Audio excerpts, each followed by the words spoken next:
Okay, we're live. Oh, hello everyone. Hello, everybody. And welcome to opening ceremonies. Yeah, I got a social media blast. Social that media.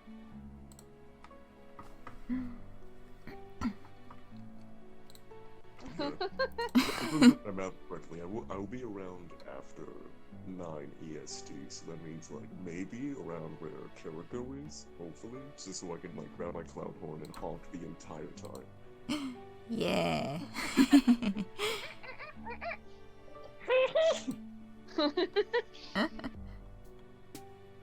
Okay, let me see. Let me just. I think. Okay. I might. Okay. I'm just sorry. I'm playing with audio settings and trying to make sure that y'all aren't being drowned out by the game.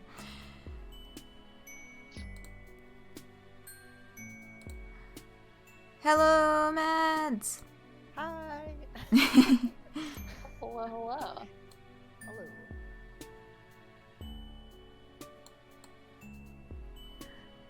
Oh boy, we're really in it now, lads. Mm-hmm.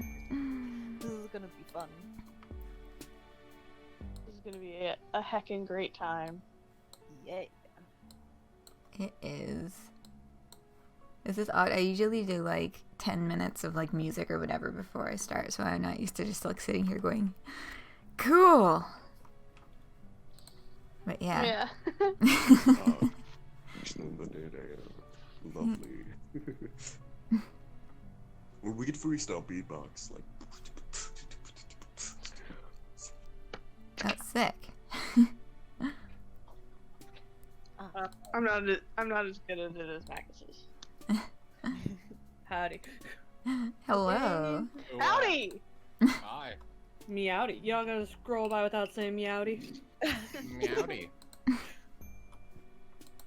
I'm sorry I'm late. I was making tea because my throat is not great.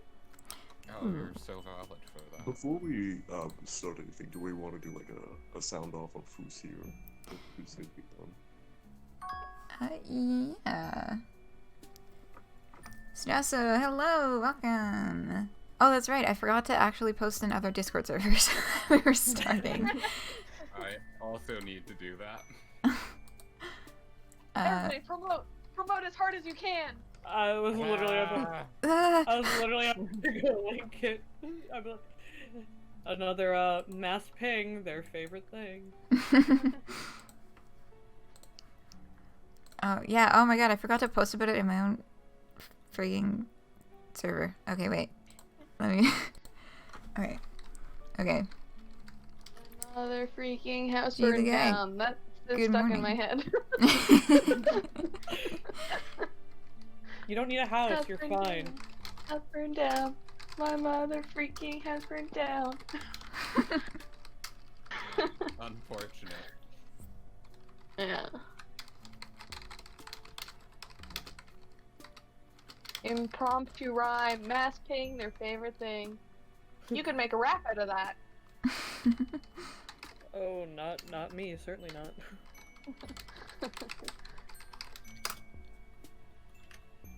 Okay, good. That worked. Okay. I'm the... Are you sure you want to ping everyone? Oh, never stopped me before.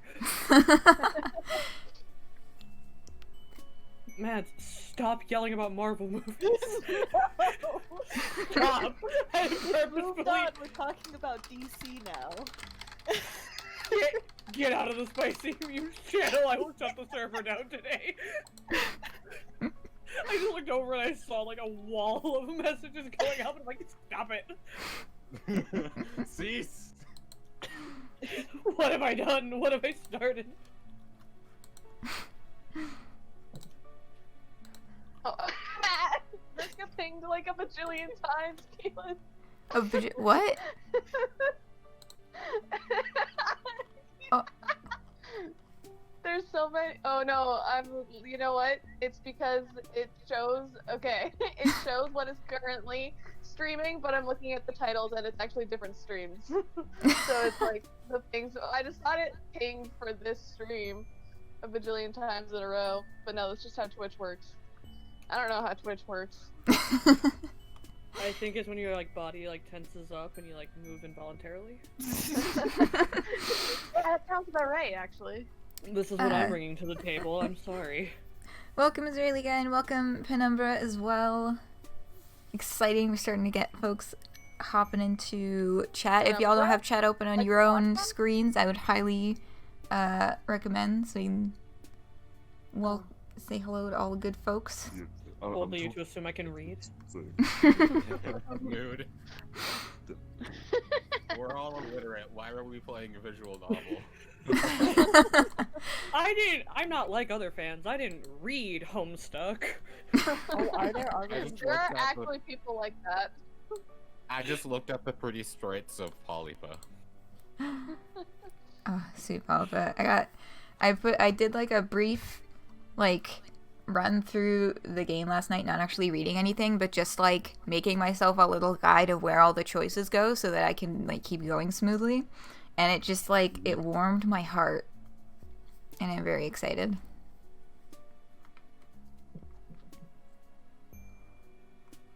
Yeah. It's It's Stuck. Oh, it's Homestuck. It's the Homestuck. Hello, Sky Player. Homestuck. Oh, no, that's you.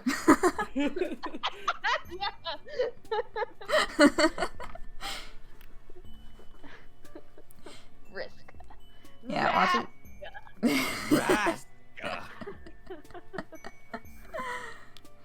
Okay, watching only boxes is super valid. I've got my fingers crossed that I hope that they're able to finish, because I know they are just kind of like, we'll do until the end of Openbound and then we'll see. And they finished Openbound now, which is like a spectacular feat in and of itself. I think they were looking for a new Dirk. Gamer Aren't we moment. all? I tried out for it, but I didn't get it. It's a very sad time. Oh, you meant voice acting. Aren't we all? I mean, we're all looking for a new Dirk. Staring at Homestuck squared, please, a new Dirk. I didn't want Dirk to appear at all in Homestuck 2 because he hasn't for a while. I feel like Oh my god. I'm more interested in the meat side of Homestuck 2, but they keep giving us candy, and I'm like, Halloween Cool. is over. No more candy. Give us meat or give us death. I hate that Homestuck has led to the life where these are sentences I hear screamed. This is my life. Just kidding. I'm not at all invested in the post-Homestuck era. It's over, we're done. I did my time. I need a himbo at the end of the night. Okay, important question for folks watching. How are the audio levels right now? Like, can you hear everyone about evenly, or like, am I coming in way louder than everyone else? I just want to make sure, because like, different audio settings and stuff. Also, Rude Petersburg, welcome. Is good? Good. hell yeah. Okay. Yeah. I like what Sky Player says. Jake is looking for a new Dirk. Dirk probably is too. That's true. Oh, rip. Yeah. Get him, get him. I don't respect any Strider. Why don't you respect What Dave? about Dave Petta? Oh, yeah, no, yeah. I think Dave Petta has rights. Dave Petta does have rights. Dave Petta Petta is on thin rights. fucking ice. Oh, am I on? Right, I'm allowed to swear. Right? Thank you for the follow. And yeah, I got a funny little Tavros who does a fun dance when people press the follow button. So I hope you all enjoy Tavros because he's here. I love Tavros. Actually, he was one of the first voices that I ever tried to do was Tavros, but it's not great. I'm a tourist, so legally I have to.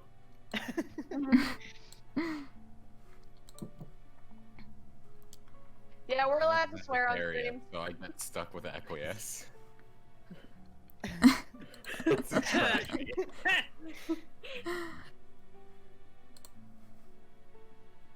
Okay. I think we're about set to start. How are y'all feeling about hopping into volume 1? Were we gonna do introductions? What was that? Oh crap, that's right. We were gonna do like introductions. Don't worry about it. I'm worried about it. Okay. Introductions. Hello. Welcome everyone to Hiveswap Friendsim Marathon stream. We're going to be live until whenever the fuck we get through one long form ending for every single fucking character. Also doing the epilogue. So we're going to be here for a while. I hope you're excited as I am, because I'm super pumped. If you are new to my little corner of the internet, welcome to chamomileGothic. My name is Caitlin. I use they, them pronouns. I do the streaming thing. I've been doing it for about 3 years now. Just doing mostly Homestuck stuff, sometimes other games, and that is what I am up to over here. And thank you so much for coming and hanging out. Someone go. Alright, I will go. I am because Noah. I'm Nerdfade. Sorry, I jumped in. I don't know. I feel like, yeah. Oh yes, I'm- y'all might remember Noah from Pester Quest streams as well. Yes, I have featured on this channel before. I am friends with Caitlin, and so Friendsim, I've only played the first volume, so most of this is going to be new territory for me personally. Oh Exciting. yeah, I also use they them pronouns. Alright. I'm Macus. I'm a clown. You can use whatever you prefer, but keep it fresh. I've played this game like more times than I can keep track of, but I'm still excited to do it one more fucking time. I won't be here for like a good portion of it until like a couple hours later, so you'll see me around. And I'm excited for this stream. Hello everybody, because I know I recognize some faces in here, even though I can't see you. I know you're there. But yeah. Ooh. I will be going too, so like, that's it. Bye! Okay, well, There they see go. you later, Bye. Macus. Marcus Oh, jumps they're in, says actually hi, dead. and leaves. That's how they do. Yeah. I guess I'll go. Hello, I am Mick. Use whatever pronouns for me, or just don't refer to me at all. That's also good. I do some Let's Plays, I do some voice acting. Also, fun fact, it's my birthday today. Yay, happy birthday! Yeah!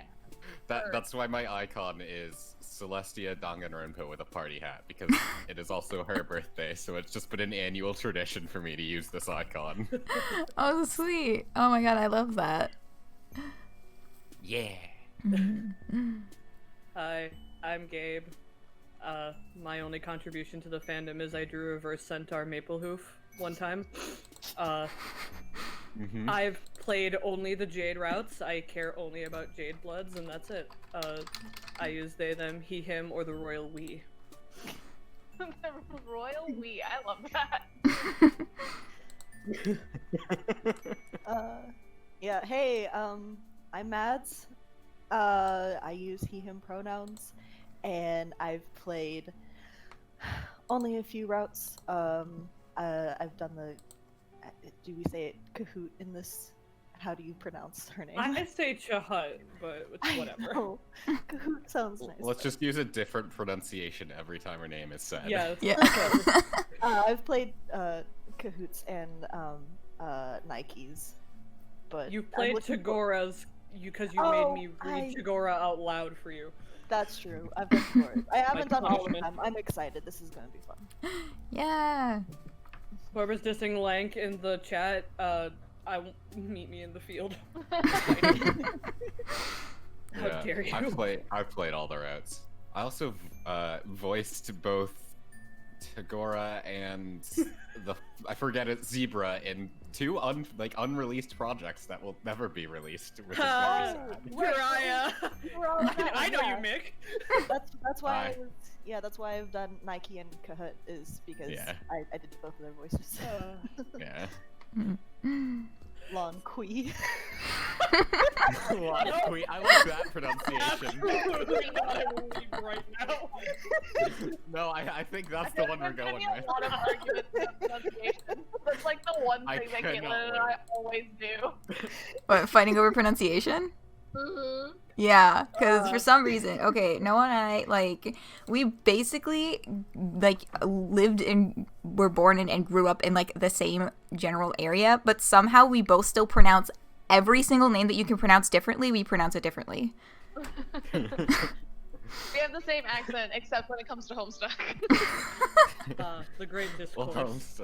Homestuck is its own language, so. Yeah, Homestuck has various dialects. Let's see, we're all broken by We Homestuck. still don't have a pronunciation for Kanaya. Who doesn't say it Kanaya? I've heard it different ways. I can't remember any of them because they're I've wrong. heard Kinea. I've heard Kinea. Kanye? Kanye. Oh, because Quebecois. Hey, Canada, that is where I am. Woo! Brag about it. I am also Canada. Heck I yeah. kind of wish I was. I'm right below you. I'm Wisconsin. Canada's overrated. Our generation so we You're argue not over wrong. pronunciation again. Mhm. My son. Yes. My son. Okay, who's ready for volume 1? Woo! So, is there a delay between like the stream and the? I'm an idiot, and so I'm just how would downloading you... Hiveswap for myself just so I can Ugh. make sure to keep up. Oh yes, if Why you you have like Hiveswap? It's Friendsim. Yep. if you have your own volume, your own copy of the game and the volumes, it would probably be a little easier to follow along that way. There shouldn't be a lot of delay. But there might be just like half a second. Yeah. Oh, I didn't save. Ah, it used to have started all up the script. finally, and now it's loud. Why are games always so loud on startup, please? I need these ears. I just have Stream open, but I'm happy to just sit and chat and let other people read. Okie dokie. Well, I forgot until I like went in to do my like little map guide last night that there's these little cute little intros before the volumes and all the Friendsim volumes because Fester Quest doesn't have these little things. Mm-hmm. Oh, I'm seeing some excitement for Hot Dog Boy. I'll do a poll in chat. I'll use the fancy Twitch feature that I have never used Ooh. before Mood. to do a poll for which person we go with first, but I am seeing a lot of excitement for a particular little weenie. Okay. You have just crash landed on a planet called Alternia and staggered from the smoldering wreckage of your ship. You are now completely alone in a strange world. Desperate for information, for provisions, and possibly a little bit of medical attention. But most of all, you are desperate for friendship. Won't someone on this godforsaken rock be your buddy? Any weirdo will do. You're not that picky. Hang on. What's this now? Is someone approaching? Ardata Carmia or Diemen Xicali? Real quick, Okay. I will say, if anyone wants scripts, I did post them in general. Oh, that would Oh. also be very helpful. You yeah, are the so scripts. correct, and thank you so much for thinking of that.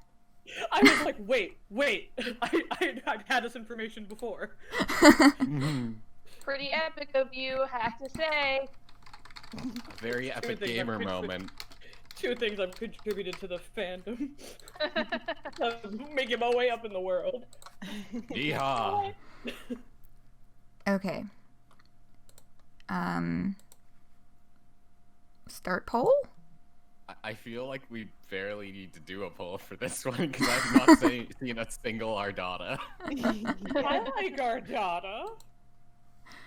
Oh, view results took me to a completely different page. Is it still going? It should be, right? I think Yeah. the minimum time is 1 minute. it's not like giving me a countdown on my end or anything for some reason. It's about halfway there. Halfway there. Okay. There is 1 vote for Ardata and 6 for Diemen so far. Yeah. This is truly an erasure. Which, actually, never mind. Oh. Ardata is gaining. IKEA torture tank. Ooh. Ooh. 4 versus 7. Oh, now I see the timer. It's this really long bar that just very slowly goes down, but it's like it stretches across my entire monitor, so I almost, like, I couldn't tell that it was moving at first. Oh, You're so right, Jas. No need to claim Brisker Rager when Brisker Surly and Rager when Brisker smashes the thing. Briska is 1 degree of separation away from Smash. I love that fact. Yeah. It's the worst timeline. First friendly face on this hard world. You're so right. So, Diamond. Oh, you know, only by 1 point, Diamond took it. Not Yep, Briska. my song now. A radio song, but okay. Actually, it's Nepeta's song because she died to it. Oh my god. We can't get into this. I will die on this hill. I said that as a joke, but I'll die on this hill now. You're gonna die on at least you're dead. Oh, I gotta remember that one. What happened to that tape? Thank you. Okay. Dabbing on an audio medium, the height of comedy. Yeah. Diemen Xicali. Yeah, there's like very few occasions where I like. Leon. Like. Yeah, Leon makes sense. Mhm. Leon. Dijon. Lion. Nepeta Dijon. It's DiGiorno.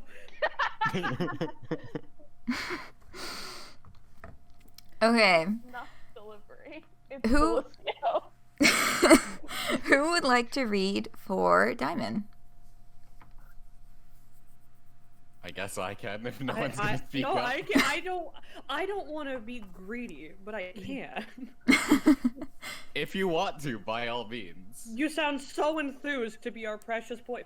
Fuck it, I'll do it. Rock, paper, I scissors respect over this audio medium. Rock, paper, scissors. Just like shake your fist at your microphone. Every time I go to record. Fuck, they got a gun. I will read for him, but you will be unable to hear.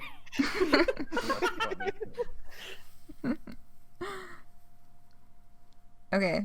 But I don't feel like we settled who's- that. Do you want it? I don't know, let's flip a fucking coin. Oh You're my god. for the birthday envy. What do you want? Listen, I'm flipping a coin. If it's heads, I'll voice him. Okay. I was about to bust out. Oh, my wonderful D&D dice, Yeah. which are used to make many decisions. It is tails, you can go. Okay. Okay. Yeah, everything. Thank you for the Terezi. As a Libra, it's my sacred duty. Okay.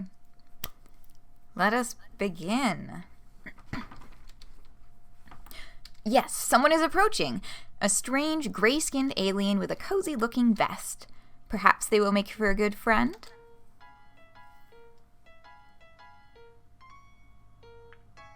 Oh, sorry. I'm looking at the screen for like my Q&A. What's up? Oof. Hang on. Sorry. I didn't get a good look at you before I started talking.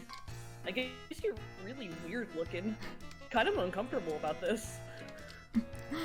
Your stammering reply eventually conveys that you are a lost traveler who is hungry and probably in need of some medical treatment. You're also really lonely and wouldn't mind making a new friend right about now. And just make your voice a little bit louder. There we go. Hungry, huh? I see what your game is. You aren't sure what he's talking about. Then your eyes drift toward the obvious target, that exquisite hot dog he's holding. It looks really, really good.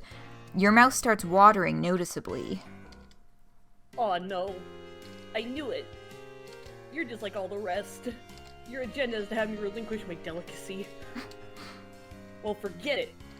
I've been tricked out of 2 other oblong meat products this week already. I know you probably think I'm an easy mark due to my blood color, but I still have some dignity at least. You don't know anything about his blood color, or why that would matter in this conversation about his hot dog. You're hungry, sure, but you didn't mean to cast a threatening gaze at his meal. All you really want to do is make a new buddy, so you don't feel quite so alone in this strange new world. I see. You just want a friend, and not my sweet meat. Didn't know that one. Sorry, I get a little paranoid when I walk around with such delicacies in public. You can't be too careful. Folks tend to get that greedy look in their eyes around my warm sausage. Diamond, please. These are odd ways to express the things he's saying, you think, but it would be rude to point that out. Probably best to change the subject. Get this blossoming friendship moving in the right direction. Ooh, a choice. Ooh, and we'll go with... Ask if he lives nearby. No free will. Caitlin decides. I think the other one just immediately gets a bad It's only 2 lines. Just forget it. I'm leaving forever. Bye. Yeah. Oh, I will do Twitch audience polling for, like, which ending we do, like, the good or bad end for all of them, but just to keep things scooting along, I'll just motor through the ones that are... I think all of them have, like, an immediate end and then, like, bad end. Mm-hmm. I think once we get to the weeb troll, I think we should poll for subs or dubs. Yes! I hope I'm here for the weeb troll. I kind of want to do him. He lives in my mind rent-free. I hate him. So sorry. Yeah, or I used to, My place was bombed by drones a while ago. Now I don't have a hive, but I'm making it work out here. Foraging for tasty things when I can. I've gotten pretty good at it. Talking to people and giving me meat products, You quickly feel a sense of pity for your new friend. You thought you had it rough, crash landing here, hungry and friendless, and come to think of it, feels like your arm is broken? Your ribs too, maybe, but enough self-pity. This is about making a great new friend. You ask your friend if there's anything you can do to improve his life. Oh wait, are we friends now? Like, is that official? Man, I don't know. Why don't we slow it down a bit? See how things go. I'm not saying it's out of the question. I just think I should take some time to see if you're actually friendship material. Someone I trust, you know? Not just another looky-loo gunning for my delicacy. Oh, damn. You got out over your skis again. Of course he's right. This is totally reasonable. You feel sure you can do what it takes to win him over. You make a mental note to avoid looking at or mentioning his hot dog, since it seems to be such a sensitive subject. You do everything in your power to avert your gaze from the hot dog. You are aggressively not looking at it, in fact. Don't think hot dog thoughts. Don't think hot dog thoughts. It's working. You aren't thinking about hot dogs at all. It's like he isn't even holding one, and no one ever even brought up the fact that hot dogs exist. He seems to notice, on some primal level, your current non-hot dog mindset. He smiles. You pay closer attention to the boy's face. It is a nice smile he has, actually. Very kind, disarming. A few freckles here and there, and a mop of messy hair draping over his eyes. What a nice friend this would be to have, you think. He's kind of adorable, really, if you disregard the prickly attitude about his hot dog. Okay, wait a minute. You don't want to start thinking thoughts that are too friendly. You should dial this down a little. Stick to the basics. You just want a cool new friend. Nothing more. You should try to spark up some non-meat related conversation soon, before things get awkward. You wonder about his house. It got bombed? Yeah, you know, routine drone pass through my hood. A little bombing, a little culling. That's how it goes around here. I was a lucky one. My Lucis, not so much. He's a goner. You don't know what a Lucis is, but you can deduce it was someone important to him who probably died in the bombing. Rather than overwhelm him with annoying questions about his culture, you decide the right play is to show some sympathy. Thanks. I miss him. Sometimes I think I enjoy savory bun delights as a way of covering up the pain.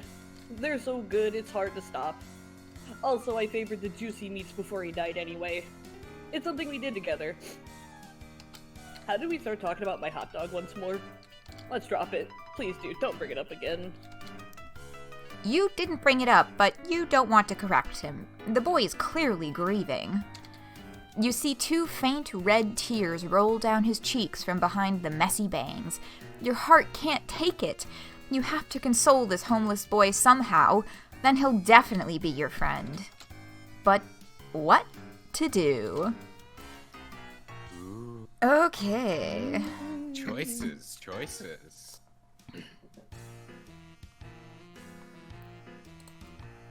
I forget which one actually. Now leads I'm to which hungry for ending, hot dogs. so I'm now like. What is...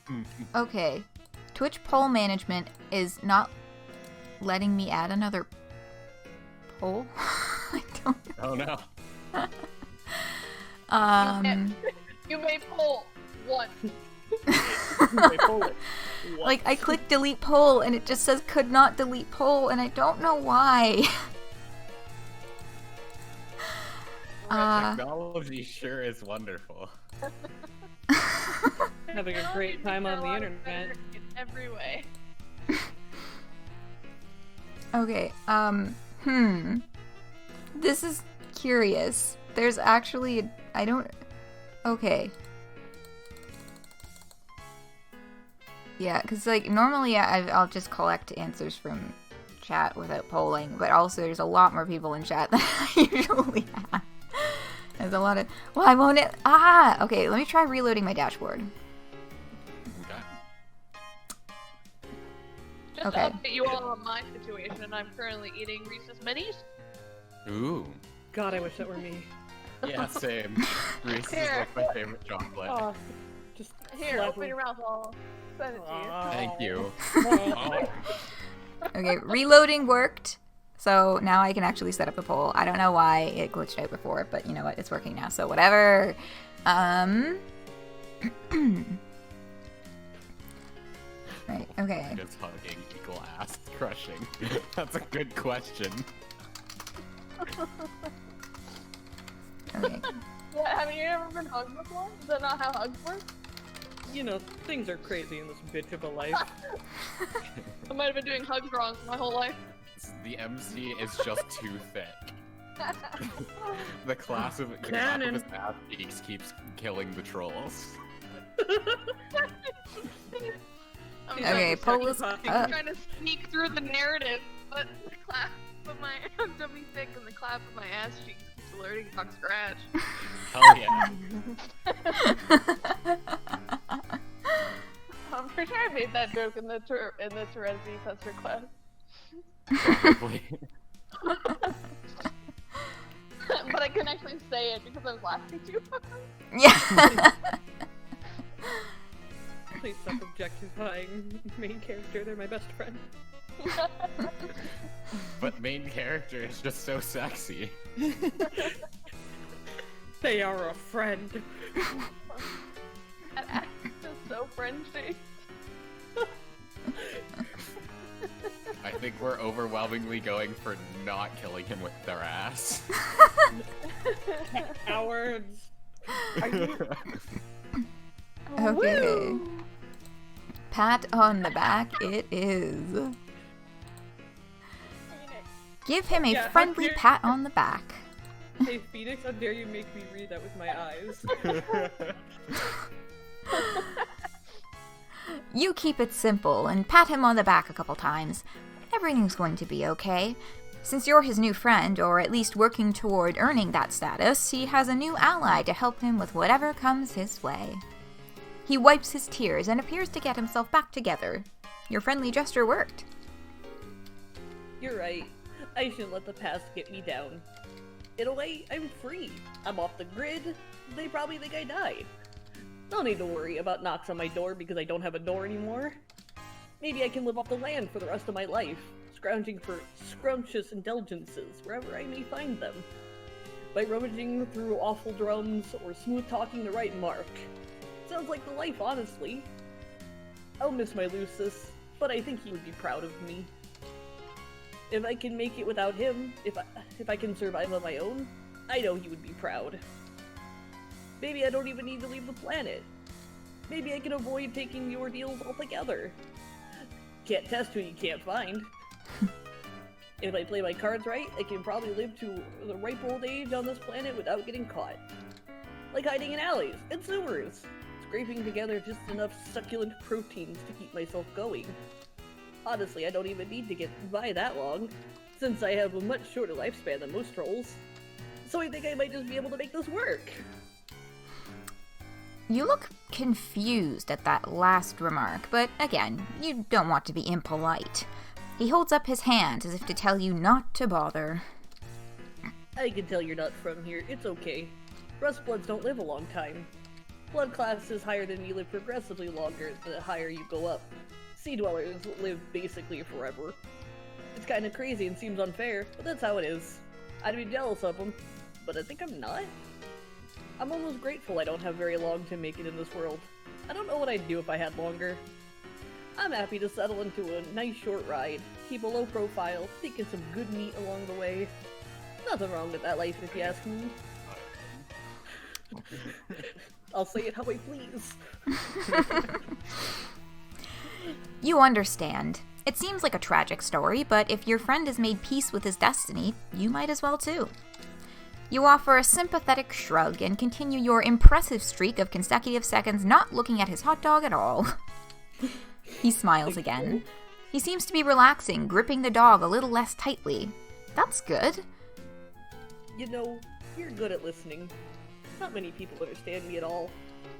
A lot of people find my overly possessive attitude towards meaty delights to be strange and off-putting. I've heard this more than once and lost some friends that way. Phew. There are some past personal dramas I do not want to think about, let me tell you. But you're different. Maybe you put me at ease because it's obvious you're even lower than me? No offense, but you are. Drones will vaporize a hornless goof like you, no questions asked. Oh, sorry, I didn't mean to scare you. You laugh it off. You're not scared, you say. You've survived worse. You pat your broken ribs and wince. You clutch your sore ribs with your broken arm and wince even harder because of that. Oh man, looks like that arm's hurt, huh? I guess it's broken. Let's see what we can do about that. Here, hold this a second. He hands you his hot dog without hesitation. Oh wow, he wants you to hold it? This is such a remarkable gesture of trust. You're overwhelmed. You gingerly take the hot dog with your good arm, being very careful. You hold the hot dog from beneath with your fingertips, as if it's a priceless, delicate treasure. He takes off his vest and puts it on the ground. Then he takes off his shirt. You avert your eyes for a moment and then realize that's silly. Nothing particularly indecent about this, you suppose. If he's comfortable, so are you. Then he puts his vest back on, takes the hot dog back from you, and hands you the shirt. Here, make a sling out of it. That should help. He's right. It does help. Your broken arm is a lot more comfortable and secure. This shirt smells like meat, too. You can't tell if you think that's a bonus or if it's weird. You decide it's a bonus. This is your new friend. He loves meat, and so do you. It's your greatest common interest, in fact. Nice. You know, I think we make a pretty good team. I don't know if I'm ready to officially call you my friend yet, but I may be getting close. You're pushing all the right buttons, man. Just being someone who listens and understands. You have no idea how much that means to me. You're so happy to hear this. It makes your heart sing. Well, if you're keeping it totally real, some of these things he's saying are just a little strange. Like maybe this boy wasn't really socialized properly, but by his Lucis, you guess? You think that might be his dad, but then again, you don't dare ask. Not when the positive feelings are flowing like this. Why kill the mood? He gets a little closer and swoops a hand through his thick black bangs. For the briefest moment, you catch a glimpse of one of his eyes, regarding you fondly. Your heart beats a little faster. He puts a hand on your shoulder. You're starting to wonder if all he's interested in is friendship. You hope that's all he wants. You don't think that you're ready for anything more than that. You're desperate for friendship, or really companionship of any sort, but that's moving pretty fast for you. But you're too nervous to make your feelings clear on all this. If he goes any further, you're not sure if you'll have the will to protest. Listen, dude. This gorgeous meat product we both admire. I'm thinking, maybe we share it. I think that sounds good, actually. Oh my, yes, that sounds wonderful. You're so hungry, and you're beside yourself with gratitude that Diemen is willing to share with you something so precious to him. It really means a lot. Here, I have an idea. He brings his face close to yours. He holds the hot dog up between your faces, with both ends of the dog pointing to his mouth and yours. You're not sure what he wants you to do. You can't find the breath to ask. It seems like he wants you to... Yes. eat the hot dog with him, Lady in the Tramp style. Give me the meatball. Y'all thought this was the... Okay. I want to bite down on your sausage roll and drift away. Diemen is a Bishi anime boy. Okay. Question for chat. Would y'all like me to indicate which one is the good and the bad one next time? Because I think a few people voted for this one thinking that it wasn't the one that was gonna kill him. Yeah, this is, I was gonna say. Yeah, as soon as this one, I was like, this is the death one. Yeah. That's totally fine. Sometimes people die. Thank you for the follow, Hermit Kermit. Oh my god, I love your username. It'd be funnier if you don't confirm. Okay, I'm gonna do an audience poll about whether or not to indicate the endings for the next one. Polls have worked so good. I agree. I personally think it's really funny just to let chat guess. Yeah. You wanna bite It's down on the your Friendsim sausage roll. experience. Can't Yeah, no, retcon that's this true. timeline, baby. I skimmed through the script really quick. I was like, oh no. That would have been a good idea, but no, I'm reading off the cuff. The genocide route is off to a great start. I mean, yeah, poll about your poll so you can poll while you poll. Kill every troll. I swap no friends. Checking my work from now on. Yeah, okay, how's this? If you want to know which ending is the good one, go look it up on the Wikipedia. That'll do. You have 1 minute Yeah. and whenever I post the poll to find which ending is the good one, but I won't put it in the Have it polls. up. Okay, Keep I think ready. that's a serviceable solution. Now it's time for Diemen to die. Eat the hot dog with him, Lady in the Tramp It's time style. for Darane to die, man. You beat me to the joke, I hate you. Stuck back. Yes, if pressed on it, you'd agree the act is uncomfortably erotic, but you have to admit it is a good way to share a food item whilst ensuring it gets split about evenly. And you absolutely loathe the idea of letting your friend down. It's completely at odds with your values as a person. You chomp down You on fools your... do this with me. You chomp down on your end of the hot dog, as he does with his end simultaneously. Holy shit, that is so good. You take another bite, and he times his bite perfectly. He's eerily good at this game. It's throwing you off your chewing a bit, which makes you cough a little when you swallow. But you don't feel like you can pause without breaking eating rhythm with him. Might be what a bad friend would do. You keep going without really quite swallowing as you go. You get closer to his face, which is creating an imminent situation you aren't sure how you're going to handle. You haven't planned for it, and it's coming up fast. The hot dog backlog collecting in your throat is getting a bit too heavy, so you try to swallow, but you can't. You gag and cough up all the chewed hot dog matter explosively into his face. He recoils, absolutely stunned. His bangs are blown back and he's staring at you with wide eyes. Hot dog and bun bits are all over his face. He says nothing for a moment. Then he puts his hands to his throat. Oh fuck, he's choking! He points at his mouth desperately. You need to do something. The Heimlich, of course. That's what you need. You need to save your friend's life. You get behind him and put your good arm around his belly and form a fist. You plunge the fist in under his ribs, trying to dislodge his masticated delicacy. It's no use. You can't get any leverage. You need your other arm. It really hurts, though. You'll have to make the sacrifice for your friend. Yes, a friend who may have just tried to trick you into kissing him with a silly hot dog stunt. You're not sure how you'll navigate that tricky subject once he's breathing again, but you'll deal with that later. Right now, you have a life to save. You pull your broken arm out of its sling and grab your other fist in front of his belly and squeeze. You try and try and try. His face is turning, well, not blue. Deep red? You guess because his blood is rust-colored. Sure, that makes sense. You yank one more time, your broken arm throbbing in pain. A huge glob of chewed hot dog launches out of his mouth like a cannonball, and the expulsion creates enough force in the other direction. It causes you to actually lift him up into the air, and you accidentally suplex him into the mud behind you. You in turn go tumbling over him, and the two of you are soon locked in an inseparable pinwheel of interspecies downhill mayhem. You roll and roll down the grassy incline towards a nearby neighborhood and towards the street. Luckily, you stop just short of the street, but Diamond's neck lands right on the sharp edge of the curb, and after flipping in the air once or twice, you come down right on his face with your big ass.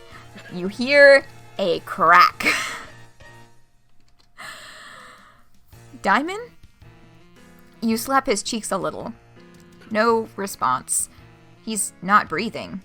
You check his mouth. Throat is clear of hot dog debris. Oh, God. This can't be happening. You look around, panicked. This isn't what you need right now. All you wanted was a friend. You can't be held responsible for alien murder. You have to hide the body. You see a couple kids creeping out of nearby houses to see what all the commotion is. There's no time. You've got to find a bush or something. There. Over there. Looks like a little alien bushy thing. It's pretty small, but it'll have to do. You drag the vested, shirtless carcass over to the bush. You dump the body in the bush, and it's really not convincing. It looks like a dead kid was unceremoniously dropped on top of a small bush in a poor attempt to conceal a murder. You've got to come up with a better... Wait a minute. Someone is standing behind you. Oh, anybody want to do Ardata's line? Oh, I don't have it up. Shit. We need a Vriska stat. I think it's just the one line and then the root ends, but... Yeah. Technically 3 lines. I can read Ardata. Should I go for weirdly erotic? Cerulean blood, yes! Cerulean hello, stranger. Don't worry about this little mess you've made.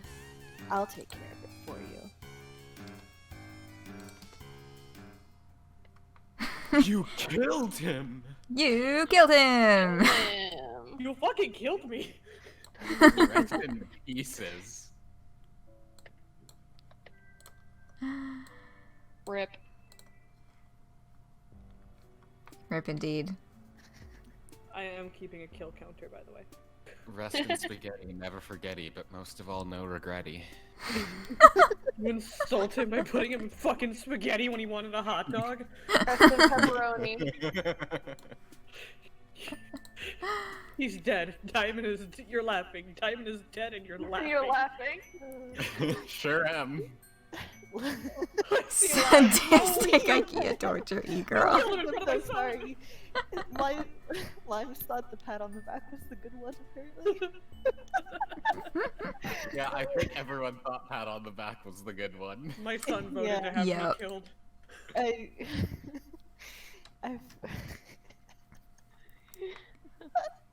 Oh, right. Watch. Cirava is in the next one. The game, like, fucking gets you, because it's like, oh yeah, this will obviously be the right choice, and then it's not.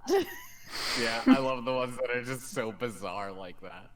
Fucking gets you. Mm-hmm. But Okay. It is Ardata time. So, That's a time. So Let's Ardata see. is the one script I actually don't have. They replaced it with the winky face. Yeah, Oh I my did God. see that. I saw that, like, in Hold all on. the scripts. Wait. The Ardata was just a winky face. I Why? have it. oh yeah, this is the Let's Me Hiveswap one. I wonder No. if Olive actually did that. might have. Thanks. Thank you.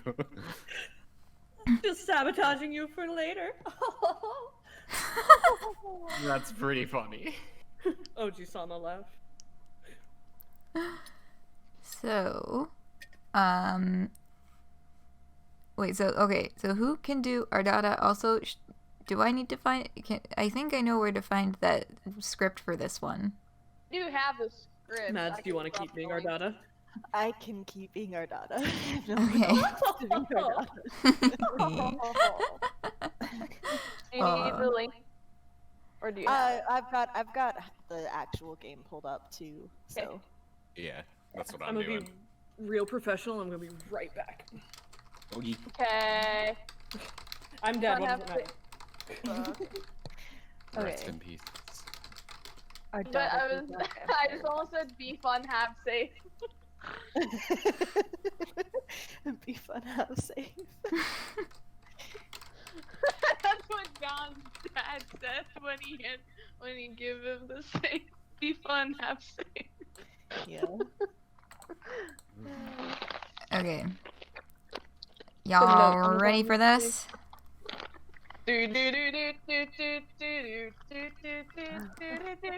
Okay. Ardata. And off we go. Woo! Yes, someone is approaching. A strange gray-skinned alien clad in blue. Perhaps they will make for a good friend. Dear God. And just what are you supposed to be? Your stammering reply eventually conveys that you are a lost traveler who is hungry and probably in some need of medical treatment. You're also really lonely and wouldn't mind making a new friend right about now. Oh my.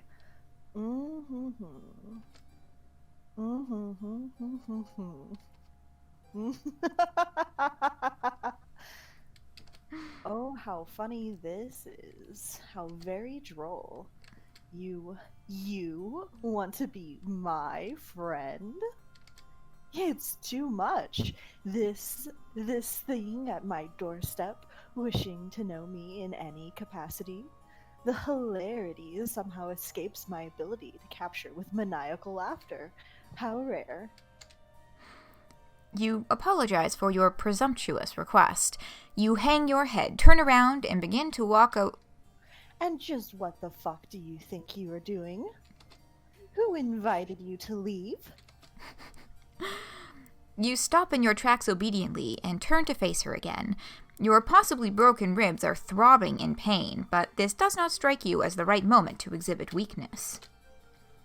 It dawns on me that we may have gotten off on the wrong saunter pod. Where are my manners? Ghastly behavior on my part. After all, it isn't your fault that you seem to be some sort of hideous freak, is it? And such a tragic creature cannot be held responsible for such a devastating shortfall of social competence. I would weep for you, really, except that crying out of three eyes at once gets a bit messy. So instead, I think I'll be saving my tears for someone less offensively worthless. You aren't sure if she's inviting you inside, or if she just got you to stay a little longer so she could insult you some more. You try to remain stoic while your confrontational new friend decides what to do with you. Unfortunately, you sniffle slightly.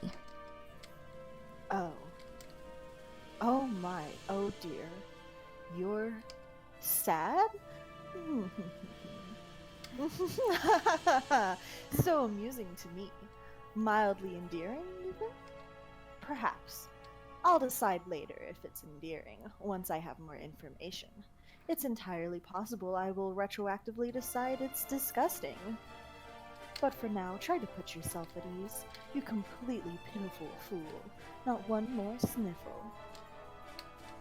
Do you understand? You nod while practicing exemplary control over your nose. You've gotten yourself so agitated. I wonder why. You have nothing to worry about from me. Of course I will be your friend. Conditionally, I mean. There is a chance the designation will be formalized if you behave in ways that I approve of, starting now. Let's call it a friendship in progress. Agreed? Your heart swells. This is what you've been waiting for. A new friend. Oh gosh. All you have to do now is try not to fuck anything up at all, possibly for many hours. Come into my hive. This way, after me. You look like you could use nourishment. I don't know what it is that whatever you are eats, generally, but it doesn't matter. You will eat whatever it is I have on hand, if I tell you to. How does that sound? How does it sound? Well, there's only one choice here. It sounds good. I'll do whatever you say. Obviously it sounds good. You will definitely enjoy it. You will enjoy everything I provide you with, and tell you to do. I can't imagine any sort of negativity or disagreement coming from one of my friends. I will assume that we share this philosophy when it comes to friendship. You say, oh yes, absolutely. You nod as enthusiastically as you can without aggravating your broken ribs. You consider giving her a thumbs up as well until you realize one of your arms is probably broken too. You'll try to make sure she doesn't notice, though. It would probably leave a bad impression. Come with me. There's something I need your help with. You follow her into her hive. It's a bit gloomy in here. You suppose she's going to fix you something to eat soon, as promised. You pass through her kitchen and out the other side to another room?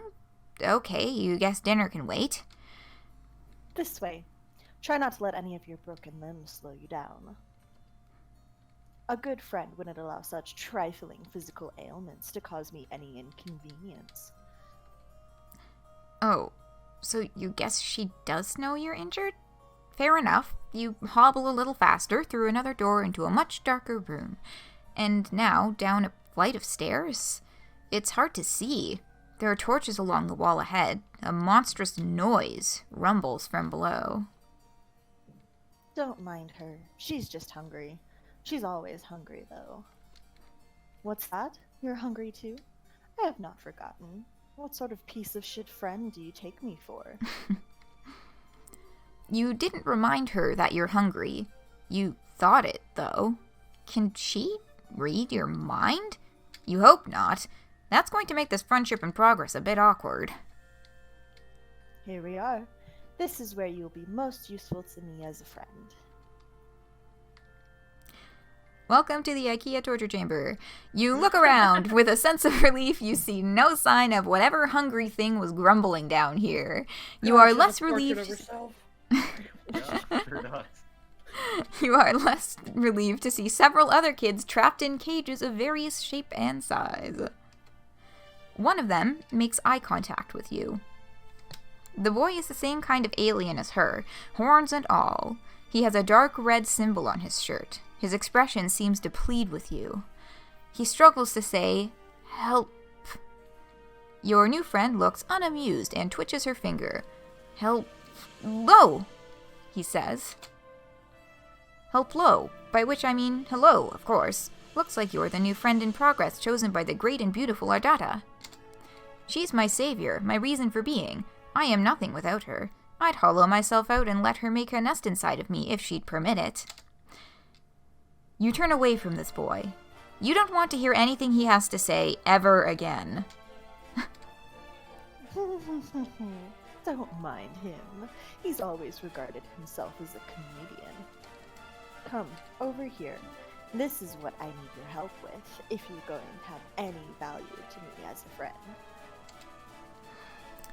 You're led into a dank corner of this, well, you're gonna call it like you see it, this dungeon. Your new friend has a dungeon full of sad, suffering children, and presumably a monster lurking somewhere in here as well. It's not ideal. No. No, it's certainly not. Then again, social beggars like you can't be choosers. I've been having an awful time with it. You can do it for me. It will save me time. You look at the thing in question. You doubt she's been having an awful time with it. You doubt this because it's still in its box, looking completely untouched since it was brought down here. It's a box containing a table? A table that looks ominously like it was designed to keep a person strapped to its surface. I will need you to assemble it. Here's a screwdriver, in case you need it. I will assume other required tools are contained within the box. You take the screwdriver with your non-broken arm. This isn't exactly what you had in mind. You don't know what you had in mind, really. A warm meal and friendly banter? Perhaps a sling for your arm and a remedial balm for your ribs? Still, you open the box without protest. Hold on. Before you start, this will make for excellent content. My fans will appreciate this. She sets up a video recording device on a tripod and points it at you. A video feed comes to life on several monitors just behind you. You see in one corner of a screen an unflattering angle of your torso hunched over the furniture box. Other rectangles contain shots of the other kids in cages around the room. You suppose cameras are pointing at them, too. You had no idea this friendship came with the perk of instant stardom. Now you may begin. She's suddenly sitting in a comfortable-looking chair facing you and holding a chalice, swishing around some viscous liquid it contains. You have all the parts spread out on the floor, organized according to their labels in the instructions. You try to remember the last time you assembled something like this. You don't recall enjoying it. To be perfectly honest, this doesn't look like it will be fun at all. She frowns conspicuously. Oh, how sad for you.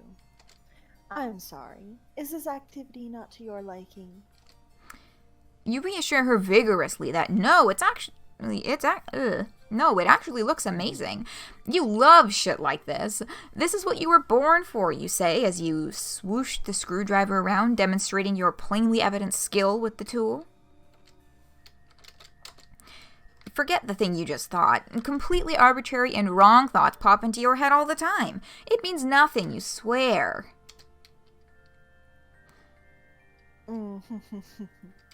Yes, I hear that a lot. Continue. You open the little bag full of screws. Jesus, there are like 50 screws to this thing. Where could most of these screws possibly even go? Judging from the picture, the table really doesn't seem that complicated. You look at your screwdriver, then study the screws. Every single one requires an Allen wrench. Does this even come with an Allen wrench? The instructions seem to suggest it does. You look around, but don't see one. Did you open the bag too forcefully? Did the Allen wrench go bouncing off into a dark dungeon crevice nearby? Maybe you lost some of the screws, too. Damn it. You begin to sweat and look around nervously. You check underneath one of the parts. No, it's not under there. You grip the screwdriver a little tighter. You wonder what to do next. Oh boy. Ooh. Okay. Cast your votes now. In 1 minute, I gotta... Yeah. Okay, good end or bad end. Okay, so we got... Get out. And start. Y'all got 1 minute to cast your votes.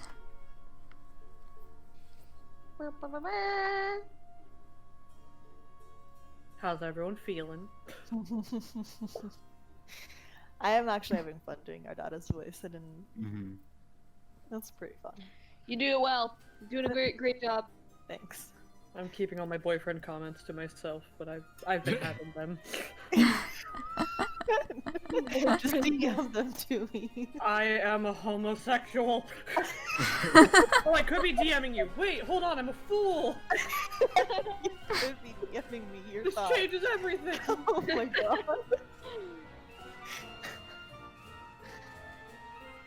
Let's check your I DM. am a homosexual. Mood though. Yes, you are doing an excellent Ardata voice. Thank you. And Get out! get out! Get out of there! Off we Critically go! acclaimed Get Out by Jordan Peele. Get the hell out of there. First, you clear your head and try to think innocent thoughts. Fluffy clouds in the sky, ironing some clothes, a winning touchdown pass from the sports. Sports. Ardata's long black hair spilling over her cloak. Wait, these are not innocent thoughts. Shut it down, shut it down! There's no time for thinking. You have to act. You hurl the screwdriver at her and run. She calmly lifts a hand towards one of the kids in cages. The kid tenses up and lifts a hand in the direction of the screwdriver. The screwdriver freezes mid-air right in front of Ardata's head. You run up the stairs. She twitches a finger. The cage kid does a full body spasm and the screwdriver goes sailing towards you. It stabs deep into your leg and you buckle over, tumbling backwards down the stairs. You're a crumpled heap at the bottom of the stairs, bleeding, and you think your arm is broken in 2 places now. That didn't seem very friendly to me. Luckily for you, I'm very determined to make relationships work. Even ones with people who flee simple furniture assembly projects. She stands over you. You attempt to pull the screwdriver out of your leg, but your entire body locks up. You can't move. She holds an outstretched hand just above you. You shouldn't try to move yet. And you certainly shouldn't try to pull out that screwdriver. You'll get blood everywhere. To my 3 little eyes, under the present conditions, it seems to me that only one of us should attempt walking up these stairs. You feel relieved. Perhaps she has some alien means of levitating you up the stairs? Wait. No. Your body is tensing up again. It's moving without your permission. You get to your feet without taking the screwdriver out. Wow, that hurts. What is she making you... Wait, what? She can't be. You use both of your arms and all of your strength and pick her up entirely. The pain from your arm is excruciating. Arms with broken bones are not meant for heavy lifting. The additional weight on your wounded leg isn't great either. You hold her as a groom would hold a bride. She wraps her arms around your neck to hang on to you in what strikes you as an overly familiar manner. She looks directly into your eyes and grins. This is better. Now, onward and upward, new friend.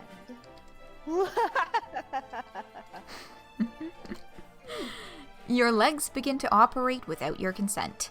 They wobble and struggle under the weight. The wound throbs. You lumber back up the long flight of stairs, carrying her all the way. You take her back to the kitchen and set her down in a chair seated at a table. You didn't think I'd forget about dinner time, did you? Let's put your unfriendly behavior behind us. It's a good thing for you that I'm benevolent enough to overlook disgusting acts of betrayal. You may have noticed I keep several friends in my hive, who I have similarly forgiven. Consider the transgression blood beneath the abattoir. You exhale. Now that she mentions it, yes, you are hungry. Maybe a warm meal will lift your spirits and get this heretofore turbulent friendship back on track. Maybe you'll even get the chance to pull this screwdriver out of your leg. You pull out a chair and attempt to sit down, but your legs lock up and then you stand again. Apparently, this was not the right thing to do. Oh, but why are you sitting? There's cooking to be done. You stagger mechanically over to the fridge and open it. You pull out a large hawk of some sort of alien mystery meat and put it on the counter. With your broken arm, you reach in anguish for a big dangling meat cleaver. You chop the hawk, wincing with each swing of the cleaver. You place the sliced meat in a frying pan, searing it lightly, and serve it on a plate of very rare, just the way your new friend likes it. You didn't know that's the way she likes it, but you surmise this is what she prefers in a piece of meat, since technically she's the one doing the cooking. You put it on the table in front of her, along with a fork and knife beside it. Your muscles relax as you apparently are allowed to control your own body again. She does nothing, except for look at you with a pleased expression. You eye the meat in front of her, then the meat on the counter, and the chair on the other side of the table. What should you do? Prepare a plate for yourself? Is that what she wants you to do? Well, it looks like you're confused. Isn't it obvious what to do next under your own volition? A good friend would know what to do. In fact, I don't think a good friend would take nearly as long to decide what the right thing to do next is. It actually seems to me that a very rude friend would hesitate for as long as you are hesitating. Or perhaps someone who was not a friend at all. You begin to sweat again. You clearly don't have much time to make up your mind. If you wait for even a few seconds longer, you will probably be guilty of being a bad friend. Maybe even a dreadful one. That's not the type of person you like to think you are. What will you do? Feed her. You were complaining about Hot Dog Boy when this is Femdom the chapter? Listen, it's okay when she does it. The next hour is me interrogating you. Understandable. Feed her. This feels like the only obvious thing to do. She is looking up at you quite expectantly. You reach for the fork with your good arm. You go for the knife with your other... Ow. You can't do it. This arm is much less serviceable when the muscles are not being forced by a psychic override to disregard the pain response. Nevertheless, she looks at you patiently and smiles. That's nice of her, you think, not to be too mad about it. If you feel like you're growing closer to your new friend by the minute. You put the fork down and pick up the knife with your good arm. You cut the meat into several pieces with a careful sawing motion. You put the knife down and pick up the fork and stab a piece. You put it close to her mouth. She seems pleased. Very good. Nice technique. Well-sized morsels, too. She chews the meat with excellent form. She has very good table manners, you think. When she finishes the piece, you slice off some more and continue. The meat looks very good. Your mouth is watering, but she doesn't offer you any. Oh well, when it's the right time for you to eat, you're sure she will let you know.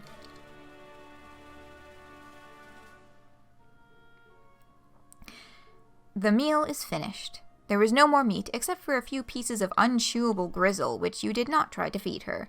That would be thoughtless, very bad service. She reclines and steeples her fingers, looking quite pleased with how the evening has gone so far.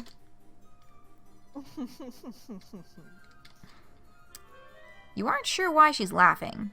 Did you do something funny? Oh my. What a fool. You point at yourself, wondering if she's referring to you. You don't know what you've done that was foolish, if so. You're also still not sure what she finds so amusing.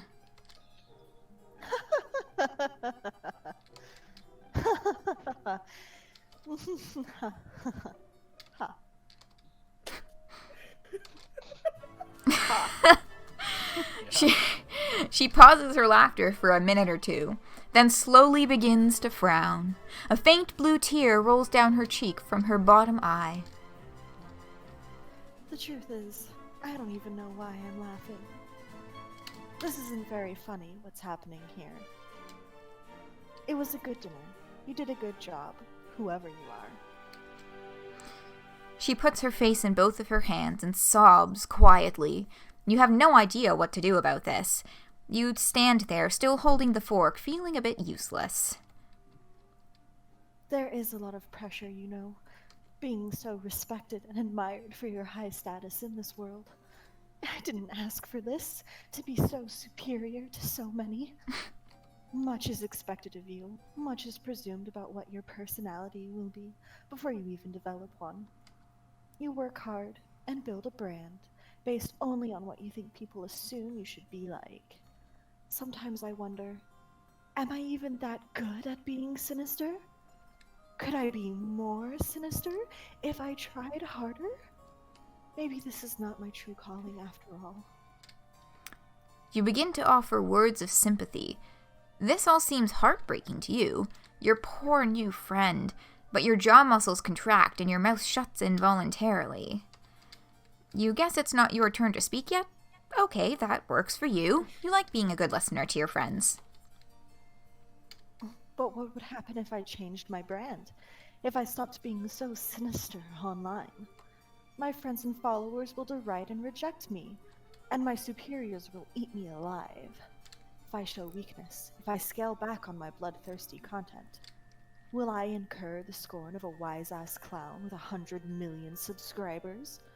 Will I be in a cage someday, listening to a fucking fool honk his horn for likes?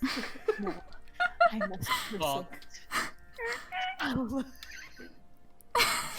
How lonely it is to know this is all I can do until the day I leave this planet. I have no material or sensory comforts left for me here.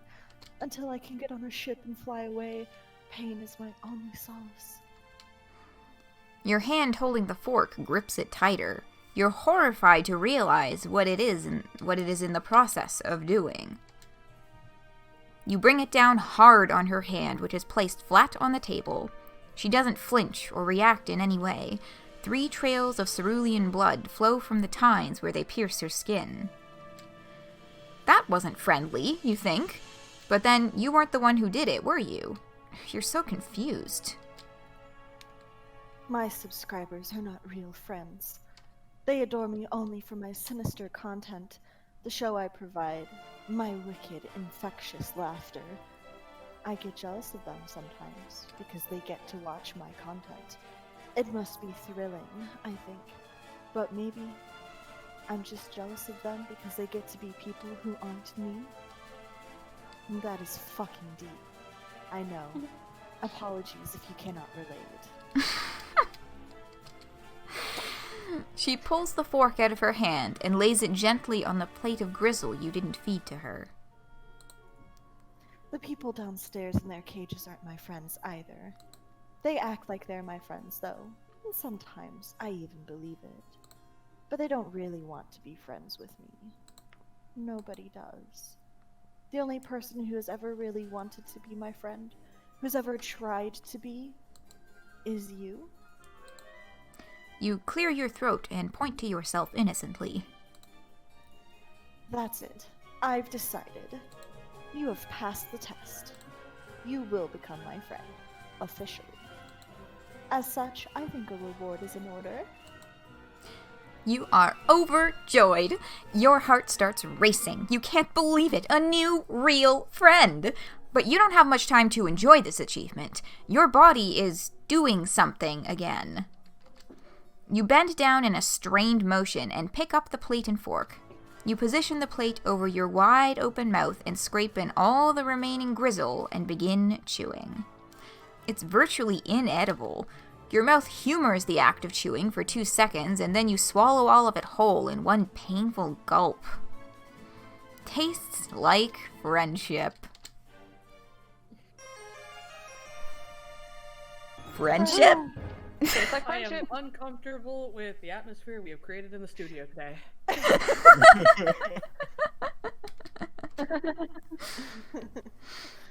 Well, that was an interesting route. I've Yep. never looked at was. Ardata, and this is why.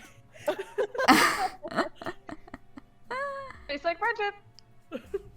Hey, Mhm. don't gotta be like that. Ooh. Next up is Amisia and Cirava. Indeed. Oh boy, new territory for me. I personally would like Cirava because I would like to read for him before I have to go to work. Ooh, Hey, okay. tell us the exact place and address of where you work. I will not. That's not, Not very on friendly. stream. That's not very friendly of you. Okay. Shit. Well, chat poll, but chat, keep in mind when you are voting that we have a little bit of urgency towards possibly doing Cirava first.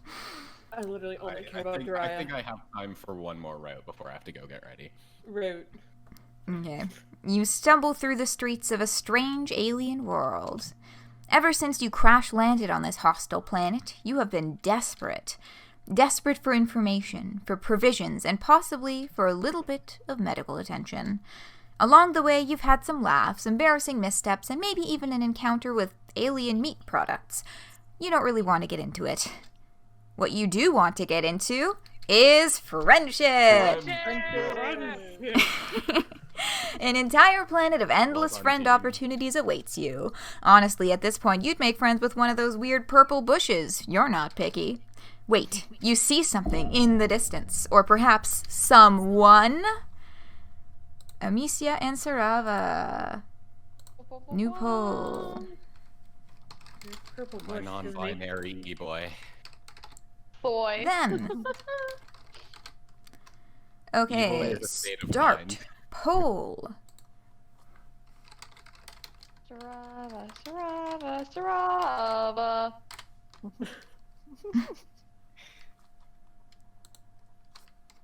Moist. Voice. I care them.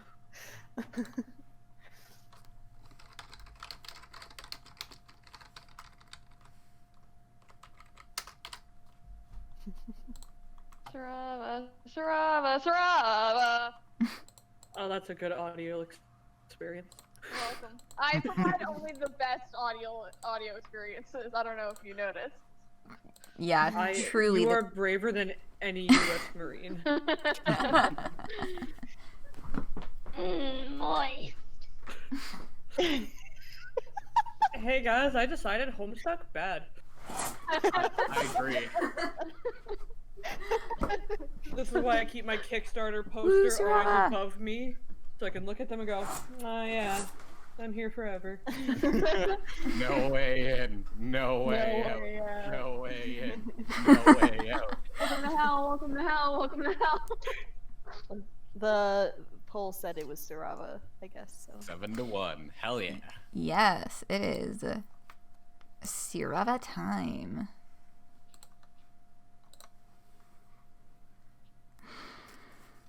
Let's get down to business Mhm. to smoke a joint. Pretty much. They vape. Oh, my bad. Yeah, it's Big fan. it's vaping. Yes, a potential new friend approaches, and they almost look as messed up as you are. Well, what the fuck, Lamau? You an alien? You nod enthusiastically. You sure hope your prospective new friend is comfortable with extraterrestrials.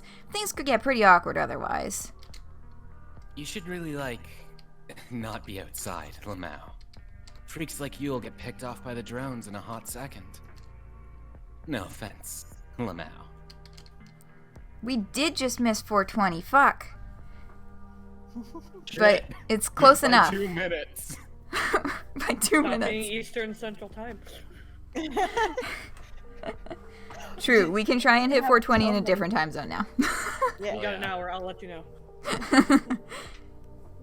But yeah, I think we did start it at almost exactly 420, so Mhm. very on brand. You don't like the sound of being picked off by drones. That would really inhibit your companionship plans. You hastily explain to this strange one-eyed troll that you crash-landed on this planet and are in desperate search of friendship. Your plight seems to move them. Well, shit. If you really don't have anywhere to be... I promised myself I wouldn't do anything cull risky. But what the hell, Lamau. Come with me. Name's Cirava, BTW. You follow Cirava down a twisting stretch of road. Wow, this is going great already. You bet you'll have a new friend in no time. Alright, here's my hive. You can hide out here for now. I got a lot of followers who are pretty into aliens. They might get a kick out of this, Lamau. You look around Cirava's hive in awe. They sure seem to have a batshit crazy taste in home decor. Checking out my aesthetic? I worked pretty hard putting this place together. It's all about the look and the BG when you're streaming, Lamau. Don't want my fans to think I live in a fucking dump and spend most of my days depressed and crying, Lamau. Too close to home. You like Moisture Wave?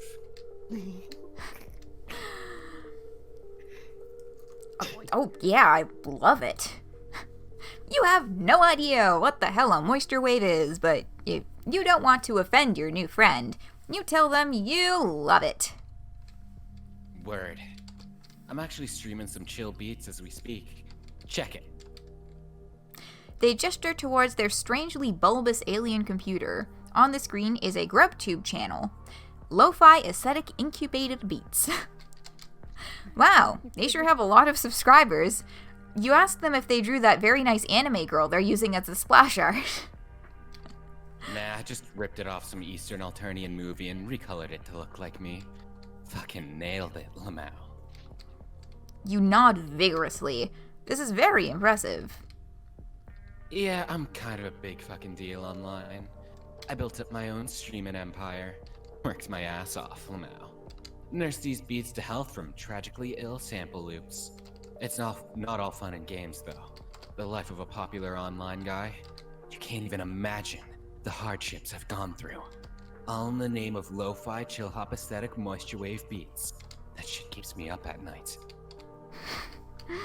Cirava looks into the middle distance pensively, their one eye filled with poignant emotion.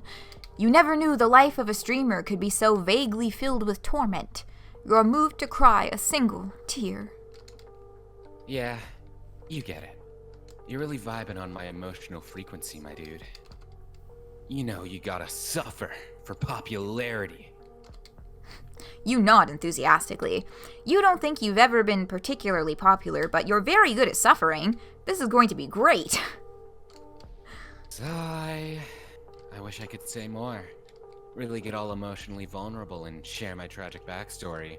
But ever since the incident, it's been so hard to trust new people, Lamau. You feel me? The incident? This is so tantalizing. You just know that if you want to make a new friend, you're going to have to get them to confess their deepest insecurities and embarrassing secrets to you. That is how friendship works. You place a sympathetic hand on Cirava's shoulder. You know what, dude? You really want to be friends? Yes.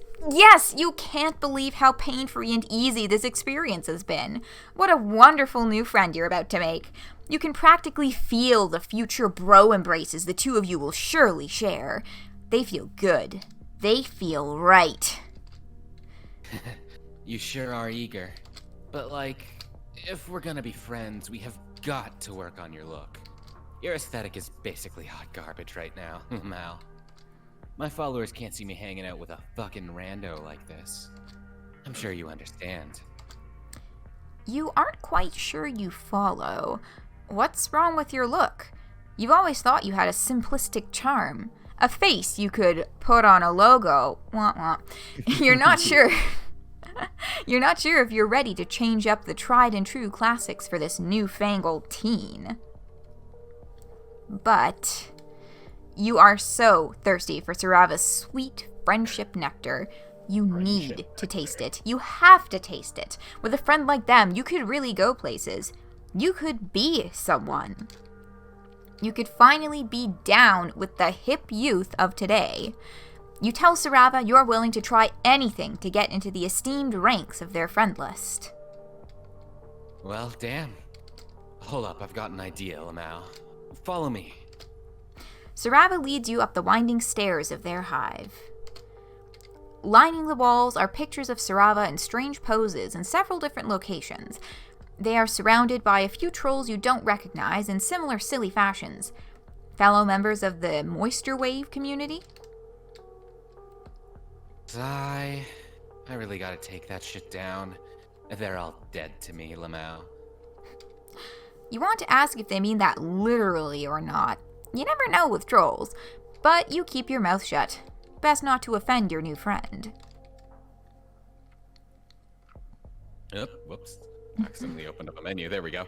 Let's just move on and never speak of this again. Cirava leads you into a fairly large loft bedroom. This room is a bit less ostentatious than the streaming area downstairs. Well, here we are, Lamau. Welcome to my respite block. We're gonna get you hooked up, Lamau. If you're gonna be my new friend, you gotta look the part. For streams and stuff, you know? We'll have to make you a Chitter account, too. It's good for my image to have friends, Lamau. The pickings have been pretty slim ever since the incident. On that ominous note, Cirava presses a button on the wall and a large door opens to reveal an expansive walk-in closet filled with colorful accessories and clothes. It looks like a regular batshit neon shirt apocalypse. Well, have at it. Unless you want to help you pick out a look. Lamau, I wish I could fucking read. I'm so fucking high.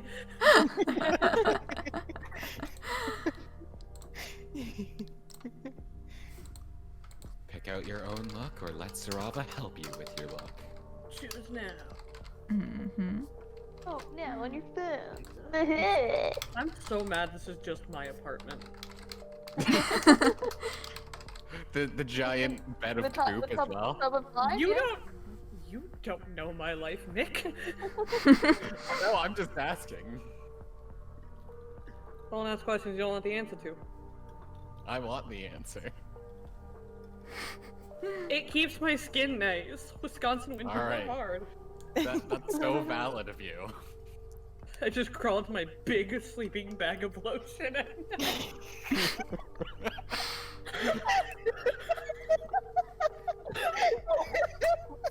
As you do. Oh.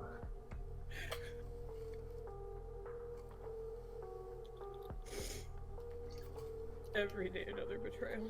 Venmo friend slut knows the fashion. Okay. And counting down, and the results are in. Hello? It's not showing them to me. Pick your own wins. Turn the game Pick off. your own. Okay. I don't know why it didn't actually show me that time. Why is it asking me to vote? It's not. Anyway, whatever. You know what? I'm probably gonna have to reload this page again sometime. Your Okay. opinion matters. You matter.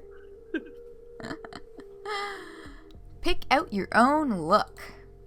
You let Cirava know you are perfectly comfortable picking out your own look. You think you can figure out this fashion business easily enough. What could possibly go wrong? This is child's play. My uwoos has been redeemed.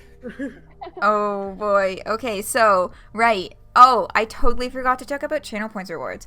So, here's the deal with channel points rewards. I have a few of them. My uwoos means that roughly, like, each redemption is for roughly a paragraph's worth of text read in uwu voice. I will not force any of you who have joined me today to do this unless you want to, because I know that I should have warned you about this. So, oh, posture check. Thank you. Yeah, I have actually been slouching a lot. I'm gonna fix that. What kind of... I'm like hunched over my keyboard like a gremlin, so posture check. Yeah. Yeah. That was a good posture check, thank you. Yes. My spine is straight, but my legs are at different angles each. Yeah. You're gonna save that for a good moment? Oh god, yeah, we've officially released the beast. Oh, and 2 hydrates. Yes. I will have, water. Hydration is important, especially for doing this much reading. Mm-hmm. Yeah, man. Fashion is all about the, like, what you're feeling. Also, what's trending, but, you know, we're the ones that start the trends. You strike me as a real influencer, Wamau. Go for it, my dude. You went to the closet tentatively. As soon as Sawab... No, come back! Who left? Nerd, Alright, nerd. stop being near you guys. So I get back. I like for a split second you also slipped into mafioso and it took me to a wonderful place. You know, like yeah, Like, yeah, see? Oh, how many times can you change the stream title per stream? Yeah, so I did, right, usually I have that set to just once, but I did adjust the rules for some of these in terms of limits and stuff. So, like, the Uwus, for example, there's a limit of 5 redemptions per person, and I think a limit of, like, 30 total over the course of the stream, so it doesn't get overwhelming. Fun story, when I was streaming Eridan's Pester Quest route, this was when I had just introduced channel point stuff, and it was all new, and I had no limits on anything, and a whole bunch of people in chat collectively got together and purchased like 30 Ubus at once. Oh no. So like, if you look at that Pester Quest video on YouTube, like the last hour of the stream is in Ubus. That sounds terrifying. So I put some limits on that. I love it. And the title change, I've just set it so that it can only be redeemed once every 30 minutes.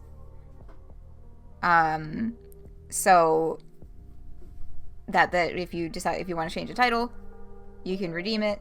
It'll go up. It'll be up there for a certain time, but it opens it up for other people to grab that too. Did you have a reverse that when people played Nepeta, you had to say it completely serious and stoic? Oh, that would be a good one. Nepeta's route is mostly sad, though. So... Well, a sad woo. Oh, Nephros Pester Quest. A boo-hoo, if you will. Don't laugh at that. That was bad. Don't laugh at that. No, Oh. good. Your jokes are funny. How dare you? Rip. Noah just texted me my Wi-Fi went down. So can we get some Fs in chat for Noah? F. No, I'm gonna go grab a bottle of water. It'll take like 2 seconds. I'm gonna let them know we got some Fs in chat for them. I missed Hell you yeah. when you're gone. I needed to be said that Mads specifically DM'd me a picture of Cirava's bong. And said, what's that about Cirava vaping? And I had to defend my honor of Cirava does fucking vape, and that's still not a joint. Where's Macus though? Oh, Macus is at work right now. They'll be back later this evening. We have this homophobic thing called jobs. Yeah. That's why I have to dip out at 8 my time because I have to get up at 2 a.m. Ooh. Ahaha. Oh, that's a good stream title. A tale of meat boys, gamers, and between. Okay, so I'm gonna change the stream title, and then we'll keep reading. Capitalism, indeed.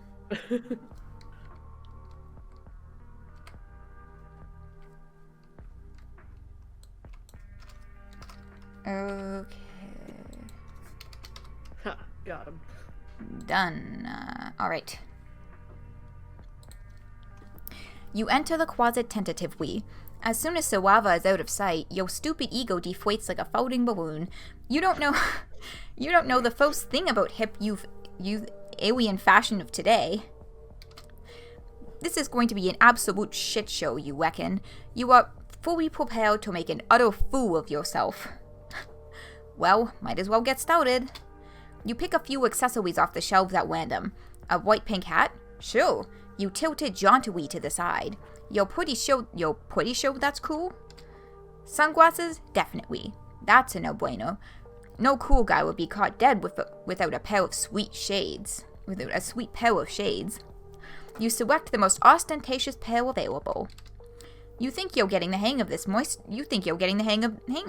wave aesthetic? You just have to look like the biggest tool possible. Got him. Several accessories later. Radical. Wow. Neato. And that's about... That amount of text is about one uwu redemption of text. So... That's just the outfit I'm wearing right now. What the fuck? Wait, I'm so upset. It's a good outfit. I literally was like, yeah, I'm gonna wear my compression top, but like, have the straps be showing. Fuck. Oh, my fuck. This shit is transcendent. Wow, you got me speechless. Just, damn. Look at you. It's like you're a whole new guy. A much chiller and cool guy who I now gotta be friends with right now, immediately. Now all we gotta do is debut you to my hundreds and thousands of followers, Lamau. This is gonna be fucking great. Let's take some selfies. Oh no, not the clout. Your heart is soaring. You did it. You really did it. You're down with the kids. And now Cirava wants to take the coveted selfies with you. This night couldn't be going any better. You may look like a complete asshole, but if it can win you popularity with a bunch of alien teenagers, then an asshole you will be. Selling out is amazing. Well, what are you waiting for? Get over here. We're gonna take some fees. You pose with Cirava for several selfies. They put their arm around you in a gesture of newly formed friendship. You are beaming with friend pride. Oh, hell yeah. These are turning out great. Damn, killing it. Now all I gotta do is post them. Cirava fiddles around with their phone for a while. Oh, you're so nervous. You've never been internet famous before. You hope the new fame won't change you too much. Or maybe you do hope it will change you. Change you into someone with tons of friends. And the likes are rolling in. Oh yes, I live for this shit. This one guy is asking if you want any of your quadrants filled. Zebruh, probably. Oh, and this girl loves your shades. Damn, a lot of people are asking if you're single, Lamau. Don't go for it, though. My followers are fucking freaks, dude. You aren't sure what filling a quadrant is. Sounds like some kind of fucked up alien ritual, but if it's anything like friendship, you are all for it. Welcome to my twisted internet fame, Lamau. Let's chill out and listen to some beats. You vape? I got a pretty juicy rig downstairs. Is that Troll Naruto in the background? Before you know it, Yeah, I think it is. What? I Wait. saw like the headband and like Sasuke, and I was like, wait. Okay, hold up. Believe Where? it. Was this in the previous... Oh! Oh, the poster in the back. That's Troll Naruto. Oh, It's shit. definitely Troll Naruto. That's Sasuke. Wait, this changes everything. Believe it, Troll Sasuke. Shit, I can't... I wonder if that's actual Alternian text or just mocking. I don't think that's actual letters. Go I get used to crap, have... don't read it. Crab's still asleep. but Damn it. Yeah. Our expert. Or wait, no, they should not be. Oh, hold on. They don't have alarm set. Keep reading. Sorry, I'll be back. Okay. Oh, wait, what? Randy, your sticks. Yeah, see, I used to... I don't know where it went. I actually had, like... I physically printed out, like, translation key for the Alternian alphabet. And I did, It like, all probably the was hand translations and stuff when I was streaming these in, like, 2018. But I That's don't know where that probably paper went. I Easter. kept it. Also, probably Eastern Alturian. It looked more angular. Yeah, it looks vaguely Japanese, but it wasn't Japanese, so I think it's just like fake East Alturian text. Right. They got us again. Before you know it, you're sitting on Cirava's couch, watching them finagle with a horrifyingly elaborate vape rig that appears to be made out of some sort of living larvae. You don't want to know. Cirava places their mouth on what surely must be a bug anus and inhales deeply. The rig makes an awful high-pitched rattling noise. You think you're going to vomit. Shelf those clouds. Oh man, that's the good stuff. Here you go, dude. You take the trembling insect into your hands. Well, here goes. Your final hurdle to eternal friendship and popularity. You vape vigorously, inhaling as much as you can. The vapor fills your lungs immediately. It burns a lot. You suddenly realize that you're not quite sure if this alien vape juice is compatible with your anatomy. You could have just inhaled a bug ass full of poison like a fucking idiot. What a way to die. Your vision swims. You got it. Just hold it in, Lamau. Tears stream down your face as you hold in your double lungful of insect gas.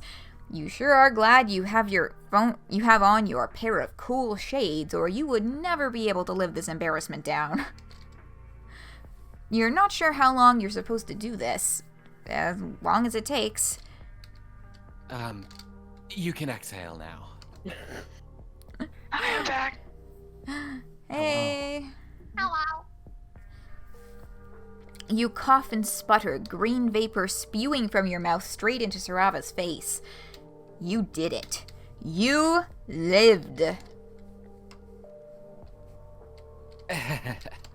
Oh man, that was sick. Your head feels light and woozy, and you giggle. Yeah. A ghost of, like, art. Yeah. The two of you... Macintosh 420 plays in the background. The two of you kick back and relax on the couch, and you stare up at the ceiling. Whoa, when did that huge wasp nest get there? Crazy, man. Cirava's music suddenly sounds a whole lot more interesting. I think there's a Magnus Archives episode about this where you just stare at a wasp nest and like zone out. I'm pretty sure. Spoilers. Yeah.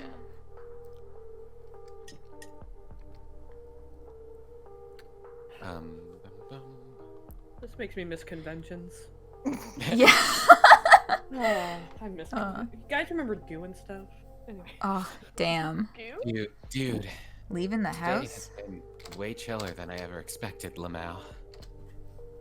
You are officially my best friend for life.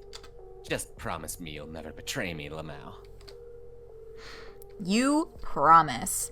This is incredible. You love your new friend. You watch as they effortlessly take another huge rip from their vape rig.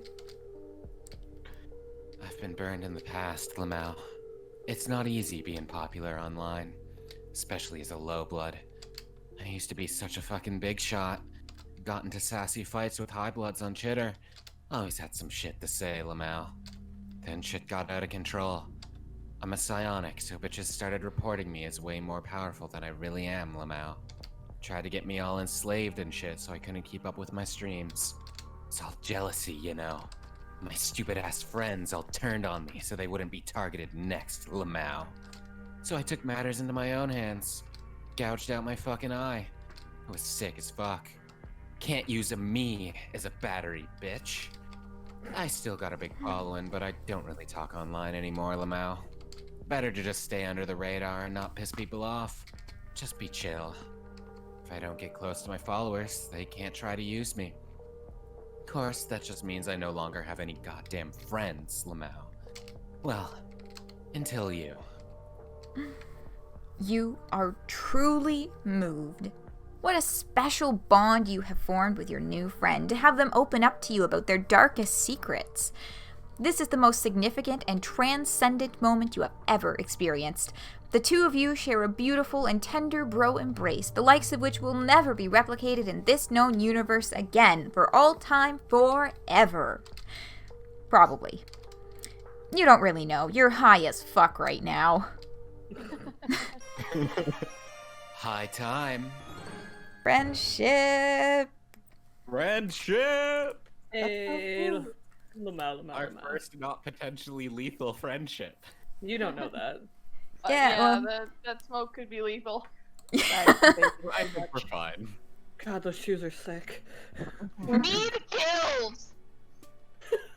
I smoked weed, and now I'm gay! I smoked weed and now I'm dead, but I lived though.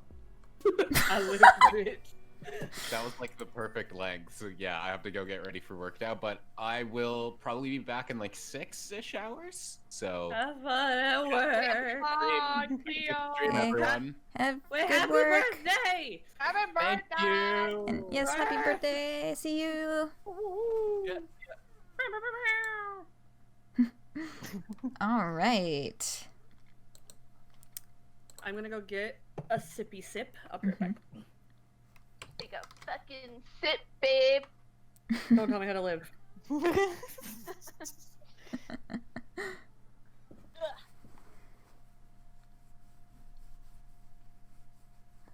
also gonna fill my water, but I am on a laptop, so I can just take you with me. Yay. We're going on a water hunt.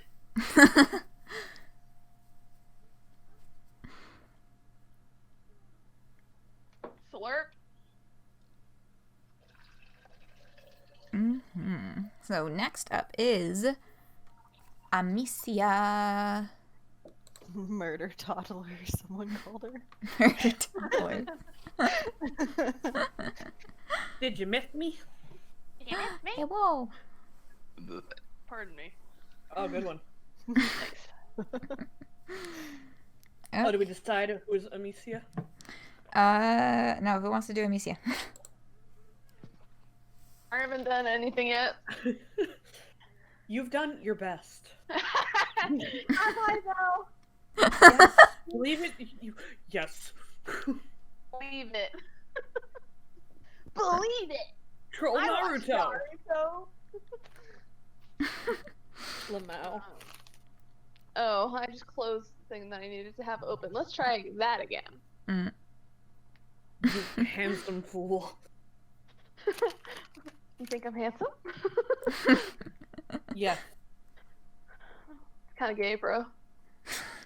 Were you not here when I screamed I'm a homosexual? You know what? That's fair. That's on you. Oh, what lied through yonder? I have the thing now. Oh. Oh, my pop does not want to stay up. Hey, Kaylin. Mm-hmm. Someone redeemed to make me say something. Oh, that's a lot. Okay, wait. But No, it's you gotta like say it's. it. You gotta say it though. I know. Oh, I'm so trying the to. tune of we didn't I gotta, start the like- fire. Oh, to the tune of "We Didn't Start the Fire." Oh my god. Okay.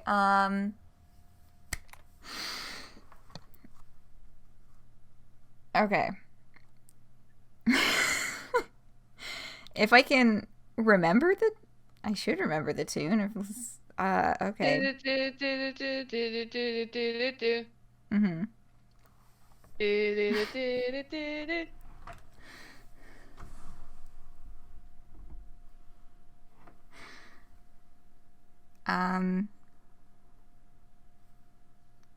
Okay. I'm trying to like match it to I don't know, I can't quite get the syllables to match in my head. Oh, I see. Zebra There's is a massive sleeve. okay. Dee-dee-dee-dee-dee-dee. Ah. Okay. I guess I'm just gonna hop into this. Okay. MSC reader, point and click, different cast. I'm already losing the tune. Just keep going. Just keep Okay. going. Just roll it. Nikki's hitting Vikare jumps, Ray of Fleets. Zebra is a massive fleece.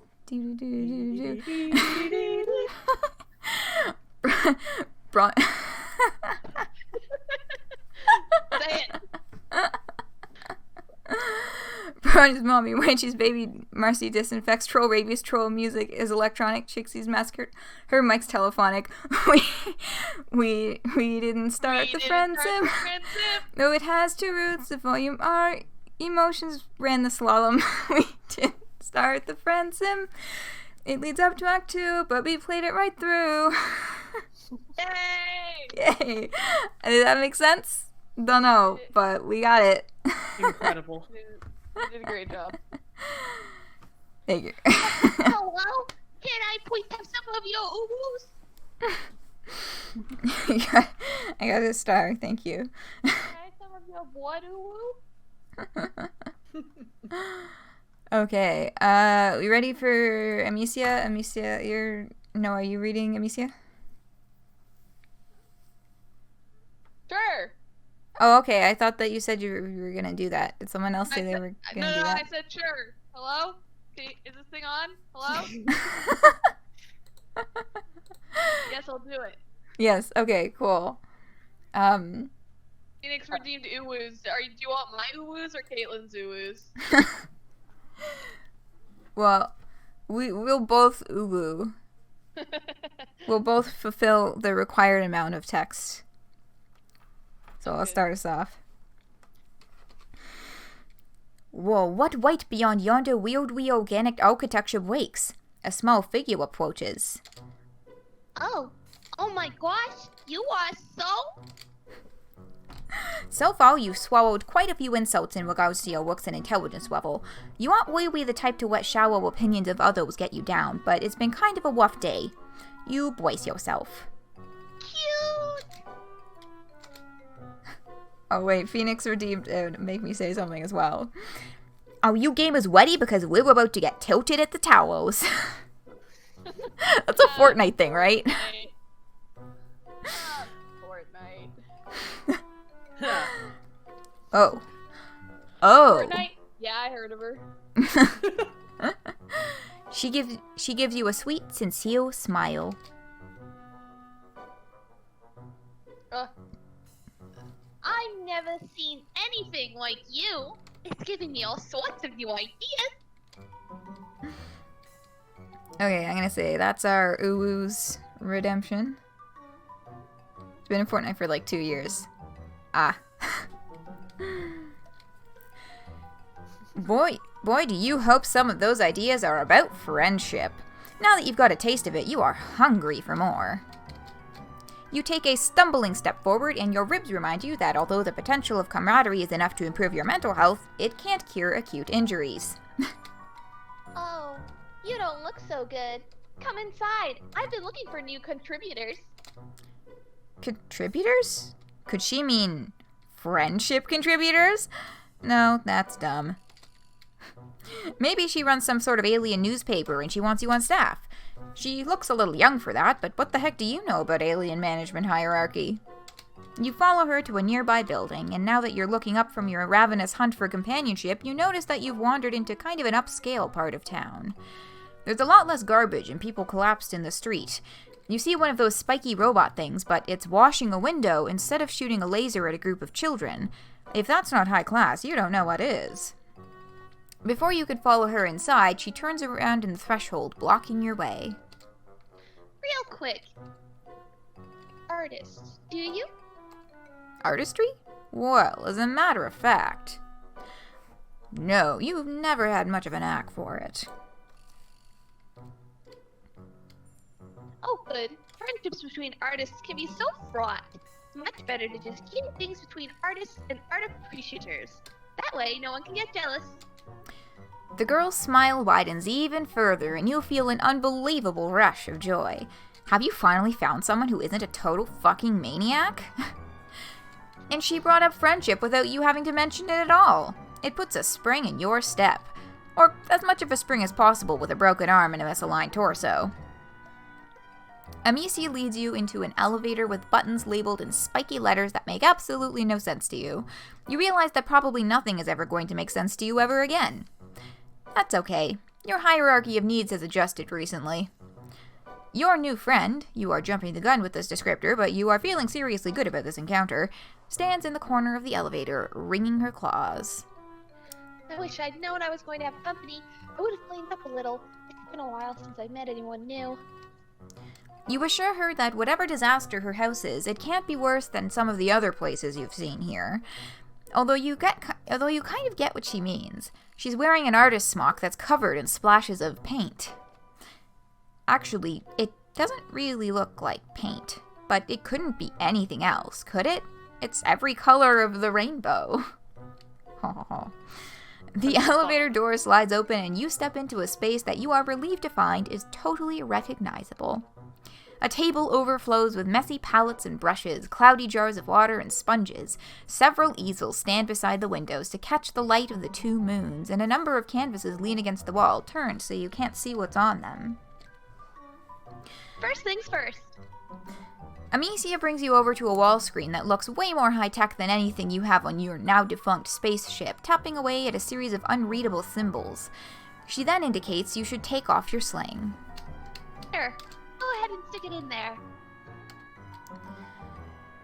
She seems to want you to put your injured arm in a large hole in the wall, which you do because you are sure your new friend has your best interests at heart. The hole shrinks down like a blood pressure cuff and sending bolts of agony through you. You want to yank your arm back out, but you don't. Even if it's broken, you still like having it attached to you. Instead, you shout a lot and thrash your other limbs around. Calm down, you big wriggler. It's like you've never seen a medicalizer before. If you don't stop moving, it won't work. Tears spill down your cheeks, but you force yourself still. You bear the pain. You'll bear the pain. You'll do it for your friend. She's looking at you so hopefully, and she's so delicate and pretty, almost angelic. You look at her face and tell yourself it's all going to be okay. Finally, the hole releases you, and you pull your arm back out to find it completely healed. You can move your fingers. It doesn't even hurt anymore. Hey, things are looking up. See? I told you. This is great. You are overwhelmed with the urge to celebrate. Okay. And I need to reload the page again because it's glitching out on me. And no, that's the wrong button. Now I can do a new poll. Okay.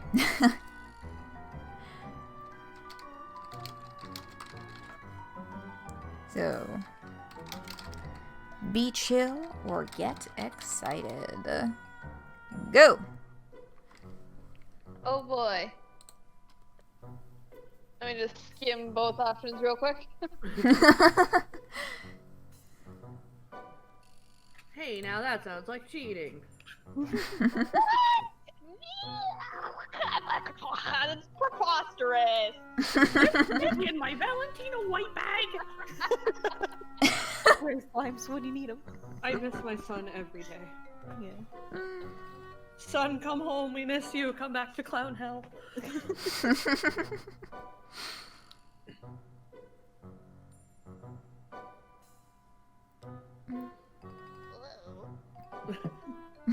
Whoa, gamers. Ruh-roh.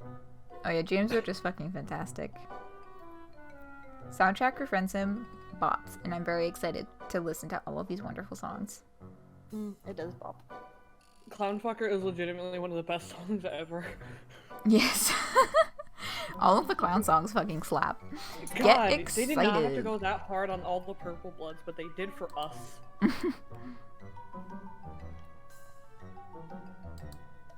Okay, get excited and dance your new friend around the room. Jump around. You try to resist the urge to celebrate. You fail to resist the urge. Jump up, down. You take Amisia by her tiny hands and twirl her around the studio. Or you try to. You forgot about your busted ribs. You sure are doing that a lot. You let go of Amisia and go careening into one of the tables. Thankfully, not the one covered in art supplies. You hit the corner and go down on your already incredibly sore ass. this is what you get for acting like a huge fucking tool in front of your new friend. Are you okay? Is that some sort of ritualistic rite of healing I've never heard of before? You shrug against the floor. Amisia leans down and picks you up in a bridal carry, despite the fact that she's about half your size. It makes your ribs hurt, but what doesn't nowadays? Amisia lays you down on a weird, lumpy couch. Are you sure you're okay? You look a little... She trails off to nothing. She's looking at your left arm, which you have draped over yourself awkwardly to sort of try and hold your torso together. That color. At first, you think she means the color of your skin, which is different than her light gray. Then you think she means the truly fantastic buffet of bruises you got going on. But then you realize that in your prancing idiocy, you've managed to scrape up the inside of your arm. Blood oozes sluggishly from the wound. Amisia dredges a finger through it. You're half expecting her to put it in her mouth, and for this to become a whole cannibal situation. Well, since you aren't the same species, it wouldn't really be cannibalism, but still, no thanks. Instead, Amisia just holds her finger up, the drop of blood trembling on the tip. This color. I've never seen anything like it. She dashes off to one of her tables, pulling over a sketchbook and dragging her finger down it. Your blood paints a rusty line down the center. She lets out a little squeak of excitement. This is amazing! What, red? Not red. There's a million dirty little rusties swarming all over the city. I'm drowning in red. This is crimson. It's incredible. You must be some sort of mutant. You're really lucky I found you instead of one of the drones. Lucky? You? Ha! Yes, very lucky. The luckiest. Though your arm is healed and you're out of whatever doubtlessly weird weather happens on this planet, maybe Amisia's right. Maybe you are lucky. You close your eyes and try to breathe. Zen yourself out. Really center yourself in your own body and all that garbage. Then you open your eyes and wow, you sure aren't centered anymore. A knife! Why do you have a knife? Are we? In fact, you roll completely to the left as you try to get away from Amisia, who was back and standing over you with a gigantic axe. Watch out! Amisia grabs you, drags you back up onto the couch, and plants her hand on your solar plexus, effectively pinning you down. You'll hurt yourself if you keep flopping around like a beach blubber beast. You want to be friends, don't you? You want to help me with my artistic aspirations, right? You get the feeling that she might be trying to manipulate you. Just the tiniest little suspicion. It's possible that Amisia has recognized your intense craving for companionship and is trying to exploit it. You don't like being suspicious of a new friend, but that is a pretty big axe. I don't know what's got you so worried. I just want to show you my axe. Oh, of course. Makes sense. It is a really nice axe. You hold out your hand for it, but of course it is too heavy for you, and your hands are all sweaty, and you fumble it. Fumble the really sharp weapon. Amisia tries to catch it before it's too late, and somehow in all the wriggly struggle, you end up getting cut. Like, very cut. Across both of your wrists. In fact, you don't think she could have aimed better even if she'd been trying. Oh dear. Hard agree.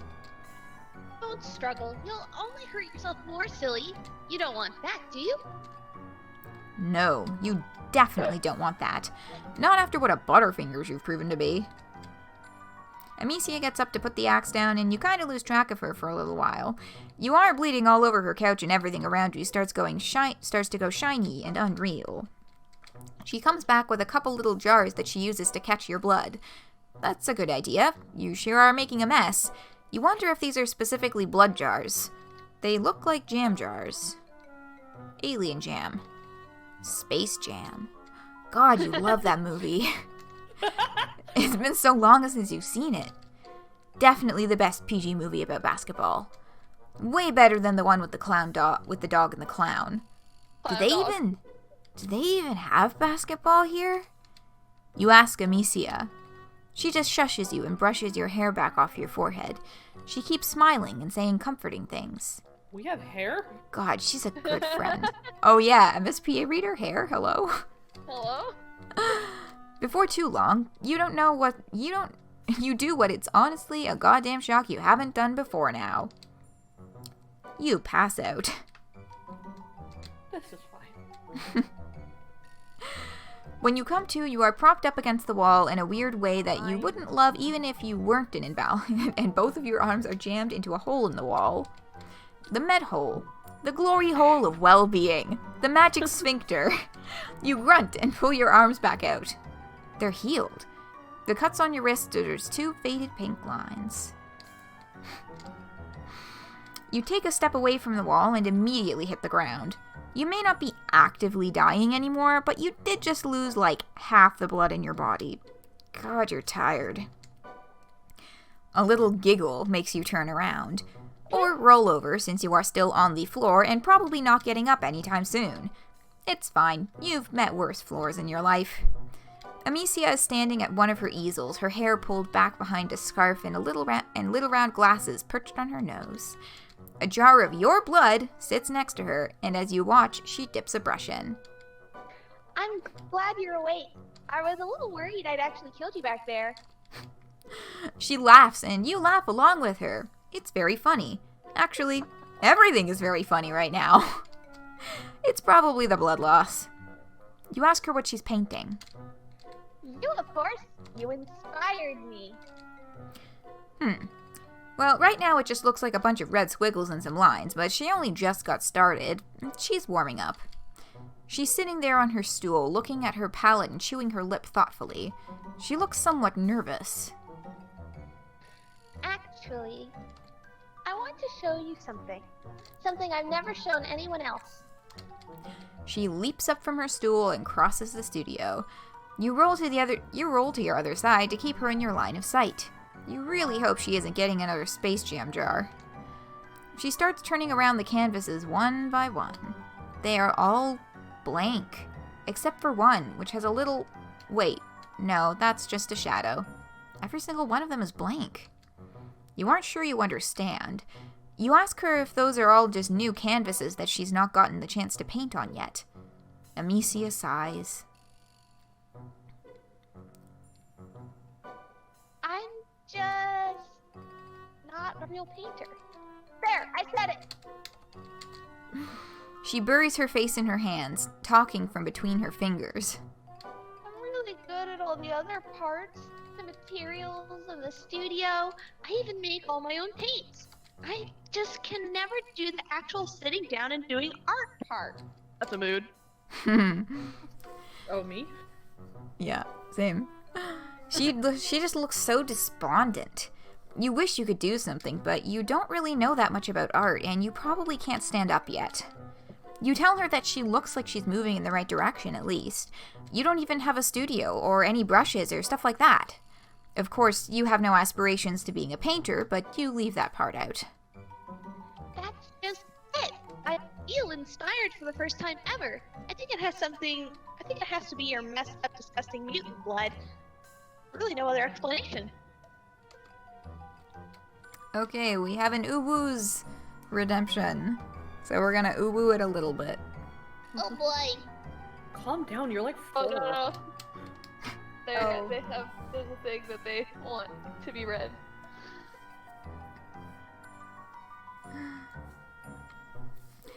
She takes a knee beside you, picking up one of your wimp hands with hers.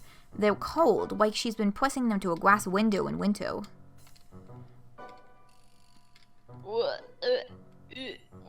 There. Sorry, I lost my place. Also,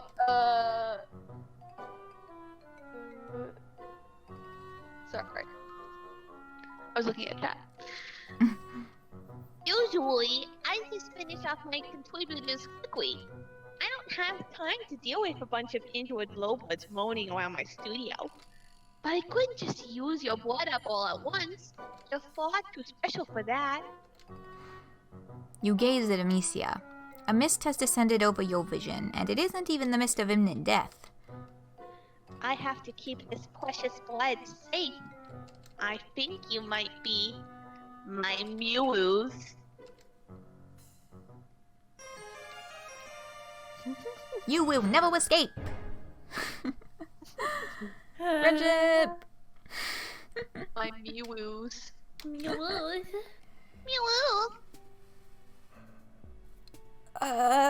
Stretching. Okay.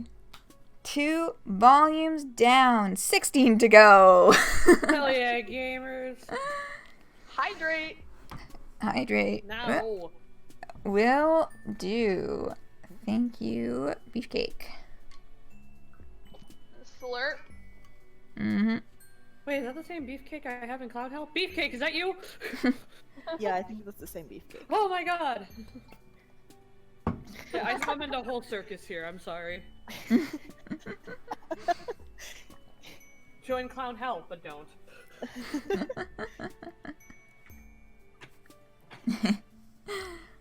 Okay. Oh my god, hello. Oh my god, That's volume totally- 3! I love Hi, these Cloud Hater, 2. you're my mortal enemy. That's also one of the clowns. I'll punish them later. Oh, Bronya. Good night, good night. No. Clownhouse summons you. No, I pinged her. It's I 5 mean- o'clock here. The sun is gone. Yeah, No, my curtains are closed.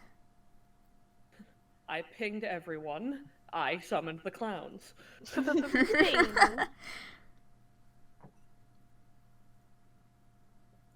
I don't want to be stereotypy, but I do think Mads should voice Skylla since they're from Texas. You want me to do a... Oh, I want Bronya! Well, I know you want I Bronya. want every jade blood! Please! Maz, are you okay with voicing Skylla? Yeah, I can do my best country southern Yeehaw. accent. Yeah. Okay. Yeah! No, go wake up Bryce. No, he's at work probably right now. Get home! Oh my Tell god. him it's important! Okay. Right away and voice a character on a stream. Video game. Video Because they're- games! Texan. Putting one foot in front of the other, you continue on through this strange alien world. Just when you think this stuff is beginning to make sense, it all slips through your fingers and becomes even stranger and more alien. There does, however, seem to be one thing that remains constant through all planets and walks of life. That thing is friendship. You Oh, are on the friendship. prowl for more. Team Snapchat, fuck off. It would have perhaps been wise to stay with one of your wonderful new friends until you are fully healed. But as Martha Stewart said, visitors like fish begin to smell after 3 days. And Diamond's fucking dead. And homeless. Never mind. You are almost positive Martha Stewart said that. Nevertheless, you soldier on in your endless quest for companionship. Where will your travels take you next? Okay, it is poll time. Okay. Fucking Gunter, like we said Bronya and Gunter just emerged. Gunter's been back there for the whole Oh, time. I You're probably gonna hear them a little bit in the background. Oh, pardon me for not knowing I'm not there. Adventure? Like from Adventure Time? So they get from Adventure Time a lot, but that's just their last name. There's actually no H in their name. Or it's I not their see, last I name, see, it's I their first name, their chosen name. But yeah, no. They are my spouse, I'm and sorry, they will crap. join us later once they get off work at 12:30 midnight. Woohoo! Yeah. I might actually dip for a little bit because I do have, unfortunately, chores that I need to do near these dishes that have been sitting in the. And I figure I'll go now while you still have guests, and then I'll come back later and keep you company later. Yeah. Okay. Okay. See It's you fun. later, I'll be Noah. back. Yeah. See ya. Boy. And thank you for the follow. Alice Caliushin, if I'm reading that correctly. Oh, we are tied so far. It's a tie. Died. Oh my god. Ooh. Do we gotta flip a coin? I have no coins. I have my D&D dice. My D&D dice make a special guest appearance in, like, the bonus stream game right now is a game called Arcade Spirits, which is, like, a kind of dating-y, friendship-y game. And whenever we can't make a decision, the D&D dice come out, and it happens at least once a stream because we're all very indecisive. But I've got my D8 in my hands, singular. Odd numbers, Skylla. Even numbers, Bronya. Oh, that's a 6. I was looking at it upside down. I was gonna say 9, and then I was like, wait a second, this is a fucking D8. That is Bronya first. Bronya. Oh, hell yeah, gamer.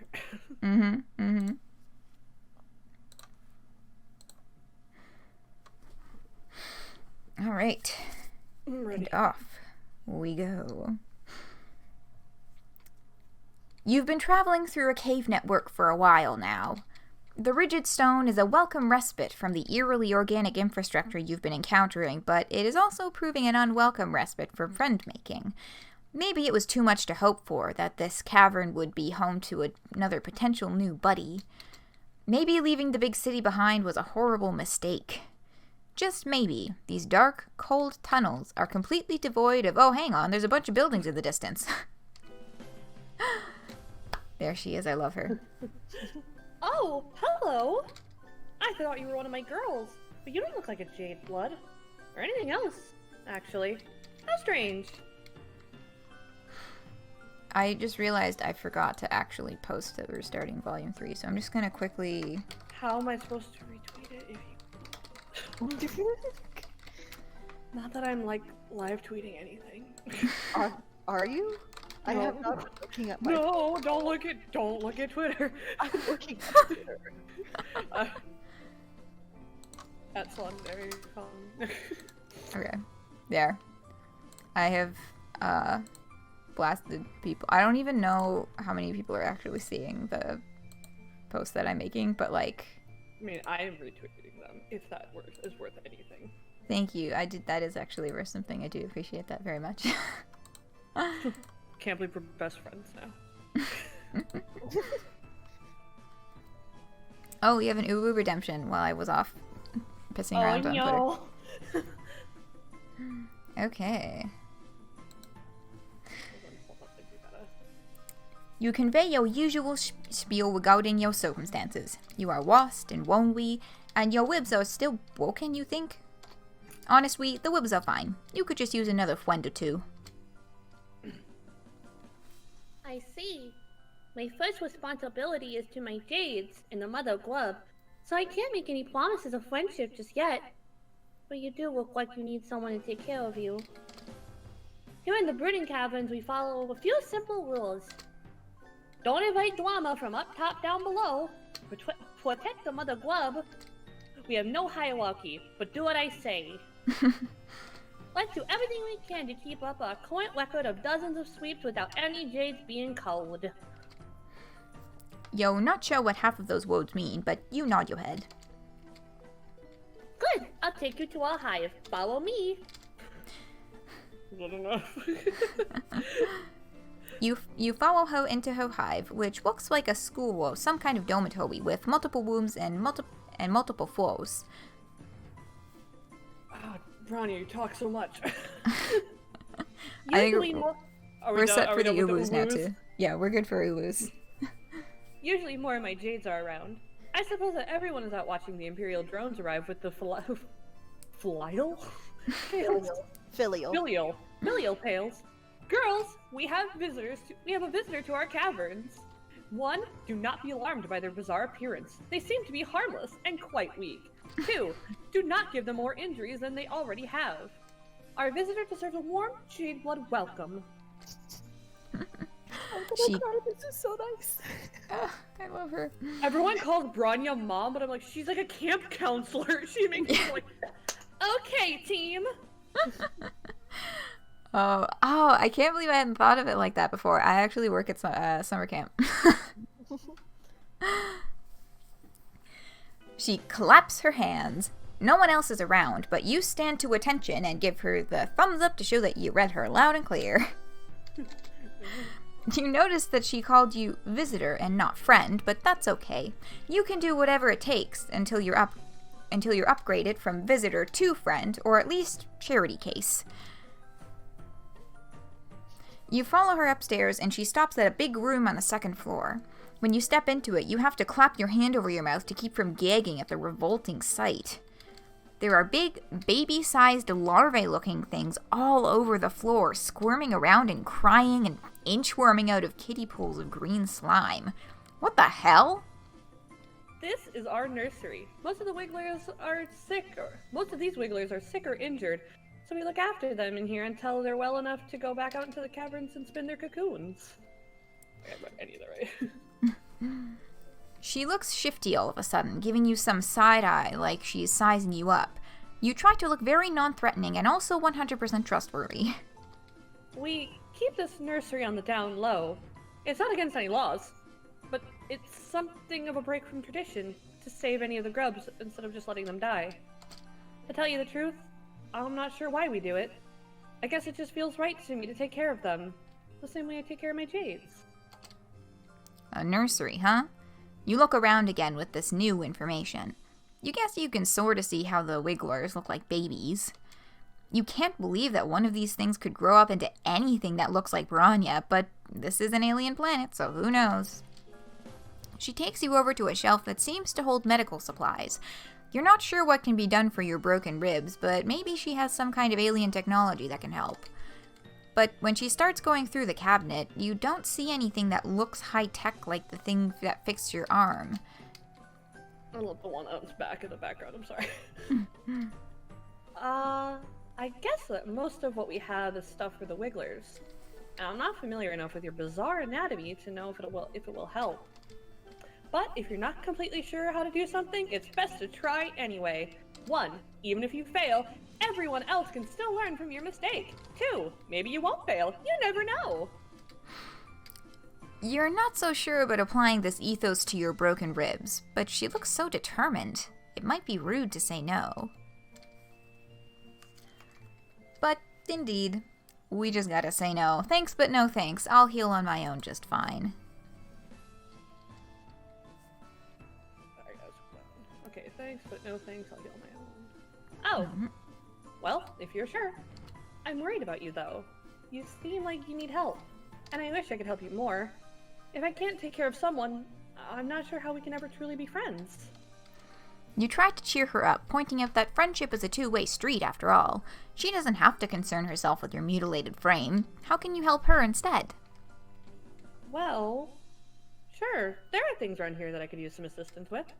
However, don't take this the wrong way, but we've only just met. I don't know what I can trust you to be I don't know that I can trust you to be as responsible as I am. It's not easy to be the one in charge. You have to be 1, conscientious, 2, consider, and 3, competent, at all times. You try to think of times in your life when you've been conscientious, considerate, or competent. You're drawing a bit of a blank, but hey, new planet, new you. You assure her that you have what it takes. I guess if you want to prove that you can be responsible, I can let you help me out today. It's a good time for a visit to the mother grub. You're careful to step around all the little guys on the floor as you head out of the nursery. She takes you back outside, and these caverns are even bigger than you first realized. They're also dark and cold and gloomy, and you can't see anywhere that might lead up to the planet's surface. Does she really just live down here all the time? To make some conversation during this cold hike in a damp cave, you mentioned that living underground seems kind of depressing. You realize too late that this wasn't very tactful, but she doesn't get angry at your conversational gambit of insulting her home. Oh no, it's very peaceful down here. Well, in comparison to anywhere else. I quite enjoy it. Brooding caverns are a place for life and birth, not death. That's pretty uncommon on Alternia. You're still not sure what she means by brooding caverns, but you guess it has something to do with the wigglers in her nursery. Before you can ask, you reach the top of a ridge and get a new, wider view of the rest of this cavern. It's enormous, probably the size of a small city. All over the cave floor, you see more wigglers crawling everywhere. Cocoons line the cave walls and the larger stalactites, with some young trolls crawling out of them. Walking, flying, and crawling among the wigglers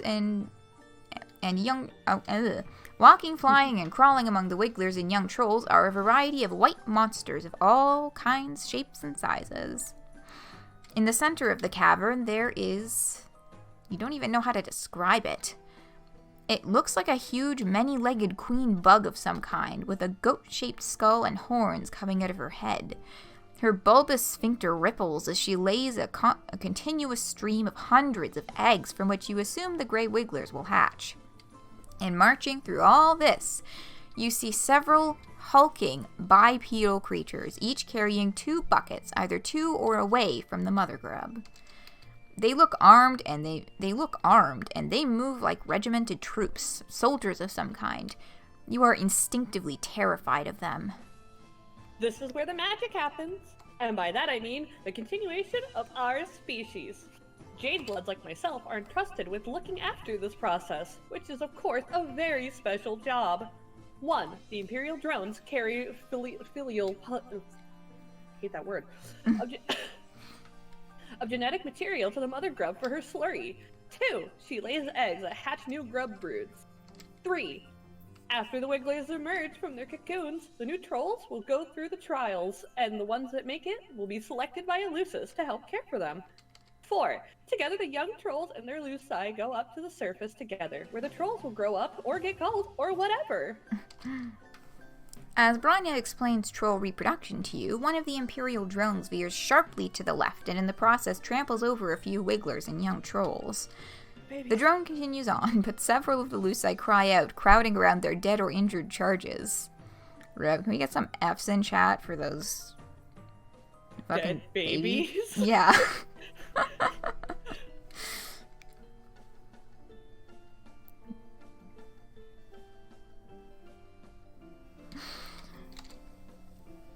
One of them, a gigantic beast that resembles a bison, bellows and rears up on its hind legs, hitting one of the other Luci with its front hoof.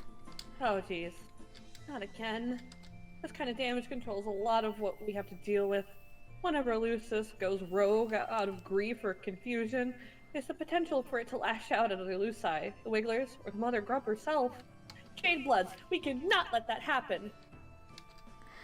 She looks so concerned, a marked contrast to how confident she seemed before now. You offered to help her out earlier, and it seems like now's your chance. Someone has to stop that rogue Lusus, and that someone could be you? Oh my god. Okay.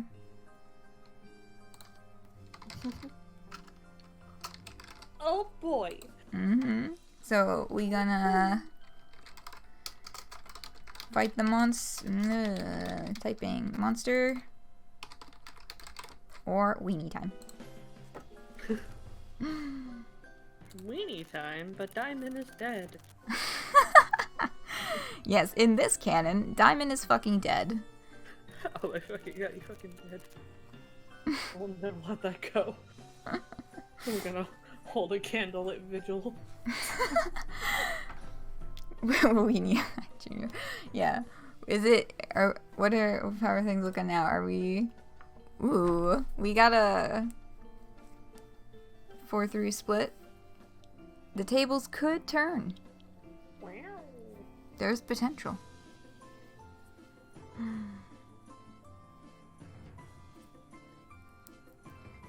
Be a weenie and let the Buffalo King kill the big drone with those powerhouse hooves. Yeah, fuck that drone in particular. Oh. The balance just tipped again. It's 50-50. Anybody go last minute vote? And we have a tie again. Ah, beans.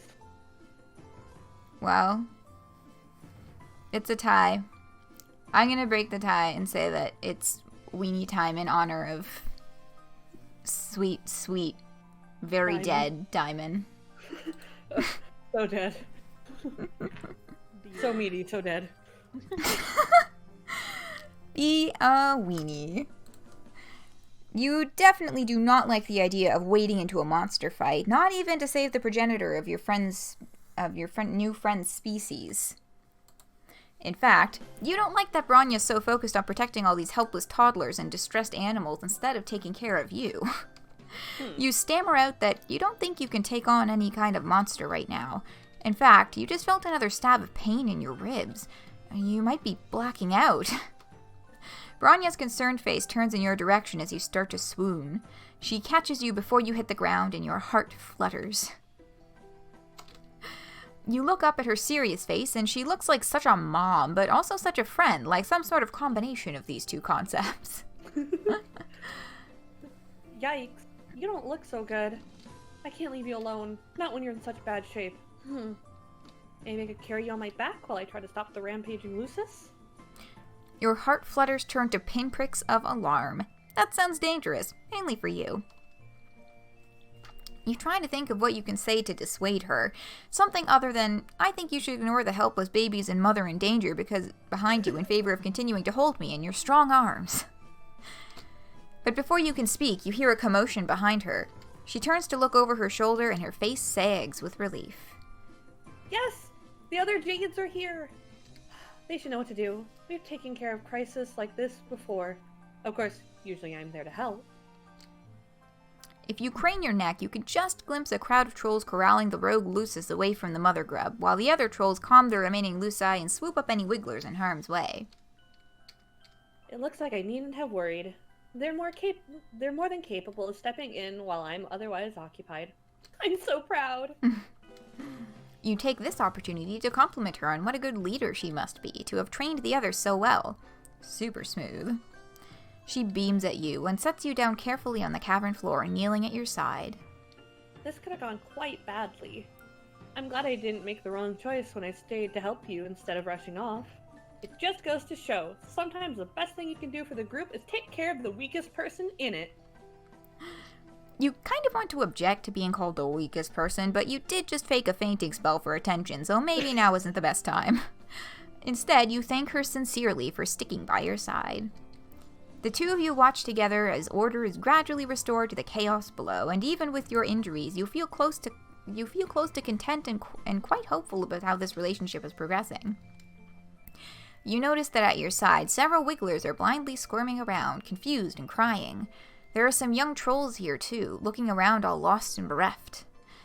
You're not sure if their Luci ran off with the others that got involved in the fracas, or if these little guys are orphans now. Not now that you're seeing them out in the natural cavern light, the wigglers look less like maggots to you. In fact, they're even kind of cute. You can see why Bronya would want to take care of them. One of the smallest wigglers closest to you has somehow flipped himself over on his back and seems unable to right himself, his little legs waving in the air while he cries. Trying to be careful with your ribs, you reach out and scoop him up and cradle him to your chest, rocking him back and forth until his cries quiet down.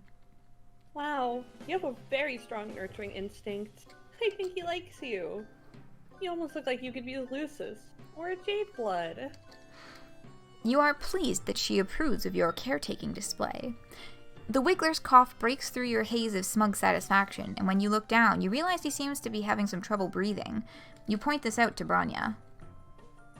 Good observation. You really are a natural at taking care of other creatures, aren't you? Some people find that nurturing ability to be very attractive in a potential friend. But as for the Wiggler, this is definitely not a good sign. I'm surprised none of the drones have noticed that he's sick. If we leave him here, he'll be called for sure. Bronya takes the Wiggler from you, and you're more than happy to hand him over, considering that you have no idea what to do with a sick baby that's not your species. Also, your broken rib makes holding a baby kind of painful, and Bronya holds the Wiggler carefully but with perfect ease, just like you hope she'll cradle your new friendship in its infancy. Once Bronya feels assured that her jades have the situation at the Brooding Caverns under control, you both take the Wiggler back to the Jade Blood Nursery. You hover around uselessly while Bronya sets up some kind of crib filled with green slime. You're a little concerned when she takes the Wiggler and submerges him under the slime because, he was already having trouble breathing. Surely drowning him in slime won't help. The sulfur should help strengthen his bellow sacs and soothe his sorrow shoot. When he gets healthy again, I'll take him back to the cavern and set him free to make his cocoon and pupate. But he's so small. It's unlikely that he'll survive the trials or be selected by Eleusis. Oh, you hate to see Bronya looking sad. You try to be sympathetic, mentioning your astute observation that this whole system set up with the Wigglers and the trials and the culling seems pretty brutal. What? Oh, no. I would never suggest. This is just the way the world works. And it's fine. It's fine. The trials are how young trolls prove that they're strong enough to survive. It's only right for the weak to be called. It's the purpose of Jade Bloods to ensure the continuation of our species, and consequently the hemospectrum. 1. We are not revolutionaries. 2. We're meant to do our jobs and keep our heads down and keep things running smoothly. 3. I would never presume to question the basic tenets of Alternian society. That would bring negative attention from the High Bloods, and I just want to keep my jades safe. You look around at the nursery and all these injured or underdeveloped Wigglers that Bronya was apparently supposed to let die. You think it might not be true that she doesn't question the way her world works. She's looking at you like she's scared you'll call her on it and expose her altruistic tendencies. You tried to salvage this conversation thread. Did you say that calling Wigglers sounded brutal? You meant neutral. Yes, you feel 100% neutral on this topic, neither committed to the culling side of things nor eager to take up arms in a revolution. Yes. Neutral is how I feel about it as well. What a good word to describe exactly how I feel about all controversial political subjects. Did I mention that keeping this nursery isn't technically illegal? Because it isn't. Technically. There's no reason for any of Triz's drones to come investigating our hive. And if any drones do come knocking, we have nothing to hide. No borderline revolutionary ideas will be tolerated within these walls. Bronya laughs nervously and looks around the room like she's making sure that any Imperial drones hiding in here heard her announcement. You feel bad for how nervous she is. You didn't mean to freak her out. You tell her that she sounds super convincing, and why shouldn't she, because she's clearly telling the truth. If you were an Imperial drone, you would definitely be satisfied right now with her clearly law-abiding and neutral ways. Thank you. That means a lot. You cast about for something to change the subject and mention that your ribs are feeling a bit better. Bronya's face brightens, and she lifts it up your arm gently so she can touch the injured part of your torso, examining it in her typically responsible and authoritative way. You shiver and wonder if her touch has healing properties. I'm glad to hear that. After all, I don't like it when my friends suffer. Your heart leaps. You look up, scarcely allowing yourself to hope. Could it be? Or was she just making a general statement? If you're not in any more pain, hopefully that means your injuries will heal soon. I'll take care of you until then, my friend. You are overcome. Your eyes fill with tears. Bronya smiles at you and squeezes your hand. Victory! Victory! Self-care comes first. Yeah, boy. Babies! Speaking of self-care, can y'all banter with chat for a little bit? Because I gotta pee. Alright, controversial Homestuck opinions, go! Oh god, please no. Not with that.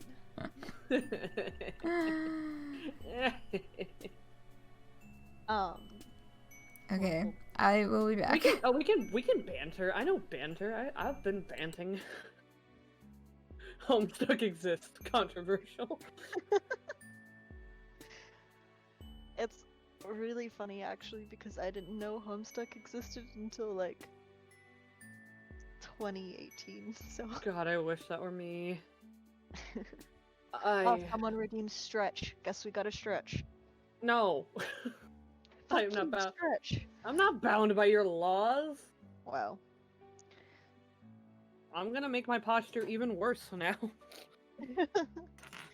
Oh, by the way, since they're taking a pee break, can you hear Gunter in the background? I turned on one of the I noise haven't- filtering things. I haven't heard them recently. Not since when I called them out. Okay. That should be fine then. Homestuck is just Friendsim clone. You're right. I can't believe Homestuck stole all this stuff from Friendsim. I am very excited in Hiveswap to potentially actually see Sea Dwellers because I didn't notice for like the longest time that Trizzo's the only like Sea Dweller we've seen. I haven't even seen a goddamn Violet Blood. Where are they? Where are they hiding them? Yeah, I want more Sea Dwellers. I love them. Give us more than just what we're used to with fucking Eredin and Cronus. There has to be some kind of like spectrum of personality. Not all Violet Bloods have to be like that. They're underwater. They're underwater. Duh. Well, in the trailer, the one that's like messaging you is a Violet Blood, right? I don't know. I haven't seen the trailer. Oh well, and I haven't played the first. I haven't played Act 1, and I haven't like seen the trailer. I don't think so. You've had 3 years. Gabe, I told you I didn't get into Homestuck. I didn't even read Homestuck until last year, and then I didn't even know about Hiveswap or Friendsim or anything until I literally auditioned for the role. Oh, Which is my how God. we met. You know this. I know how we met. I was there. Oh my God. Well, okay. I get done. Yeah, I think Credia is a Violet Blood because like her typing color was that. We're fucking playing Hiveswap tomorrow. I get done at 2. Okay. Well, depending on how long the stream goes. It should be ending around when I get done. Ironically, I will let you know. Be like, I'm yoinking this from the stream. Apparently, there are bullies in Karako's route that are also Sea Dwellers. Yeah, like they're mentioned, but we never get to see them. And you auditioned for Mads and I met through we were gonna do a Let's Read Friendsim project that didn't go anywhere. It was Wah, Let's Be wah. Friendsim, and am I speaking correctly? I don't think any of the words that I just said made sense. But when we were gonna do that, I had the roles of Nike, because that is how her name is pronounced. Because her song title actually, it's very funny, because her song title turns out it's like the shoe, or whatever. And so like her name is Nike, and I love her. And then I also do Chahut, because I like saying it Chahut, because that's a clown thing. I don't know why. I just like Chahut. I don't know why, but Chahut's good too. But like, it's yeah, no, I do. all Homestucks are valid, and that we are not valid. Yeah. Gunter told me once that like, yes. So that name Crencio, I pronounce it Chahut, just A because. couple people fucking do. Yeah. Yeah, I never thought it. Yeah, I didn't think about pronouncing it that way. I think Marcus is the one who told me, or who Yeah, suggested Marcus. Chahut. Marcus was the one that was very insistent of that, and I support them. They're the cloud expert. Yeah, I do- Chahut. I like Cahoot's route really like a lot. It's Oh, it's so good. It's really good. Like I said at the beginning of the stream, that one and Nike are the only ones that I've ever actually played full through, except for Tagora, because you did your fucking. You made me do the voice. I am being held here against my will. Yeah. I have Daraya because Daraya was the part I got, which is so hilarious because I didn't audition for Daraya. I auditioned for Cirava. I'm not gonna say any names, but it was hilarious. I kind of had an inkling of this project because when I got my email saying my confirmation that I got my my character, the email was blank and they didn't tell me who I was playing. Oh my god. So I was like, hi, who am I? Because Because I mentioned that, like, I can do Daraya, because, oh, shock and awe, a nihilistic punk goth character. A mall goth, yeah. Daraya's not actually punk. Daraya's not actually goth. Fight me. Okay. You're correct. Hello, I'm back. What's good? I don't know if that was entertaining or not. I just went somewhere. Nah, it's good. It's good. Okay. We're doing Skylla? I always said Skylla. I just said it. I Skylla. think of it as Skylla because, like, the fucking classic Greek creature Skylla. Oh, look at you! I can read.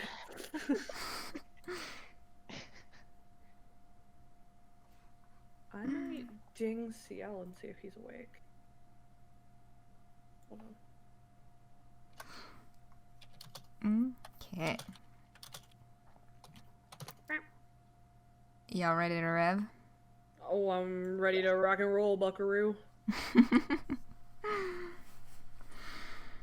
As dawn approaches, you find yourself heading out of the big city into the rustic outskirts. Man, the sun sure is bright on this planet. It's rising over the crest of the distant hills, a huge, fiery ball. The later it gets, the bigger and bigger it grows, way bigger than you've ever seen the sun on Earth. What's that smell? Could it be your flesh beginning to sizzle? Fantastic! You love the country. No wonder the nightlife seems so active in Alternia. They're all nocturnal to avoid brutal daily roasting. You reach into your pocket for your cool new shades, but you appear to have left them at your friend's house. Fuck. You gotta get yourself together. The recent physical trauma and extensive blood loss has you a little fuzzy. You weren't built for this wilderness survival shit. You're starting to wish you'd just stolen a fucking Lamborghini or something, instead of a spaceship. This seriously isn't looking good. The city is too far away now for you to turn back, so you have no choice but to keep walking. Maybe you can find a cave or a hole in the ground. Maybe you can just cover yourself with grass. You wish that someone had mentioned the Death Sun in between offering you alien meat products and calling you their muse. Off to your left, in the distance, you catch sight of what might be a shimmer of sunlight on the grass. A window? A solar panel? You could seriously clean up with renewable energy on this planet. Should you change your trajectory and go towards the shimmer? It might just be a mirage. Yes, go towards the light. Also, by the way, I forgot to mention, but while you were gone, someone redeemed an uwu. Oh, someone redeemed an uwu? Okay, so we'll get that now, and I'm also gonna go delete the fucking bot. Yeah, I saw that too. I was like,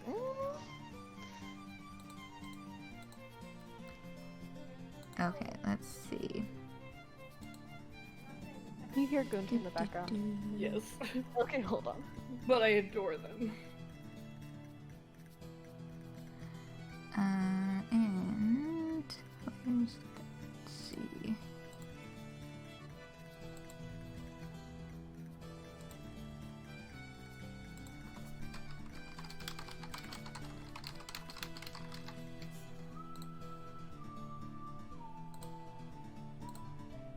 Okay. Taken care of. Go toward the shimmer. You turn your aching, stinging meat sack towards a distant, promising sparkle of safety and succor. You focus on just staying upright, one step at a time. Just keep swimming or whatever. God, this sun though. You need SPF 5 million for this nonsense. But then, almost like it has to pick itself up to come scuttling to meet you, you suddenly find yourself in front of a long, low structure. You let out a yelp of anguish, pounding on the door. At least, you hope it's the door. Okay, I gotta, if I can remember my fucking, how to do a cowboy voice. Channel your inner Texan. What in the world? The door opens and you fall inside with one of the most pathetic whimpers of your career. Blessed darkness closes in on you. From right beside you comes a snuffling yip like some joker is making fun of your dire situation. Something warm and wet glides up your stinging cheek. Hold on, lady. Give him some room. A pair of hands help you sit up gently. Your eyes haven't adjusted enough to make out more than a couple shapes, one right and one lower than the ground. What were you doing out there? Can you stand? Strong arms pull you to your feet. You wonder if everyone on this planet is strong or if you are just extremely flimsy. They guide you to a chair at the end of a long table.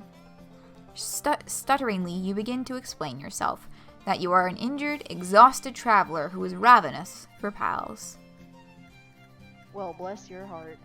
But hold on a minute. Dinner's about to burn. Now that your rescuer mentions it, you do smell something. It smells amazing. Funny you should just blunder in here like that. I was just saying, wasn't I, lady? It's been so long since we had any sort of guests who weren't Imperial drones or out to rob us.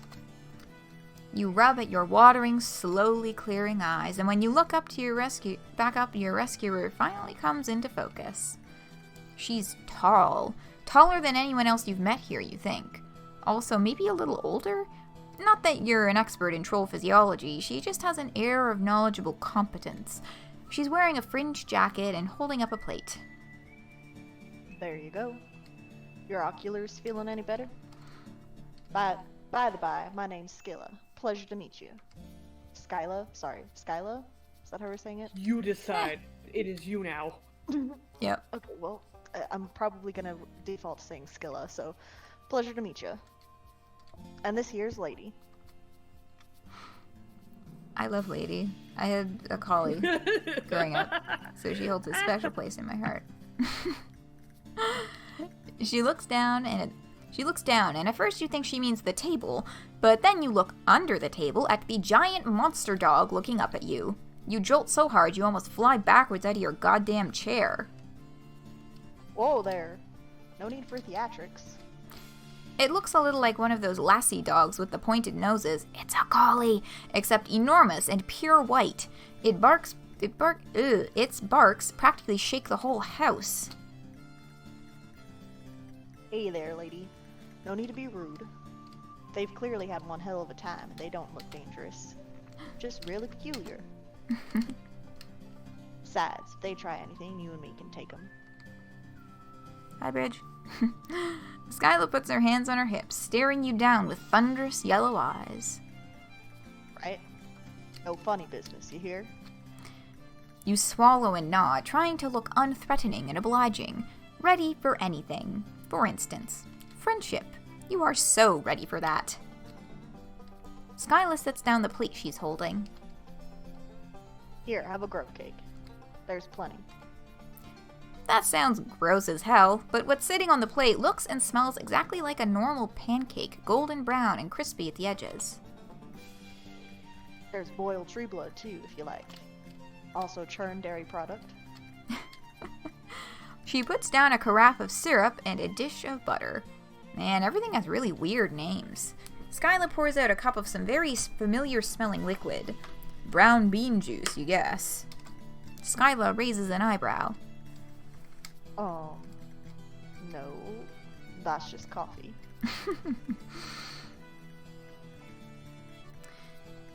She sits down next to you.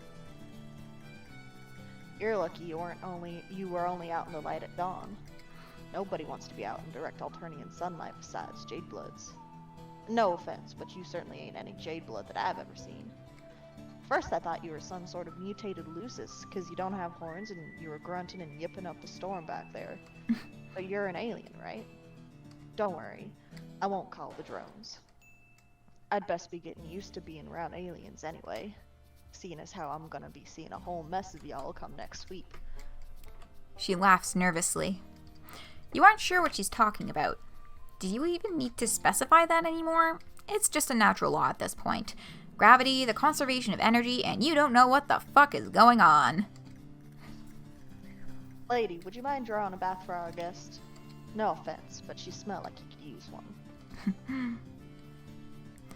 You can't argue with that. You offer her a cautious smile. God, she seems so nice and caring, but you've been burned before. And cut, and generally kicked around by fate. It's a tough world out there, but you want to trust Skylla. Lady takes a bucket in her muzzle and runs out into the yard, getting up on her hind legs and batting at the door latch to open it. It's adorable. The sun is high enough now that the whole landscape outside is washed in white. Oh God, the dog! Oh, it's sweet of you to worry. Lucii are fine going out for a little while in the daylight. Their coats reflect light, or something to that effect. I don't really know how it works. I ain't exactly known for my scientific acumen. You tell her that she seems pretty smart from where you're standing. As cynical as you are becoming, you just can't help trying to be her friend. She's so nice and, wow, really pretty. Not that that's a requirement for friendship, but your retinas would have to be way more scalded than they are to not notice that. That's nice of you to say. But it wouldn't even really matter if I was a bona fide genius. Some of my cast could never hope to rise up in the ranks. Best I can hope for is hauling crates on some cargo vessel.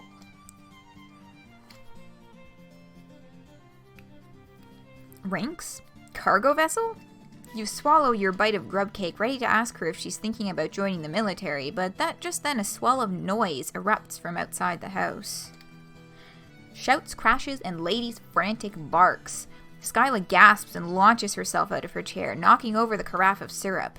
It oozes across the table in a sticky wave. Oh no! Not now! What the hell is going on? What is tarnation? Goddamn Lucis thieves! You don't get the chance to ask anything else before Skylla careens towards the door, throwing up an arm as the blazing white light pours in. Oh God, she's going to go outside and burn up. She isn't thinking straight. You've got to do something. Well, of course she isn't thinking straight. So, once again, it is time for decisive action. Oh no. Womp, womp, womp, womp. Dun-dun. Do we stop her or help her? Just thinking gay as hell.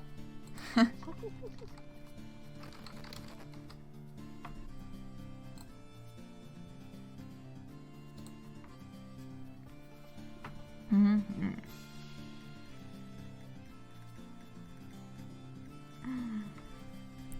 Yes, cast your votes. How's that poll going? Oh, we got a lot of people wanting to head out there and kick some ass. We're kicking gum and chewing ass. Mm-hmm. It's been 2 years? Yeah. I had to double check. Oh, noses and ears on troll talk sprites. I was thinking last night about Friendsim and the art style and about how, like, this came out before we, those kind of big conversations about canonicity and, like, all that sort of stuff became, like, a big thing. And, like, the power of fanon taking over and all that. Like, Friendsim is, like, it's such a good, like, distillation of those very values. You know what I mean? They got real As I have stated, since I am aggressively homosexual, and I love Lank and Marvis, I'm okay with it. Because they got all the pieces they need. But I do like that it's different, because I like that you can tell this felt like such a community project, TBH. Yeah. But because I draw things that aren't reverse centaur maple hoof. I love drawing in the MSPA art style. I love not having ears or noses.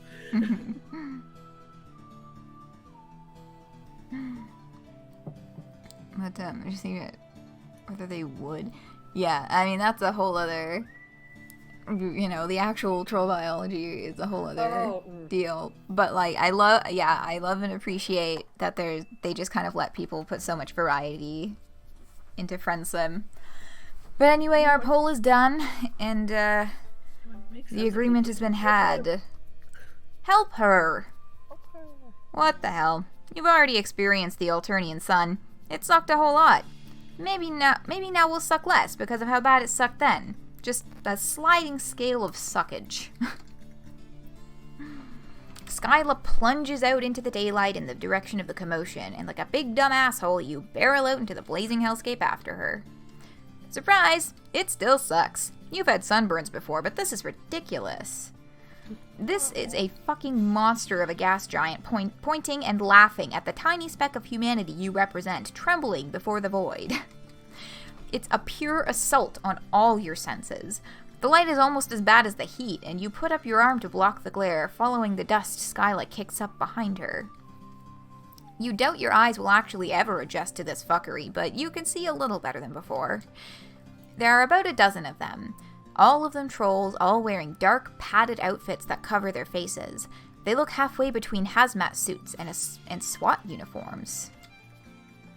Yo, I just realized, did we ever do that ooh-woos that was redeemed while I was out?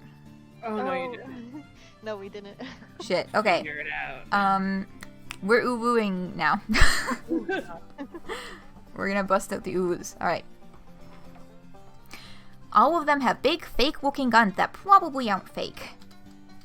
In fact, one of them shoots a laser at your face. You duck, and it weaves a blazing heat trail across your cheek.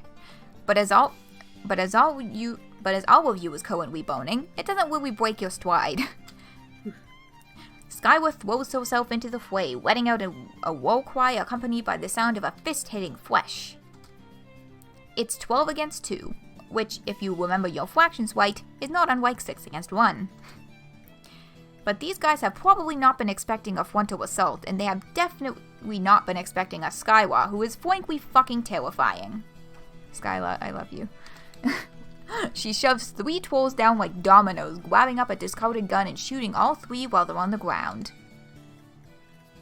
You have never been in a fight before. A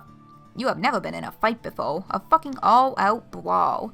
It's scary, but now that you are in the thick of it, also kind of awesome?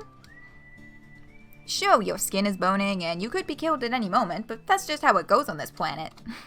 You just gotta get into the swing of things. Take no prisoners. Kill or be killed. Hell yeah!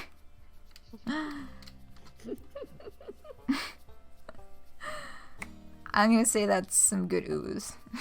Yeah. Help me, I'm boning. You pop one of the bandit trolls in the face. Fuck, that probably hurt your fist more than it hurt the troll, but it does throw them off balance for long enough for Skylla to smash the butt off her gun into the side of their head. Yeehaw! Hell yeah! She gives you a wild grin. The two of you are beaming at each other while a hostile alien sun tries to boil away the liquid from your eyeballs and a bunch of bandits try to dognap a giant monster. You love this girl. In a friendship way.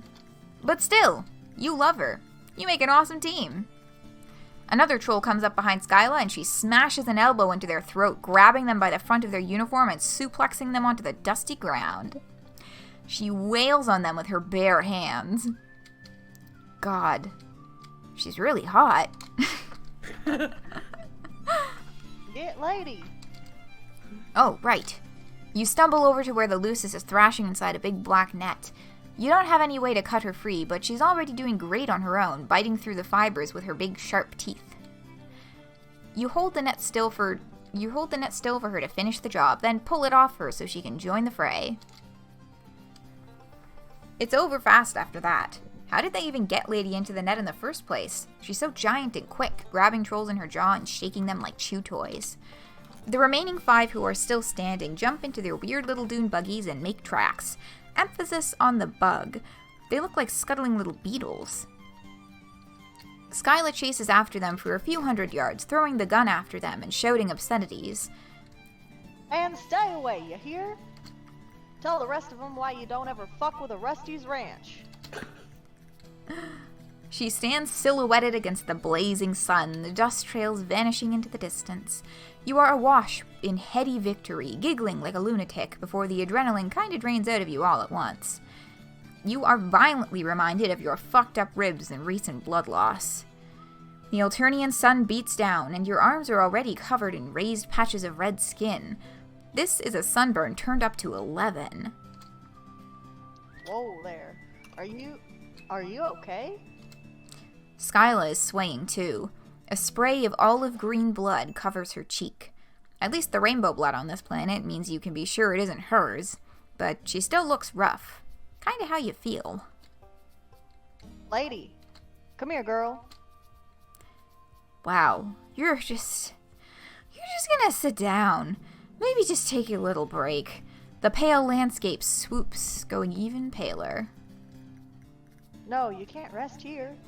You'll die, dumbass. I'm not letting anything happen to my new best friend. Get up. New best friend? Holy shit, that makes you so happy. You absolutely can't die here. Not when you've just made such an amazing friend. Somehow, the two of you manage to drag each other across the yard and toward the house. Hive, you're gonna get this lingo down if it kills you. Oh, we have a redemption of stretch, which I will definitely do. Oh, my spine. Much appreciated. Because stretching is important, and standing up from the computer is important. Never. Also, someone joined us while we were yeehawing.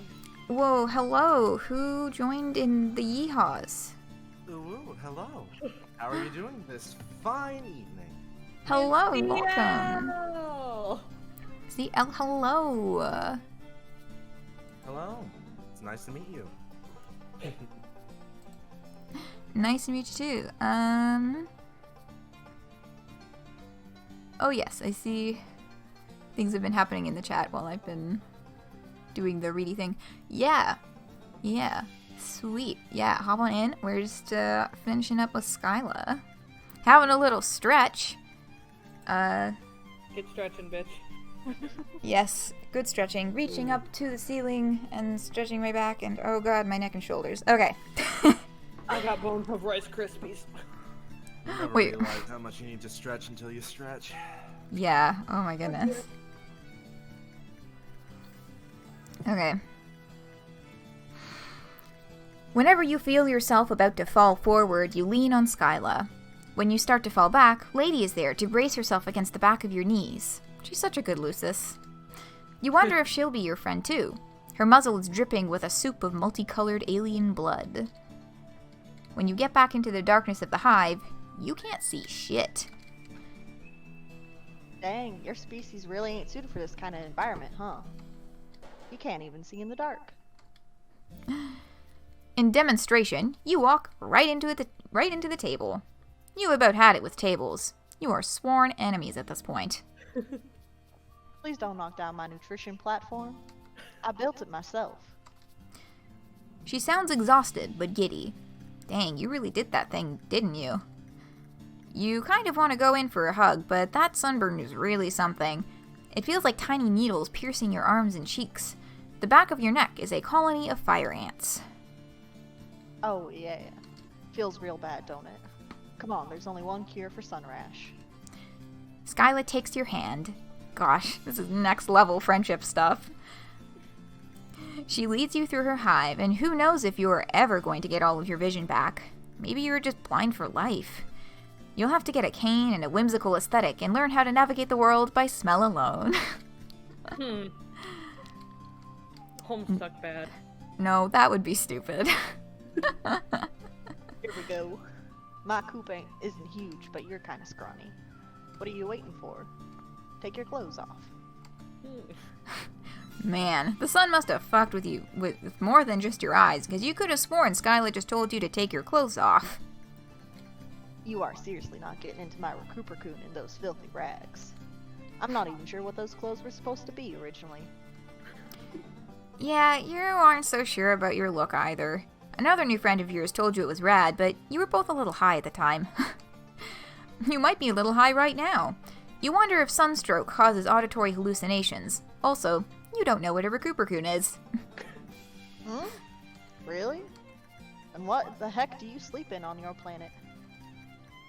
You hear rustling, followed by the sound of clothes hitting the floor, and then a weird gloop gloop, like someone getting in a bathtub, only thicker. Whoa.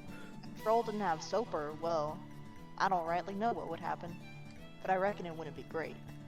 It can speed the healing process for burns and small wounds. I'm not sure what it's gonna do to your weird alien anatomy, but I don't see as how it's gonna make it any worse. You tell Skylla that in your experience, things can always get worse. Especially from her perspective right now, since she's about to see you naked. Nothing like a little self-deprecating humor as an A+ cover for insecurity. Skylla laughs. Come on now. I'm sure you're a perfectly healthy example of your species. Just get in already. I promise this isn't any sort of pale solicitation. Or flushed, for that matter. I know it's awkward, but I only got the one coop. Right, okay. Yeah, you can totally do this. You can make this not weird. Of course, you trip taking off your goddamn pants and Skylla starts laughing all over again. Not in a mean way, more in a chill, please join me in my slime bathtub, old chum way.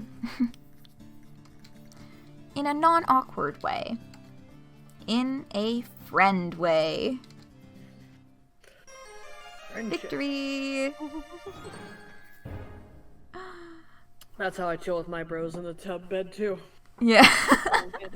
Long ways across them. Mm-hmm. I fucking love you, Skylla. God, fucking Skylla's amazing. Okay. Oh no, there's only one Recuperacoon. Oh, the next one is... Oh. Who's next? That's Tagora, right? Tagora and Vikare. Tagora and... Oh no, Crab isn't here yet. Oh, does Crab about like to reading do. for Tagora? No, Crab loves Vikare so much. Oh, I see. Yes. Oh wait, what is... Oh no, who's Obviously, CL has to do Vikare voice. Oh no, then who does that mean has to do Tagora, man? I could do Tagora if you want. I don't know what I'm gonna do, but you could do Tagora because you do have a pretty good Tagora voice. I hate Okay. this. While y'all are sorting out voices, I'm gonna step back for a minute and just like check on the dinner situation. Okay. So I will be What back we in a second. having? Go for it, fam. What we having? For dinner? Hey! They gotta go check on it. Hey! Take us with you! Here, let me just buy you a pizza. No! What the fuck? I told you to buy me shit! I am holding... Well, I don't have a knife. I have scissors. No. Please know that I always have one blade within arm's reach at all times. I have 3 pairs of scissors right now. Hey. Oh my god. A fact you now know. I'm sure they're having something perfectly normal for Brag. dinner. Gunter, I'm sure you could probably pull up the stream on your computer if you wanted, Who added me? and listen to us read Vikare's route at least. Because I know you love Vikare. A good boy, that Vikare. Why, yes! Aha! Yes, you said Miz! Bip, bip. Excellent voice. Also, hello. Hello, welcome back. Welcome So, back! here's the deal. I gotta eat food. I was wondering if one of you would like to read for MSPA Reader in one of the routes while I am eating my dinner. I could do that since the other two have the voices down for the romances. Not romances. Whoa, but whoa, friend hey, whoa, friend hey, whoa, romances. hey. Why? What kind of game you thinking this is? Sorry, I got my words mixed up. Okay, but it is fitting because the last time I played a dating sim, I played it so bad a girl died. Oh, That's no. Monster Prom. That's Monster Prom. That's Did you not- know Oof. that a girl can just die in Monster Prom? I learned that. They make you watch her funeral. Anyways. I just wanted to kiss a werewolf. It wasn't supposed to be like this. Yeah. It was only a kiss. Alright, well, voices are sorted. I'll read the intro and set the poll, and then, I'll go grab my dinner and we can get started on the next route. I also blasted us out on Instagram. I don't know if it'll do anything, but... Ooh, sweet. If you're here from Instagram, what's good? Mm-hmm. Fresh from your most recent bout of gratuitous bodily injuring and touching scenes of camaraderie, you soldier on. You've had a few setbacks, made a couple silly choices. Boy, do things just keep happening. But let nobody say that you, the main character, are incapable of growth and change. You made sure not to get caught in the wilderness near dawn again. You have made your way back to civilization. You can't wait to discover what new adventures await you. Adventures like friendship. Friendship. Okay, Tagora and Vikare. Let me set that poll. I've never actually read Vikare's role. What? Or route. It's Vikare is the one pronunciation I have not heard. It's odd. Vic. Can we just call him Vic?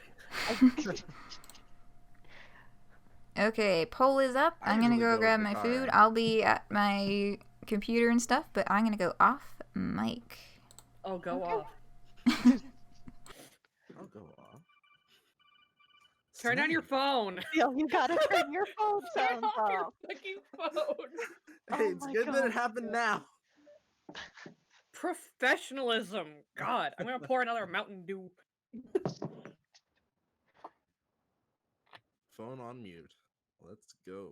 You have your phone volume up? I haven't had my phone volume up in 6 years. You pronounce it like I care. To me. Cause I So care. I care. I care him. I care him. I love every fucking troll in Homestuck, even the awful ones. I mean, that's not surprising. And yes, the awful one is Lank. The care. Vic is our winner. Oh, okay, so definitely Vikare. Or Vikare, whatever. I hope Vikare I'm just gonna Ratite! say Vikare because that's what I'm used to. I'm sorry that is my default. Since I'm the narrator now. Yeah, this is an all pronunciations welcome zone. Also, hi, I'm back. Wow, you ate fast. It's fucking craft dinner night, boys. Oh shit! Yeah, so I'll be advancing the text on screen while I eat, so I'll be chilling. But yeah. CL, if you need scripts, I did post the scripts. I in know. general. I have it pulled up. Excellent. I was there too, hon. No, you weren't. You were asleep. Here we go. It's probably best for you to stop trying to predict what's going to happen to you at this point.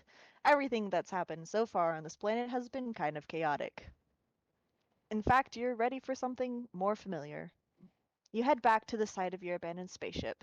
Sure, it's smashed beyond repair, but it's a little slice of home. Maybe at least one or two pieces of it are fixable. You march off in what you think is the right direction.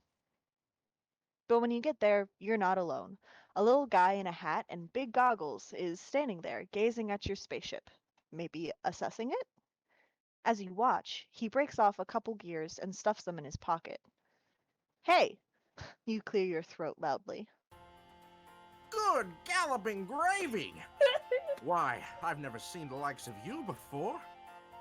What strange wonders the heavens have rained down upon us today! You quickly lose any indignation you were building up. He's smiling at you, and his words seem at least somewhat amicable. Maybe you got this all wrong. Maybe this is the next person you're going to get chummy with. You cut right to the chase. No point in beating around the ground leaf covering. That's probably what they call it on this planet. You let this guy know you're the proprietor of the spaceship he's stripping, and you're in mighty need of a new friend. A friend, eh? A bosom companion? A pal about town? I've seen never a Tom-Ann, Dickus, or Harry around these parts who might fit the bill. You were kind of trying to imply that this guy could be your friend. Is it too late to say that now? You try to imply it with your eyebrows.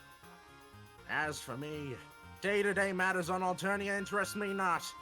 For I care only about hurtling at great speeds through the boundless expanse of the cosmos. That's right, space. It is spaceflight that consumes my every waking thought and all my ardor. As is in accordance with my duty as a future Alternian crusader, of course. No oxygen, no wind, total vacuum. That is the life for me, all right. Yes, flying in space, above the atmosphere, not within the realm of gravity's purview. Wouldn't have it any other way.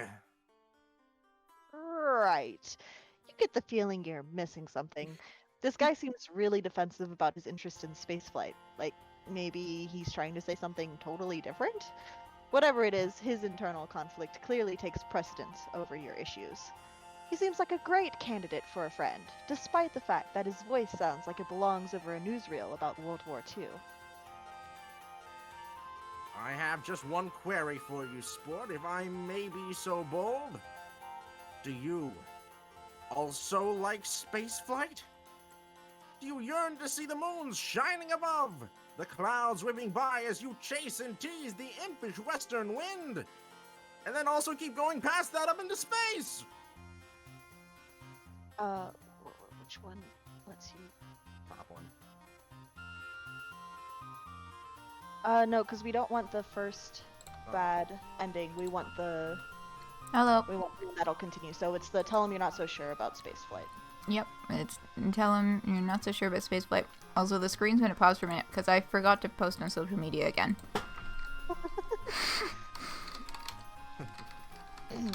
Okay. Oh, whoops. I went to paste the link and I pasted the Uwu, A Tale of Meat Boys Gamers and everyone in between instead. Oh my god. Okay.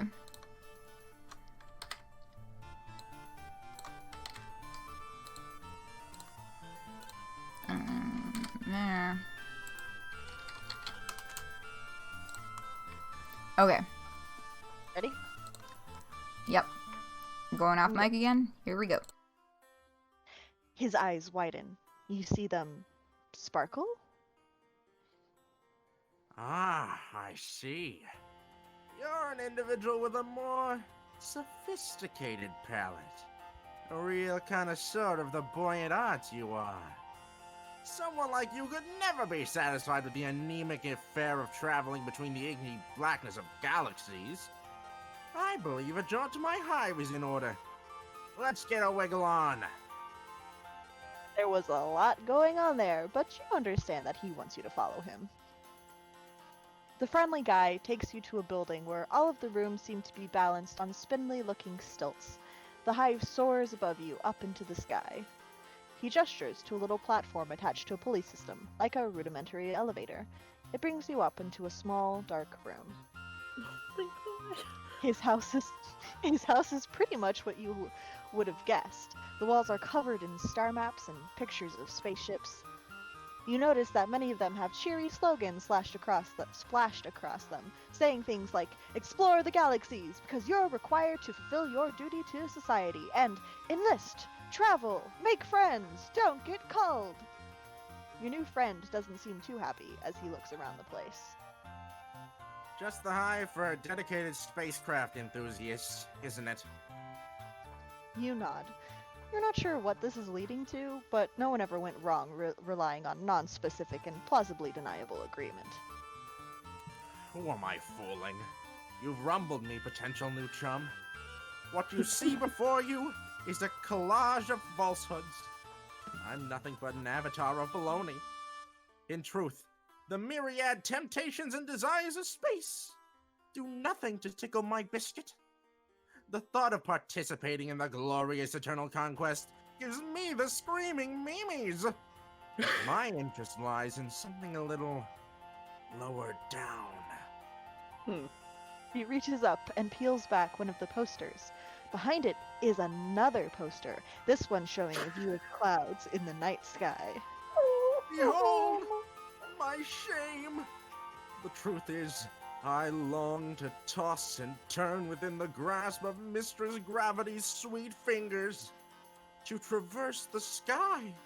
Can such a thing be? Imagine flying within the confines of Alternia's very atmosphere, defying the very conventions of what we all know to be true. Instead of down, up. Instead of falling, soaring. Can you imagine? Can you see it before you? Could you ever dream of the existence of such a flying machine?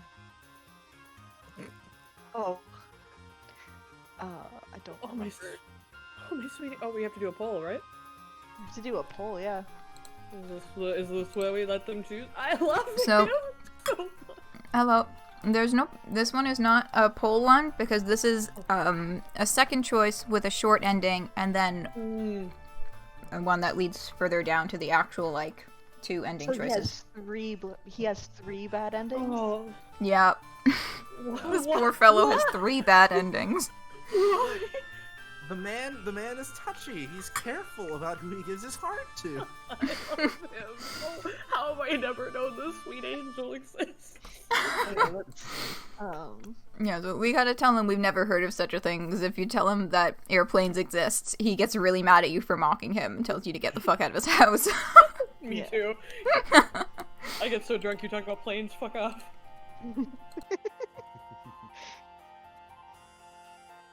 Yeah, so you gotta, okay, so tell him you've never heard of such a thing. Tell him you've never heard of such a thing. Ah, but the future is ours to build, my strange-hued and unhorned comrade. What do you think? Does it excite you? Do my ideas rattle your buttons? You can't help but notice that he's referred to you as a chum and a comrade, but friend hasn't made an appearance yet. Do synonyms count? Or is it just a tick of his speaking style? You look as earnest as you can, and nod vigorously.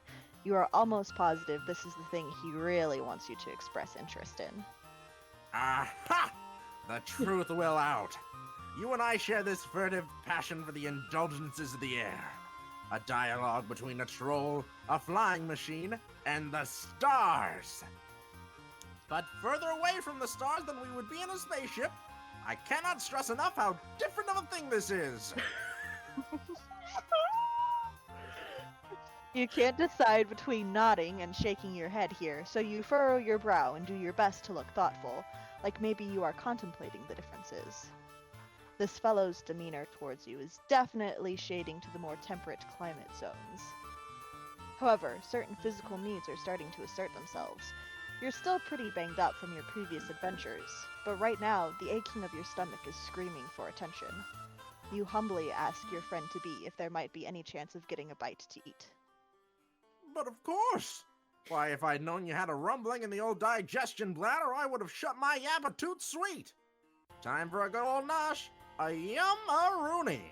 What-ho! Now, how should we obtain the victuals? We could venture out into the great unknown, which is to say, out of my hive, or we could stay here, beholden to whatever twists and turns Lady Fate has in store for us in the nutrition block. What say you, new timer? I'd fucking die for you. I think this is the point where we do a... CL, someone called you Nigel Thornberry. Oh, yes. Ah! Voice acting I can feel and it's bad touch.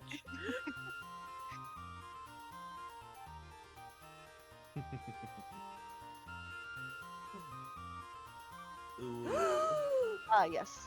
Hello, friend. 'cause- My darling. Yes, Crab is joining because, the lag. They were trying to watch the stream. I can hear you talking behind me, and it is actually painful listening to you say a sentence and then hearing it a second time through the stream. So, That's fair. not doing anything else today, but I will stay muted because I'm at work technically. Yes, my dear. I love you. I love you too. Also, my best boy, CL. CL, I love you. Yes. How have I never known about him? I honestly don't know because I literally have drawn so much fan art, so much self-ship art. Yes, I know, I'm cringe. It's 2020. I'm allowed. Fuck you.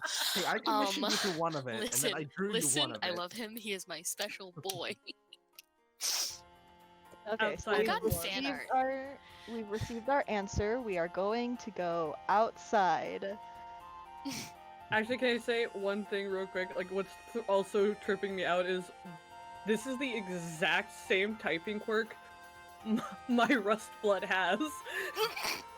And this is what Sarah's types like, and it's freaking me out. My brand has been stolen once more. That's kind of phenomenal. He's got little wings. He does.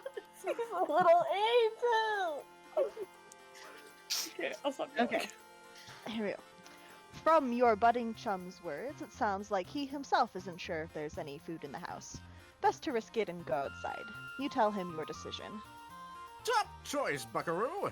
Foraging is how I while away my time, after all. There's just one small matter to trouble the old brain power. If we're venturing out into the unknown yonder, we should obtain some chow from Aunt Lucis as well. He'll be a real grumpy Gustav if he goes too long without his notch. You draw yourself up proudly. It's taken a lot of bizarre run-ins and harrowing close shaves, but you know all about Lucis's. You inquire about Gustav, was it? Oh, what a card you are! No, my Lucis! I call him the Canary. He whips out a photo. It shows a smaller version of himself, his horns nothing but stubs, a far too big pair of aviator goggles slipping off his nose. Standing behind him is a large white fowl, big scraggly wings folded back against its body. You want to say an emu? Whatever it is, it's definitely not a canary. Its beak touches the top of your pal's head with something that might count as affection. He's not a persnickety sort. All kinds of bugs and leaves will tickle his fancy. Shall we away?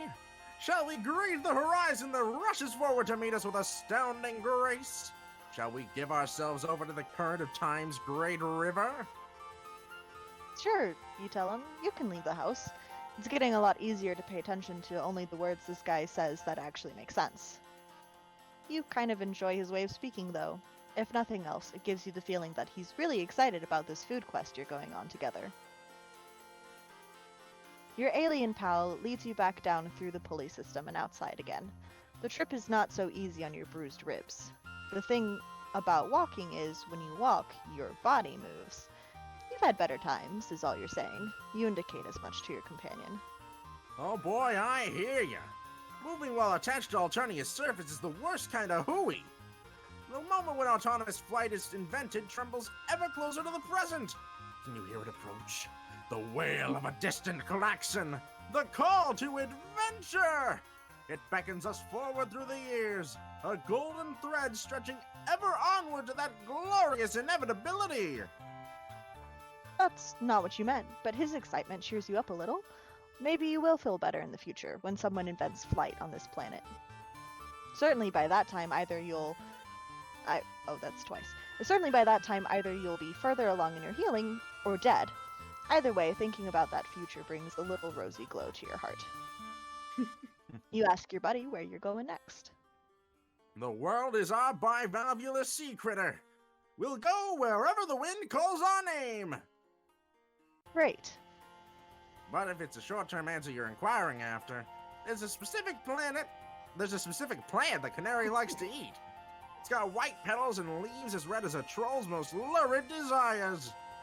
Would you give a holler if your bulbs fall on something of that persuasion? You agree to keep an eye out. You continue trudging along beside him, wincing whenever your steps jolt your injuries. Maybe a little conversation will help distract you. You ask your new friend what got him so interested in flying in the first place. What could be better? Up there, free of worldly concerns. The wind in your face, the horizon at your back. Seeing the continents spread out below you. Finally feeling that your personal aesthetic is appropriate for the given circumstances. You chew over this one for a minute or two. It seems like what really makes this guy tick is the travel and adventure thing. Or maybe that's just what you're getting from his general demeanor, and pretty much everything he said up until now. You're nervous to bring up anything that might make him dislike you, but in the interest of bonding, you forge ahead. Aren't there, you say with apprehension, maybe some similarities between flying and space travel? Like maybe being in a spaceship could satisfy some of these urges. What?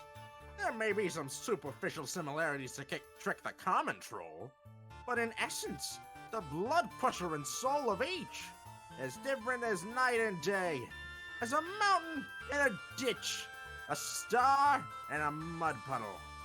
Don't get a fellow wrong, space travel is fun. Well, it's the only way to satisfy our bloodthirsty and nearly immortal overlords. And I look forward to such a time when I can be of service in the eternal millstone grind of intergalactic conquest. But it's missing the punch, the pizzazz, the kaboom, the trunk beast hoof of it all. Just as you'd feared, you've stepped in it now. You're struggling for a response when out of the corner of your eye you spot a cluster of white flowers. Relieved, you point them out to your companion, who races over to gather them. But when he holds one up, you can see that it has blue leaves, not red. Your shoulders droop. Seems like all you're doing is disappointing your buddy, who has been so nice to you, or at least that's what you think you've read between the lines of his confusing speaking style. Fear not, my smooth-headed compatriot. These are not the Lucius rations we thought. But this plant is people chow. What I mean to say is we can eat it. Since we are people, it's food for people, not food made of people, to be clear. He comes back with a fistful of the flowers and hands you one of the blue leaves. You're not at all sure what food that's safe for your buddy will be safe for you as well, but at this point you don't have much to lose. Besides, with the way your stomach is groaning, it might as well be a perfectly seared steak. You put it in your mouth. Chewing on the leaf, you feel even more affectionate toward this guy than before. You were worried this trip was just turning into an excuse for him to run some kind of household errand, but he really did find you something to eat. You are desperate to find some way to show him that you understand his interests. You want to connect to him on a deep, soul level. Anything to get him to look at you with that treasured glow of friendship in his eyes. Whenever he mentions space travel, he talks about how it's something that he has to do, some kind of necessary obligation. So maybe there's a reason he's fixated on an activity that is kind of similar, but just a little different. Maybe he doesn't want to do the required thing, space conquests, but doesn't have it in him to rebel entirely all the way. Maybe airplane flight, or whatever similar thing he is envisioning, is a compromise between what he has to do and what he wants to do. A balance, like all must find, in order to live as an individual in a society that shapes one's desires from birth. You cautiously open your mouth. Heart pounding, you venture to ask your pal if he maybe would rather not satisfy the demands of the bloodthirsty overlords? If maybe a part of him wants to get into his flying machine and, well, leave? For real? That's...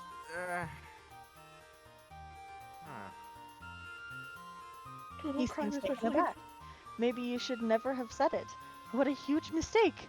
You've probably pushed his friendship out of your reach for good now. Panicking, you point to the side, yelling that you see a big field of white flowers in that direction. Your potential friend leaps into action, seemingly also glad to be given a reason not to answer this question. He races forward in the direction you indicated. In a matter of seconds, there's a yelp, and your new acquaintance vanishes. Instantly, you realize your error. You didn't look where you were pointing! While walking, you unwittingly came close to the edge of a large cliff, which your companion has now disappeared over. You race to the side, your stomach flooding with fear. This is absolutely the opposite of what you wanted. You look down in horror. Your friend now looks approximately how you felt when you first crash-landed on this dark planet. He's conscious, his face frozen in shock, but one leg is twisted underneath him in a nasty way. You may not be familiar with his alien anatomy, but you're almost positive that it shouldn't look like that. You call out to him in distress, sure he's going to castigate you for your mistake. The strangeness of his language won't make it hurt any less to lose this guy's trust forever. What-ho! Kaloo! Kalay! His voice. No! I disappeared for a second. I come back and he's fallen. Yes. His voice floats up from the ground below, weak but somewhat jovial. Is it possible he's not angry? Oh, joy is happening! Oh, delight for the body and spirit! Did you see? Did your being absorb what occurred before your very visage? I flew! Soared through the air! Just for a moment. But it happened! And it made me like none I've ever known! You hesitate. Is it really possible that he could be taking this so well? That maybe your big fuck-up was a step in the right direction after all? It's definitely a little worrying to hear him celebrate a dangerous fall, but none of that matters if you could secure his friendship at last. My strange associate, come on down here. We will celebrate in grand fashion this eve. How did you know that a brief sojourn through the unfettered air would bring me such joy? You're a fine fellow, and truly, a truly superb friend. Your heart lifts with joy. He said it! Of course, you now have to find some way to climb down a cliff with your messed up ribs, not to mention figuring out how to transport someone with a broken leg back to the house. You're not really sure if that's possible, or when the adrenaline that's got you this far will give out and force you to succumb to your own pain. But with a night full of difficulties ahead of you, you couldn't ask for a better balm than knowing you'll face them hand in hand with your friend. Assuming he didn't hurt his hands as well. No matter, you did it!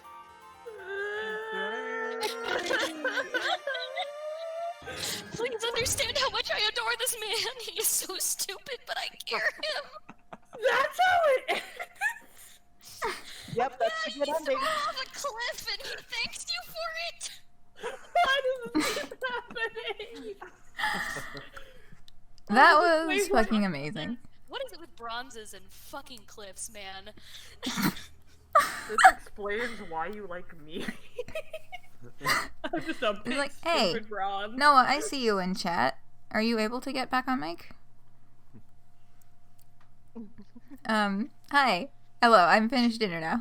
That was excellent. Okay, that Vikare voice made me love Vikare like 20 bajillion times more than I already did. Same, like literally how do you think I feel? Like whenever this route first came out, CL and I streamed it with our like little YouTube dealio, and CL fucking busted that shit out, and I was sitting there reading for the narrator, and I cried the entire time because I love this stupid man. Yeah.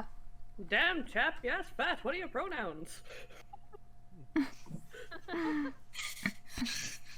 God. Damn, your ass do in Though I fact wish to be be more than friends with sizable. What, may I ask, are thine pronouns? It was like almost your JFK voice, and that's why it kept killing me. Oh no. My name is Vikare Ratite. No! My dream be so fine. Then boom. Homestuck. My baby going so fine, then boom, Homestuck. Homestuck. Oh, alright. Alright, I voiced the man. I will return shortly. Yeah, you're fucking dipping. Just for a little Blowing bit. so many kisses in I your hopped in direction. here. I hopped in here straight after waking up. I know, I immediately messaged you. I'm like, are you awake? Yes. Good. Yes.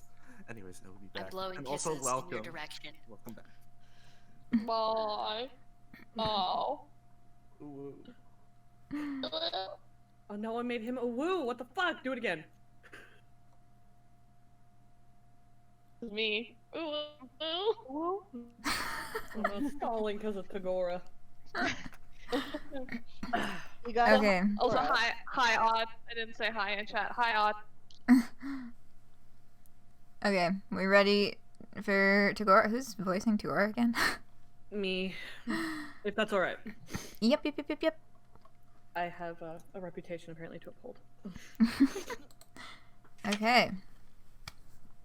Off we go. You wander down a street in a not too demolished looking part of town, but you don't really take much of it in. You're not looking where you're going.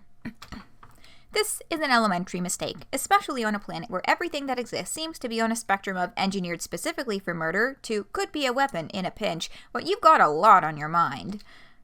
And now, as the car, these guys probably have some ridiculous word for it, but you haven't learned it, you hadn't noticed, slams into you, sending you flipping head over feet, you add a few new concerns to your list.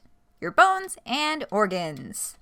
The sound of the driver yelling, "Watch where you're going, lump squirt chugger," fades as they drive away and you assess your situation. You stretch each limb in turn, which, you've gotta say, doesn't feel great.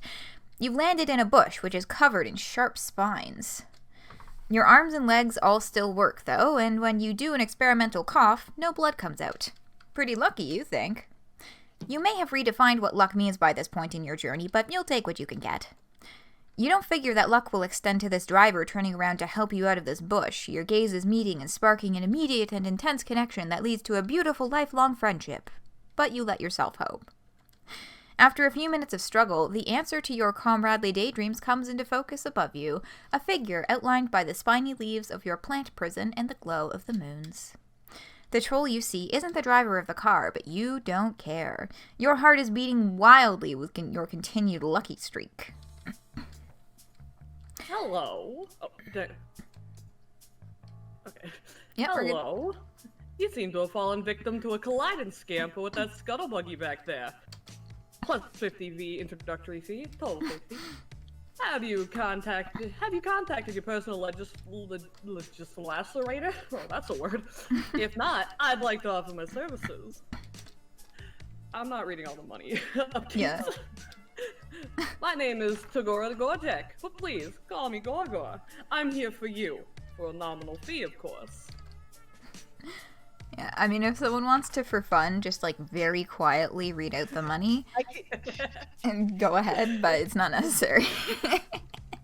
Services. He pulls a business card from his sleek teal vest and offers it to you with a precise flick of the wrist. His claw beds are perfect. You try again to sit up, buoyed by this offer for assistance. He's some type of doctor, maybe? Or a lawyer? It doesn't matter, really, because he said he was here for you. Those words go right ahead and burn themselves into the softest chamber of your heart. You start telling him your plight thus far, reaching up through the brambles towards this beacon of hope. This guy seems trustworthy, and that's not just your lack of options talking, you swear. As you shift, the moonlight shines on you. He takes a step back briefly, dropping the card. The one eye that's not covered by a swoop of product-infused hair opens wide. He recovers, smoothing his hands down his chest and straightening up, clearing his throat as you continue to explain. You're what? Yes, an alien. I knew that. I've done work with aliens before, so your situation shouldn't be an issue at all. Everyone deserves an equal opportunity to be represented by me. In fact, we may be able to use this in our favor for larger cash settlements. It all depends on our angle. Yeah, try moving your chug column. You aren't sure why this is necessary, but you wiggle your torso, hoping that's right. You've never wanted anything more in your meager existence than to follow this specific directive perfectly. No, not that. You add a little hip jiggle. Not so much that he might think it's a come-on, but enough to say, hey, I'm friendly and I know what the fuck I'm doing. No, the thing that holds up your think pan. Work with me. You continue what you hope is a part of troll friendship ritual, shimmying various parts of your anatomy deeper into the bush until you get to your neck, and he clasps his hands together. There we go. That one hurt, didn't it? Definitely a case of column snap, which can get us a decently hefty restitution. Your neck feels fine, or it doesn't hurt any more than the rest of you, but you give him what you hope is a convincingly painful nod of agreement. Of course, you will need to be in front of the... Of course, you will need to front the initial legislation costs. We may also have to injure you further to ensure our case is convincing. Well, you've got to break a few plucked beast embryos to make a grublet, as you know. 500 units initial costs. Yes, I think we may make a mutually beneficial team, if you're willing to do what it takes to bring about the justice you deserve. So what do you say? Deserve. So what do you say? How would you like to help me help you? He's talking really fast, and you're not sure exactly what to think about your lack of funds or the idea of breaking any more bones, but that smile is sharp and shiny and pointed right at you. You want more of it. Tell him about the heaps of money you definitely have. You mention how incredibly loaded you are and how core to your sense of values it is to pay well for good work. That's what we call good business. Now, get up out of that prickle frond and let's get you presentable. He watches you flail a few times before he sighs, unbuttons his sleeves, and rolls them up to his elbows. Each fold is crisp and even. It takes a while, but you are good at being patient. There's a 12% cost increase for instances of manual labor. It'll all be explained in your bill. It's itemized. I'm sure an alien of means such as yourself will be able to handle it. 10 units. You take his hand and he pulls you up and out of the bush.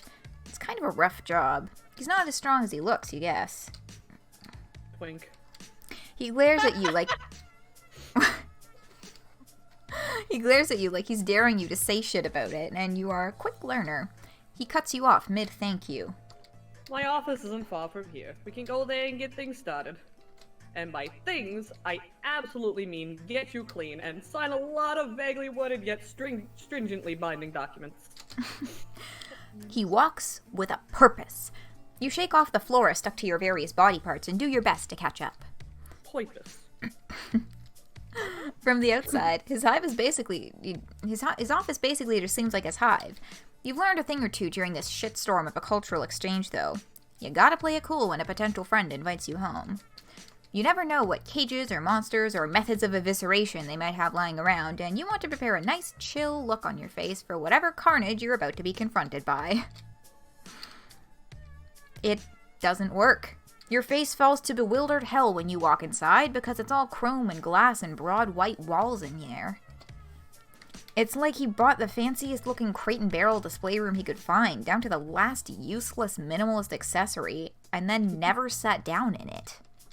His Lucis, a ferret, is chilling on an enormous silver thing that's halfway between a throne and a play tower. Everything is clean and bright and at perfect right angles, and you don't see any weapons anywhere. It's fucking creepy.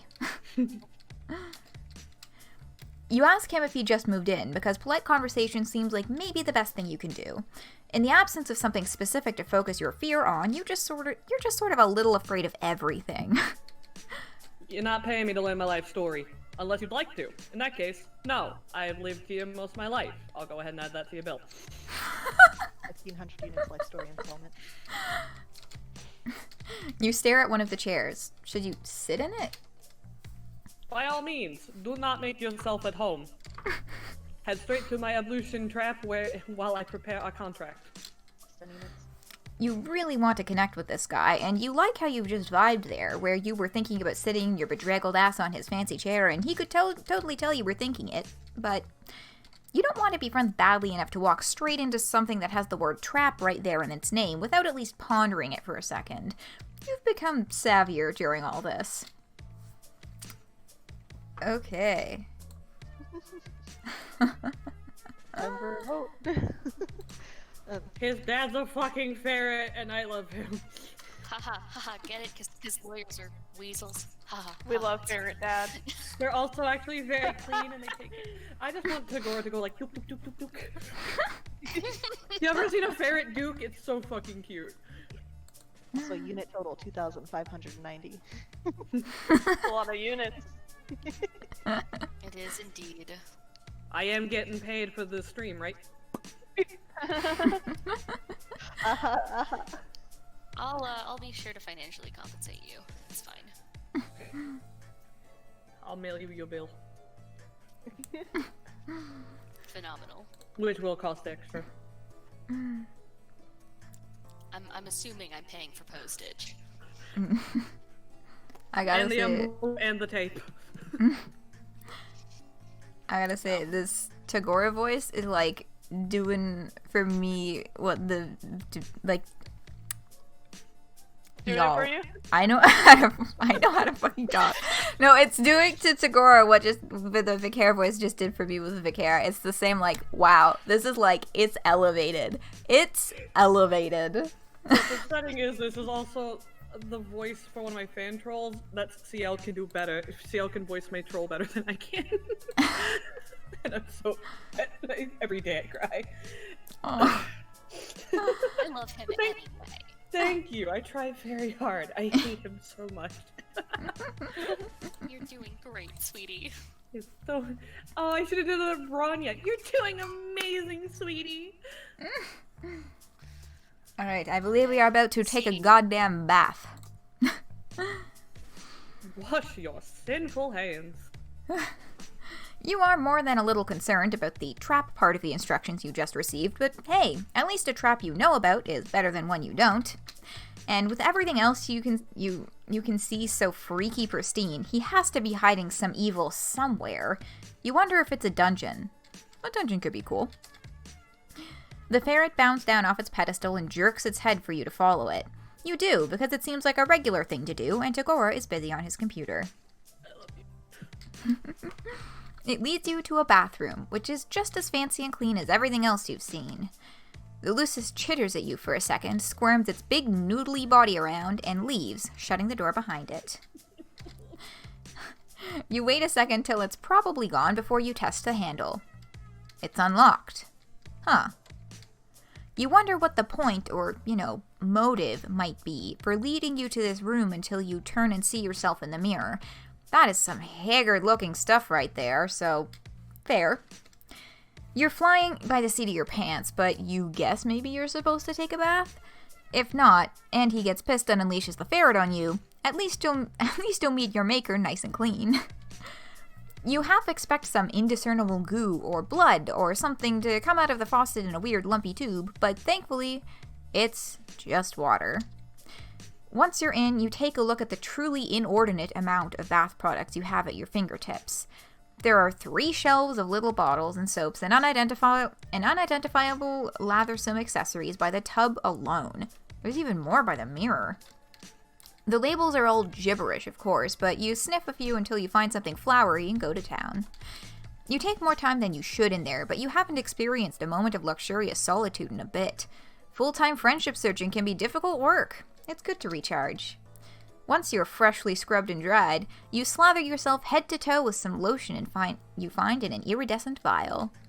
You hope he won't mind you using it. He wants you to be presentable, and this stuff is so sparkly. You're starting to feel rejuvenated as hell, ready to knock this friendship stuff right out of the park.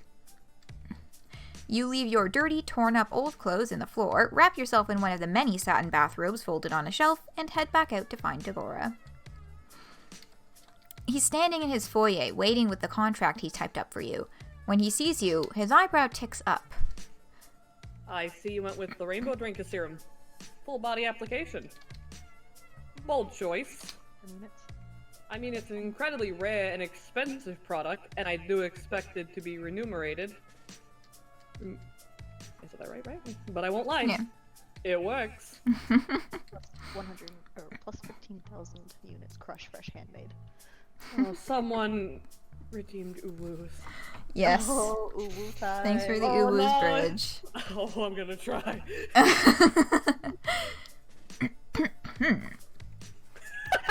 about to ruin this man's whole career. Oh, and a reminder to hydrate. Thank you. I will do that right now. Sipping my gamer juice, gamers. Let's go, gamers. Let's go. Oh, I need to Thank refill you. my bottle after we finish this route. Okay. Everybody hydrated? Hell yeah. Hydrated as fuck.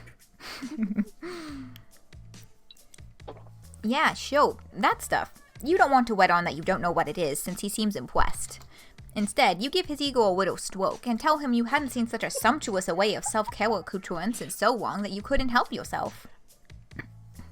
Not everyone. Oh god, I can't do it. Not everyone takes skincare as seriously as they should. I assumed you were taken forever in there because you'd gotten lost, or didn't know how to use the evolution trap. I hadn't considered the possibility that you were just doing your regimen. Noted. Minus 500 units rebate for impeccable skincare. Little smoke.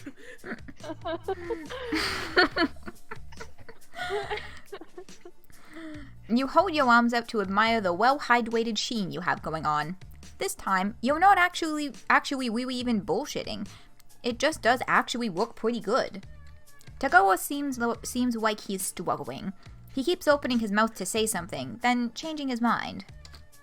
He's clutching the documents in his hands like a flotation device. He looks down at them, then back at you. I typically only use that particular product to highlight my cheek blades. But there's no real reason why you shouldn't apply it more wibbly. Especially if cost isn't an issue.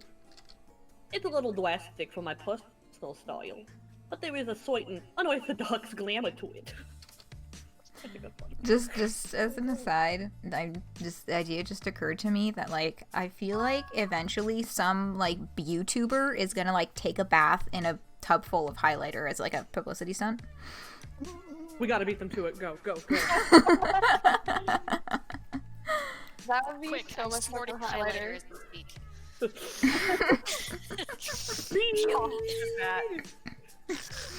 Glitter! I will sparkle from the inside! It's what's on the inside that counts, right? Right? Saying that like it hasn't already happened. God, if it has, please send the link. Okay, I think we're good on our uwus. That's enough ooh-wooing for me. Yeah, we're good on uwus. No more. You did amazing. Very good job. You're doing amazing, sweetie. The next bit looks like it hurts him a bit to get out. Do you... Would you like to step outside to see the full effect? 10 minutes. You bet your ass you would. You're curious about what he means by effect, and this seems like more fun than signing stuff. He places the documents down on his desk like they're made of glass, not paper. He looks up at his Lucis, who just sort of tilts his head to the side. You look away and give them privacy to do whatever eyeball communication is going on. After a bit, Tagora clears his throat and heads out towards the door. You don't comment on the bluish flush in his cheeks. For all that shift in his demeanor, he still seems like he might kick you out on your ass if you tried to get too feelingsy with him. You start to glow as soon as you step back out into his dark front yard. Not in a light bulb kind of way, but in a subtle, ethereal luminescence. What is this stuff? Now that is a look. I mean, there's still the unfortunate issue of your hornlessness and overall aberrance, and the fact that you're still wearing my abolition robe. But it's cutting edge. I'll give you that. You look almost like a real one. You... Cha-ching, cha-ching. You don't know what that means, but you want to roll around eternally in the praise part. You ask if the look will help your case. Oh, right. Your case. Of course. He bites his lip and looks back through the window at the papers sitting on the desk where he left them. You hope he still wants to represent you, or at least that he'd want to hang out even if he wasn't going to. You don't get a chance to prod, though, because right then someone rounds the corner on the sidewalk in front of his hive. Tagora's face immediately shudders into its usual simpering mask. There's an edge of panic around his eyes, though. Huh. Wow, Gorjek, what have we here? It's a blue-themed troll, which, if you remember right, means he's a fancier guy than Tagora. Hi, Gallic. Oh, the man! Please. I am holding my hands out for him. He's grinning like Troll Christmas came early. You can feel Tagora vibrating out of his skin next to you. Who even is this guy? When he gets close enough to get a good look at you, he jumps and screeches, "What the bulge-boiling fuck?" Tagora is frozen, the corners of his mouth pulled back to show his teeth. The new guy is ignoring him in favor of noticing that you're dressed in Tagora's monogrammed leisure wear. If his look of fascinated horror is anything to go by. You don't really know what makes you do it. You should wait for Tagora to get himself together and do the talking, but you're riding the high of him almost seeming like he was enjoying your company. Plus, nothing boosts confidence like looking like a beautiful, spooky angel. So you toss your head back, put on your best fancy guy voice, and say, "What? Never seen a real one before?" Oh,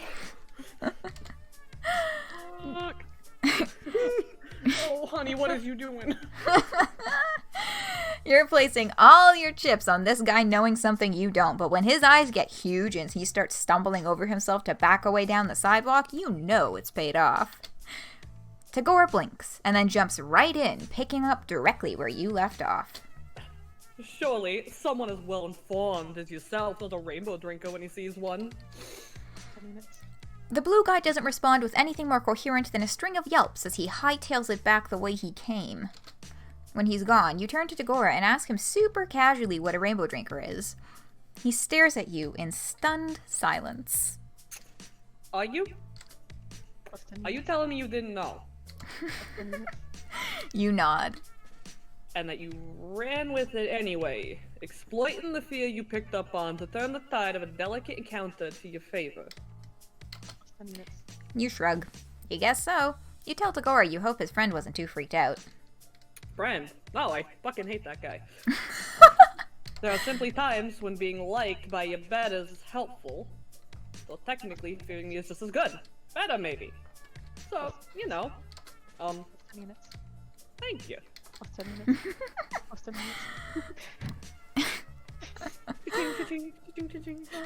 Tagora's laugh is soft. It's not a sound you expected to hear. He's happy because of something you did. You can't help it. You start laughing too.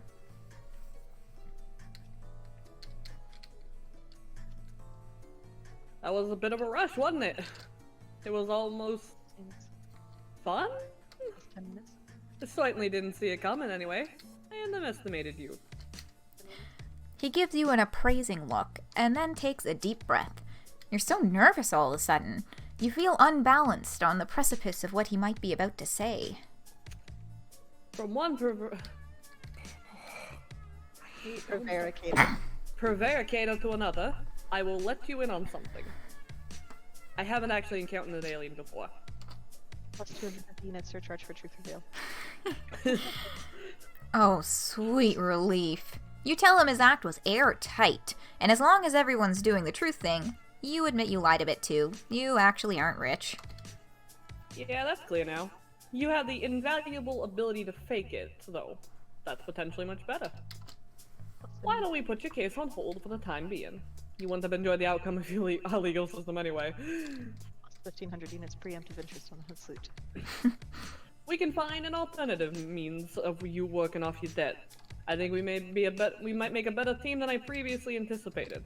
With our wits combined, we can tackle bigger and better things than traffic injuries. He flexes his hand at his side, then in one swift and decisive movement, he extends it out to you.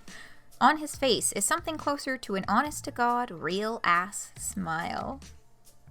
I've never actually formed a legitimate partnership of any sort before, but I believe this is how it's done. What do you say? Oh, minus 965 units, 5% per Nope, add 'em on. The glow in your heart shines brighter than any expensive and still kinda mysterious lotion. You take his hand in your firm, no-nonsense grasp of pure, inexorable joy and shake it. Friendship! Friendship! Just sign here. That's really good. What is your eyebrows? Excellent. Yeah, Tagora's eyebrows are like Beautiful. phenomenal. Expensive. Oh, he's so shiny. Greasy man. Greasy man. Not greasy. Ferrets take very good care of themselves. Okay, I do like Tagora. They are a little Yeah. stinky. They're stinky, but they're trying. Me. Me. Yeah. Okay, look, he's not good at establishing close relationships. He likes vampires. I relate. I care about I love him. you, Gabe. What's that one? I love you, despite the warning signs. Me stroking Tagora's face. Hey. Hey, guess who's next on the docket? Oh no. Guess who's coming up? No. I can't get out of his voice now. Everyone. It's everybody's favorite guy. Oh, Which we favorite dropped. guy? It's Looks like Zebra. Oh my. I want a Zebra. No, I don't know the two. I haven't played this volume. Oh, the other one's not. Is it Polypa? Yeah, Let Polypa me see. and Zebra. I know everything about Homestuck ever. So you get one of the best olive bloods, and then that. Can And for a how broad many? moment. Okay, I'm gonna read the intro. I'm gonna pop up that poll, and we'll see. We gotta go to hell eventually. We'll see which ones we're doing first. Can I actually put in a court order that CL doesn't get it? Cause I will leave the room. I can't. Come on, I know. man. Oh no! I have headphones on. He's good at it, but it That's makes what me I'm angry. Ah. That's what I'm afraid of. Zebra makes my fucking skin crawl. I Yep. hate him. Actually makes me want to hurl. Mm-hmm. Well, I'm excited for Zebra. Oh, so you're a person. So you're a person who is alive and has eyes. Oh, we got a redemption of That is patently false. That is a Stretch. vicious rumor. All the redemptions lately have been for me because the coins have been like racking up, and I'm like, oh, I don't know what to do.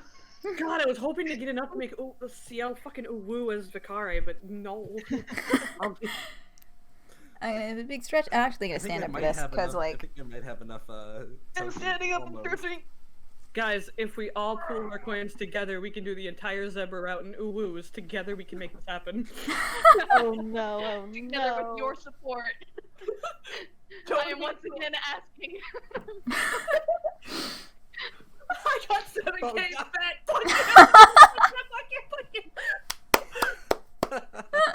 Fuck. Well, all right.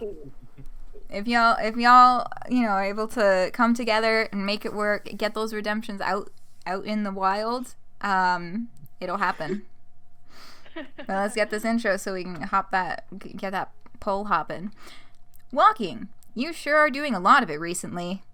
Back on Earth, you never got near this amount of exercise. You are going to be so in shape when this is over. Provided you still have all of your limbs attached and your bones uncrushed. You could probably come up with safer ways to travel, like a taxi or some sort of bus system, but you don't have any money and you can't read signs. Also, you're routinely covered in blood and bruises. So, walking it is. Tired as you are, your feet still carry you toward friendship. Okay. Oh my god. That's 4 in a row. Okay, wait, so we got 4 so far. I'm gonna keep a little tally on my paper. 1, 2, 3, 4. Well, you know what? Why not? I'll do an uwu.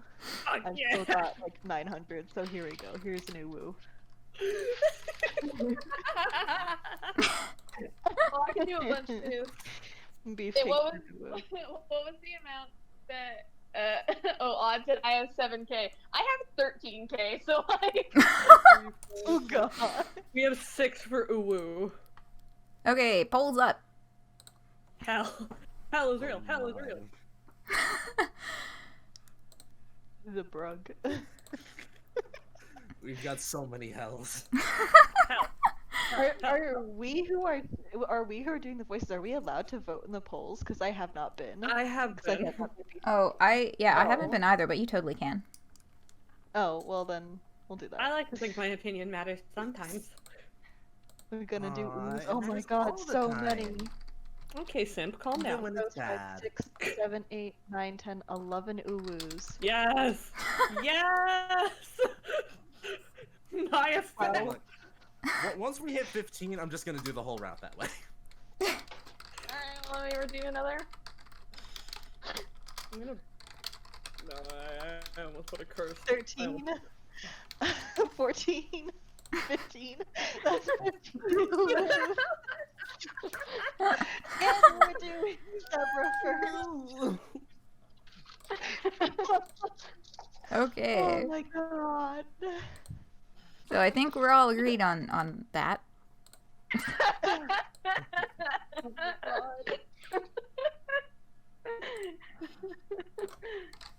We've brought this on ourselves. Oh. I did! You want a quick cursed thought? No. So, Cursed thought? Zebra's quirk is, he puts, the little emojis for the quadrants in front and behind of his text, right? Fuck boy. Yeah. He's just doing /S and /J and /P. Ahaha, and then...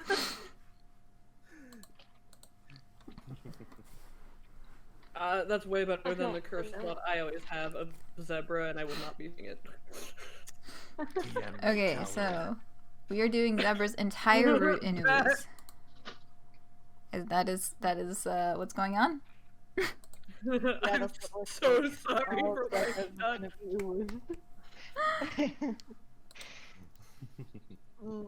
See how I did DM you.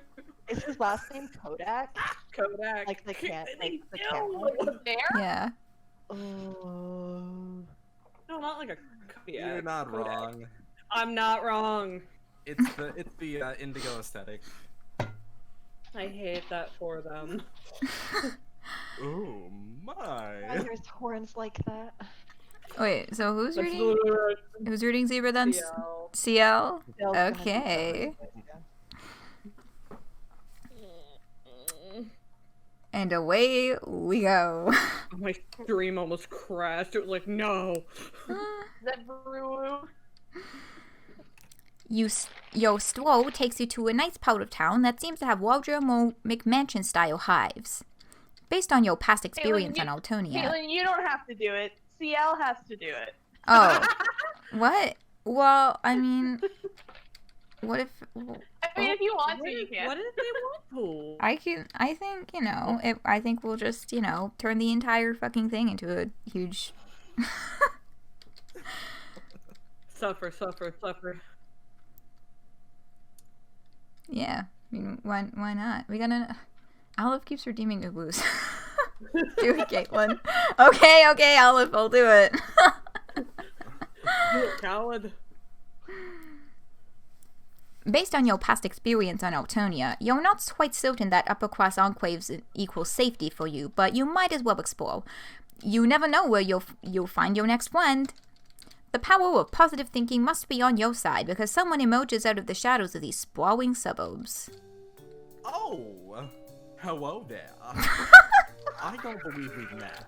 I'm sure I would have remembered someone with such unique look. You don't know where you are, do you? So I'm just gonna take a second. I'm gonna just boost your audio volume a little bit. Oh, I hold regret on. every decision that's led to I this. got a game now. Yeah, Beefcake says I immediately regret this.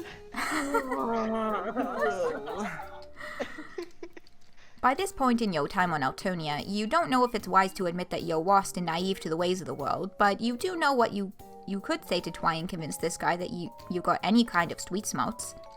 You nod your head reluctantly, but he actually looks more interested in you after the confirmation that you're new to the neighborhood. Have you perhaps found someone who likes you for your vulnerability and naivete? That would sure be fantastic luck. It's a good thing I found you.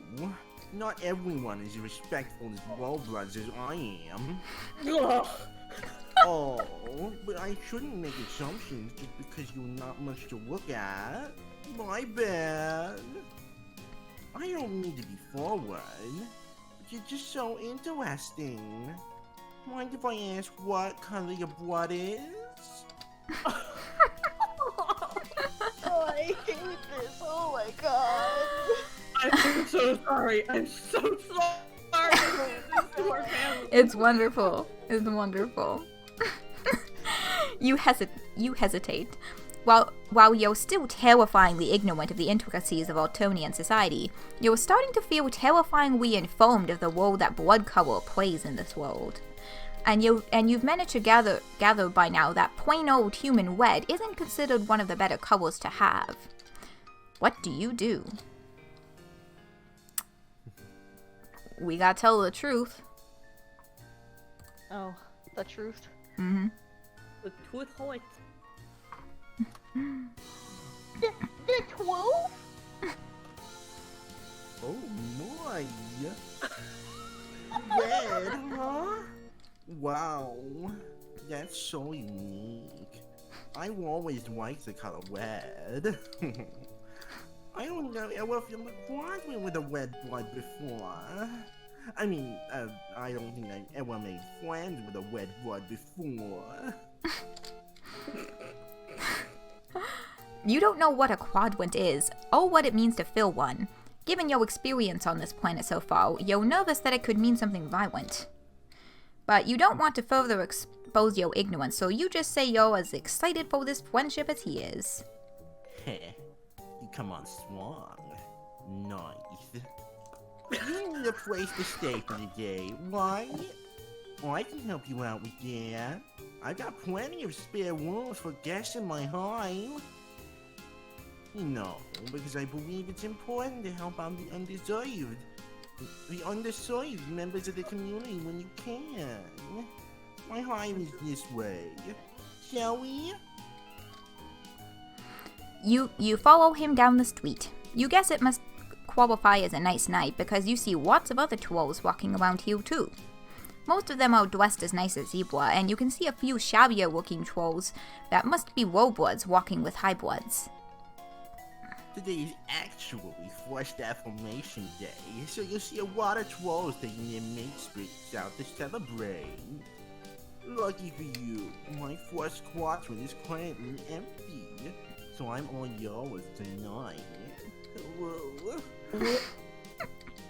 Whoa. That sounds a little weird. He doesn't need to be all yours, you would show him. You're an easygoing individual who's happy to share their friends with plenty of other friends. So, sharing can be a good time if you're into that. I could be, speaking personally, like maybe with two worldwide, but not in an objectifying way. Everyone involved has got to respect each other, you know?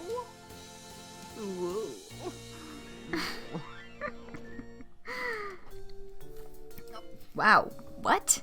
You have no idea how your innocent comment about friendship got taken to this particular place. You decide that maybe the best thing to say here was nothing, because who knows how he might misinterpret you next. Looks like there were a lot of high-blood, low-blood couples out here tonight for the holiday.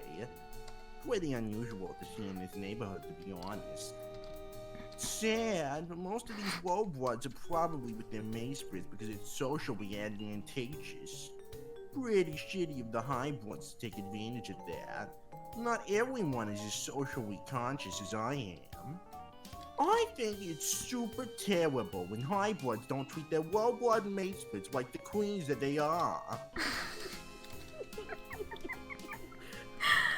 Put Zebruh down. Like a sick animal. Another donation tier where they remove Zebruh for another $1 million. Please.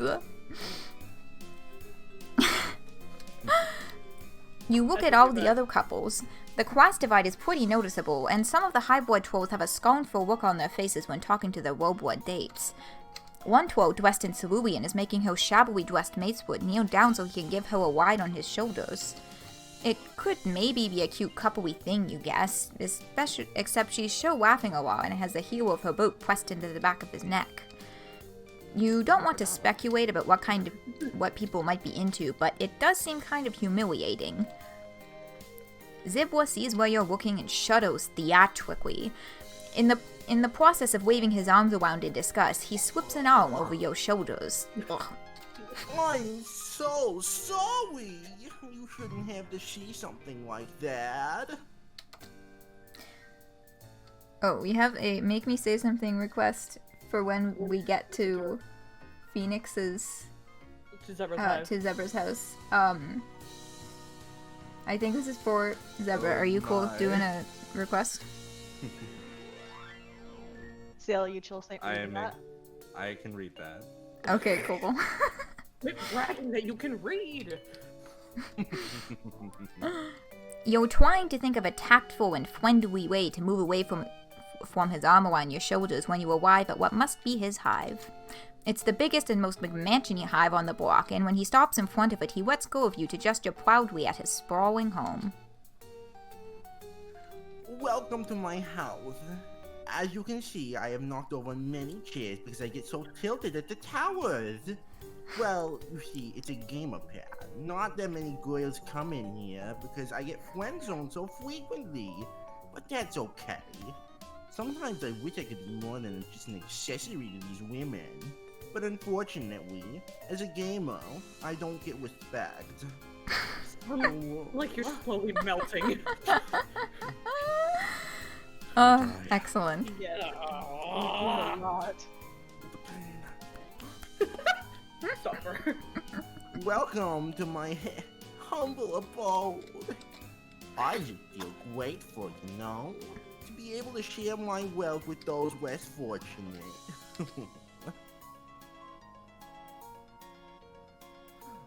Oh, when you... This is long for a second. When you walk inside the front door, you're greeted by a very distinguished-looking white zebra. It has normal zebra markings all over its body, except for around its neck, where the dark gray zags have formed a shape that looks like a bow tie, almost like it's wearing a suit. Which, if we remove the UI, you can see beautifully. There is the bow tie. You don't deserve your dad! My dad now. You don't know how its zebra face is managing to radiate pure disdain when it looks at you, but that is unquestionably the energy you're getting.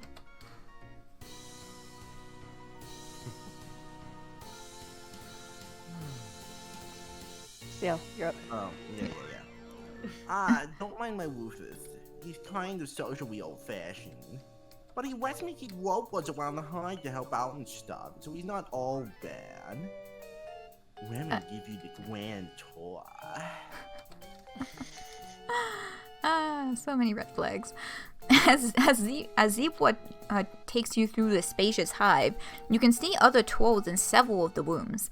Most of them aren't wearing clothes as nice as Zebra's. You're guessing these are the robots he just mentioned? They seem to all be doing chores. Sweeping, cooking, exchanging green slime and 12-sized bathtubs for each other. For other possibly fresher green slime. Each of them glances up at you and Zebra when you pass by, then looks deferentially away.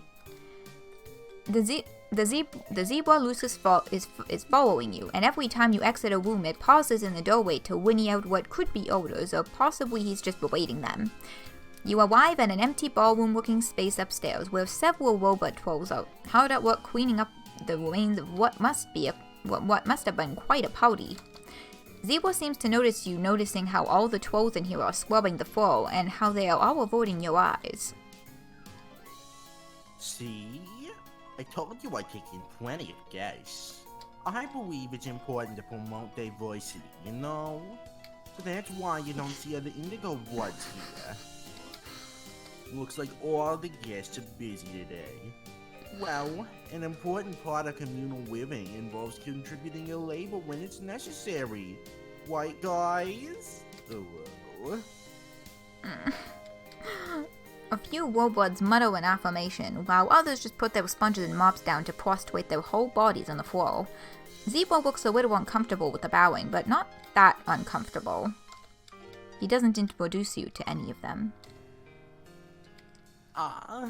They don't all realize yet that my hive was a sanctuary from the harsh injustices of the outside world. Anyway, enough about my well-bred guests. Let's take care of you, shall we? Perhaps Azwusis has had enough of tolerating your presence, because it takes the opportunity to stop following you and go huff at more of Zebruh's guests. Now, for better or for worse, you are alone and Zebruh has turned out all of his attention on you. His smile seems very friendly. You want to see it as friendly. The night is still young. I'm happy to do whatever you want to do. If you feel like going out on the town to celebrate Forced Affirmation Day, I have lots of other friends I could introduce you to. Help you meet the right kind of culture, you know? Or, if you're tired, I can show you to your guest room for now, and we can have a nice night in.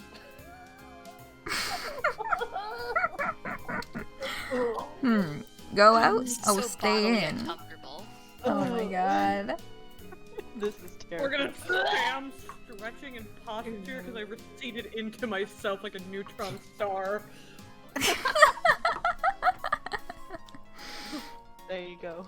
Can we just bad hand? Can we just ollie out and double capture?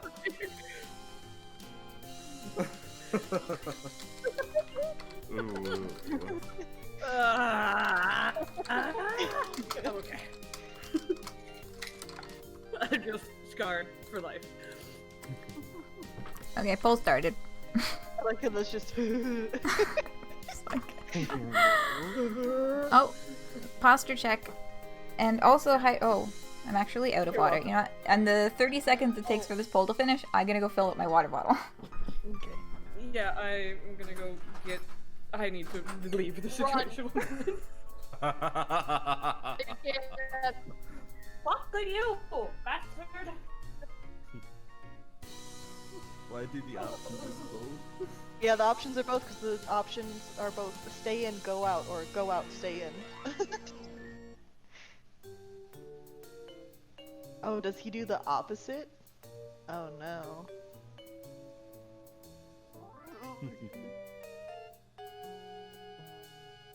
I'm gonna tie it up just to be contrary. Oh no!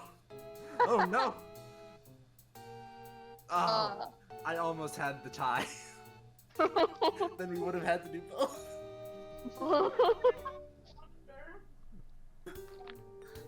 We'll be right back as well. I'm gonna hydrate too.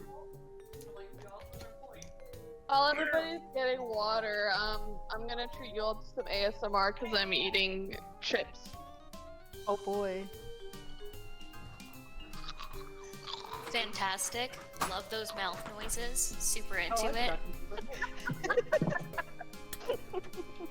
Professional. Fuck yeah. I'm not even reading with you guys. I'm just kind of lurking. You're here in my spirit. I hear you all the time. Wow, Okay. that's gay. Yes! How many times must I screech that I'm a homosexual? Never! I'm aware. Never insinuated I'm straight. Guys, I'm aware, Abraham. I know you were there. I smooch you. Oh, I'm smooched. Oh, apparently someone didn't see the poll, but yeah, we're gonna. The result was let's go out. Yeah. Yeah. Let's go out. You're not crazy about the idea of being alone with this guy for the rest of the night. Plus, if he's as popular as he says he is, that means more potential friends for you to meet. You tell him you're interested in going out. Cool, cool. That sounds like a great time. I'll just go get ready. Actually, I think I'm more in the mood for a nice quiet night in. Maybe a television streaming service and lower the temperature if that's cool with you. Oh boy. If that has the same I'm scared. If that has the same connotations as it does on Earth, it's not cool with you. You stumble through expressing some misgivings, but he talks over you. Wait! Sounds like we both feel like staying in tonight. I'm not gonna lie, I'm psyched to stay in and have you all to myself. I just want you to feel comfortable whatever we choose to do. You're not sure why he asked what you wanted to do, since your preferences don't seem to matter much. My wishes and my guests have probably prepared a delicious meal for you by now. But let's finish the tour first. I assume you want to see my room. You Oh tell God, him. the room was ruined. Oh no! Womb? Oh, Your no. womb? I'm sorry? You tell him, sure, bedrooms are a great way for people to express their personalities, and as his friends, you're interested in getting to know him better. He doesn't seem to have heard that part of the sentence, but it's okay. Hopefully he got the gist.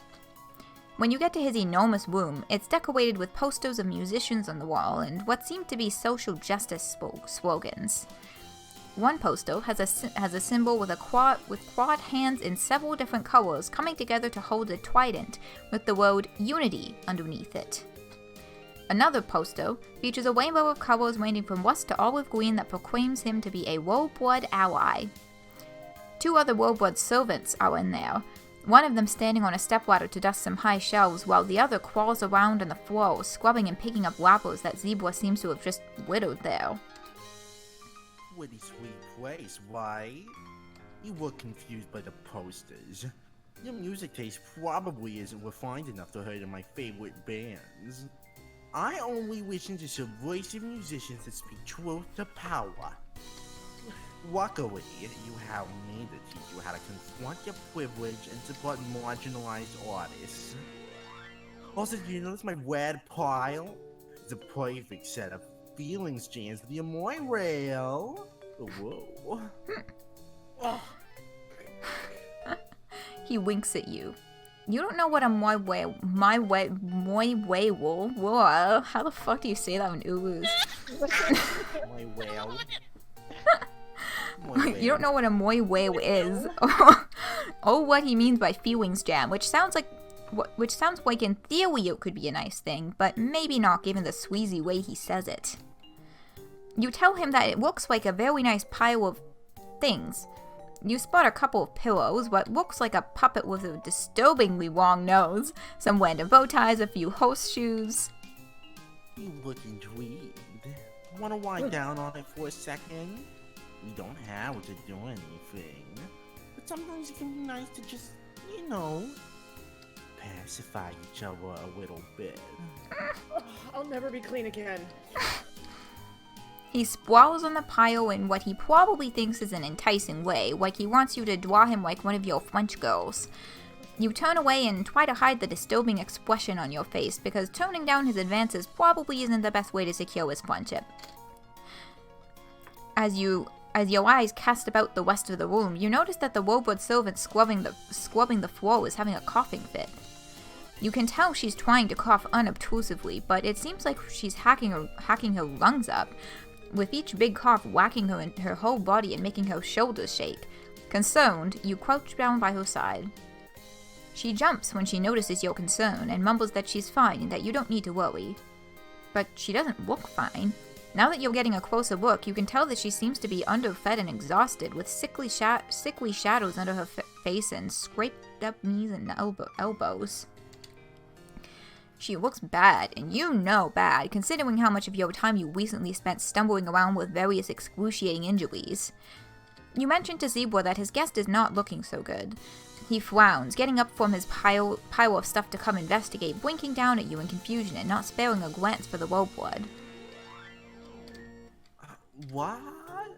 What are you even talking about? The Sylvan tries to go back to her scrubbing, but she struggles with coughing and scrubbing simultaneously. It's hard for you to watch. Surely she would feel better if she took a break and ate or drank something. You ask Zebruh about that hot meal he said was being cooked for you. Maybe you could give some of it to this posik troll.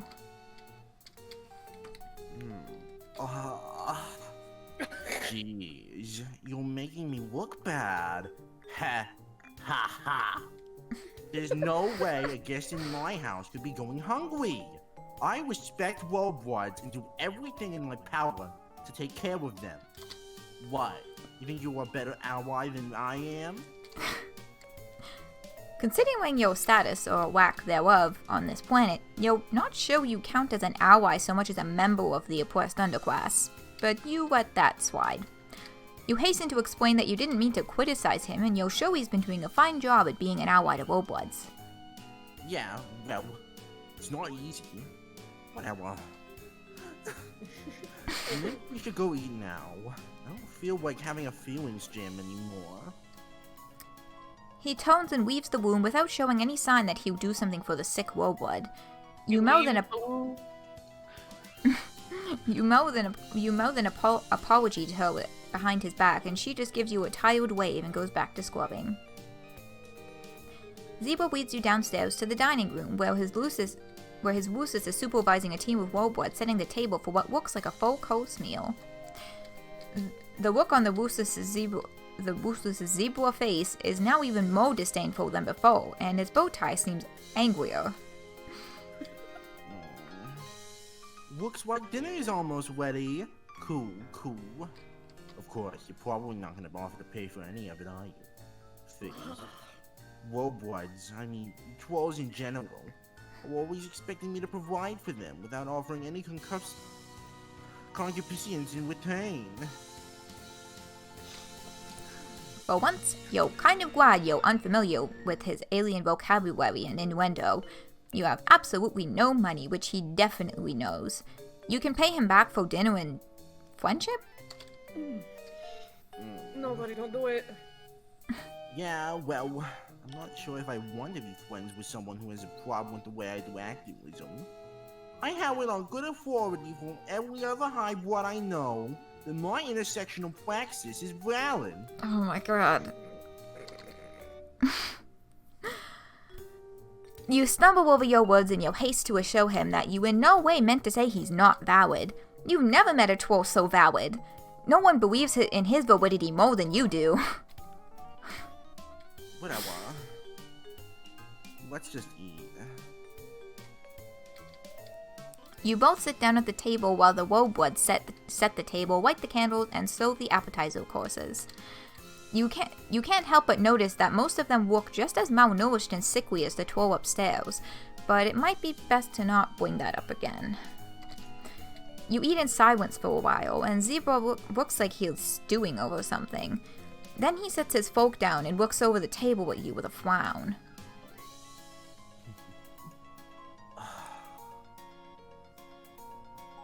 You know what? I just realized. Totally denying my Lowblood her own agency when you questioned me about not feeding her. Yeah, what you said was totally problematic. You don't respect Lowbloods at all, do you? Not like I do. You try to apologize, saying that it was not your intention to disrespect anyone, but that you're sorry you apparently did. He doesn't let you get the words out. God. People don't realize how tough it is to be a high-blood troll who believes in social justice. Seriously, I face my own kind of oppression for speaking out and being an activist for Lowblood rights. One thing, I never get the conciliation or concupiscence I deserve. My quadrants are always going unfilled because no one else agrees with my radical views.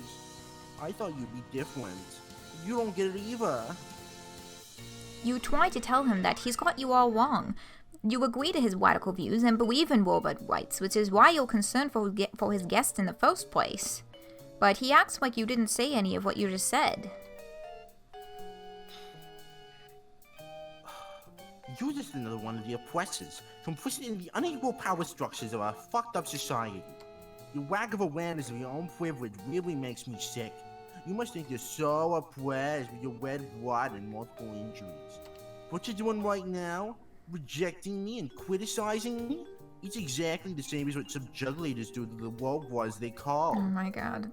Probably deserve whatever shitty position you have in society, unlike me. I deserve to have this nice blood, a nice house, and Lowblood servants, and full quadrants for being such a good activist, okay? Heated gamer moment indeed. He's standing up by now, advancing on you with his zebra stamping its hooves threateningly at his side. You scramble back, trying to make your way to the front door. It's tricky, because you have to step around all the Warbloods who seem to feel strongly that they should get away from Zebra when he's angry. You don't make it to the front door fast enough on your own. With a terrifying equine scream, Zebra Zeus wheels up its hind legs and strikes you with its hooves, battering you through the front door and breaking some of your recently healed ribs again. Take your privilege and offensive views and get out. Anyone who doesn't respect Warbloods is not welcome as a guest in my hive! It would behoove you to stay away. Whew. Everyone wants the bad ending. Yeah. Oh boy. Zebra's like... MSPA reader has chesticles. Those are their hooves, you bitch. I know. That was the worst audio experience of my life. And I've literally been next to amps during a Screamo show. I really hated that. I can't explain to you or even begin to, corroborate on what level I am uncomfortable, but here we are. It was an experience. I helped that happen, and you know what? I've proven there is no God because he would have stopped that.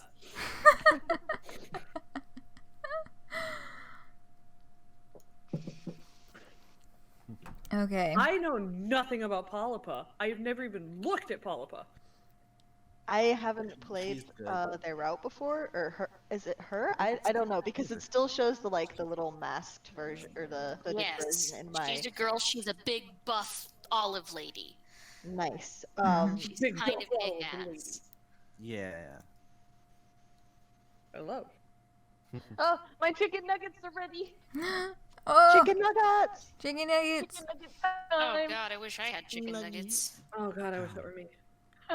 Could it be that you are craving I'm my hungry. Am I hungry? Have I eaten today?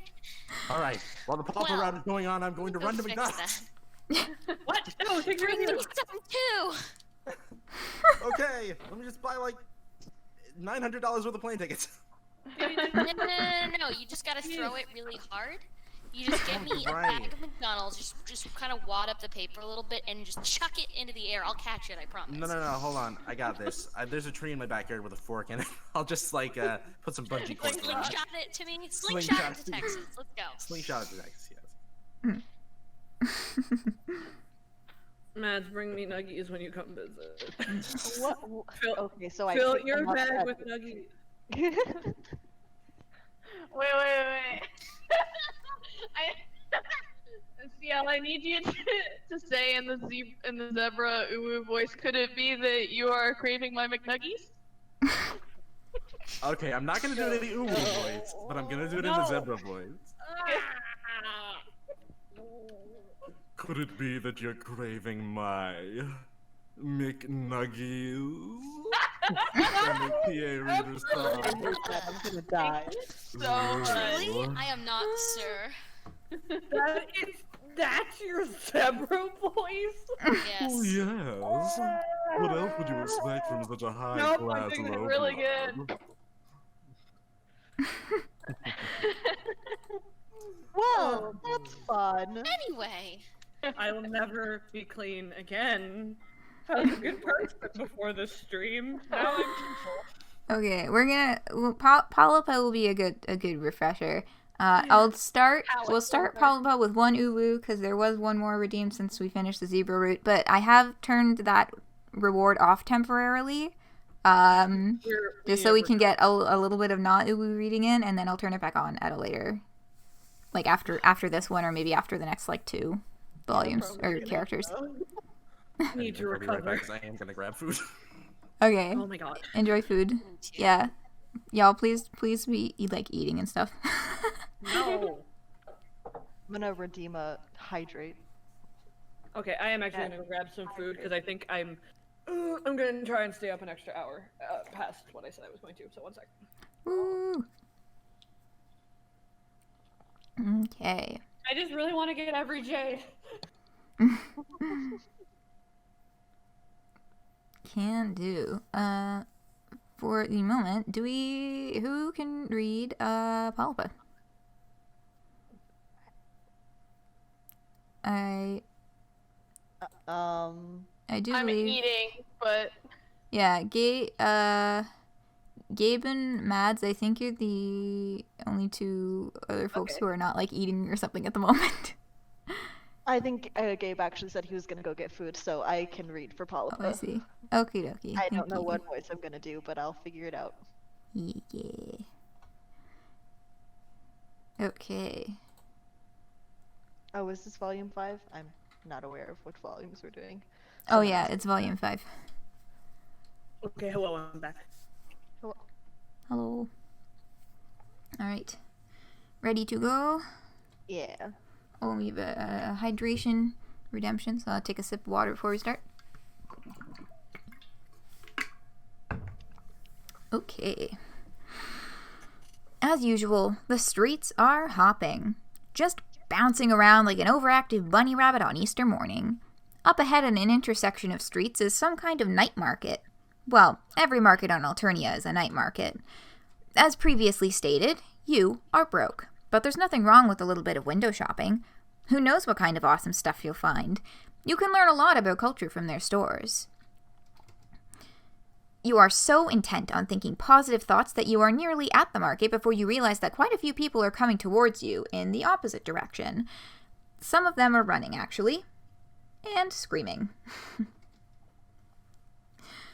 Looks likely that something has gone down, violence-wise. It's not a stampede. You aren't in any danger of being trampled, and the street is wide enough to just step aside and let the crowd pass by. Or it would be. You get a brief furtive glimpse of a pair of focused yellow eyes under a low-pulled hood. Then a hand grabs yours so tightly the tips of your fingers go numb. With a rough yank, you are pulled into the flow of the crowd. The troll girl who has a hold of you speaks quickly and quietly. You have to lean your head in close to hear. We are... Oh, sorry, I just... That's okay. We are on a date. You're my mate Sprit or my Moirail, whatever you want. We're just a normal couple out for a night on the town. We're gonna go catch a movie and get some soft-serve grub cream. You feel me? Wow. Okay. Play along and hold hands. Your heart beats so hard you can feel it in the back of your throat. You adjust your grip a little to make your hand easier to hold. In response, you get a squeeze, like she's thanking you. You match her pace, a surprisingly difficult feat considering how short she is. Behind you, people are still shouting. What the heck happened back there? Someone died. Well, you figured that, but that's not exactly rare for Alternia, is it? You've seen way more dead people here in the last couple days than you've seen through your entire life on your planet. You tell the troll girl you thought that was just kind of normal here. Normal, sure, when low bloods get killed. Natural order of things, right? But with high bloods, it's different. Personally, I don't give a shit about the natural order. Doesn't matter what the job is, I'll take it. Oh, so a high blood is dead and you are currently holding hands with the troll who did the dirty deed. She chose you to help her lay low, i.e. she made you her accomplice, i.e. you are now her friend. Helping someone carry out a cold-blooded murder is a super friendly thing to do. What had she called you? Her mate Sprit? You aren't sure what that is, but it sounds great. You ask her what you should call her. My name's Polypa, but there's no reason to go throwing it around. Let's not talk at all. You want to point out that it won't look like a very convincing date if you're just walking in silence, but that would require talking, and she told you not to do that. A trio of those spiky robots go marching by, drones or whatever. Their big, ugly heads swivel back and forth like they're looking for someone. Polypa doesn't say anything and she keeps her eyes forward, but she goes as sharp as a laser, every muscle in her body tensing. You feel it through her hand. Her fingers tighten on yours until the drones disappear into the crowd. She yanks you around the corner into a smaller alley connecting 2 roads. There's nothing here but a pothole and a couple dumpsters. Hold up a minute. Her hoodie has a symbol on the front of it. 2 overlapping gold ovals. Most trolls seem to have a symbol designating their blood color on them somewhere. This means she's a gold blood, right? But then Polypa yanks the sweatshirt over her head, and underneath she's wearing a tank top emblazoned with a symbol in olive green. It looks a little like a cat. It's pretty cute.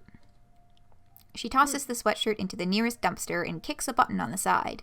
A whoosh, accompanied by the sulfury stink of immolition. Note to self, don't go dumpster diving in Alternia. Polypa grabs your hand again as you head back out to the streets. With her other hand, she works the tie out of her hair, shaking it out of its ponytail, letting it fall in thick, sweaty clumps against her neck. Next, she reaches up and takes a part of her right horn off. Wait, no, it was a little bit of veneer, an artificial bit to cover up a notch in the chitin. What are all these random wardrobe changes about? You wonder until you actually begin to listen to some of the conversations happening around you and check out the big billboard-sized screens mounted on roofs every few blocks. Seems like the rumor mill is already going hard. Apparently a well-respected violet blood is dead, killed in public in full view of witness by a gold blood girl with a ponytail. Wow, you are really dealing with a professional here. I need to find somewhere to lay low until the heat turns down. I mean, we both do, since you're my associate now. I had a contact waiting, but I don't know what happened to her. It's possible she got spooked.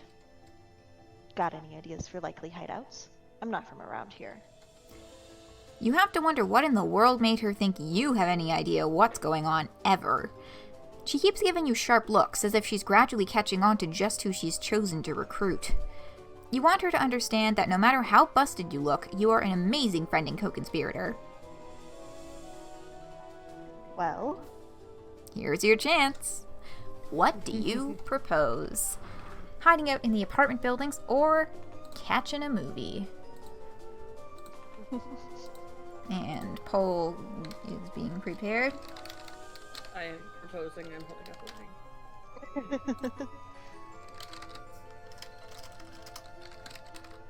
That's thank you. My crops are thriving. My skin is clear. Okay, poll up.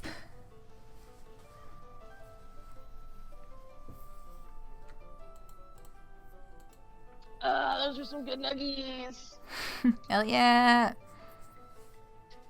Good nuggies. I love I a like woman her who could little murder me song. and get away with it. My type of woman is the kind that can kick my ass.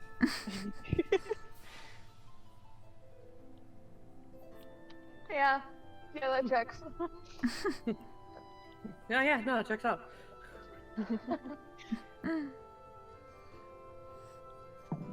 Okay, looks like movies is gonna win that with a landslide.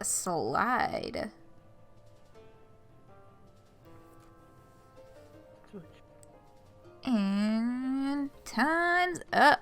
Movies it is. Nice. Let's go to the movie. Catch a movie and get some soft serve grub cream. The Star Wars.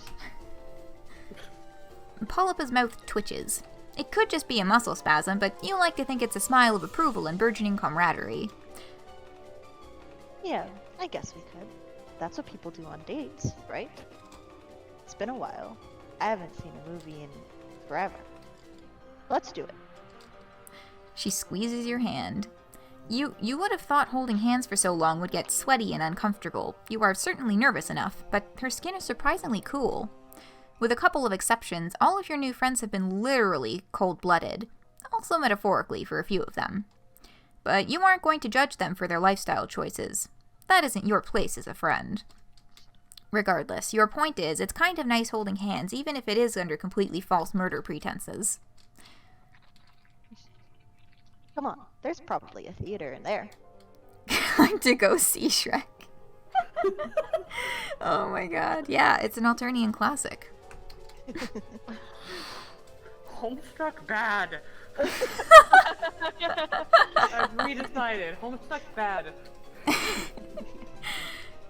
Makes sense. You aren't from around here, and you don't think Polypa is either, but you can always recognize a mall when you see one.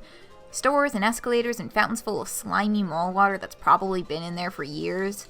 The biggest difference between this and an Earth Mall is that there doesn't seem to be anyone working at any of these stores. Everything is automated. That and the top floors appear to be reserved for high bloods. Polypa is still holding onto your hand. Gosh, it's like you really are on a real date. This is very, very friendly. As far as you know, you have never been on a date with an assassin before.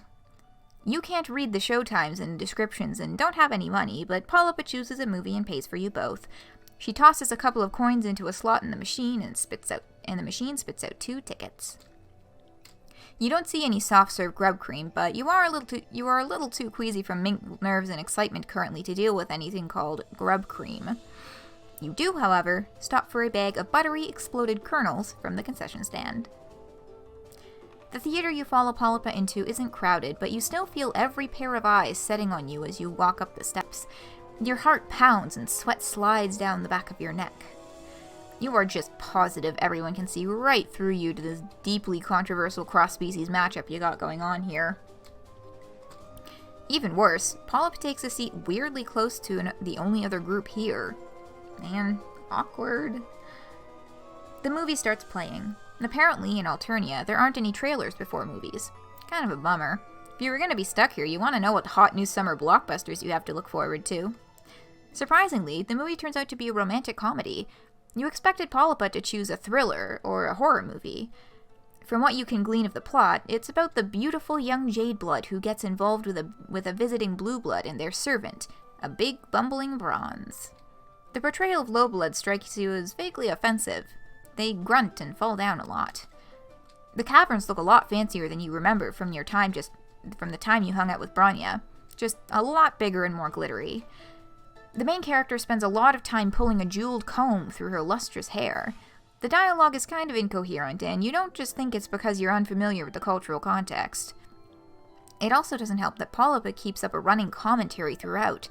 The ban on conversation has apparently been lifted. I can't believe they added in the mistaken identity storyline. So unnecessary. Also, Black Rom is so boring in comedies. There's just no punch to it. I can't believe how bad this is. I don't remember the book being this garbage, but I read it a long time ago. My taste may just have been worse back then. That's just a mood sometimes. You. You are looking at her in a whole new light. She shrugs, possibly a little self-conscious. What? You think I've been an assassin since I pupated? I used to have a blog for relationship advice and stuff like that. Of course, I was just messing around. I didn't know anything beyond what I'd read online. 2 characters are kissing on screen. You have no idea who they are. You are way more interested in the fact that Polypa has decided to tell you her life story in the back of a movie theater. The deep blue light from a scene in the Brooding Caverns washes over her, making her look noble and sad. You are entranced. It didn't last, though. I doubt it had anything to do with my blog, but a few sweeps ago, a group of kids broke into my hive. I think they were high. Maybe on Soper. Whatever. They stole a bunch of my shit, killed my Lucis, and some little psionic fuck broke both my legs with his brain. Just because he thought it would be funny. You are riveted. You have a bit of a tragic backstory yourself, but nothing this dramatic. Polypa picks through the buttery exploded kernels with a delicate claw. I was trapped in my hive. I would have starved to death if it hadn't been for some teal who lived in my neighborhood. Just some little idiot who ran around with an Eastern Alternia replica sword, challenging pro-beasts to duels. Teal bloods are pedantic bulge lords, but they care about justice. And these kids had attacked me for no reason. I didn't break any laws. Anyway, that's why I'm equal opportunity for how I take jobs. Low blood, high blood, everyone is scum. I'm so excited for Tegiri. One of the kids in the row ahead of you turns around to tell Polypa that if she and her Moel want to get all nasty and pale, maybe you should get a room. Polypa kicks the back of her chair and tells her maybe she should mind her own business. The girl looks about ready to jump over the back of her seat, but the guy next to her pats her firmly on the cheek.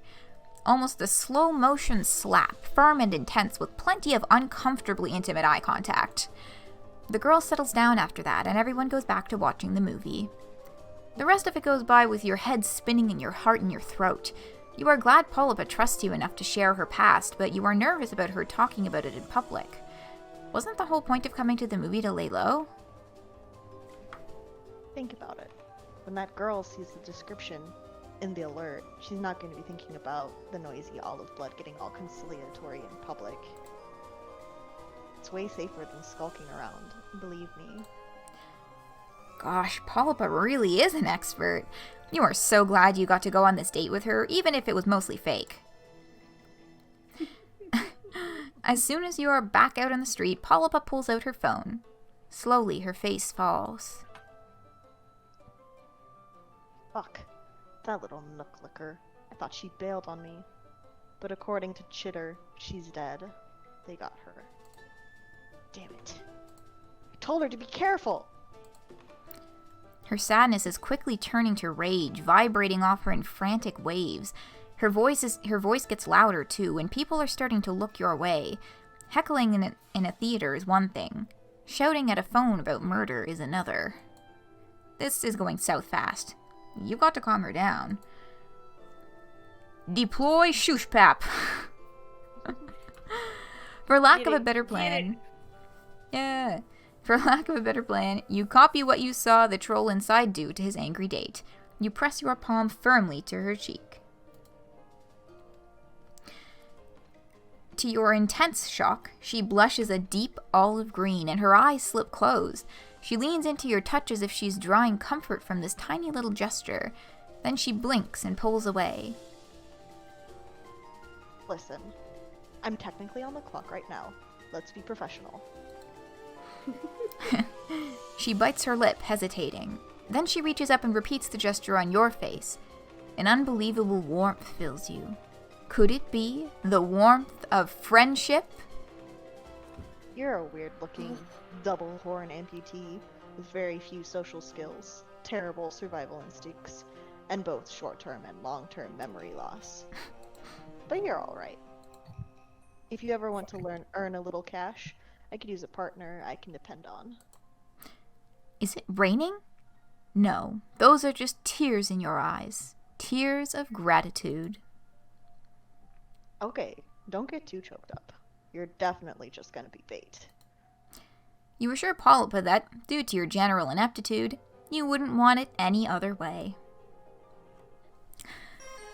Victory! I'm crying. Hooray! Oh no, she's It's so really fucking little. Oh, She is so little. Yeah. I fucking loved that. That was very cute. Yeah. I'm not crying. There's just something in my eyes. No, It's a legit. terrible day for rain. Okay, I missed like Hey, most of the last wait, half of I heard that Full Metal Alchemist reference. How dare you? So like fucking most of the friend sim routes past like the first ones I haven't done because I was streaming them with people and it was like after I wasn't streaming it anymore it was like why bother, but like Polypa was like my favorite.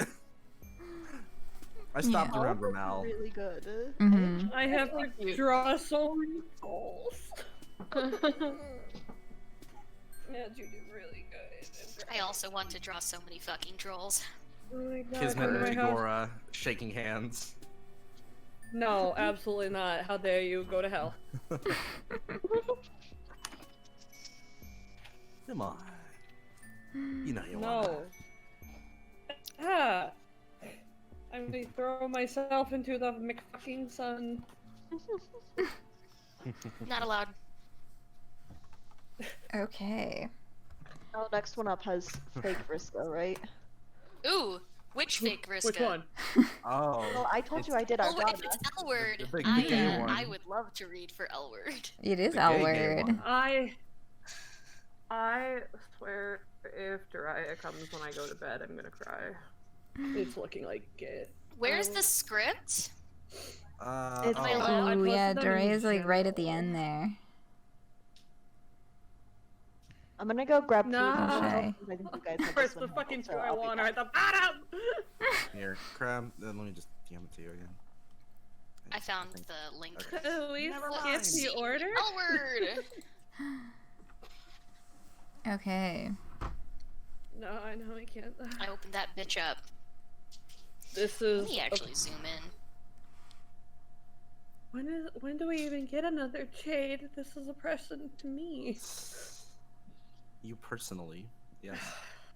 I care about every Jade blood. Even the awful one. I do too. I do too. Can we cry about Jade bloods later? Yes, absolutely, my dear. Yay! Is it okay? Am I allowed to read, or am I just here to lurk? Because I don't want to, like... Oh, no, yeah. Read. Do it. Yeah. Sick nasty. Yeah. So Yeah, we got I Elwurd. like Oh, we reading also got, Elwurd. Holding got no ears. I'm also excited for Zebede later, because... Oh, okay. I'm so ready. I was like accidentally stealing your Zebedee a little bit for Diemen. I tried to make it a little different, but I'm like, I'm just doing Gunter Zebedee. Help. Bless your heart, it's okay. I'm selecting Zebedee. It triggers my echolalia really bad. It's okay. It's really fun. It really like rolls off the tongue. It's a My good sweet little mouthfeel. B-boy. Zebedee. My beautiful little B-boy.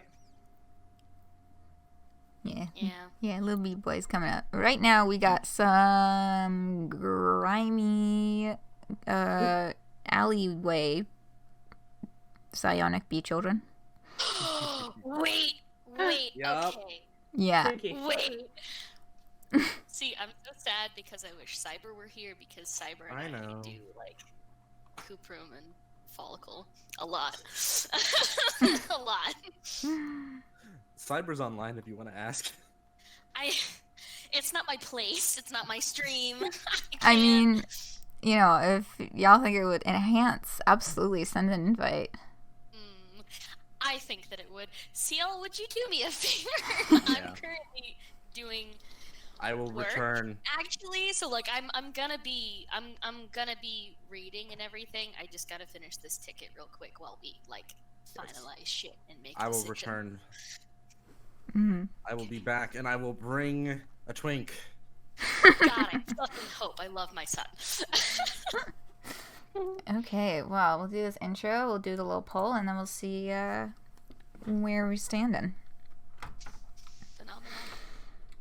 Armed with your fresh heaps of hard-won cultural knowledge, you continue on your journey. Troll life sure is complicated, not to mention troll romance. You really aren't interested in getting into all of that. Your life is complicated enough, and adding an additional level of angst on top of that does not sound ideal. Friendship is about all you can handle right now. And boy, do you love to handle it. Just get your fingers all up in there and squish that shit around. So, Boy. I'm really excited for either of them.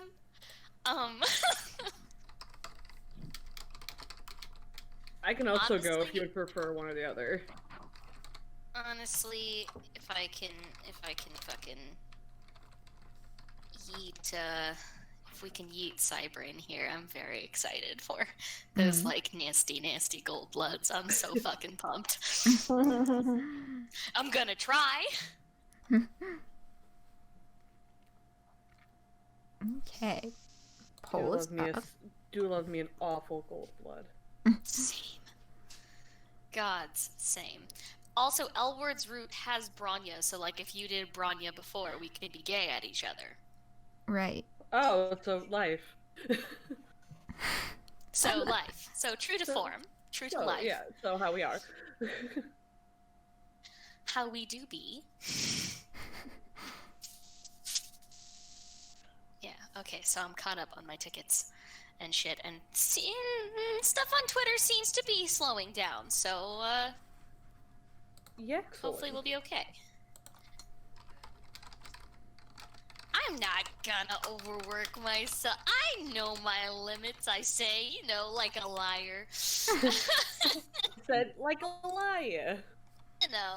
Like a liar. Are we all liar. Like we all a talking liar. like this now? Excellent. Listen, John Mulaney just happens to be Really quite an fun. interesting figure. I thought you were gonna say that you kin John Mulaney and I was going to kill you. I remember. Where's my remember the money, last, Lebowski? I went to college and I gave you $10,000 of it. Where is it? What were you saying, Good Dirt? I don't remember. It left my brain.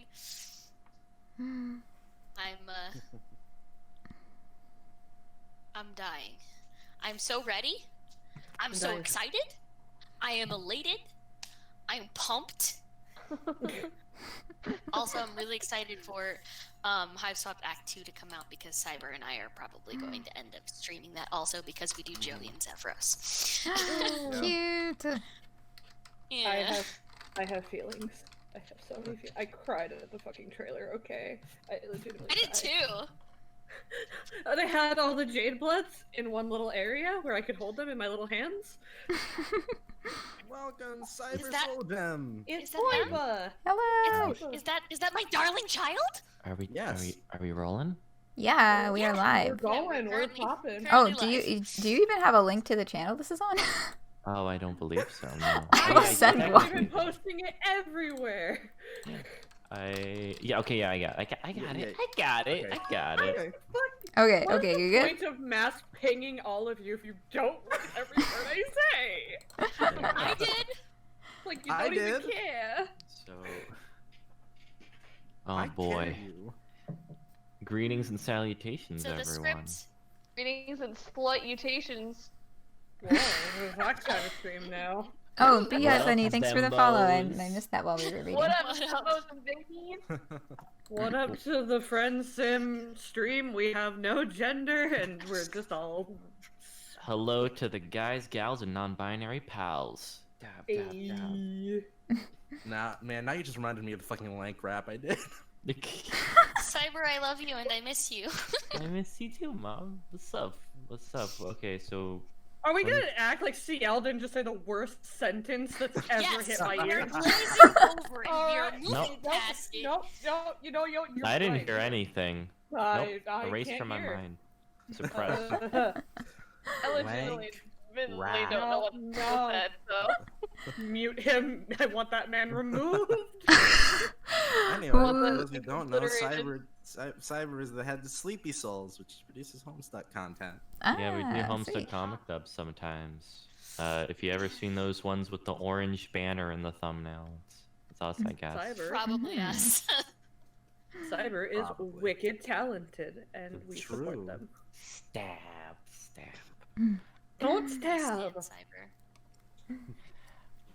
Hell yeah, y'all ready for some bad grimy news little wasn't children? Are we doing Gremlins, kids? Yes. We're doing Kuprum and Folykl.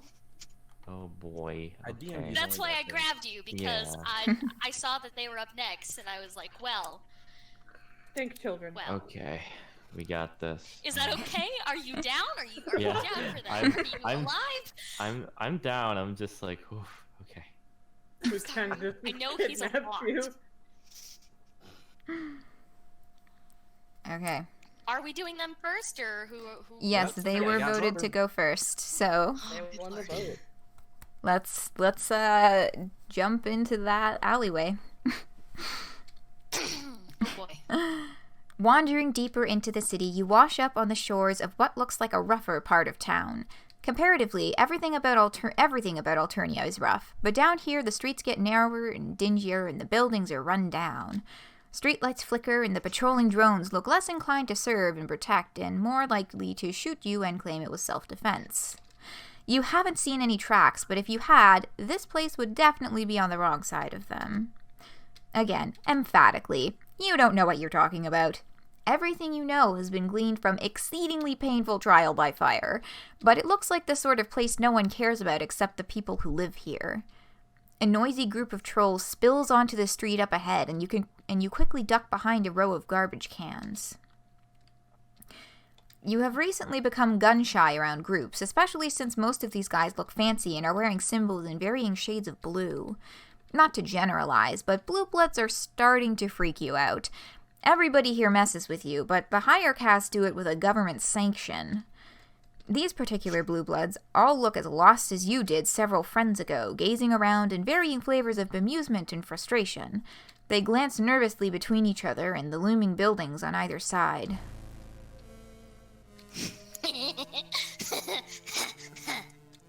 Hello. Hello. With a hot jolt of adrenaline, you realize you aren't the only person hiding in a pile of garbage. There's also someone else. Two someones, actually. What you initially take as one large lumpy troll resolves on second glance into two smaller trolls, a girl and a boy. The girl is clinging to the boy's back like a very greasy sloth. It looks like a pretty precarious position, in your opinion. You've recently become an expert in falling down. They are both skinny and stringy, and damn, you thought that smell was from the garbage, but it might be them. Lol. Just busy with... What the fuck? That just... Blue's just busy living their pathetic lives. Walking out of their hives, straight into our trap. Idiots never see it coming. You ask if they mean the trolls out in the street. Probably you should just mind your own business, but when the fuck have you ever done that before? Also, it's nice to see someone besides you getting mocked for once. You kind of want to join in on the mocking. Who the fuck are you? Where'd you come from? It's a trash creature, born out of the trash. Well, so much for not getting mocked. These two are probably equal opportunity mockers, though. They mock everyone, kind of like how Polypa had been with murder. They keep sniggering. You can't help thinking you are being called out. Okay.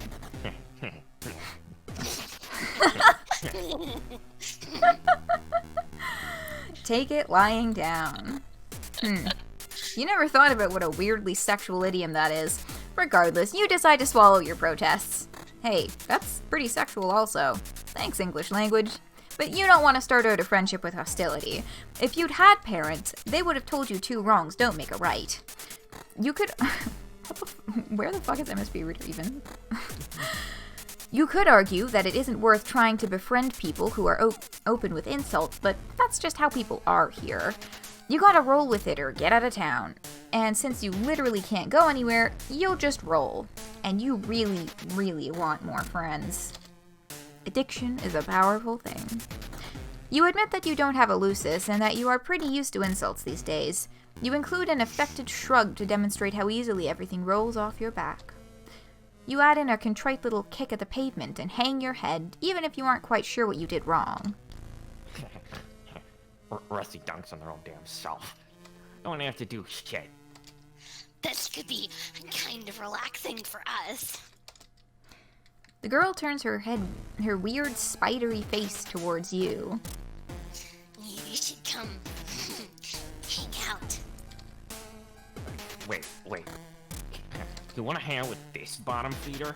You look like a huge drag. I already have enough dead weight on your ass to drag around.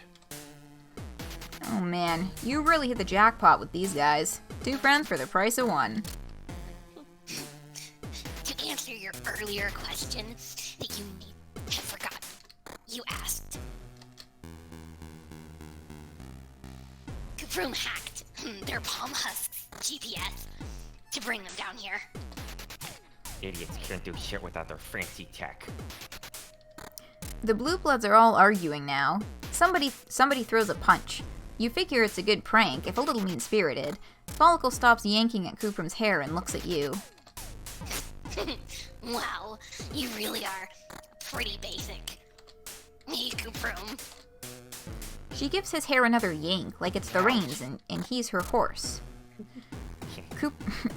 Kuprum grins, showing a bunch of big, blunt teeth. He raises a hand that crackles with white-hot energy.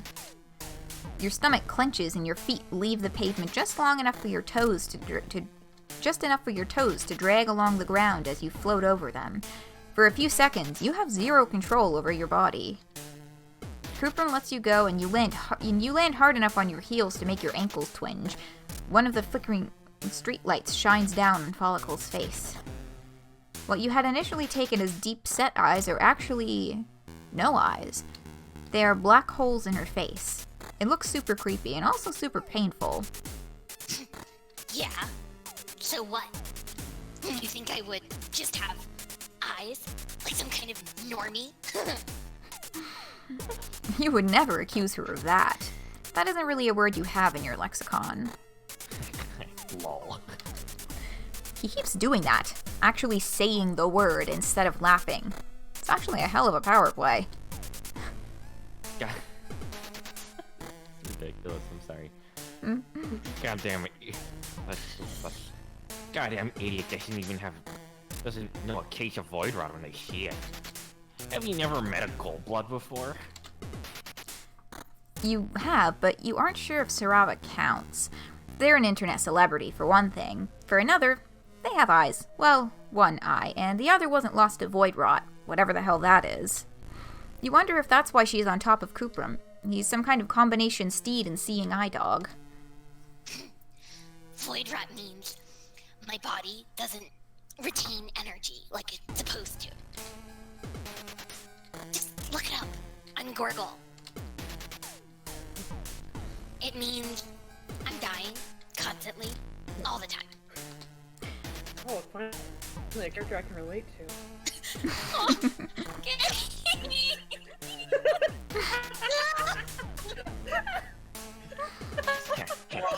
Good riddance, am I right, guys? You almost point out that technically everyone is dying all the time, but you sense this isn't the moment for fake deep fuckery. That really sounds like it blows, though. You tell her how sorry you are.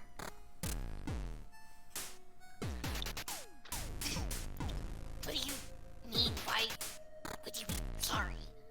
You didn't do anything besides stand there looking ugly.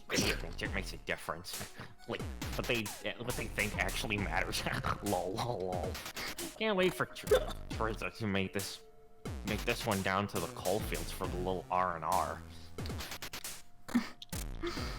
Rest and relaxation? That sounds nice, actually. Rampage and rending. Ah. Wow. And here, with me thinking, we could get through a whole conversation without bringing up precious Tyzias. Hello. Tyzias rules. I love Tyzias. No, dipshit. You rack your recent memories trying to figure out if you know what a Tyzias is. Or who. Tyzias is basically the third member of this relationship, considering how goddamn horny you are. To get her cybernetic tentacles up in you. Wow. What? Is that supposed to make me feel bad? Sounds great, actually. You watch too much Eastern Alternian pornography. It'll always be way better than sitting around with you. Oh, sucking me dry. Sucking. Oh. This sure is something you're witnessing right here. It must be that black rom stuff that Zebruh had briefly filled you in on. You cock a hip and compliment them on the obviously incredibly healthy pitch romance they got going on here. Because as everyone knows, there's nothing two people in a lover spat like more than someone interrupting them to spout random bits of cultural knowledge. That separates them, metaphorically at least. Physically, Folykl stays clinging to Kuprum's back. Wrong again, fuck bulge. We're pale. So pale. Oh, pale. That's the nice one. The petting one, where you talk about your feelings and then don't have sex. What? You got something to say? Okay, so here's our two options. Poll going up. How about we like don't have sex together? I repeat, I am So once again sorry. uncomfortable with the atmosphere we've created in the studio. I'd like to formally apologize to everyone who's listening. I'm really sorry. I literally just dragged Cyber here so that we could menace all of you. I was unbeknownst to you all. So I haven't played this round either, and I was so excited to see Cyber. I was like, I haven't talked to Cyber in a hot minute. And Yeah, I get to voice the tentacle porn one. He's Oh, fun. hi, Little Cyber, I- 4chaner. I gotta. You know, he's fun. I get to voice the fucking vampire one. Except for she's not a vampire. She's literally just sucking Again, energy a out of character I can relate Folykl. to. It's fine. Energy vampire. Like, Exactly. what's his name? Something Robinson. Twitch won't let me put swear words in the Oh, poll yeah. choices. Heck. Hey, Cyber, I missed you. I missed you too. So glad to... No, I'm on an uwu reprieve. I have to heal. We did a lot of it for Zebra's I was group. hurt. I started it, and it finished me. Yeah, if you have any olive bloods you need, hit me up. I'll go for you and shit. It'd be fucking sick. I still gotta draw your fucking olive blood. I'm sorry. I have not drawn anything I'm supposed to. You're fine. No. I told Bryce to insult me, and all he said was, "You still haven't drawn what I asked." And I'm like, fuck. I'm like, oh. I mean, he came for the throat. did you really expect anything less of your fucking blood rival? Oh, I didn't expect it to be so real. We're in the shit now. He's a good blood rival. I'm just currently skimming through the chat right now as some Hey, Gunter, very don't good. Don't quote Homestuck at me. I hate Homestuck. Dog, same. You hate Homestuck, and you're here. Yeah. Well, Do you know how much Cyber's here because of me, so I guess that one doesn't count. But like, I do you're here of your Homestuck own things out goddamn of volition. spite Hey, at this you point. know how much I I, know you fucking do. put into the And also for Homestuck. me. You know how much I put Yes, into the Homestuck welcome. Kickstarter. I am legally allowed to be here. Welcome, Taz. I see you have, are able to join us now. Welcome to party. We are doing grimy children. Gross, gross. Hi. Full disclosure, I actually got home when you were doing Zebruh. I'm so sorry. Zebruh, and I was like, I should have dinner and then come back later. I'm not going to lie. Away. As the one who was doing Zebruh, you were absolutely correct in your assertion there. Yeah, heard that? And I don't blame you one bit, darling. you heard that and could still eat? I would be like, nah, I'm not. You came just in time for the 4chaners and tentacle porn, so I think you made the right decision. Yeah. Genuinely my favorite trolls. Like I came back and I joined in the call and it was immediately like my favorite trolls and my favorite performance of my favorite trolls that I've ever heard. I'm gonna cry. I'll cry. Not that they're playing favorites or anything. No. We just do this to make people uncomfortable. It's just Beavis and Butthead if they had retainers, that's all it is. That's literally all it is. It's just a continuing Beavis and Butthead bit. It's beautiful. That's why it We've works. been doing this for years. So well. That's why you're making it work so well. You have that energy in your soul.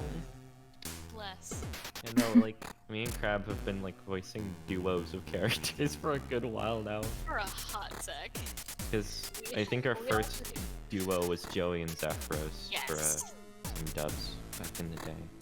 When Hiveswap first came out, we did a lot of Joey and Zephyros stuff. kind of like flooded the market with it, and now here we are, and we keep we keep voicing the duo characters, unlike CL and I, who constantly voice romantic pairings. Honestly, it just happens. We do the Dave Cats.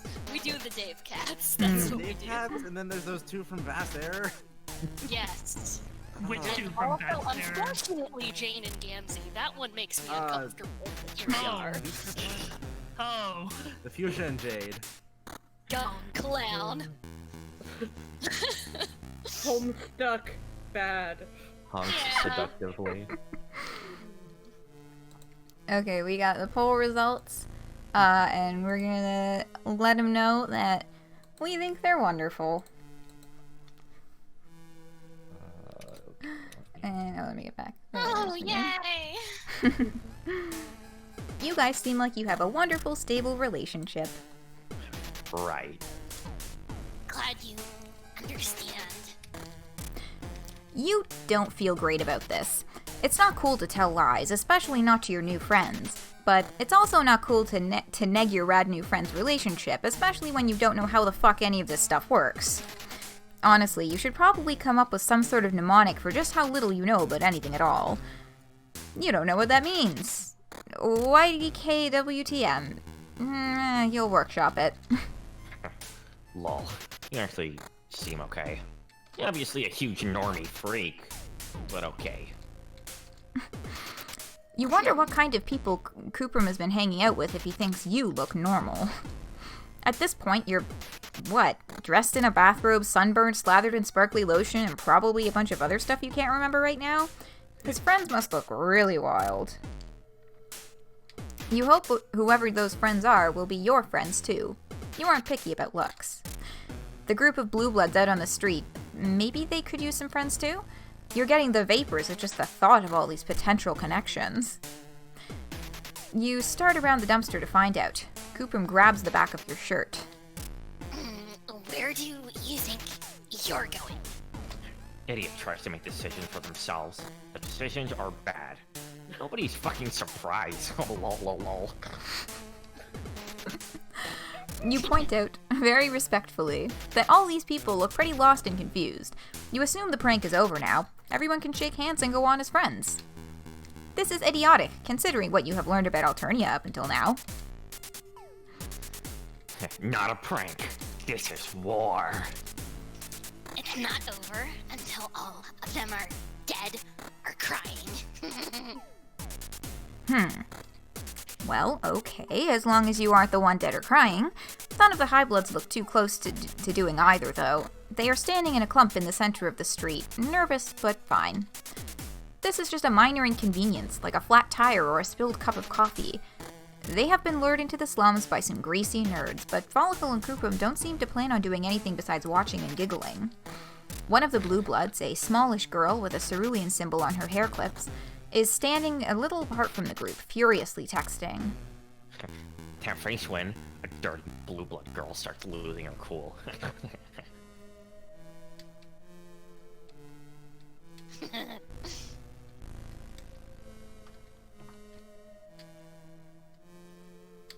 Oh, it's the Folykl line? I just spoke. Hello? Can you not hear What? me? Oh, I didn't grab that. Hello? Hello? Hello? Can you hear me now? Yeah. I think my headset fucked up. I sure did say it. Let me try that one more time. I heard it. No, my sweet angel. Why did I hear it? Should've known one of them would crack. You aren't sure what's going on. YASWG. Still not great. Wriggler is calling the damn drones. Usually High Bloods wouldn't go running to them like that. Don't want to admit Low Bloods got one over on them. When you get owned, fucking own it. That could go on a t-shirt. Folykl and Kuprum seem bummed that their prank is going to end so fast and with so little damage done. But isn't that the point of a prank? That everyone gets out of it relatively unscathed? Anything more and it becomes an assault. Overhead there is a whir and a clank. Loud, but not loud enough to prepare you for the damn flying bus that comes in for a landing out in the street. Holy shit! You don't think you've ever been so excited about public transportation. You are confident that continuing your ramble across this alien world is the best thing for you, but gosh, it would be nice to rest your feet for a little while. Even better, none of the trolls getting on the bus seem to have any money or travel passes. Perfect. You don't have either of those things. You don't have any of those things either. You start around the trash pile again, and this time 2 pairs of hands grab onto the back of your shirt. Dude, where the hell are you going? You quickly explain that you want to catch the bus before it takes off again. You have no idea how long it will be before another one arrives. Folykl and Kuprum look at you like you're crazy. Well, Kuprum looks at you, and Folykl looks kind of over your shoulder. Can you call it looking if someone doesn't have eyes? Listen, I know we make jokes about the intelligence of everybody around us. It's just our thing. But are you actually mentally handicapped?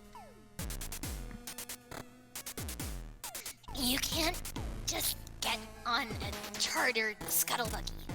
That's for Cerulean and up. Maybe Teal, if they got a death wish. Ugh, this damn hemispectrum thing again. You really need someone to sit you down and explain exactly how all of this works. Preferably without calling you an idiot the whole time, or hitting on you. It just seems so arbitrary. At least the oppressive power structures from your planet make sense. Well, no, they don't, actually. But you're used to them, which makes them much better and more acceptable. You hang back as all the Blue Bloods get on the bus. It occurs to you that even though it was their prank that lured the Blue Bloods down here, Folykl and Kuprum had to watch it all unfold from behind a dumpster. They don't dare do anything head-on. Not that you support just randomly attacking people in the street, but it is kind of fucked up that only a certain kind of violence is acceptable, aimed in a very specific direction. Judging from how easily Kuprum picked you up with his brain, he could hold his own in a fight no problem. The bus takes off, blasting a backdraft that rattles the empty cans and crumpled bits of garbage in the gutter. Stillness descends on the alley. Wow, that was anticlimactic. Kuprum said they were calling the drones, but a bus came instead. Maybe calling the drone can mean a whole bunch of things, like calling 911 can be to report a robbery, an assault, or someone's leg falling off. Or that's what you think until you hear the distant but quickly closing pound of giant footsteps. Fuck. Time to go. Folykl wraps her arms more securely around Kuprum as he takes off. Like, literally takes off. At first you think he's wearing those shoes with the little wheels on the bottom, the kind that kids wear to crash into stuff at the mall. Oh, fuck yeah, Healy away, my son. But no, he's hovering a half-inch off the ground. You have to run to keep up with him, and your steps are distressingly loud on the pavement. A familiar weightlessness shoots through your limbs, settling in your guts. Energy crackles around you and picking you up off the ground and pulling you along with them. He has enough power to float both of you at once, all while carrying his girlfriend on his back. You don't know much about psychics, YDKMAP, but that is pretty damn impressive. Oh, we got a posture check. Channel point redemption. Everybody straighten up. You right? You right? Damn. I'm gay, I don't know how to sit. The 3 of you round a corner and you forget all about being impressed because you are too busy freaking the fuck out. You were so busy worrying about the drone coming from behind you that you did not consider the possibility of one closing in from the front. This one is smallish, but it's still a lot bigger than you, and a lot spinnier, and a lot spinier, and a lot more endowed with dangerous lasers. And it's focused on the 3 of you instead of someone else. You, Folykl, and Kuprum make a similar noise. It goes a little bit like...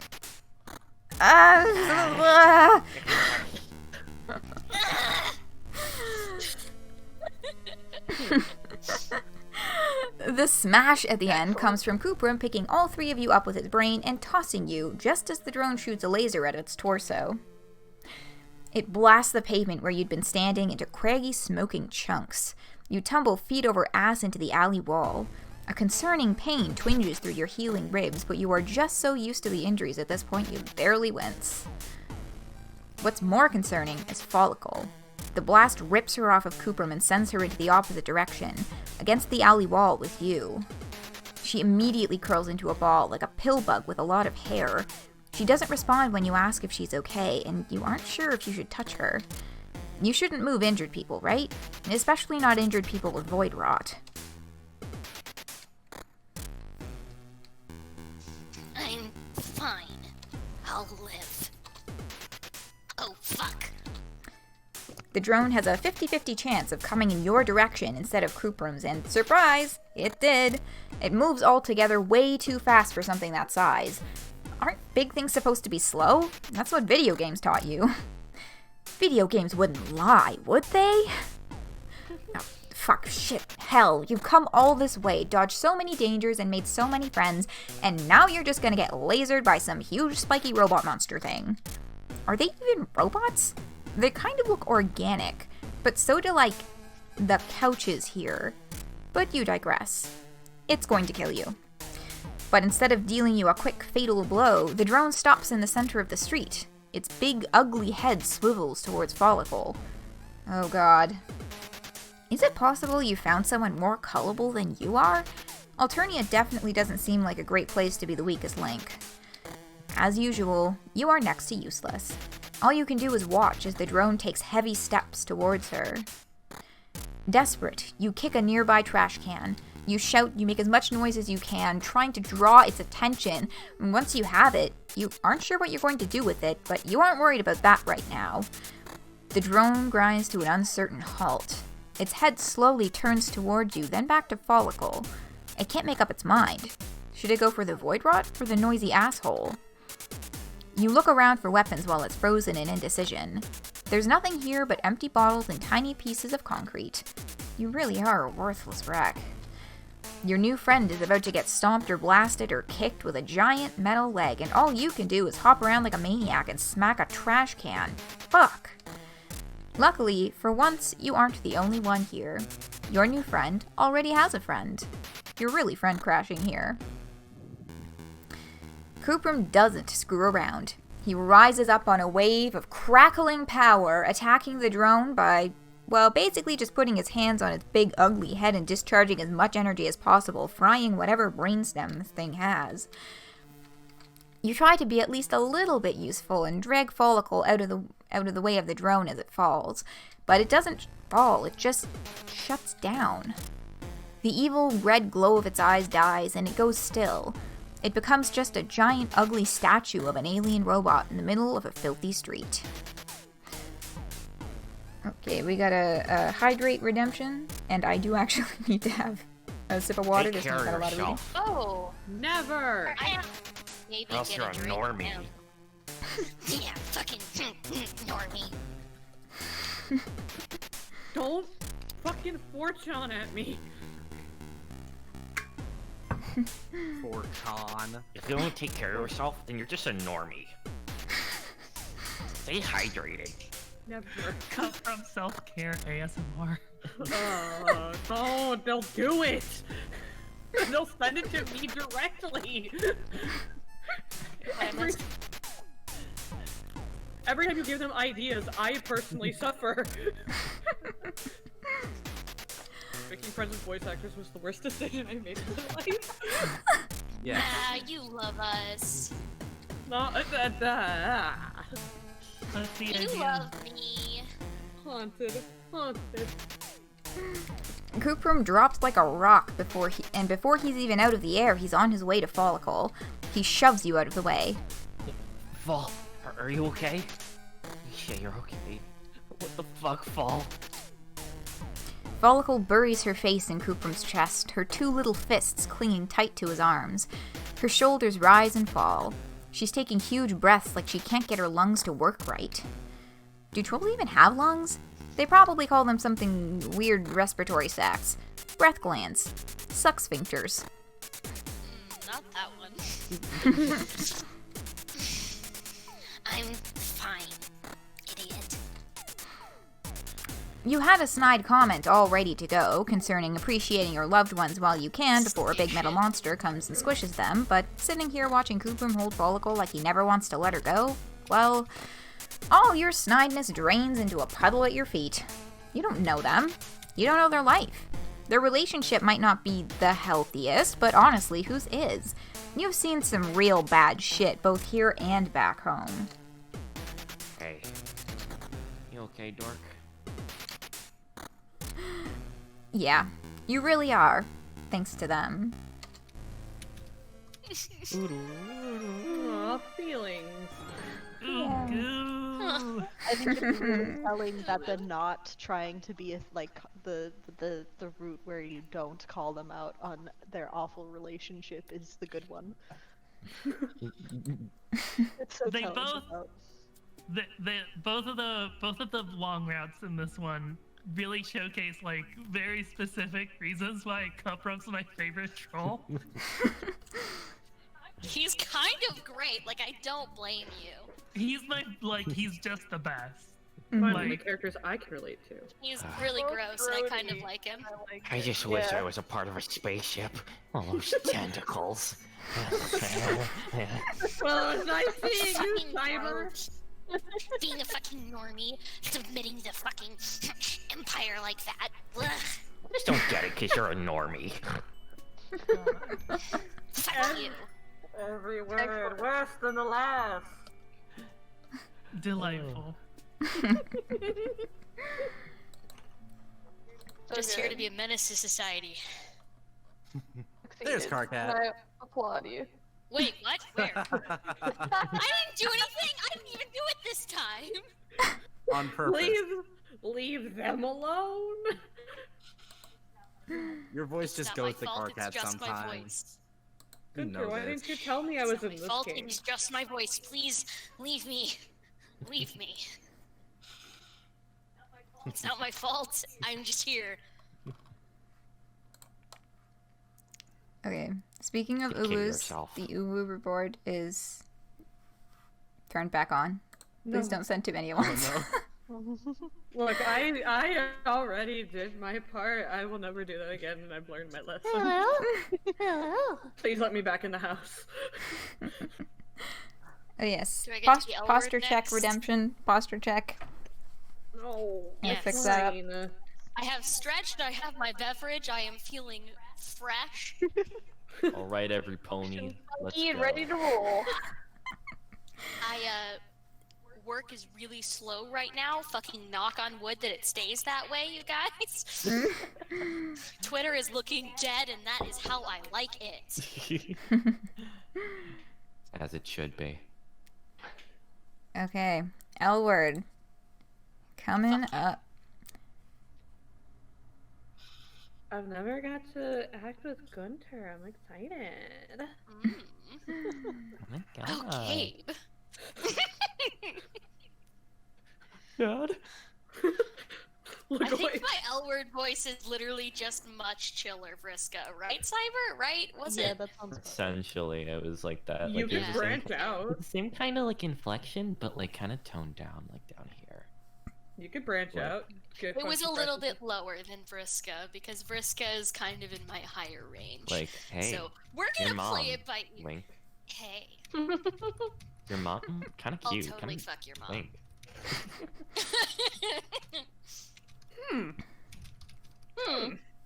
Well, Limes is gone, so my son is not here to be scarred, so good. Okay, ready to rev? Hee haw. Ye fucking ha. Crunchitize me, Captain. You're ready to meet someone new, but you have no idea where to go. You're kind of hopeful you'll just bump into someone. While you're thinking it, you do. You bump into someone. The troll takes a step back to look at you, eyebrows lifted in surprise, while you sputter apologies. Then you notice the color of the symbol on their shirt, and your blood turns to ice. Given what you've picked up about Troll Society, she'd probably be well within her rights to attack you, or at least treat you to some very hurtful insults. Well, hey there, little buddy. You look kind of lost. Everything okay? Huh. That was a lot friendlier than you expected. That said, this troll's look is intimidating. She's smiling at you, but the leather jacket and undercut make you think you shouldn't fuck with her. They also look really dope, like maybe this is someone whose name would look really nice in your address book. Look, you've been pretty non-discriminating with your friend taste thus far. You're grateful for every taste of affection thrown your way, but you can admit you've barked up the friendship tree of some real weirdos. But this time, you really want to be friends with this girl. In fact, it feels like earning her approval might even raise your opinion of yourself. Or your social cash. She's just, like, seriously cool. You tell her you are lost. Not that you have anywhere to be. Just seeing where the night goes, huh? Been there. I could tell you some stories. Oh man. I don't want to be rude, but you're an alien, right? You confirm. This is one of the few solid facts you know, and you're going to hang on onto that with both hands. While they're still your hands, and not your grab pods or your gesture appendages or whatever. Neat. You can call me Elwurd, by the way. I bet you have all kinds of cool alien stories. You want to hang with me? I know a place near here to grab a drink if you want. Does she mean platonically, or is she asking you out? It's really hard to tell. She's so cool and disaffected. If that was a date suggestion, she's gotta be the smoothest motherfucker around. You're kind of hoping she just wanted to get to know you better. She's beautiful, but it seems like going on a date with her would be a lot of pressure. Mostly you just really, really want her to like you. She brushes a piece of lint off her jacket, and your desperation for her attention grows. You say yes. Aw yeah, alien time. Let's go. Wait. Wait? Come on. Can't you even just go hang out with someone without... Can't you even just go hang out with someone without some kind of whole rigmarole?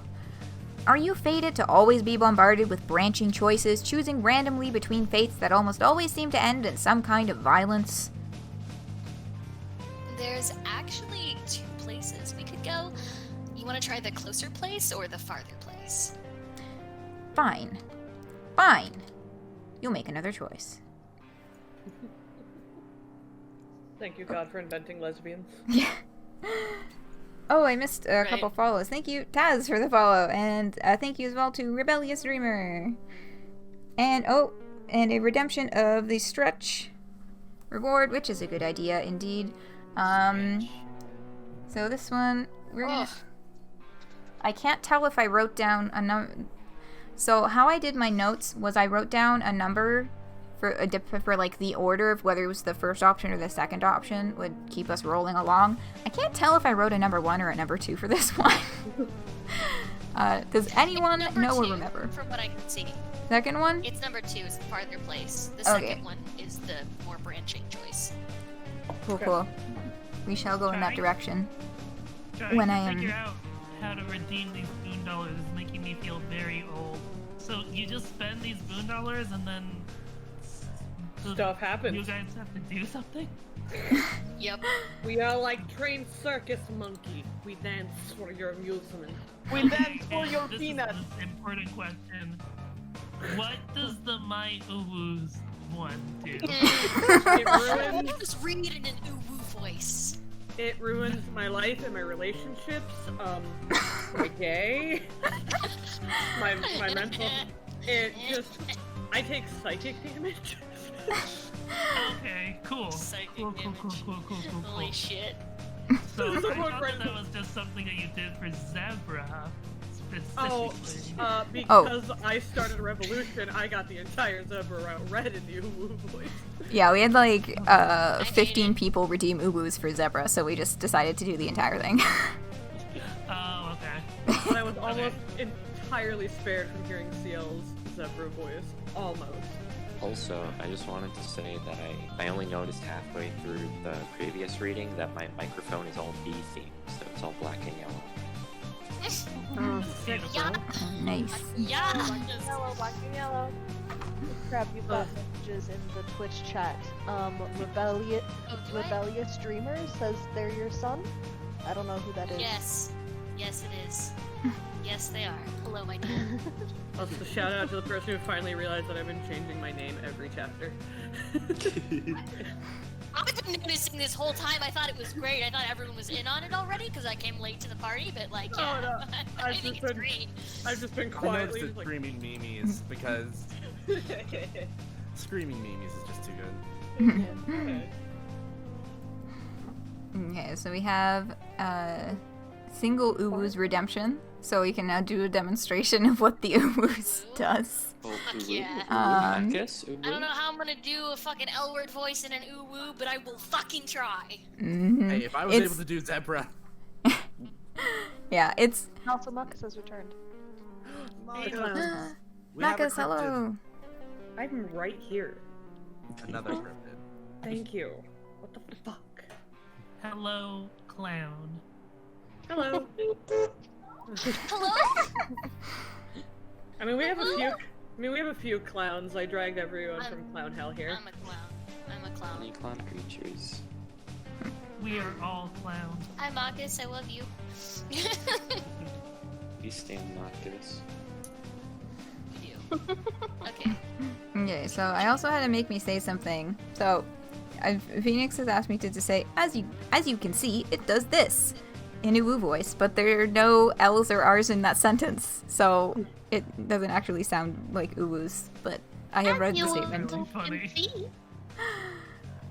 Okay. Oh, we have 2 Uwu's to redeem. Oh, good God. Okay, will do. Yeah. I will continue periodically turning that option on and off over the course of things. We can go through bouts of it. So is it just like one Uwu redemption is like one line, or is it supposed to like, I don't know, like how long are they supposed to do between the Uwu? One Uwu redemption is like about a paragraph. Okay. Yeah, a paragraph or Yeah, 2. I see it as like a chunk of dialogue. Yeah. Okay. Well, I'll just be here, tactically considering like the most terrible thing to use with Uwu. Fair enough. Oh, Stas wants me to say Nepeta rights. Fuck yeah. Nepeta rights. Wow, Nepeta can write? Ooh, Oh my god. Well, not anymore. Dead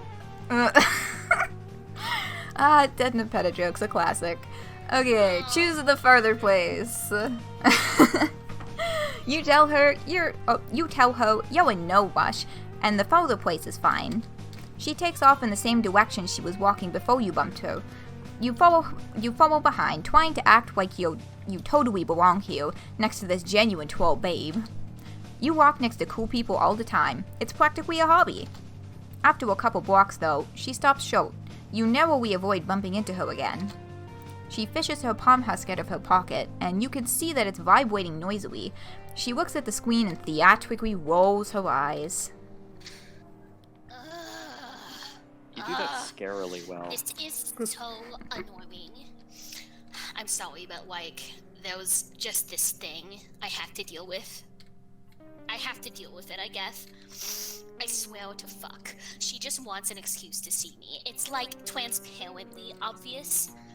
Like how she keeps flirting with all of my friends too.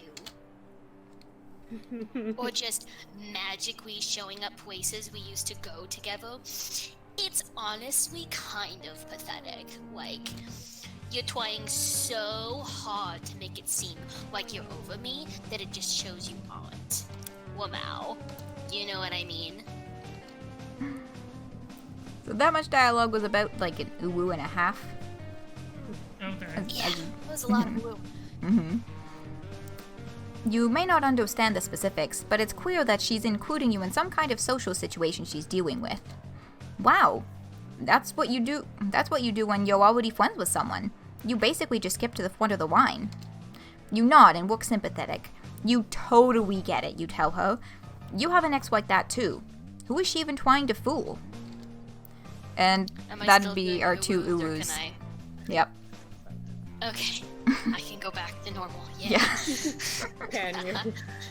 I apologize for not issuing a prior warning about the fact that I have this reward when I organized this. That's whatever. I like doing a new voice. I don't care. It's so fun. It is fun.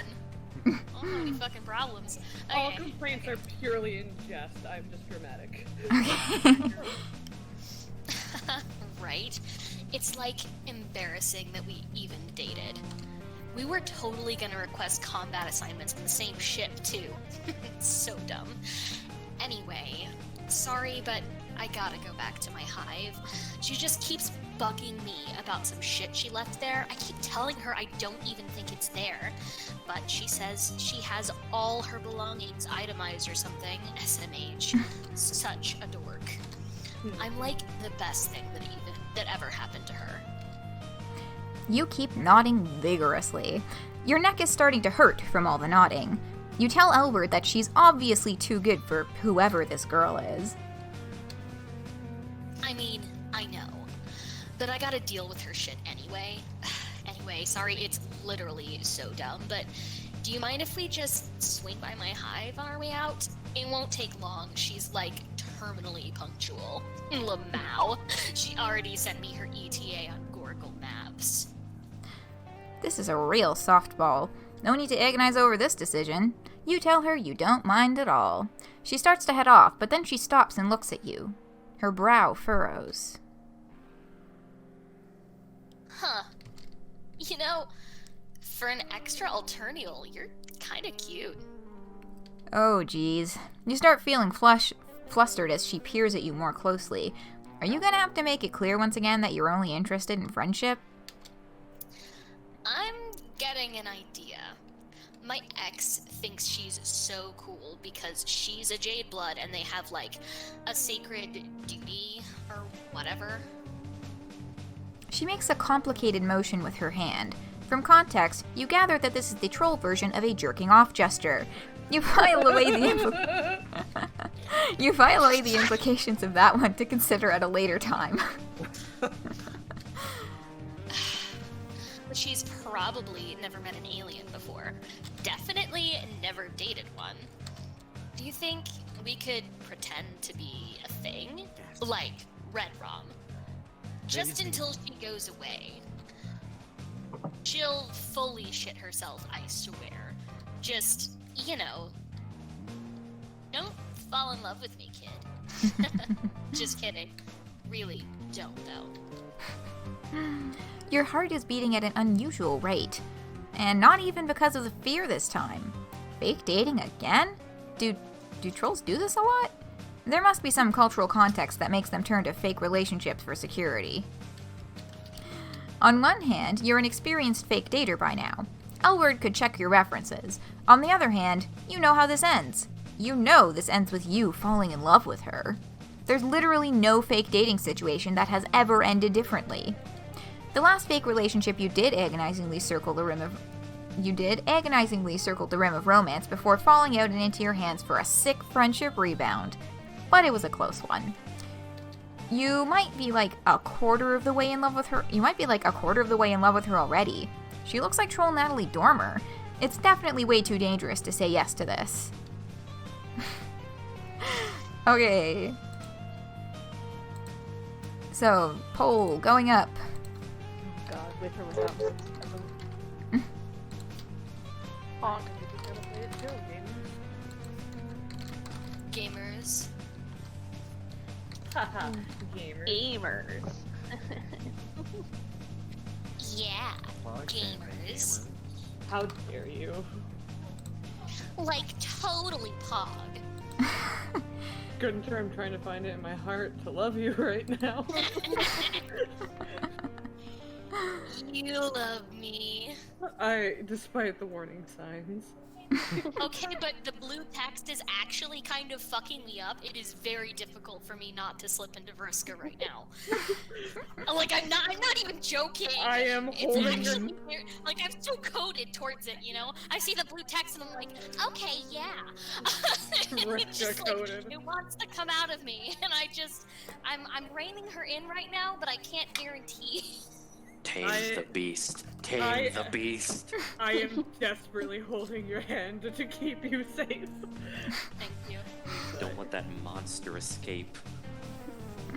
Marcus, are you here? Vriska lies in wait, just dormant in my consciousness until some blue text flitters across my screen. And then she rears her ugly head. Okay, so we're just gonna, answer in a casual tone. Sick. Someone in chat asked about the Discord we're hanging out in.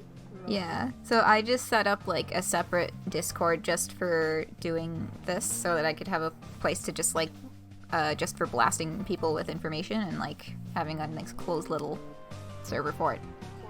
So that's where we're coming from.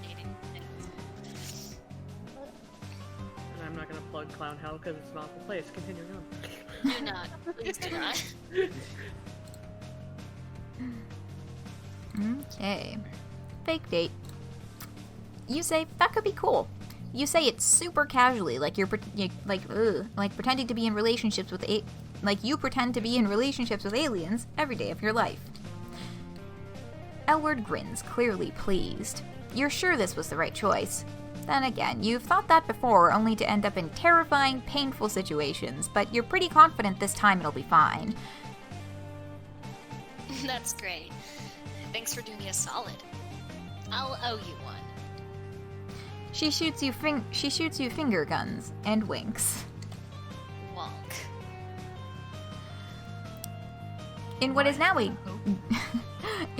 a deeply familiar story beat, Elwurd takes you back to her hive. It's pretty messy. You can understand why her ex would have a hard time finding something she left here. You don't see any signs of Eleusis, but it's probably rude to ask about that, what with how often trolls and other animals are murdered in this society. You ask Elwurd if you should get your story straight. Like, how did you meet? How have you been dating? How long have you been dating? Who's the funny one, and who always gets to choose the food on date nights? Yeah, I got a 3,000 word backstory for us to memorize. I'll be quizzing you on my fave movies. JK. I'm not worried, lol. We can just wing it. Oh, I think she's here anyway.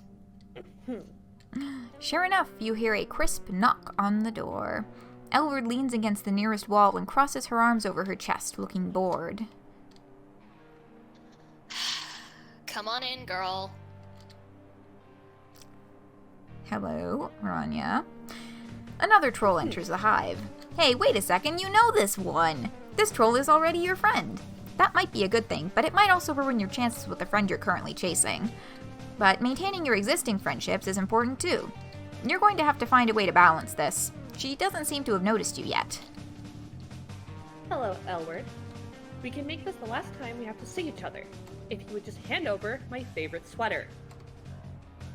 I don't have it. I don't know how many times I gotta tell you. It's very simple. 1, I was wearing it over here when we broke up. 2, I keep careful track of all my belongings. 3, you think it's funny to antagonize me. All signs point to you having it. I don't want to fight again. Isn't it nicer if we collaborate? Who's fighting? I don't even remember what your sweater looks like. I don't really think about it. Or you. At all. Ever. Emotional dishonesty is a barrier to helpful communication. Ugh. I'm not one of your little jades who have to listen to this crap. Okay, whatever. I'm not gonna get dragged back into this. You're interrupting my date, Bronya. More like boring, yeah. Lamau. I'm actually trying to hang out with someone who's not you right now. A real cutie. Oh man, oh no. Elwurd makes a lazy gesture at you as if to indicate that pointing you out to Bronya is barely holding her interest. You look at Bronya and try to smile. You lift your hand in a tentative wave. Hi, you say. Bronya is taken aback. She looks back and forth between you and Elwurd a couple times, trying to make sense of the situation. You and Elwurd. Well, this is a surprise. I didn't know you were looking for a romantic connection. I could have introduced you to some of my other jades. Not that I mind that you're with Elwurd. I wish only the best for her in all that she does. Elwurd rolls her eyes theatrically. Then she looks back at you. You two know each other? She doesn't look happy about it. You remember that the reason she wanted to fake date with you in the first place was to hold your cool alien status over her ex's head. Bronya, already knowing you, has undoubtedly taken some of the wind out of her sails. You have to do something to turn this around. You don't want to be rude to Bronya, but surely just hyping Elwurd is safe.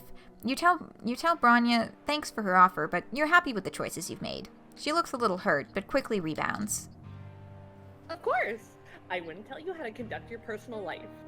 I'm really just here for my sweater. Can you get it? Please, Elwurd. Nah.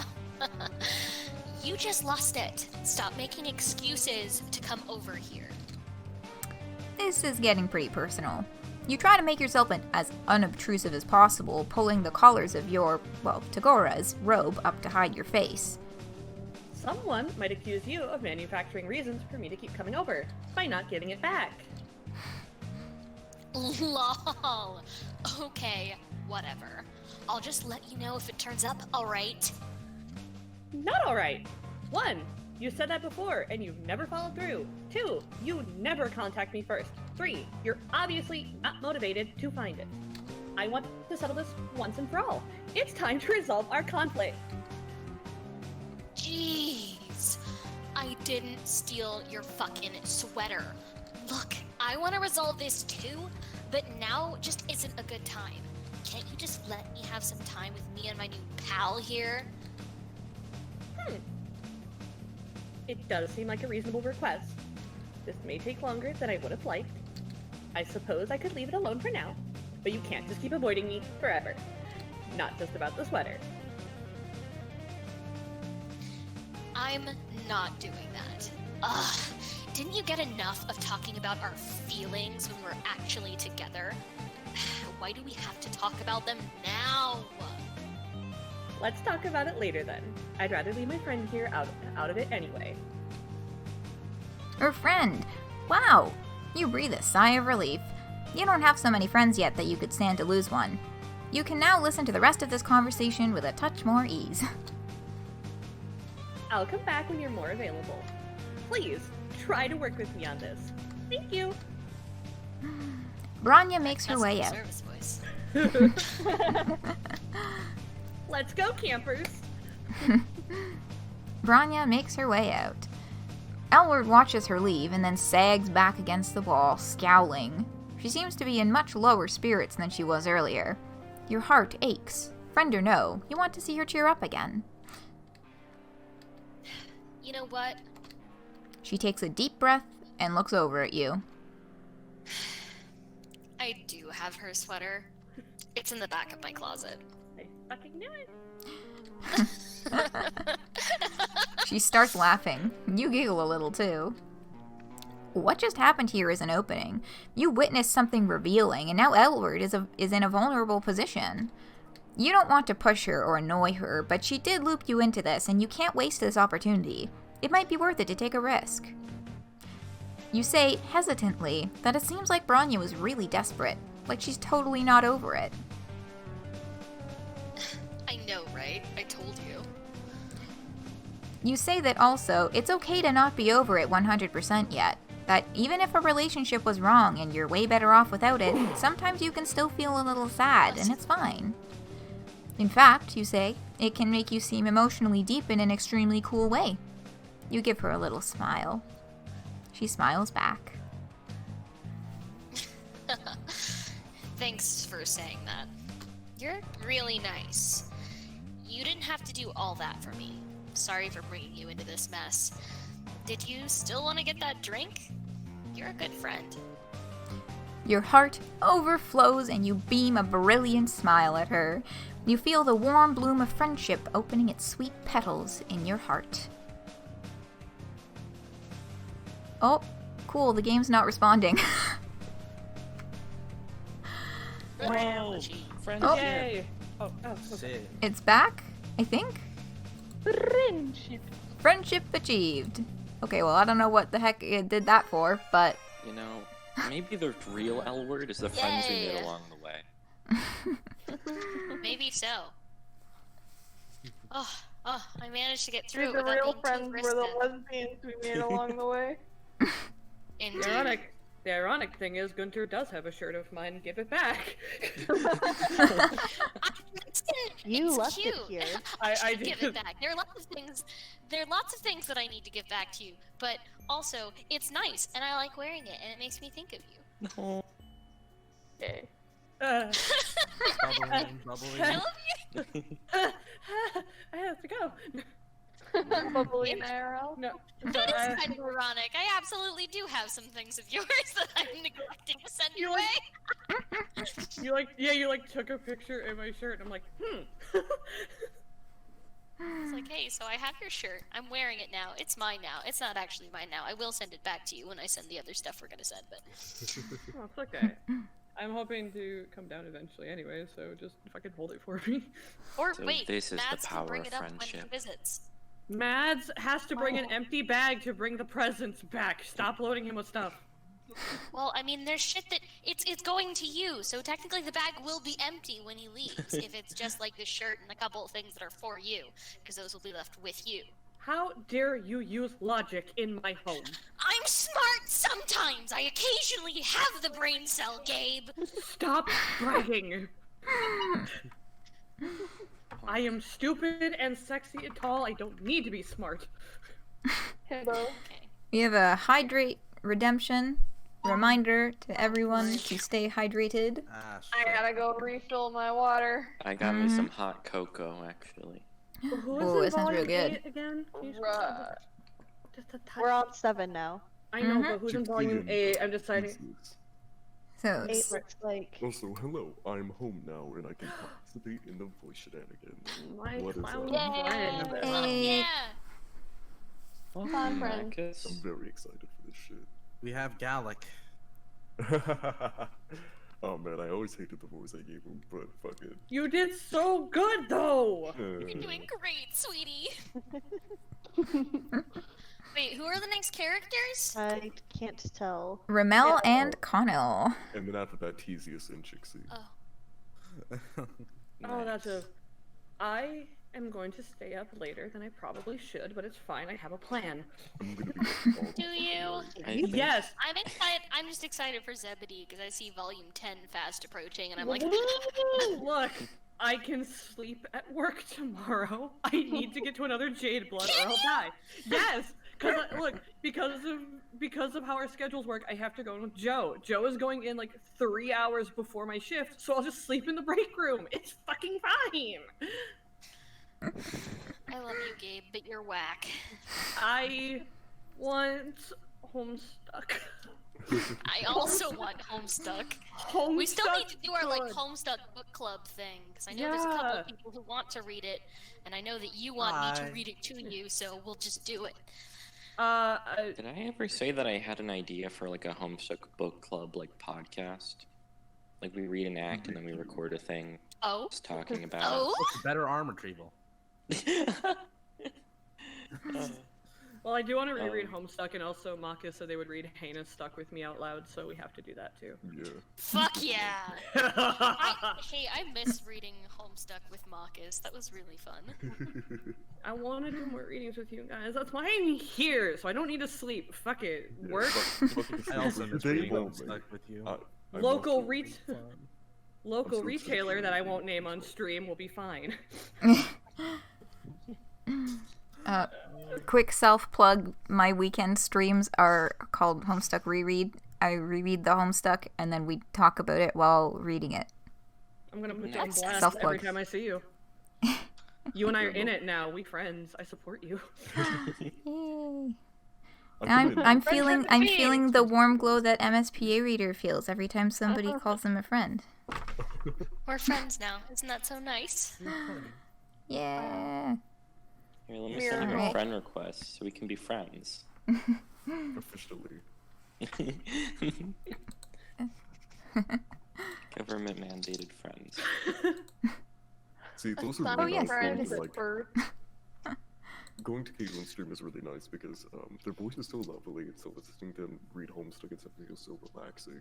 I get this sense of bliss, just chilling, doing my own thing, writing or whatever the fuck, and just having their voice in the background. It's just, mwah. And Maggie agrees. Very nice voice. I can't believe it. Just a subtle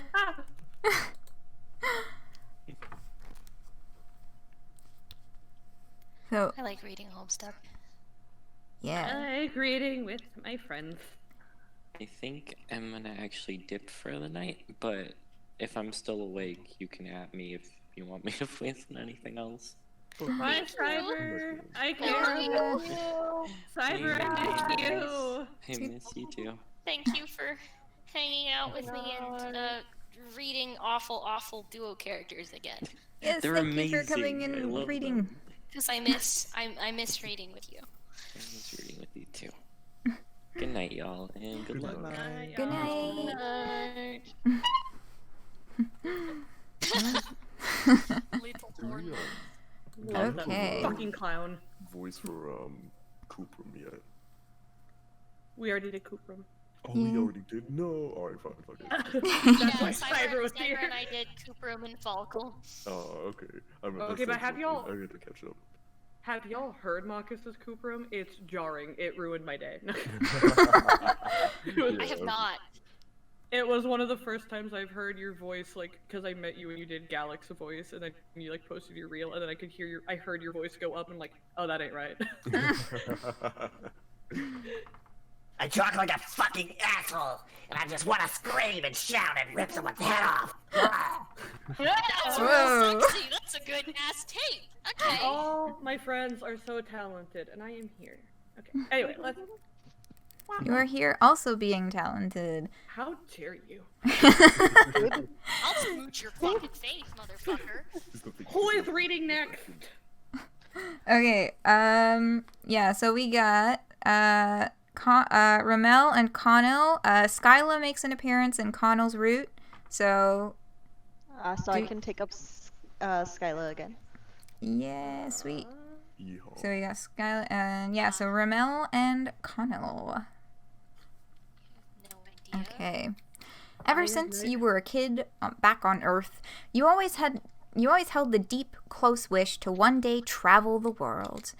You wanted to see new places, experience exciting new tastes and altitudes and temperatures, maybe go scuba diving. You never imagined you would actually get the chance. That kind of cool stuff didn't happen to someone like you. Well, you're finally getting your wish. It's just a totally different world. Funny how life turns out. When you get back to Earth, well, you don't want to think about that. Who knows if it will ever even happen? You have really chilled out recently, found your place in the universe. Drifting from friend to friend, adventure to adventure. It's the only way to live. Okay. I did just read twice, though. I don't want to keep inserting myself in the narrative. I feel bad. That's alright, but yeah, if there's other folks who haven't read in a bit who are interested in stepping up. Are there? I'm only interested in Remele if there isn't anybody else who wants her, so... I've never done either of these routes, so it would be winging it by the ass of my pants. Same. If nobody's gonna, I'll do Konyyl, like, fuck it. I would love to hear you do Konyyl, actually. Please. I also would love to hear you do Konyyl. Please. I have an idea for Remele, because I hadn't seen her route at all, but I did just look at her quirk, and I think it would be fun to do some kind of accent. I keep imagining piratey. Oh, I was gonna say a fake French accent.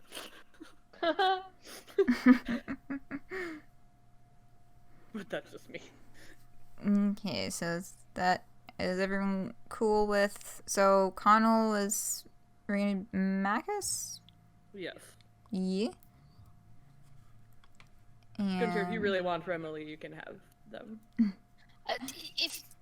No, rock, paper, scissors! No, it's okay if you want. I am fine. I like hearing your voice. Okay. I just want to try it out, because I don't know anything about Do another Scared. cerulean now. Okay, damn. Hold a gun to my head, why don't you? I mean, I did make you voice my cerulean. It's your bread and butter. Sure. It unfortunately is my bread and butter, which, like, really, it's unfortunate. I'm excited for us communally to answer the question, what does a French accent uwu voice sound like? Oh, no. I will not do a French accent. I will not do a French accent. I'm sorry, I'm not cool enough for that. I have another something in mind. I steal the paintings. Okay. I eat I'm excited to hear whatever Remele means to you. Petit baguettes. Petit baguettes. Okay, so Remele won our vote, our poll, so that is the route we shall explore first. Remele I'm Namaaq. scared now. In fucking cold feet. I got this. You can do it. You're doing amazing, sweetie. We got this, Crab. You've wandered into a part of town that seems to have some culture going on. There are a lot of bright neon lights, and you can't read what the sign says, but you can see arcades, a performance space, and what looks like a movie theater, perhaps more indie-oriented compared to the mall cinemas you've seen before. As you continue wandering, you come across a trendy-looking building with a placard outside that shows a little cartoon doodle of a fancy waiter holding out trays of snacks. You can't read what the words say, but you recognize the intergalactic signal for free food inside. Come on in. You head inside, and it appears to be an art gallery. It must be opening tonight, because there are festive decorations up and a little table offering drinks and hors d'oeuvres. There are many other art appreciators here, and your adrenaline spikes when you realize that most of the trolls milling around are purple bloods. You're not sure if some paintings and snacks are worth the high chances of being maimed when chaotic violence breaks out, but as you are debating the merits of free food versus probable injury, someone approaches you.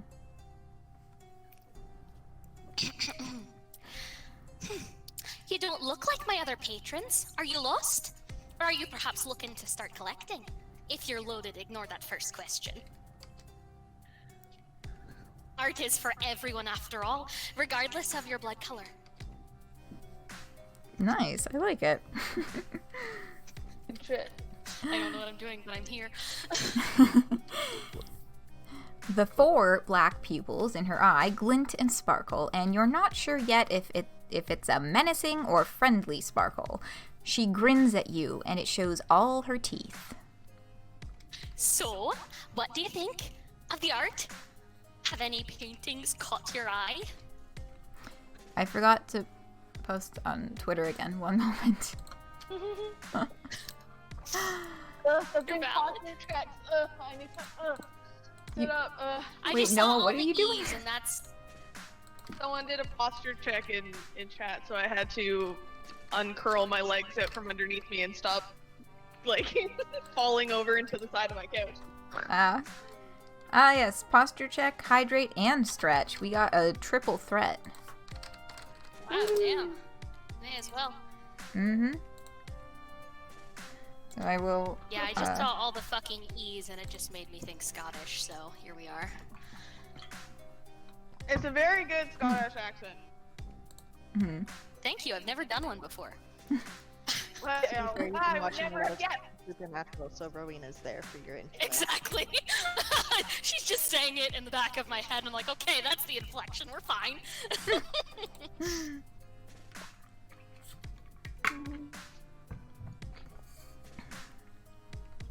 Ruxel card. Oh, You say rules that. card, the great royal rules card. Rules.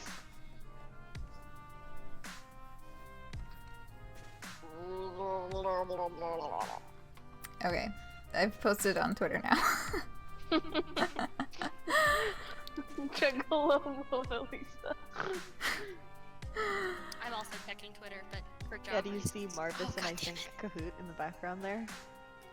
Oh yes, Marvis is eyeing the... I don't remember what the name of that painting is. Come on, Caitlin, you were an art major. Yeah, I know. My degree. It turns out my degree actually taught me nothing. So I've been muted this whole time. Oh no! I was like, why are you not listening to me? It's American Gothic. American Gothic, thank you. Outblood Gothic. Worst feeling when you realize you've been muted the whole time. Well, because I was like, literally, can we appreciate Marvis in the background? And also, is that a fucking Faygo fountain? It looks very viscousy. Some thick ass Faygo. they put thick water in the Faygo. Oh. Bad. Hmm. But yeah, it's not American Gothic. We know this. It's Alternian Gothic. Ah, yes, Alternian Gothic. But yes, you were Marvis an is Alternian Goth. Of course. I won't confirm or deny these accusations. I played your friend Sim route. I know you. You look around. You don't know much about art, but you are a nerd, and a lot of the paintings in here remind you of scenes from popular movies and games back home. And... Oh. Where am I? Sorry. Okay, there we are. How did I miss this? I missed this option when I was making my list. Which one? The artwork is stunning. It's that one.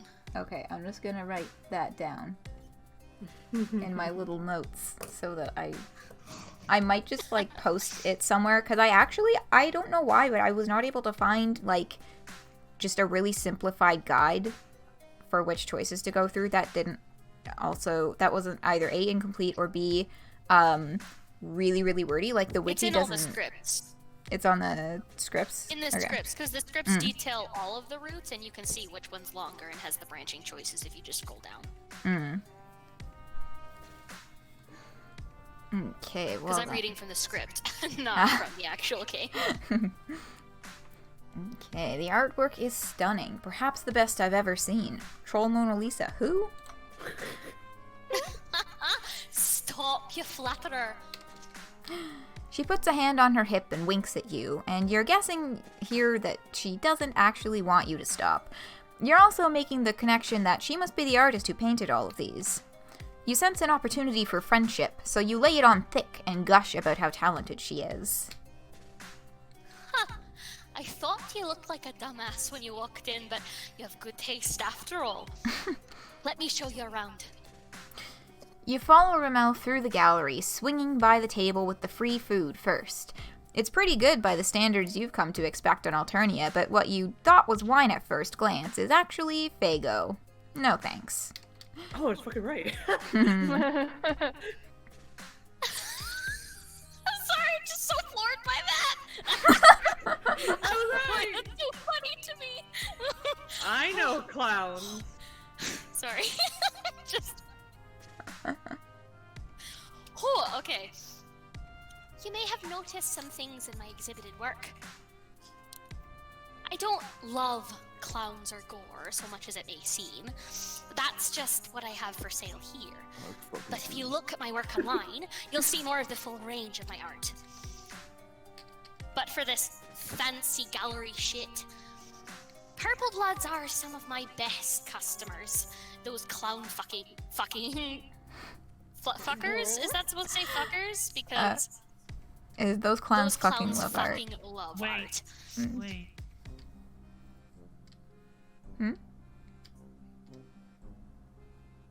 Hello? Oh no. Wait. The uwus have been dropped. Oh no. The uwu gauntlet. I don't know how to do Scottish with an uwu. Then just do the uwu. The uwu overrides the I just want to nationality. hear those clowns. Okay. I don't. Really don't know how to do it at the same time, so I'll just do an uwu. That's fine. Yeah, I just thought that I don't think I was gonna get a better line than those clowns fucking love art to get to uwu. I respect Okay. you so much. Okay, let me back that shit up and I will do the uwu for you. But for this fancy gallery shit, Purple Bloods are some of my best customers. Those clowns fucking love art. Beautiful. Thank you. You're welcome. Do I have to read the rest of it in a voice, or are you satisfied? I'm personally satisfied. You can do as you wish. If you would prefer to pause, I might read some of the following narrative text in Uwu's, but you don't have to. Okay, I'm going to pause, but you can do what you will. I will not stop you from the Uwus. They're rich as fuck, and they'll buy anything as long as it's violent enough or features religious themes. You've seen the kind of destruction and mayhem that Purple Bloods are capable of, so you're surprised that she doesn't seem to mind being in a crowded gallery with so many of them. Most other trolls you've interacted with have done their best to steer clear of the clown murder cult guys, at least when one of those hate romance relationships isn't on the table. Isn't it kind of dangerous to actively court them for her audience? Oh, sure. They can be unpredictable, and keeping them happy requires some schmoozing. Occasionally I have to pretend like I've drunk the Fago and pull some religious references out of my ass. But there's nothing I can't handle. You can make a lot more money as an artist if you're not choosy about what you draw. One of my customers is this blue blood moron who only ever commissions me to draw blue bloods in quadrants with other blue bloods. I've got him convinced. I'm giving him a deal on his rate when he's actually paying 5 times what I charge anyone else. My point is, artistic integrity is for chumps. If you want to get ahead in this world, give the people what they want first.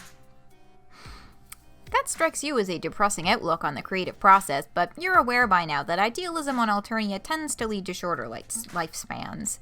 And you have to admit, looking around at the crowd in this gallery, that her cynical approach seems to be working. You tell her that she sounds pretty business savvy in addition to talented, and she winks at you again. Thanks, I know. Because I make bank doing shit like this, I'm able to fund my passion projects. You should really check out my webcomic. But before you can find out what her webcomic is about, she notices another troll that has been sidling up to you. As she approaches, she whips out what looks like a small recording device with a smile. Here comes some newsy bitch. Oh yes, is there someone who would like to read for the reporter? I'll do it. Fuck yeah. Sweet. Do it. Remel's face goes carefully blank as she crosses her arms over her chest. Oh wait, shit, that means I need to open. And how can I help you? Yeah, Fuck, just I do need it. to open the script. Just when you open it, just do a Control F for Jorno, like Journo. What volume is this? 7. 7. Stat! Bim Bam, anyone? Yeah? Jorno. Journo. Oh, Jordan, gotcha. I'm a journalist. It's DiGiorno! It's Delicio. Not pinging for some reason. It's in, Hold on. Remele. Everyone hold your fucking horses. Oh, here, wait, I found it. I done got honked at again. Alright, Noah, whenever you're ready. Ah, yes. Hello there, Mrs. Namaaq. I'm with Alternia Nightly, and I must say, it looks like your first ever gallery exhibit has been a smashing success so far. The journalist's syrupy tone and innocuous words don't seem threatening to you, but you're picking up on some tense vibes from Remele, whose hair ribbon swings forward in front of her face aggressively. Eyes? Maybe not, but some in the art world have expressed surprise at the timing of this. Some have called it bold, considering that you're currently in the middle of a plagiarism controversy. Would you care to comment on the case against you by Trident Media? Instead of being caught off guard by the question sprung on her, Remele relaxes and laughs. Oh, that! As if they have any kind of real evidence that I'm violating their precious intellectual property. All the characters I draw and profit from are entirely original, and Trident Media and their Legislacerator are just mad about it because the whole internet knows that my storylines are better than the source material. Oops, I mean better than the unrelated creative works that my comics happen to bear a superficial resemblance to. Feel free to quote me on that. The reporter takes the quote and scuttles away. Remele seems unbothered, but you can't help but feel concerned for her. Copyright infringement is serious business. Is your new friend in legal hot water? Nah. Alternia barely has any copyright protections to speak of. It's just that little pest Gorjek trying to stir up shite as usual. The company behind his lawsuit wouldn't even care if he hadn't gotten involved. It's no big deal. Nothing I can't handle. You go back to following her around the gallery, keeping your distance whenever a purple blood comes up to compliment her on her work. You can tell that despite her confident attitude, Remele is still thinking about that journalist.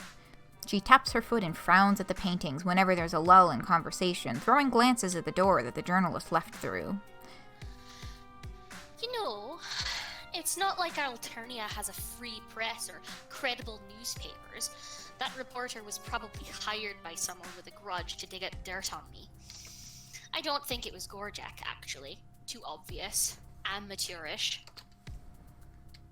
No, this stinks of my competition.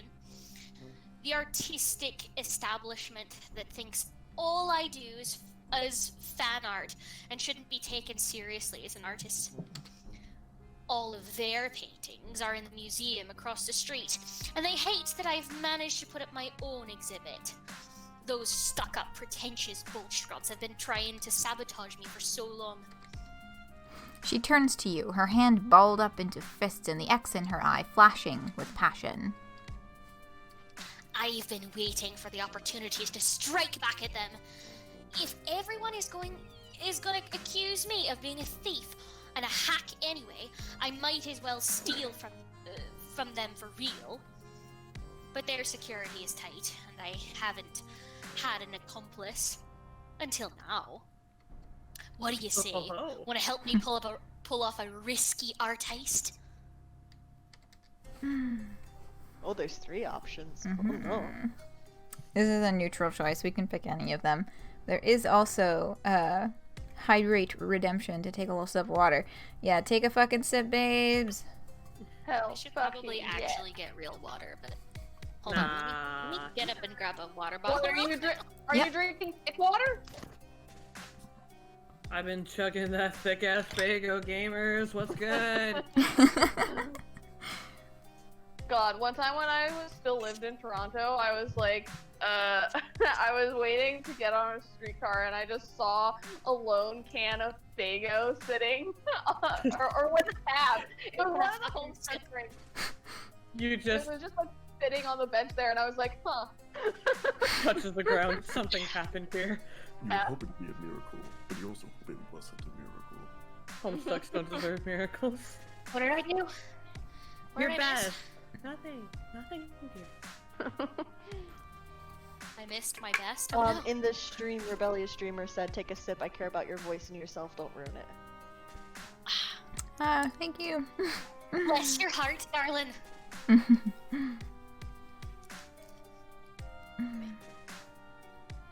I've never done this accent before, so I'm pretty like dab proud of myself.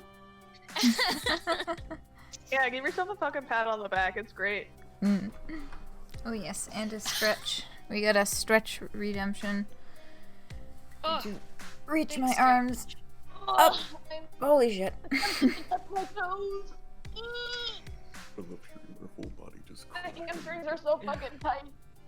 My bones are so crunchy, I sound like a bowl of Rice Krispies. My hamstrings are so tight you could fucking play them like guitar strings.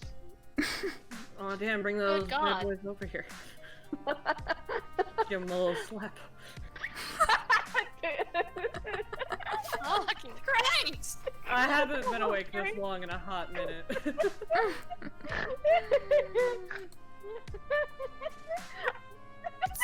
not even 9 o'clock yet. Gunter, I work at 3 a.m. usually. I'm just like imagining, like, you know, when you play air guitar on your own leg or whatever, but like someone else. Yes, exactly. You're correct. That's what I'm gonna do. Fucking penis.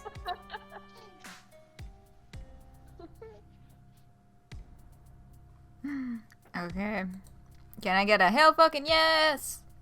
Hell fucking yeah. Hell yeah, gamer. Remele does one last round in her exhibit, saying goodbye to her patrons and grabbing her bag, which seems to be mostly art supplies, as you head out the door and onto the street. The museum that she wants to rob is at the end of the block in a much bigger, fancier building than the one you just walked out of. All the lights are off inside, and it doesn't have any signs advertising current exhibits. We can do this one of two ways. Follow that journalist and steal the keys if she has them, or break in them. Throw a fucking brick. Okay. And this is where we poll. Yes. Break down the door or steal the keys. Break the door. Break the door. I don't know if that's the good or the bad option, but it's also my choice. Doesn't matter. I just want violence. In this stream, we crave violence. Mother, I crave violence.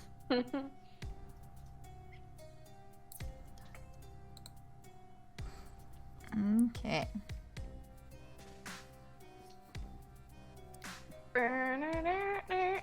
Sorry.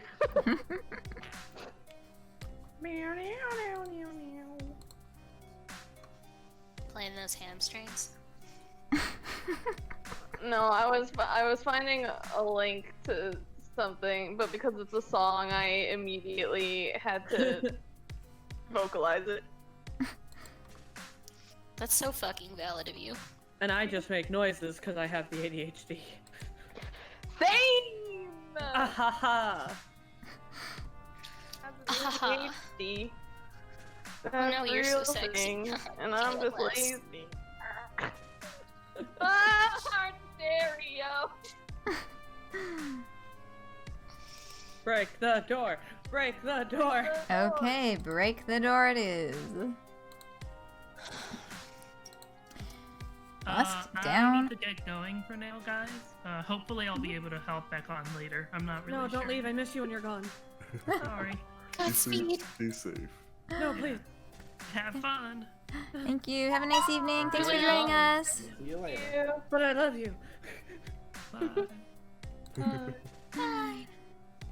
I might bounce too, just because I'm gonna be coming back at like 6 a.m. and I need to make sure that I actually like get enough Can't sleep. both leave me. I mean, I'm just thinking, you know, since he was leaving, it's a good time for me to leave. That's fair. Noah's very kindly agreed to like get up mega early to join me again at like 6:30 in the morning. So. But no, I'm with child and it's yours. You haven't even recognized the love. Get an abortion. Well, damn. All right. Okay, I don't know what just I'll happened. stay 5 for the people were cat. talking at once. Oh, Sorry, I'm okay. gonna be here the rest of the night, so you know, I got you. Thanks. Same. The clown is always with you in spirit. I will always be. I'll be in your heart. However that song goes. You're just gonna. So you're just gonna No put the. matter what they say. Good to know one. So you're just gonna Okay. put the Tarzan soundtrack in my head and leave? How you do me? Bye. Good night. Okay. I might actually go make a cup of tea because my throat is actually starting to hurt. Mhm. Don't die. I haven't even been reading. I just don't shut the fuck up. Might be a meow in the background every so often. A little tinier honk from honk. Tell Honk I would die for them. Yo, you heard that? David's going to murder you and also possibly die. It's true. Is it jingle jingle?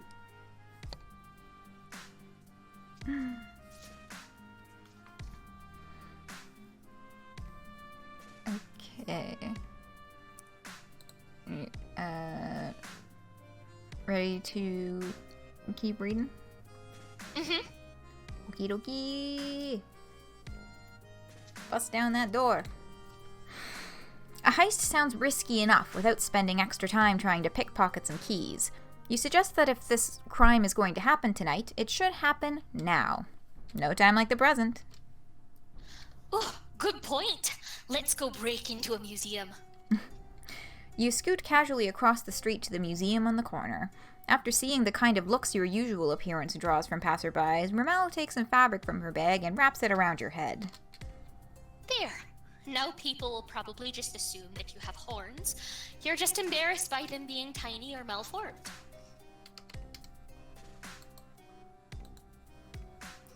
Duck into that alcove shielding the museum's back door and wait for me. I'm gonna circle the block first, just so we seem less suspicious. As you wait for Remele by the door, the reality of this caper sets in. You've been excited about the heist at first, because who wouldn't be excited by the opportunity to sneak around, steal some art, and stick it to the man, probably while a snazzy soundtrack played.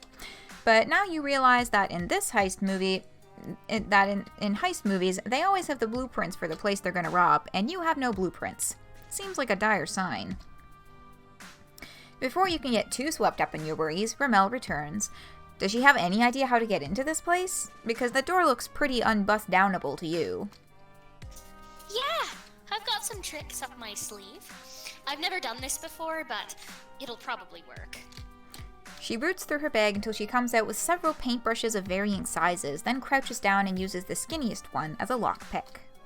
It doesn't work, but then she selects a different paintbrush with a different bristle and uses some of the bristles bunched together, and the lock clicks open.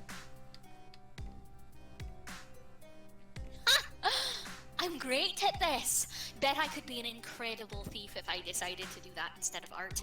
Do you ever take the time to just sit back and acknowledge how great you are at everything you try and how much you trust yourself to never fuck up when it counts?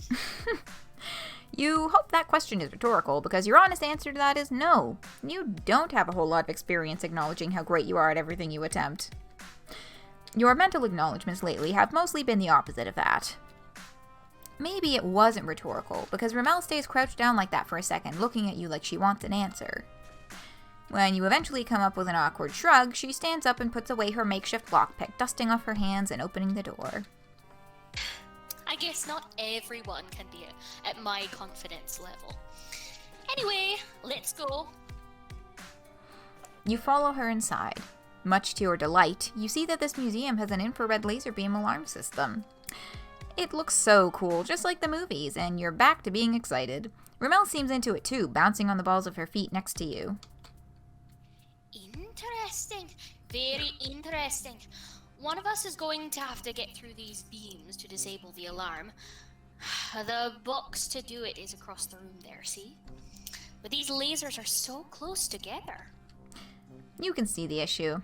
Remele isn't that tall for a troll, but she might be too tall to maneuver through these beams. Even if she bends over, it's going to be tricky for her to squirm through them all without losing her balance and tripping the alarm. But the trolls that designed this alarm system didn't have your hornless ass in mind when they thought of potential intruders. You stoop over a bit to see if you fit, and sure enough, yes, you should be able to shimmy through your way through these beams with minimal contortion. Fuck yeah! I knew I was right to bring an accomplice. Great thinking, me. And great high skills, you! If you pull this off. You recall what she said about confidence and trusting yourself to not fuck things up, and assure her that you've got this. You face the laser beams with your self-doubt shoved all the way down, where it hopefully won't screw anything up for you. You take a deep breath and crouch down and carefully, so carefully, inch your way forward between the wires. It's the slowest you've ever crossed a room in your life, and there are a couple of moments when you teeter and almost lose your balance. You can hear Remele hissing through her teeth behind you at tense moments, but you press on without looking back. And then you've done it. You've reached the box and disabled the alarm system, and you have no idea how you're going to do that. All the buttons are labeled in an alien alphabet. Crap. Oh, that's right. I forgot you can't read. Press the one that looks like a meat hook, but with angry eyes. And then press the one that looks like a meat hook, but it's got Parabee's claws. That should do it. That sounds bonkers to you, but you look back at the buttons, and her descriptions of the letters were actually pretty spot on. You press the angry eyes and the cat claws, and the whole alarm system makes a soft shuddering noise and clicks and shuts off. You are thrilled. You did it! Who knew that doing something right could give you such a rush? This is just like the part of the heist where the heroes have to sweat for a minute, but then defeated the unforeseen wrench in their plan. You are certain that there couldn't possibly be any larger wrenches in your plan still to come. Remele crosses the room to join you, giving you an appraising look with her hands on her hips. Not bad. Thanks for coming through for me like that. Now, let's get what we came here for. There's one work in particular that I'm here to get. You follow her through the different galleries, passing through sculpture rooms and oil paintings until you reach a display of pieces that look inspired by pop culture. The paintings and prints in here remind you a lot of Remele's exhibit, and when you look at her, you can see that she's rigid, her eyes flashing a passionate blue tint to her cheeks. Can't believe they call me the hack. Such bullshit. Whatever, it's cool. It doesn't actually bother me, I just need to send the message that they don't want to fuck with me. This painting right here is a direct rip-off of one of my early works, back when I was naive enough to put my art up for free, without realizing it would just get copied by someone else. Copied and someone else would get all the credit and the profit. Well, I learned my lesson. I'll take this so they can't sell it, rip off their rip-off, make something even better and turn it over for a truckload of cash. She grabs the painting, and just when the two of you are ready to heist roll out of there, you hear voices at the back door and what sounds like a team of security guards coming in. They must have arrived to investigate the alarm system shutting down. You're ready to embrace your panic, but you stop hyperventilating when you feel Remele's vice-like claw grip on your arm. Don't freak out. Follow my lead, and we can still get out of this. You assume that the whole heist is off now that security has shown up, but to your surprise, Remele doesn't put the stolen painting back on the wall. She gives your arm one last reassuring squeeze before sauntering out of the room with her head held high, moseying with no hurry towards the front door. You follow her nonchalant lead as best you can. When one of the security guards stops her, Remele gives him a condescending, slightly confused look. What are you even doing here? My assistant told me she informed all staff that I would be swinging by today to pick this up. Did you miss the memo? Give me a break. I'm sure it must be easy to miss things, right? Because as a security guard, you probably get so much important correspondence every day. Her 4 pupils somehow give her sneering eye roll extra sarcastic force. She yawns and with her free hand, not holding the painting, flicks some non-existent dirt off her shirt. The security troll, a burgundy blood judging from the sign on his cop hat, looks uncertain and embarrassed. But I get it. I understand crossed wires. Since you're apparently too busy to do your job right, I'll catch you up to speed. I'm the artist behind this piece, and I've got a wealthy patron invested in commissioning something similar. I'm taking this as a reference in order to negotiate a better deal. There is absolutely no way these guys will buy her story. The two of you look so guilty, and you still have her yellow sash wrapped around her head, probably looking like an idiot with a head injury. But Remele is staring down this guard like it hasn't even occurred to her that she might be questioned. You've never seen someone double down so hard on a story that is such transparent bullshit. If you want to waste more of my time and yours by calling your superior to verify, go ahead. He might not be thrilled that this mix-up happened because you can't keep up with your emails, though. The security troll was already wavering, and at the mention of his emails, he cringes. His coworkers behind him shuffle around, muttering to each other. He steps back, horns lowered in embarrassment, and waves you and Remele through with a mumbled apology. You can't believe this is happening, but the two of you swagger out to the street through the front door, legitimate as anything. You don't stop until you've turned the corner to the next block, and then Remele leans against the wall and laughs, holding her painting happily to her chest. Suckers! Feels good to get away with things, doesn't it? It does feel good, you suppose. Mostly you think you're still reeling. How did she come up with a story like that on the fly? How did she guess correctly that the security guard wasn't some hyper-organized inbox zero kind of guy who'd never believe that he could have missed a message? Remele gives you an odd look and reaches forward to unwind her sash from around her head and stuff it in her bag. I just winged it, man. You overthink things. My guesses are usually right because I'm a creative genius. But if going after him for emails hadn't worked, I guess I would have been arrested, and I talked my way out of that eventually too. Wow. You find it hard to believe that she goes through life so easily with that kind of unshakable belief that she can improvise through anything. Doesn't she worry that it'll catch up with her someday? You want the long answer? It's this. Nope, I sure don't. And if you still don't get it, I don't know if it's the kind of thing you can really learn. She picks up the painting again, looking down the street and away from you. Well, that was a successful heist. Now that I've ruined the competition, I feel inspired. I'm gonna take this home and paint. Wait, hang on. With a sinking feeling, you realize that she's getting ready to depart and that this friendship might be slipping through your fingers. Sorry, kid. You just seem like you're not totally useless at least, but I'm not one for long-term artistic collaboration. It's a lot easier to talk your way out of tight spots when you're on your own. Peace. You watch her go, your shoulders sagging with disappointment.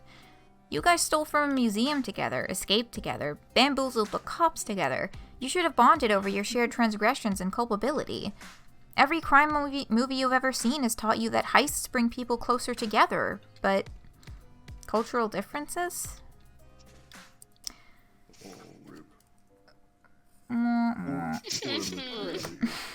Wah, wah, wah.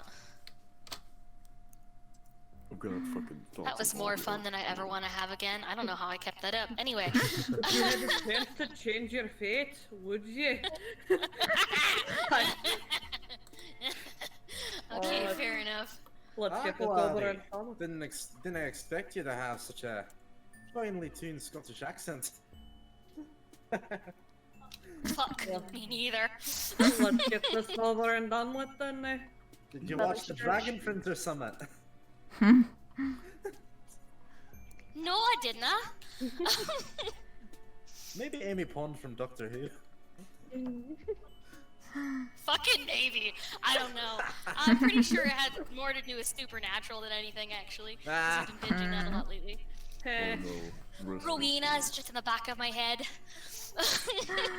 We got redemptions for Stretch and Hydrate. I slammed a cup of tea. I think, actually, if... Given the biggest stretch. Yes.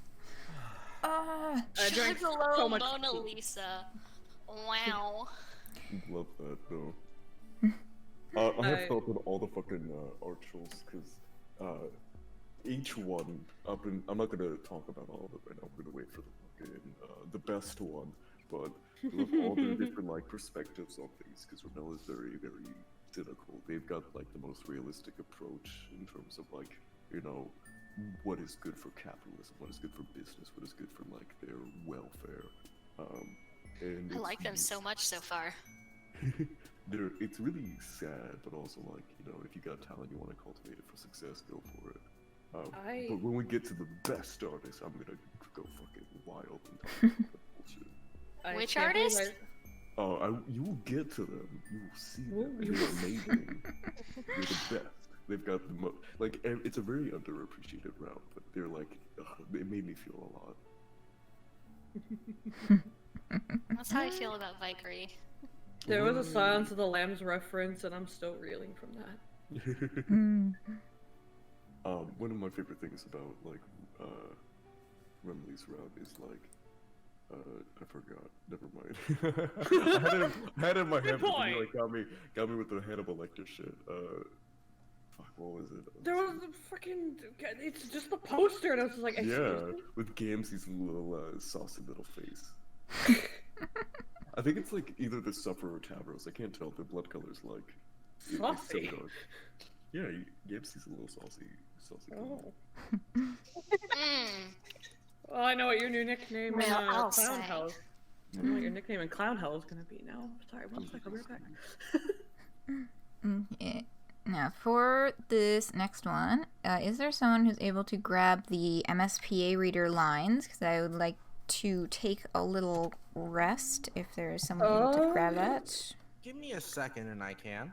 No, Okie you dokie. get no seconds. And yep. So it's How Konyyl? dare you? Yes, this is Konyyl we're doing next. I'm gonna rest my voice. Marcus is doing Konyyl. Don't mind the voice at the start. I have to like get into it. It's gonna take a while before. No, I get you. You're super valid. I don't even know what the fucking voice I'm gonna do is. I've tried like practicing. It's like, well, I can't do Jaspers. I don't have like that kind of tone, but just fucking fuck it. The highest you can go. I mean, she has some serious teeth, so if you wanted to incorporate some kind of a speech impediment, you always could. Fucking, I'll just go crazy. Oh, Just go nuts. Stretch, hydrate, posture. And before I get the Always stretch, hydrate, posture. before I get those visuals going, I'm actually gonna go grab something to eat while I'm resting my voice. So, y'all get some banter going. I will be back. Oh fuck, we banter. Oh wow, banter? Nah, no. What are you expecting of us? It's not like we've been doing that this whole time. Which troll do you think you could take in a fight? Go. Banter. All of them. Did Tagora? Literally none of them. Best clone is the Yeah, he's kind of a noodle. Diamond. Well, Diamond. Diamond is fucking dead. Yes, exactly. We fucking killed Diamond. Oh yeah, this is our You shit. killed Diamond. They killed Diamond. They No, killed no, he fucking. Gunter, they killed me in front of my son. Oh my god. I can't believe.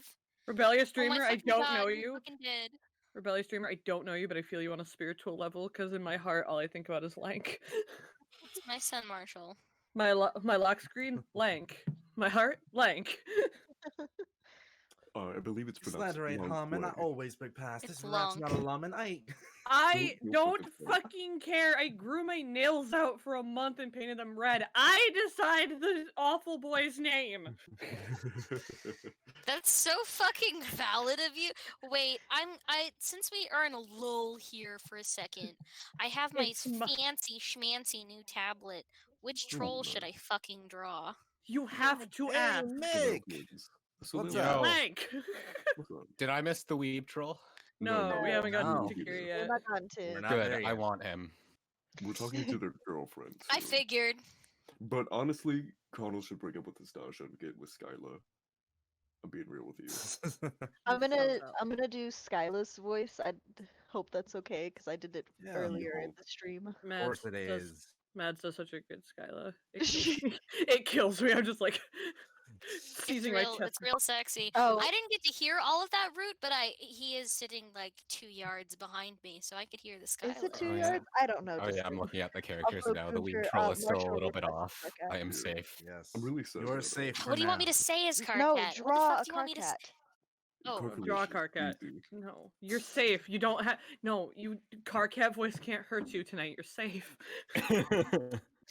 Well, I thing can do a is- Strider voice, but No, That's you just will my not. voice. I will have you removed. I am actually going to fucking scream. well, listen. Every day another betrayal. 4, 3, 2 coming through. Do I need to post? Don't make me tap the sign. No. Striderlicious definition. No, Draw no, my no, Carcat. no, Wow. goodbye. Oh, Okay, no. okay. First of all, you are a hack. Second of all, you are not allowed to steal my fucking song for some sort of bastardized version of my own. What the fuck do you think this is? Strider is the bane of my fucking existence. Look, guys, You we think got to you're the cool? best. Mine too. I can corroborate that. Okay, I'm Aw, done you're now. so I'm cute, sorry. car cat. Cute nothing. Hey, Papa Bears, why y'all fighting over here? CL, this This is is the 2 worst days. day of my life. CL, is this now 2 days in a row you've ruined my life? Was it yesterday? I or haven't. the- worst day I of my haven't life. done. I haven't done an acapella of Fresmig's like No, rap yet. So no, I'm just talking about the awful things you just do. yes, I mean I do them. I mean, if you get CL and I in a voice chat, this shit is just going to happen eventually. Hey, Crab, want to do an improv game? No, please. We're not doing a fucking improv game. I'm on my knees. I'm begging. I'm Isn't that just what that was? What more do you want from me? I am.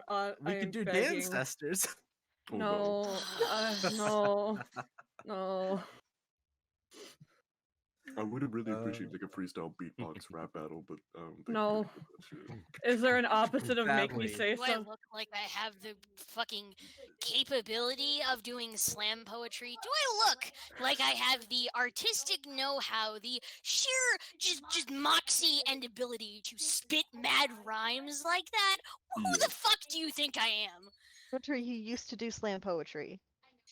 I know I did. That was a joke. Is there an opposite of make me say something to where silence them? Oh, you think you can silence me? No, I know. Very I really Many funny that have you think tried. that It's anything never will happened. get me to shut You're up. correct. Crab, someone said you don't sound like you have the ability to legally operate a car in that voice. I don't have any legal ability to operate a car. Bitch, I'm not a driving gay. High The fucking five. hilarious part about that was like I could hear the delay of you laughing. Yeah. Yeah, I've been trying to when I know that Crab has a lot of like lines to say, I've been trying to like mute myself so that No, you I guys... think it's delightful. Like it's just the pure joy radiating through the whole house. Like, I love it. You are. I'm sorry. I mean, bold of you to call I'm it out. sorry. Keep apologizing. I'm still gonna call you. Anyway, okay, I'm trying to get back into my normal voice, but usually when I go car cat, I can't come back. Gunter, come back to me. Gunter, I'm reaching. Try into John the void. Mulaney. No. Once you go See car if I cat, we can- gotta go back. Hello, hello. Hi. Yeah. Okay. If I just go Vriska, if I'm at the other end of the spectrum, then maybe. Vaska. No, it's worse. Yeah. How did it get worse? Hey Mick, how's Dave Petta doing? No. What? Dave Petta's doing great. Gunter. Nice. I love Dave Petta. Gunter, I love you. But I will would have throw shifted myself into my voice for into Dave the Petta, but I'm ocean. drinking Okay, some I'm orange done. pop right now. I'm done. Mick. Well, you I'm know you done could for always go now. Strider. Mick. Hi. Happy Strider's birthday. capable. Thank you. Oh shit! it's It's your your birthday. birthday. What do you want me to Sure draw is. for you? I have my fucking pen out right now. I will doodle you Holy something. shit. Yo. I am 23 on the 23rd. That's big sexy of you. It's your Hell fucking yeah. golden a birthday? Damn. What do you want me to draw for you? Sexy birthday NB? That's a good question. I didn't think this far ahead. I didn't think I'd get here. Dave Petta, because Dave Petta is the light of my life. That's a mood. Can do. Will do. It's gonna be a little bit of an eye burner, but I assume you expect that. Oh yeah. What the fuck is Homestuck? Delightful. A Damn, mistake. bitch. Wish I knew. I don't know. I'm just trash. Oh, We're all poor... trash eventually. All right, a poor financial investment. That's what it was. Hey, we're getting the fucking next act. In like 2 I days. don't know. I think it's pretty great. Yeah, you're the Hey, main character. Marcus, when I pledged to the Kickstarter, I still lived with my family. That's how fucking long ago this Oh yeah. was. Well, guess what I was doing when I pledged the Kickstarter. Making I clown didn't. noises. So there you go. Exactly. Yeah, so Oh, I have the Marcus, most same skin boat. in this game. Give me my horrible jade blood. As far as I'm concerned, I paid for Lang. Motherfucking crazy up in this bitch. I think you mean Longqui. No, no, I don't care if you're the birthday person. That is the worst. It's my comfort character. I Someone decide said the it. Someone pronunciation. said it in chat, like at the start of the screen, and it has Yeah. not left my Well. mind. Well, my ninjas, that's a motherfucking crazy thing, ain't it? I want Taco Pimp. Be gone, clown. Hey, CL. Hey, what I want just Taco- walk in on? Hey, CL. We're doing good. Yes, honey. I want Taco Pimp too. You're not special. Oh shit! I literally tell everyone that. No. Here's the thing. People like my Gamzee voice, and I'm like, yeah, I watched Octopimp too. No, I would say like objectively, mine is the better one. Marcus is the best. Well, you are the I clown. mean, Marcus is an actual clown, so I feel like Yeah. that is the default. I think Marcus should just voice both Marvis and Karako, to be honest. Okay, but With for real, Karako, you just need to keep honking your horn. Yeah, basically, this will be. I just genuinely believe that Octopimp is the reason I'm trans, because I would do the Gamzee voice and like, oh, that feels like a right register for my voice to be in. Do I want to be a man? I used to do it really well, but like my voice is evolved, so like can't do that shit anymore as well. The But, clown like, leveled the fuck up. I've developed my better one, Which is a motherfucking bitch. Oh shit! which I find to be like infinitely more obnoxious and so in character. It is infinitely more obnoxious, yes. It's a Billy Goat, and I fucking love it. Correct. Also like voice I'm kind of fluctuating. really into it. I also like Marcus's Dave voice. Like, I'm not Oh. trying to put you out of a job, CL, but No, I okay, would that one hope time. not. But that one time we were reading like Homestuck lines, and like you just fucking found such a weird rhythm, and also you just kept doing weird Freudian slips and talking about dick. You called like, it it was just cockwear. such a natural flow. I was very into it. It was a very good time. You were transfixed. Alright. Hello. Hello. We're replacing you. Sorry. Wonderful, lively banter. Yeah, we gotta keep it up. Hell yeah. I don't know, but while you were gone, I redeemed a stream title because I just wanted to name it "Time for Friendship" with 3 exclamation points and then a :D, capital D. And I see someone go to make me say something as well. Was that for a specific one of you? Did one of you pick that up, or does that one still gotta be? Oh wait, there. Oh, I didn't see. Oh, Penumbra did it a while back. I didn't. I don't think any of us even noticed it. Oh, that's true. We do need a Grand High Blood. Okay. Fuck yeah, I'm ready for this shit. I was gonna All say, right. but shouldn't it be me, the Clown Pope Prince? Okay. Kinda. So Marcus, you do the first line and the third line of the "Make Me Say Something." Or wait, do you have the stream open? What? Here. Where is it? Wait. Here, let me paste it in the live stream text chat for you. Hawaii. All right, you take line 1 and line 3 as Konnyl, and then I'll take the middle line. Oh god, I don't have my voice right now. But I'll do it. Oh no. Alright. Azdaja, what does the scouter say about their friendship level? It's over 7 volumes! What? 7 volumes? Ah!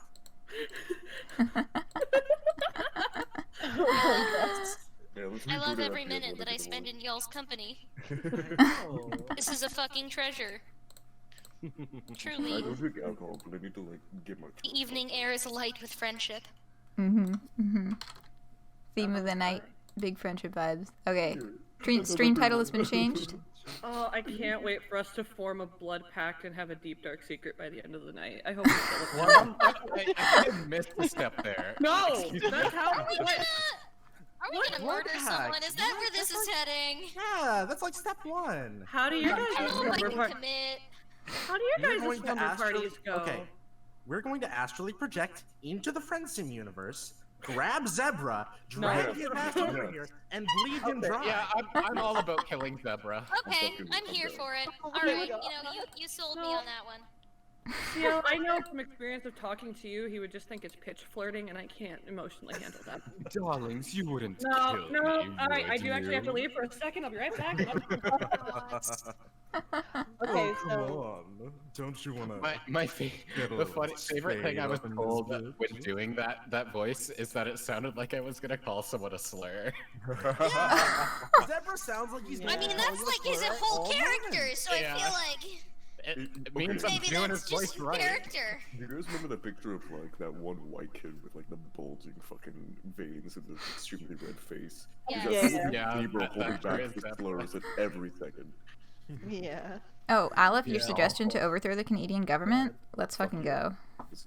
I forgot. Yeah, me and Mick have very similar vocal ranges.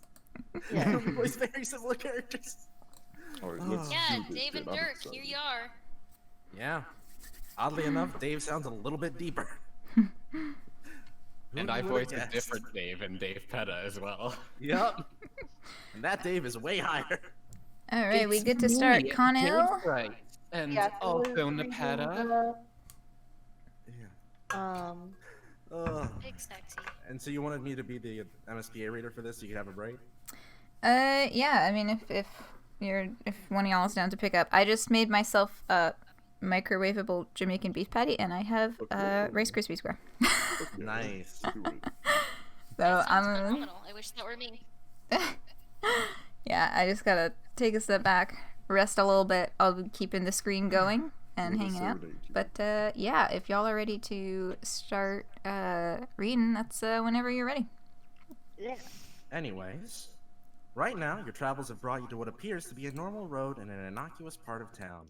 Not particularly upscale, but not exactly a rat trap either. Just pretty average. A row of those spiky purple bushes line the side of the road, and behind one of them stands a large, fierce troll who's glancing furtively up and down the street. Okay, that's less average. Hey, are you her? Huh? Oh. I mean, are you her? Are you who I'm waiting for? Well, your first instinct is to definitely tell her that yes, of course you are who she's been waiting for. Provided she's been waiting for a new friend. But honestly, you aren't sure your shtick is going to work on this girl. Of course not. What was I thinking? This is so infuriating. She's so late. I'm so bored. Do you think she's coming soon? You don't know who she means, but you suggest she might be more comfortable waiting somewhere that isn't in a spiky purple shrub. Don't be stupid. My client value discretion. I have to lay low. The shrub hardly manages to cover her, and standing behind it and shouting it is definitely not making her less conspicuous. Neither is asking a random passerby whether they are her client. Not that you can talk. Accosting people left and right and asking them to be your friend is kind of your whole deal. Oh, if you aren't Country Lady 453, then who is? Country Lady 453? That almost sounds like... Sorry I'm late. I couldn't... What in tarnation? Well, you'd know that genteel charm anywhere. Well, my stars. I definitely wasn't expecting to see you around here. What a masterful coincidence. You are incredibly glad to see Skylla. And Lady, too! All unkidnapped and everything. You give Skylla a hug, which she enthusiastically returns. She nearly picks you up off your feet. Lady shoves her nose against your neck and gives you a few sloppy licks. Who the heck are you? I have business at this bush. Maybe find your own. Sorry, but I'm the business your bush has been looking for. Wait. You're Country Lady. The very same. The name's Skylla Koriga. Pleasure to meet you. I didn't think you'd be a bronze. I've gotten that before, honestly. Also, by the by, this concerns them too. Oh, by the by. She puts her hand on your shoulder. It does? It does? Sure enough. They were there when it happened. They even helped me fight off the varmints who tried to take my Lucis. Right, yeah, you said something about that in your message, but I don't get it. What do you want me to do? Right, well, the bandits didn't get Lady, but other kids haven't been so lucky. Lowbloods have been hit especially hard. I want you to find the bandits' base of operations, and I want you to take them out. Permanently and painfully. Connell's mouth moves silently, as she's trying to reason through the steps of Skylla's conversation. Then she catches up, and a slow grin spreads over her face. Yeah, I like painful and permanent. But wait, you want me to get revenge for someone else's Lucis? Why? Well, a few of us got together and decided to do something about it ourselves, since there's no hope of the heiress or the drones doing anything to stop the bandits. And they all elected me as spokestroll, seeing as how I'm the oldest and least easily shook. Okay, sure, I guess the why isn't important. How much you got? How much are you willing to throw down? I doubt any lowbrood could afford my fees, let alone a bunch of country rusties. Lady starts to growl, and Skylla puts a pacifying hand on her head. Everything's fine, lady. We expected this, didn't we? We were hoping you'd be willing to do it out of the goodness of your blood pusher.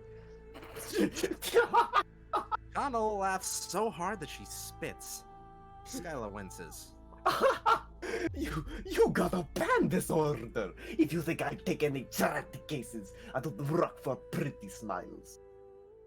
Keep your compliments to yourself, Missy. That was... I didn't mean to say that out loud. Why don't you just go find a bandit yourself? No, full well I don't have the means. But you do. It'd be a walk in the recreation field for you. If you weren't so nasty and selfish. Or maybe you're scared. I'll show you scared. Oh, hell. They look like they're about to throw down.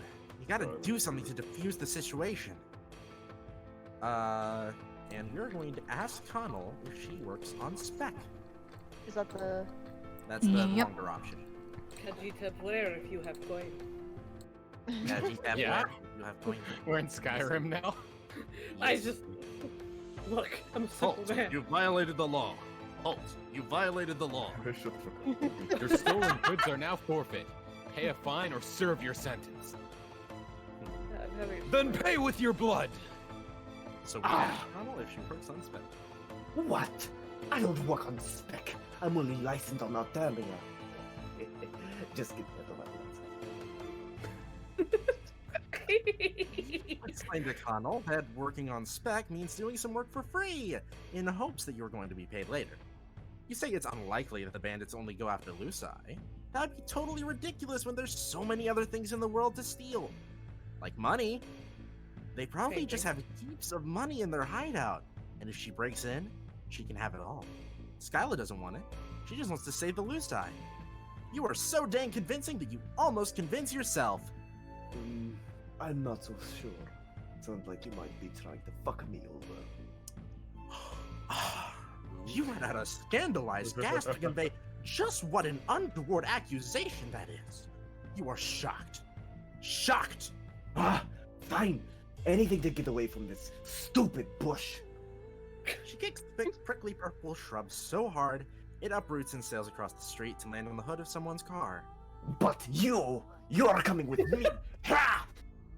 I'm gonna hold you to that. If there's no money, then I'll hold you tighter and squeeze until your weirdly colored eyes pop out. Yikes. You believe it too. She could definitely just do that. But here's your chance. You've got tons of success stories proving that forced exposure is really the best way to get people to like you. Sounds just peachy. When do we leave? Konnyl kicks at another bush. She seems to have an anger management problem. Well, you guess she is managing it. She's taking it out on the shrubbery instead of you or Skylla. We aren't doing anything. You aren't coming.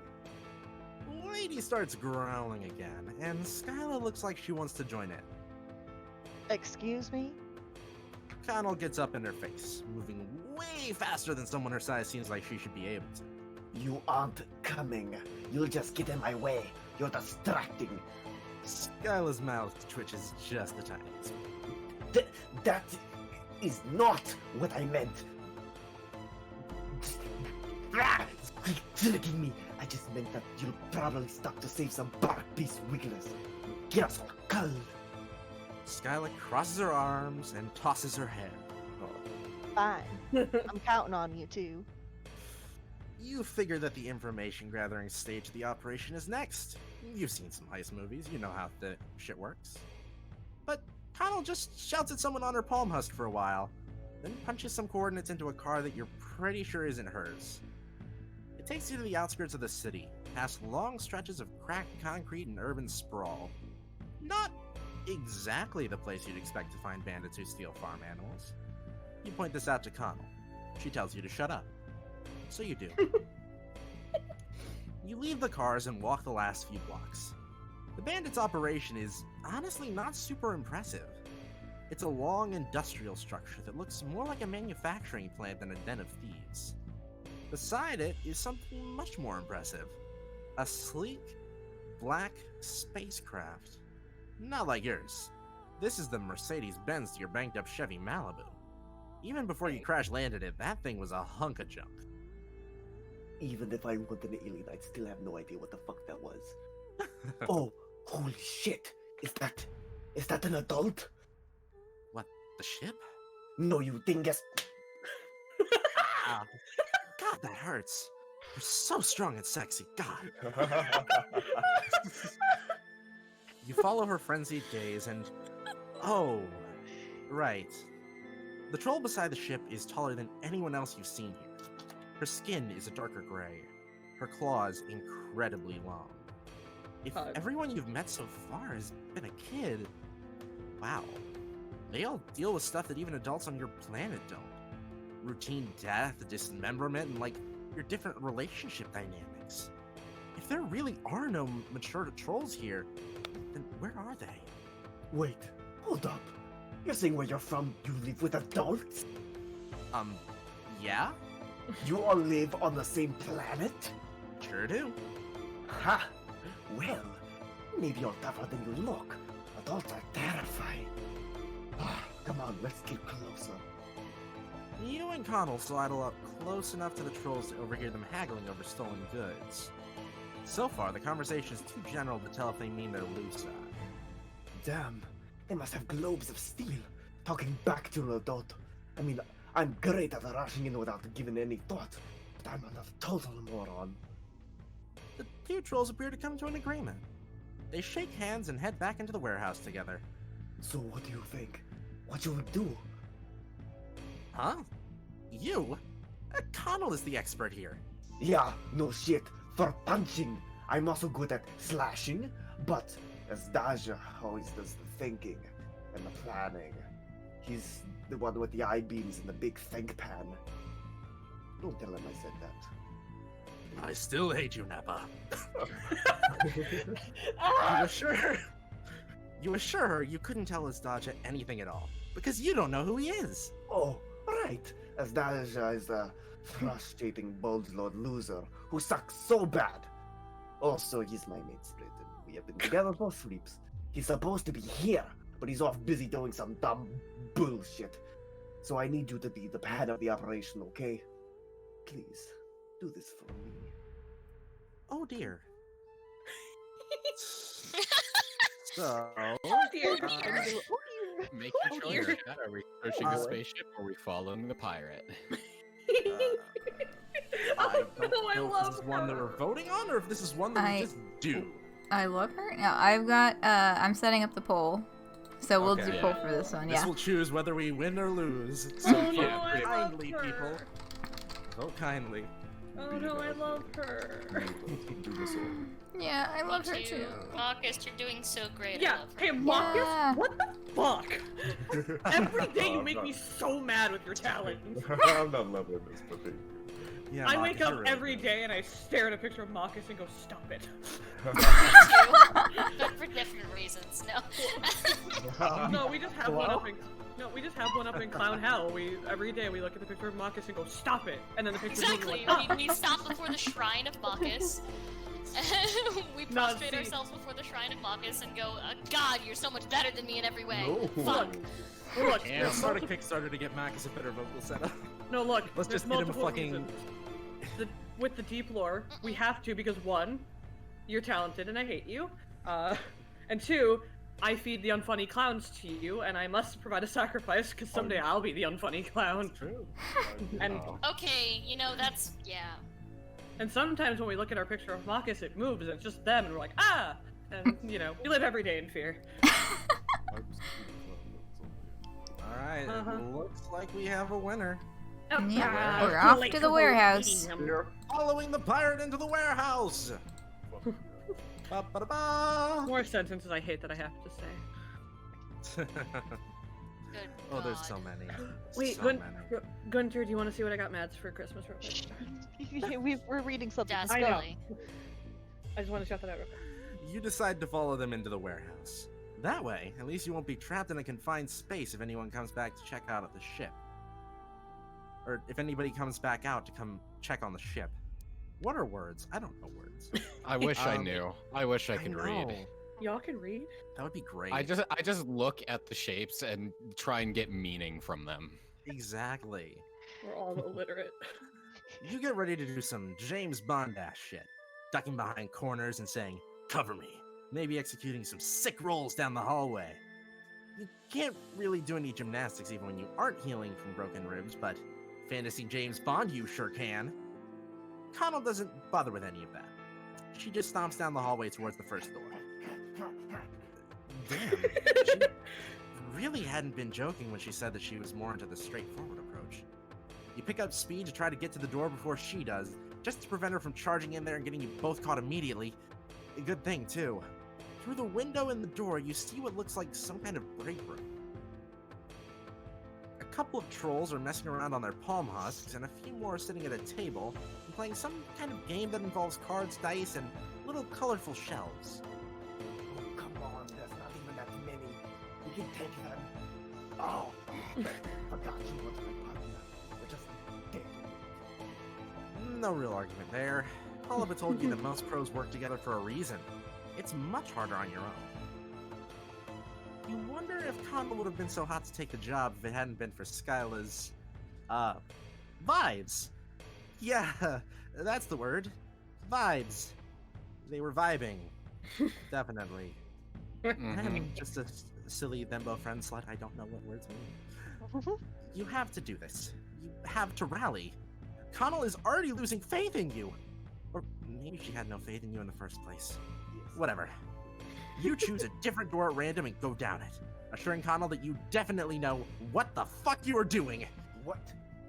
Where are you going? You've been down this road before, with Diemen, and your meat quest for the sewers. This is possibly slightly higher stakes, but the same basic principle applies. Fake it till you make it. I mean, in another universe, in ours, we killed Diemen with our Diemen is fat so ass. fucking dead. Diemen died a slow, painful death. Konnyl gets annoyed much faster than your other friend if her sub-vocalizations are anything to go by. Damn, you really need to step up your game. You think back on all the heists and infiltration movies you've seen. Maybe you can find a locker room or a troll laundry room or find one of those SWAT/hazmat suits. Yeah, that would be the best plan. Just put on a disguise and wander around like a sneaky fucking— oh, god damn it! We're so busy focusing on your brilliant plan that you open a door without thinking, and you find yourself looking at the trolls playing the card game.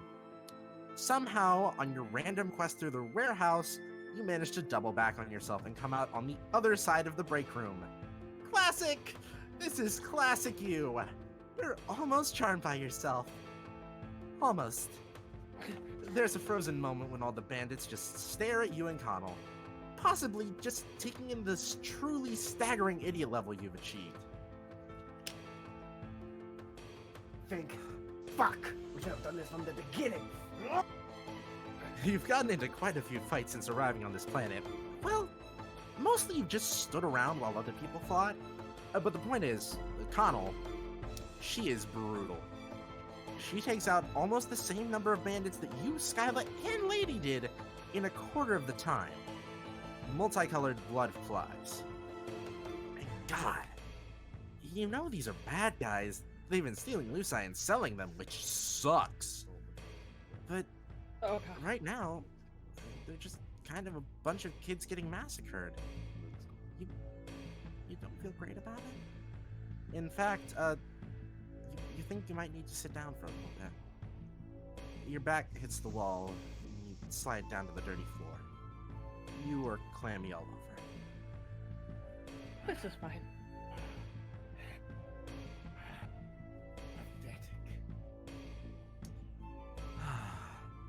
Konnyl pulls her gauntlet out of the final troll's neck with a spray of yellow blood and a squelch that makes your stomach roll. She notices you on the ground. What are you? Are you serious? Come on. You try to tell her that she volunteered you for this mission herself, but you can't slow your breathing enough to get words out. You aren't sure why now is the time you finally freak out. Maybe it's the close quarters, or maybe you've been on Alternia long enough for this multicolored mess to finally start registering his blood. Maybe you've reached your horror saturation point. Whatever. If you've learned anything from this experience, it's that the why of things doesn't actually matter. Konnyl looms over you, raising a gauntlet. She's gonna kill you. At least if you're dead, you can't puke on yourself. But instead of brutal stabbing, feel a steady pressure on the back of your neck. Konnyl pushes your head down until it's between your knees. Take slower breaths, you idiot. Go off. You get close to your mic, but that was brilliant. Yeah. You follow her instructions. Too lightheaded to dwell on the absurdity of being coached through a panic attack by a girl who just murdered like 10 dudes. She's surprisingly good at this. I just freaked out the first fight. It was being bloody. And the little wiggle passed out. I guess some bloodcasts really are better built for violence. She sits down beside you and pats you on the back. Kind of wish she'd taken the bloody gauntlet off first, but you appreciate the gesture. You were having a hard time reconciling this Konnyl with the one who had snarled at Skylla for being too nice. I'm multifaceted. Also, fuck her. Which reminds me. She pulls her phone out of her pocket, smearing a little olive blood across the screen. Gorjek, I got your bandits.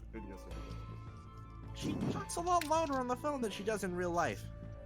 Yeah, no shit. Of course I work fast. Especially when I don't have anyone to slow me down with a bunch of tactics and plans. Save it for your kiss maces. She hangs up and glares at the phone. You tell her, she really seems to hate Skylla. Konnyl's face goes a fierce shade of green.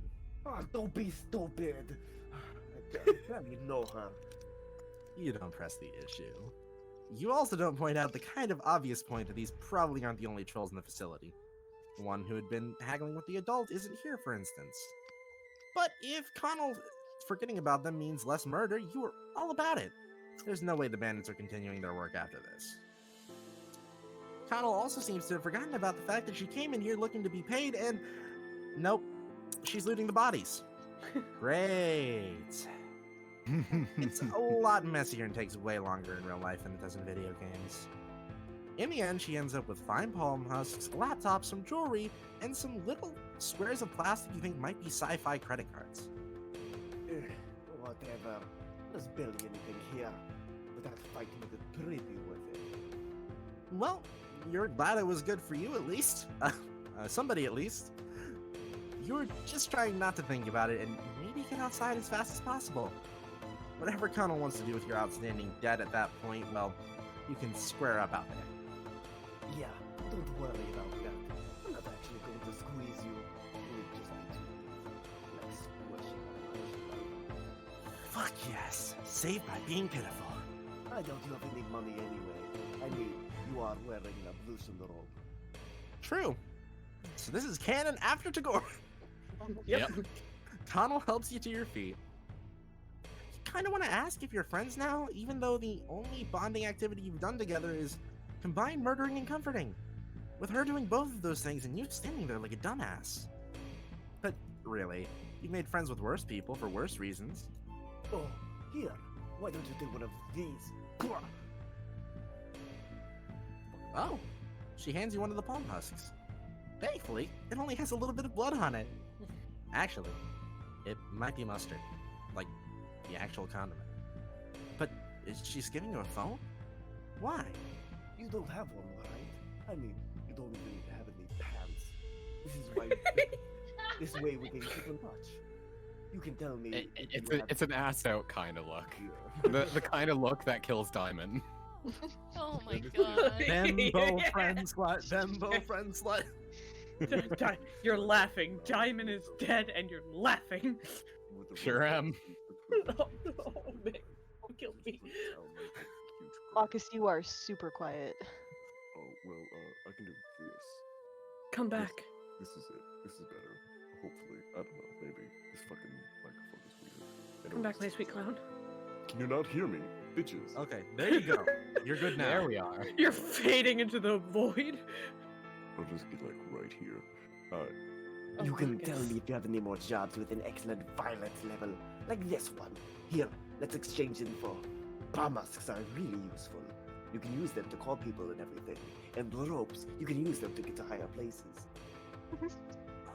Ropes. Always useful. Behold my You aren't sure if she's making a joke? Possibly she just thinks you're an idiot. Yeah. That's okay. You can deal with that. Because not only did you get a friend today, you also got a gift today. Holy shit. Oh, You killed it. Victory!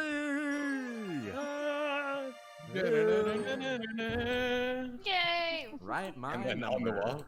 Right. Yay! Oh, that's what I look like every day. That pale too. Cat girls. Yeah. Cat girls are ruining my life. You know, like nya. You'll know, like nya. You know, like yeah. You know, like yeah. Yeah. Like, yeah, see, yeah. Like yeah. I like how Konnyl sold her credit cards. I'm just like, I just imagine her now just committing heavy credit card fraud. Mm-hmm. I adore her. I want to buy all your Vorgel gift cards. I didn't know I loved her so much.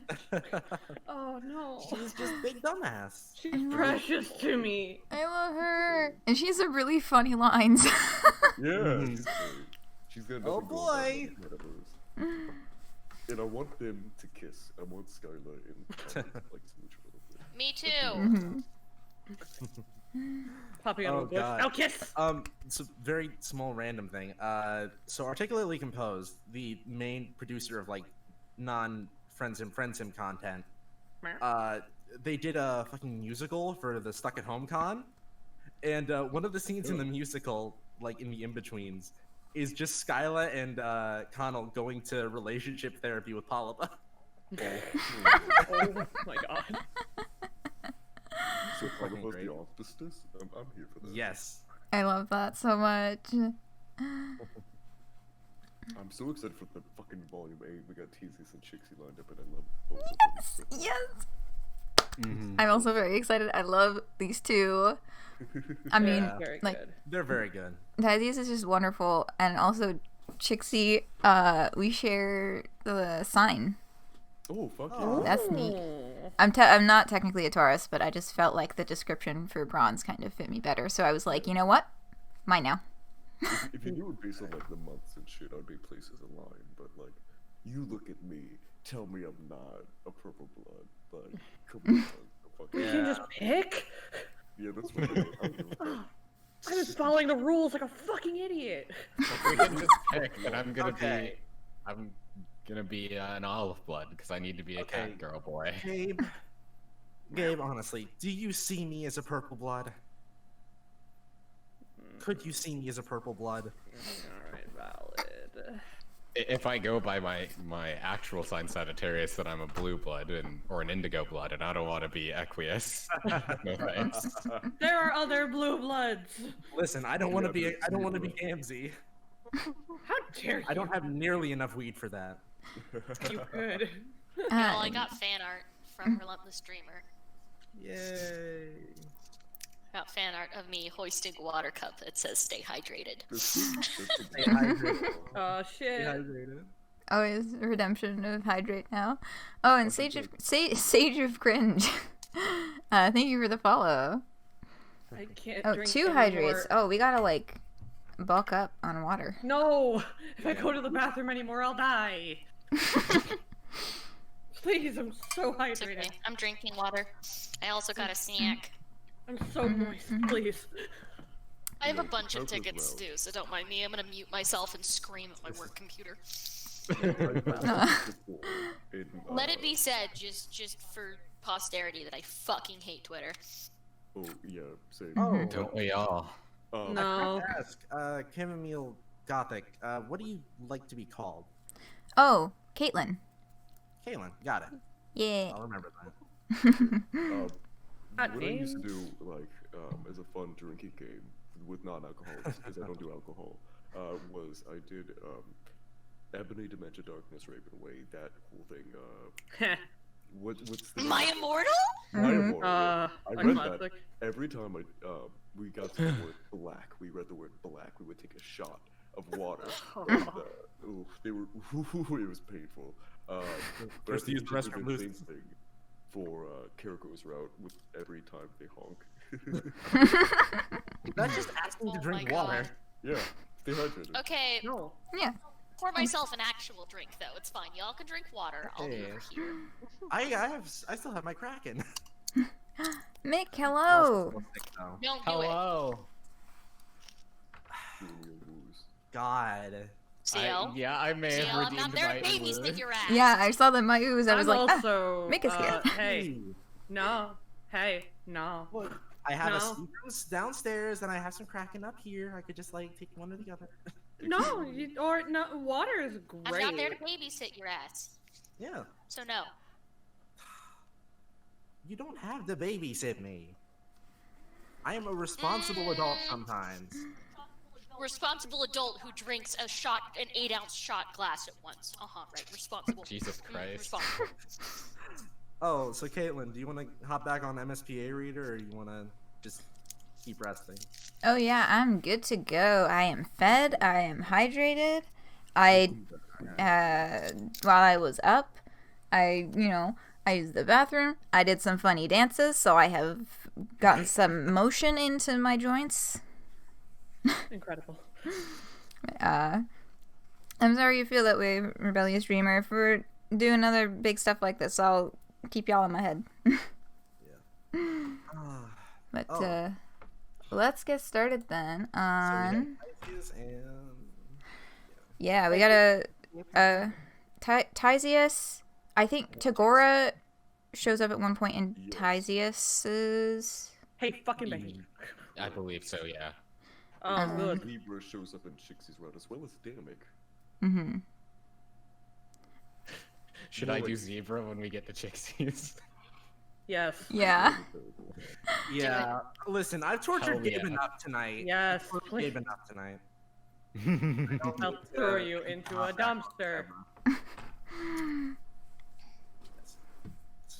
And I can't do Tyzias because Tyzias shows up in Daria's route, and I don't know if you guys know this, but I love Jade Bloods. You know this. I don't know who else hey, wants to Nick. do Tyzias. Hi. Could you try a Tyzias? Just sound really fucking tired and Yeah, disgruntled. I guess I could do that. Excellent. Let's drag you in here so I don't have to. Anymore. Okay. Whoever, I need to... whatever her mate spirit, what's Tyzias's mate spirit's name again? Stelsa. What's her name? Stelsa. Stelsa. Stelsa. Stelsa. I would like to try my hand at Stelsa if she shows up. I don't know if she does though. Yes. Oh yes. no. Oh no. Stelsa is the troll Jewish mom. Not in Oh. this round. They only appear in their own other one, but I'm gonna get name dropped at least. She doesn't appear in this route, just the whatever the next one is. Okay. Alright. Woof, my kind of woman. Well, anyways, I'm going to mute for a while and be a little bit responsible while I await. I'm also gonna mute because I have work to do and I'm procrastinating. I carry you. So we got Mick, you said you're doing Tyzias? Yeah, I can do that. Yeah. And who was someone down for Chixie? I think we got that. Let's be Chixie. No, I can't keep reading for people. I gotta stop. You can do whatever you want. This is actually They're an at work intervention. right now too. Strong, independent voice actor. I've never. If y'all do Tyzias first, then I can do it. But I've never looked at Chixie either. Wow, Chixie's wonderful. Chixie's really good. She's Is Chixie a Jade Blood? Chixie she's is. bronze, but also she does screamo. So I don't like what you're implying about me there. I'm saying that she's goth, motherfucker. I don't know what That's you want not. from me. How dare you? No. Should we just throw out the poll of which one we're doing now first before? Yeah, I'll read the intro. We'll throw up the poll and keep talking. Do it. Right. Fine, I will, coward. Another night. Not a coward. Another night, another ramble. A classic song comes back to you as you continue on your way. Some of that good old earth wisdom about a specific kind of footwear being made for walking. You wish you had that kind of footwear right now in this current chapter of your life. Or any footwear for that matter. You definitely learned your lesson about getting overexcited at the prospect of new friends. Friends! And running out in nothing but a bathrobe. Oh, who are you kidding? Maybe not in that particular bathrobe way, but chances are high that wasn't the last time you'll fly off into the buoyant afterglow of an intense friendgasm. Okay. Oh. Chixie? Tyzias. Let me get that poll going. Chixie is so fucking cute. She's just so wonderful. While we are here, I'm going to point out something that the back server, shout out to those guys, pointed out to me. Look at Tyzias' horns and tell me those are not sheets of paper. They're flat! Oh my god! Marcus, what have you done? The receipts stapled to their forehead. Their actual Types gonna get horns are longer. really nubby, but they take out their post-it notes and just stack them on top of their head, and it makes it look like they got horns. Could you imagine if she pulled off her horn and like another one just popped out? It makes a little bzzz. Like a receipt roll? Oh my. Hey Gunter, I'm regretting challenging you on this because I looked at Chixie's route and literally the first line is just her screaming. What did I tell Oh yeah.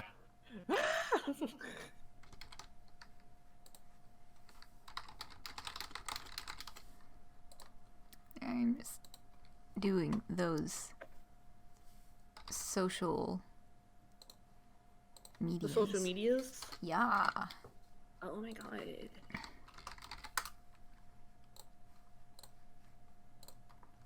Alright. Okay, let me get back over to actually look up. Tyzias is how we're pronouncing the name? Is I that have- what I've been hearing? Tyzias. I usually pronounce it Tyzias or Tyzias. Tyzias Tyzias is is closer. usually how I say it. I've always said Tyzias. Tyzias or Tyzias. Whichever pronunciation you normally use, we're not gonna like. I'm not gonna I've like, never force said like a it out universal. loud. I've only read it in my head, so. You're like, That's wait. pronounced teasy ass, but you know, do you? I've always looked at like Tobias, like Easy Tobias. ass. I'll go with Tyzias. Yes! I contributed something.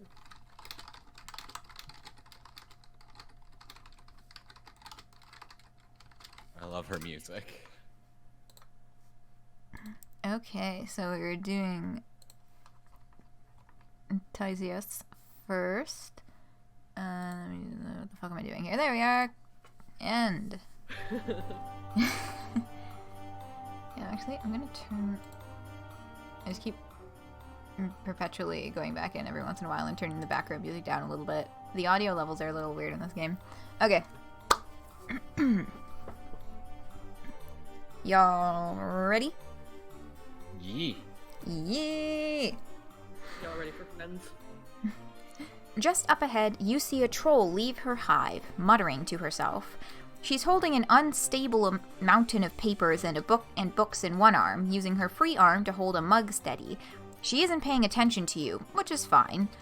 Don't get it twisted. You love to make another friend. You just understand now that it's a weird flighty thing.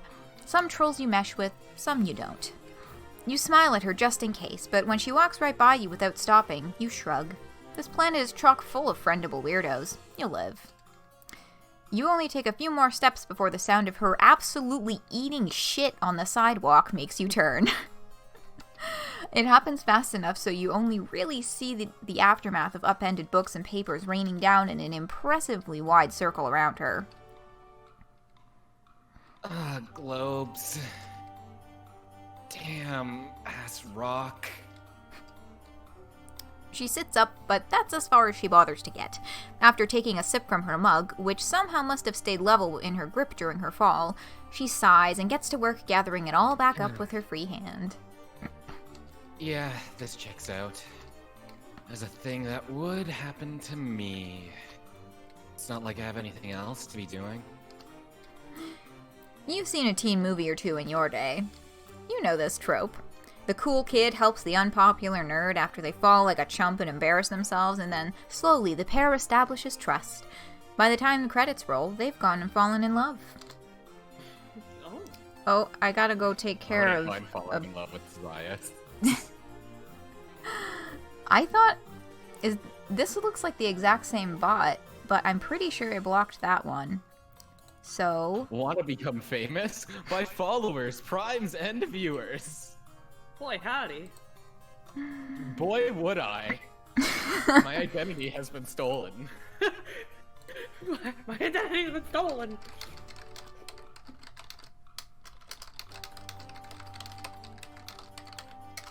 Injured? Good.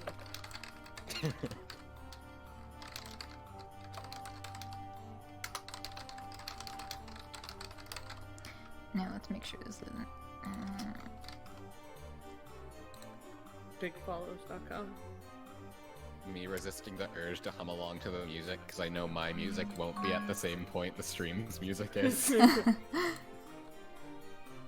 I'm sure it'll be fine. Yeah. That sounds very obnoxious to me. I'd leave my own stream if I did that. It's your birthday, you may hum whatever you want. Okay, butt taken care of. Not that you necessarily want to fall in love, or that you're under the delusion that you are in any way cooler than her, but still. It's tried and true, and also, like, a pretty standard decent person thing to do. So, like a decent person, the decent person you hope to be, you skedaddle on over. You stop short just in front of her wide-flung ring of items. You want to make sure she's not going to yell at you or murder you or anything before you interfere. What? JK, I busted ass. I know it's a scene. Well, what are you waiting for? Be a good bystander and stop standing by. She gestures kind of all around her, and that's confirmation enough. You bend to pick up a heavy-looking book, and there it is, emblazoned right on the cover. A gavel. A humongo fucker of a judgment implement, too, with spines all around the handle. Dread creeps up your spine. You slowly slide your gaze from the book's cover to its owner. She doesn't have any ostentatiously blood-color-themed clothes on, although, wow, she is sporting socks and sandals. Maybe you are cooler than her after all. But the very prominent eye bags are tinged teal. Ah, globes. A lawyer. It's not that you don't appreciate your one lawyer friend for who he is. It's just, you aren't sure you have it in you to sneak your way into the heart of another. You got kinda lucky last time. The scales of judgment in your heart start weighing your chances. We're just gonna pick up more papers. Hell yeah. You start making neat piles of all her stuff. After watching you for a second, like she's making sure you're not screwing it up, she dramatically heaves herself to her feet and joins in the effort. I don't have time for this shit. Make sure to keep the B-34s together in my red folder. You look down at your current pile. B. That's the one with the little hook on top, right? Or is that G? Sweat pricks at your temples. You've picked up a little bit of written Alternian here and there, but you're still not anywhere near competent at it. Sifting through the papers, you search for anything familiar. You make out a few words, but there are just a lot of those little guys. There are just a lot of those little guys on these papers, and you've got performance anxiety. Oh, right. You probably still can't read. You look up at her, startled. How can she tell? Well, I mean, you don't look much like a troll. It isn't exactly a gargantuan mental leap to assume you're not from around here. But I've heard about you. You straighten up. Any press is good press when it comes to friends discussing you, right? Teals talk. Oh! Unfortunately. Oh. She puts her mug down on the ground and picks up a fallen book, talking as she flips to whatever page she's looking for. That little asshole is going to have even more unfortunate crap to say to me when he finds out I set us all back by dropping half our group project in a ditch. She paces in flustered circles until she finds a bookmark among the debris. Flicking a wet leaf off of it, she shoves it in the open spine of the book and slams it closed. Whatever. I can't think about that yet. Gotta get all this back in order first. Right, yeah, the ordering of stuff. You keep at it, doing the best you can to keep similar-looking things together. You can feel her eyes on your back, and you turn to face judgment. You've basically got it right, actually. He did say you were quick at the draw. I'm Tyzias, by the way. She doesn't so much smile at you as grimace. It looks mostly pleased, as exhausted expressions go. That's as good friendship-building material as any other. You've certainly started with worse than being complimented. The breeze plays at the ends of her frizzy hair, ruffling a few pages while it's at it. Now that you aren't frantically trying to prove your helpfulness and have a moment to think, you don't know if the sidewalk is the best place to be starting from scratch with a whole filing system.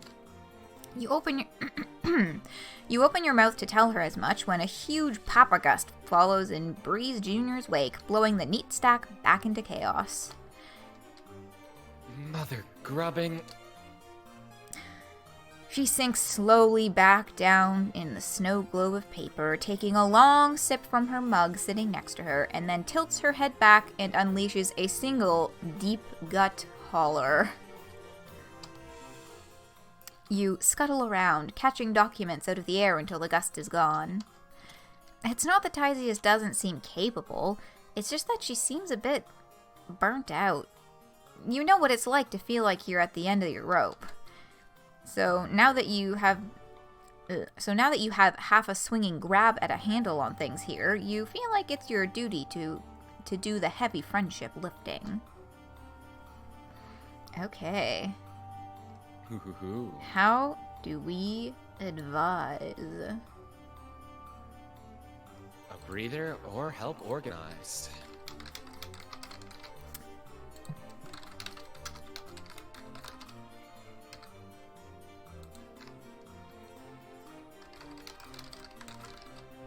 And boop.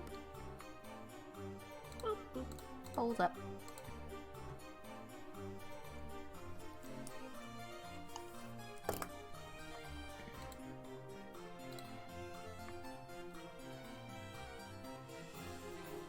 It's already overwhelmingly take a breather, huh?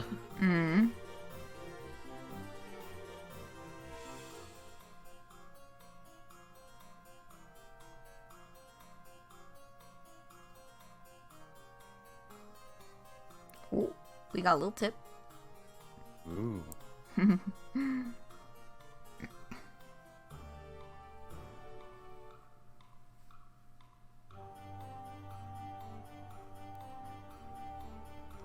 Yeah, I think we're gonna end up taking a breather. I think this is decided. We'll just let it time out to make it official, and we taking a breather. She does need a break. Yeah, she does just need a break. But so does every other troll, to be honest. Mm-hmm. No Tagora for you then. Alright, so no Tagora ending, but that is okay. We'll see him again another time. Fine, I guess we'll have a good timeline, cowards. Suggest that a small breather might help. You know a breaking point when you see one. You weren't expecting it so early in a potential friendship encounter, but still, it's clear that this troll needs some time to chill out. This is a mess, yeah? She swings the pendulum of her chin over to glare deadened knives at your guts. Okay, yes, this is a mess, but it seems like maybe, just perhaps, it would be best to sort of put a pin in it all, to suck air in and out of our insufflation sacs or whatever, and just get it together for a minute. No group projects were ever aced when the clear leader was not at her peak mental performance. She wrinkles up her nose and closes her eyes. That's right. I love You know what? Fine. Fuck it. Not all of it, of course, but this night specifically, and everything and anyone I know or have thought extensively about before in my life. So that just leaves you. What do you have in mind, friend? Because I'm all out of ideas. That word still does a number on you, no matter how many times you hear it used flippantly. You have an idea already, so you hurriedly gather her shit into extremely unorganized piles, which she drops off at her hive to deal with later. You half expect her to just not come back out, but she does. She kept only one heavily annotated tome and her mug, which she nods at when she speaks. I know, but these are for just in case. Anyway, do your worst. With a salute and a few gentle tugs at Tyzias' sleeve to keep her moving, you get going. You and your Alternian pals have taken turns leading each other to some pretty wild places in your time here. The place you take Tyzias to, though, is somewhere you haven't shared with anyone. It's where you come back to on days where you can't find a friend or don't want to impose on any of the ones you've made. It's on the outskirts of town, where the buildings are spread thinner until the landscape cuts upward into a jagged cliff face. Bolted into the side of the rock is a tower, or what's left of one.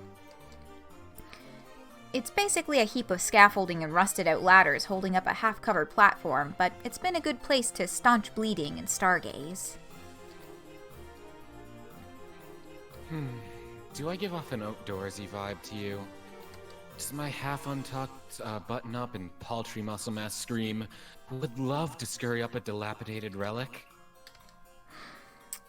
You'd worry about her hating your plan, but you kind of feel like she'd complain no matter where you took her, and at this point the die is cast. So, heave-ho, you say. It's stronger than it looks. You offer to hold her stuff for her during the ascent. She gives you the book, but clutches the mug against her chest. You know better than to pry, but you're dying a little wondering why she's so weird about it. Unless she's got liquor made from viscera in there. Or maybe her luces gave her the mug, so it's special. Could be both. You shrug and start climbing. Like you thought she would. She follows you, and like before, she complains about it the whole time.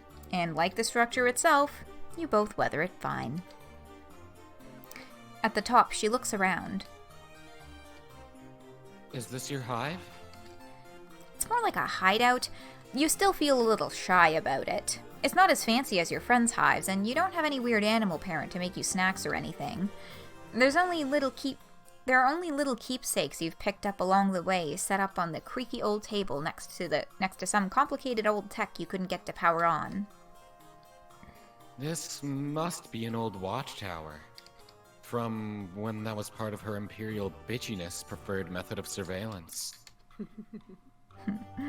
She runs a hand over the dusty screen. Oh, Trizza? You learned about her.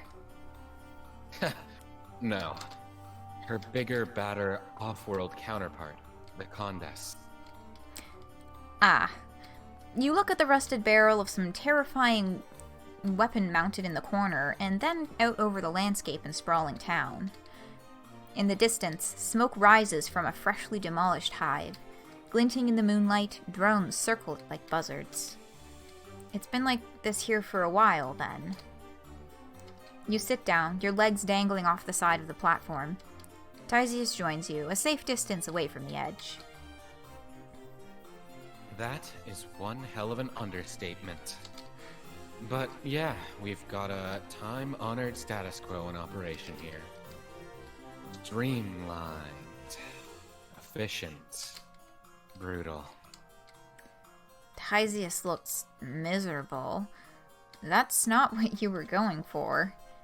You summon up the old Roy G. Biv in your head for the 1000th time. She should be safe, right? Teals are middle class? And anyway, she's a lawyer. She's got the powers that be on her side. Saying so doesn't seem to cheer her up at all. I mean, you're not wrong. But being in a position to benefit from the system doesn't make the system more morally palatable. And if I'm being real about it, it's more me being forced to uphold it than anything else. She nods toward the book in your hands. Oh, right. How does this all work anyway? Can she just not be a lawyer? And aren't there good ones? Yeah, I can quit. If I want to get cold, there's always a choice. She sighs. It's not like I expect suffering to ever stop completely. It just seems like an awful lot of work to do to make sure it keeps happening. And that's the entire job of a legislacerator. Unless you're purple enough to get away with it, you're just guilty. No matter what. It's just a matter of going through all the fanfare of a trial, all for the same result. It's sick, but it's so normal by now that no one knows how to begin questioning it. She looks more exhausted now than she did during the paper explosion. Like when you've used up all your sadness and all you have is a deep, broken fatigue.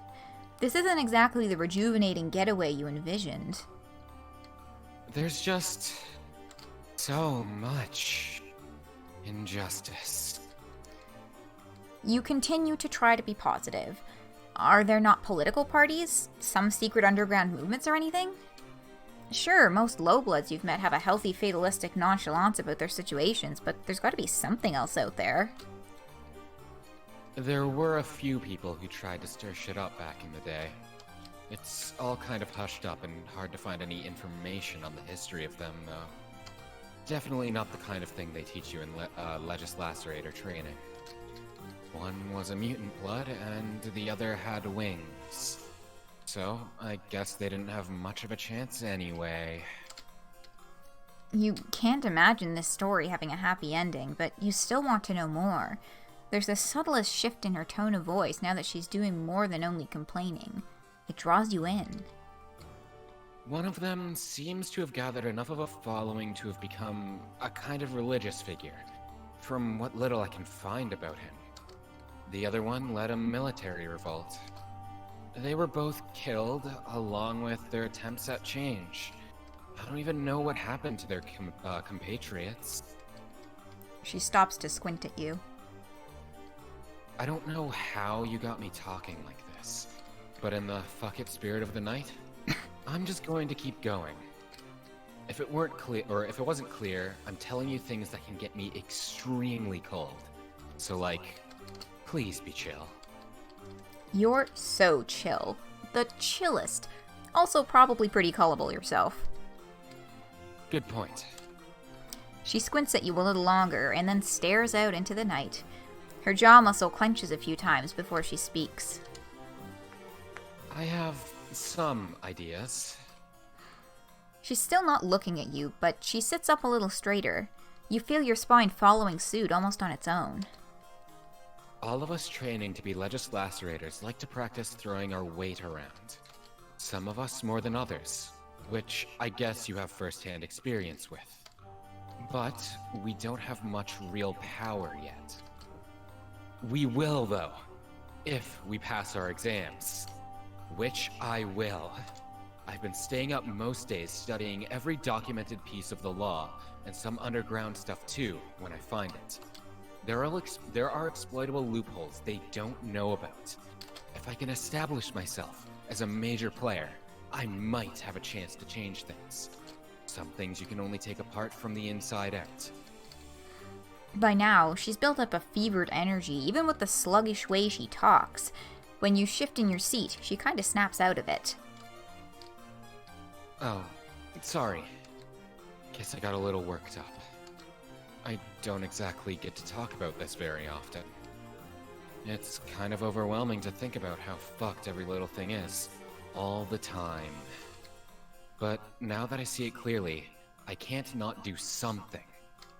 It's like Alternia is a giant fire, and I'm pissing on a tiny corner of it while the rest of everything burns up around me. Your brain is buzzing with how real all that felt. You can't really add anything to it, so you just nod. Are things less abysmal where you're from? Ooh boy. In ways, yeah. At home, the accused is called a defendant, at least. As in, they get a defense. Her eyes brighten. That's exactly what I'm talking about. Does your justice system work? You exhale slowly, trying to buy yourself time to encapsulate all of your planet's various cultures, societal structures, and similarly overwhelming list of injustices in an intelligent blurb. You settle on, not always, not for everyone. Her laugh is short and hollow. So much for enlightened life forms existing somewhere else in the universe. You guess until a more kind and just alien life form comes to take over, you'll have to make do with each other. Yeah, you're not so bad. I'd take an oppressive regime with you anytime. She gives your arm an awkward tap with her fist, and then looks back out over the edge. Anyway, I'm no religious figure or military strategist. There's gotta be someone out there who is. Gotta use what skills I have instead, I guess, until I find them. What the fuck else would I do with my time? Keep pissing on the fire is the best anybody can do, you reckon. That and get others hydrated enough to do the same. She laughs. Keep on pissing, huh? I'll drink to that. She takes a big swig from her mug. After a beat, she silently and without looking at you extends her arm your way. You stare into the mug's depths, a little unnerved. It doesn't look like viscera, but you've been burned before. A good time for a hydrate redeem. Yeah.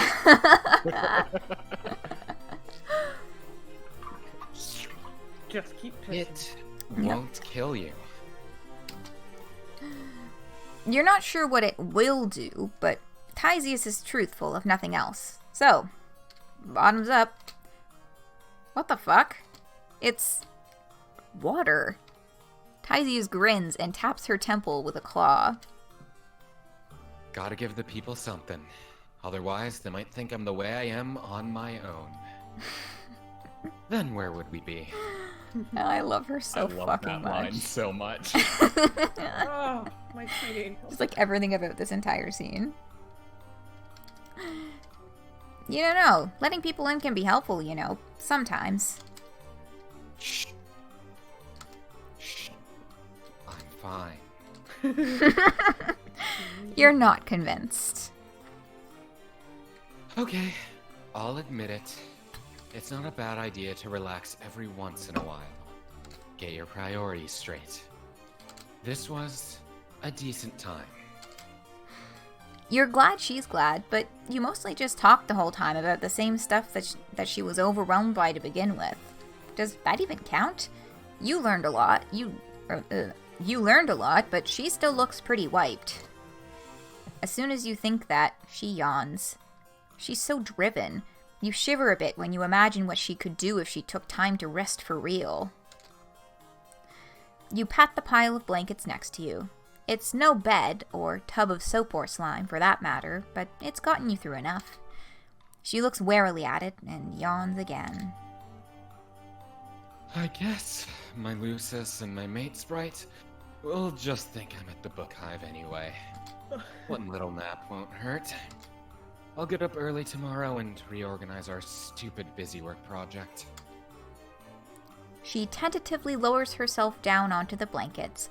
Her eyes close for a brief second before they snap open again, glaring at you with full force. Don't doubt me, either. I've got it under control. Oh, you have zero doubts in her abilities, you say. She curls back up against herself, and a small rattle of contentedness shakes in her throat. Out in the distance, the blaze has dimmed to a thin plume of smoke. You hope whoever's hive it was is okay.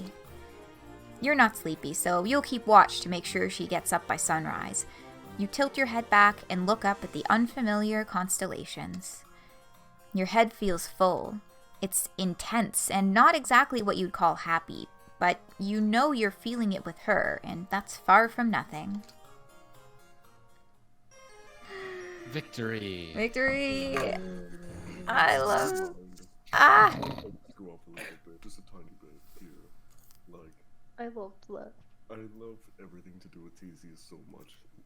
She's like one of the best. Feeling of realizing as you grow up that the world is just unjust, and there's this fevered energy of like, oh, I'm in this perfect like area in this society where I can do something about it.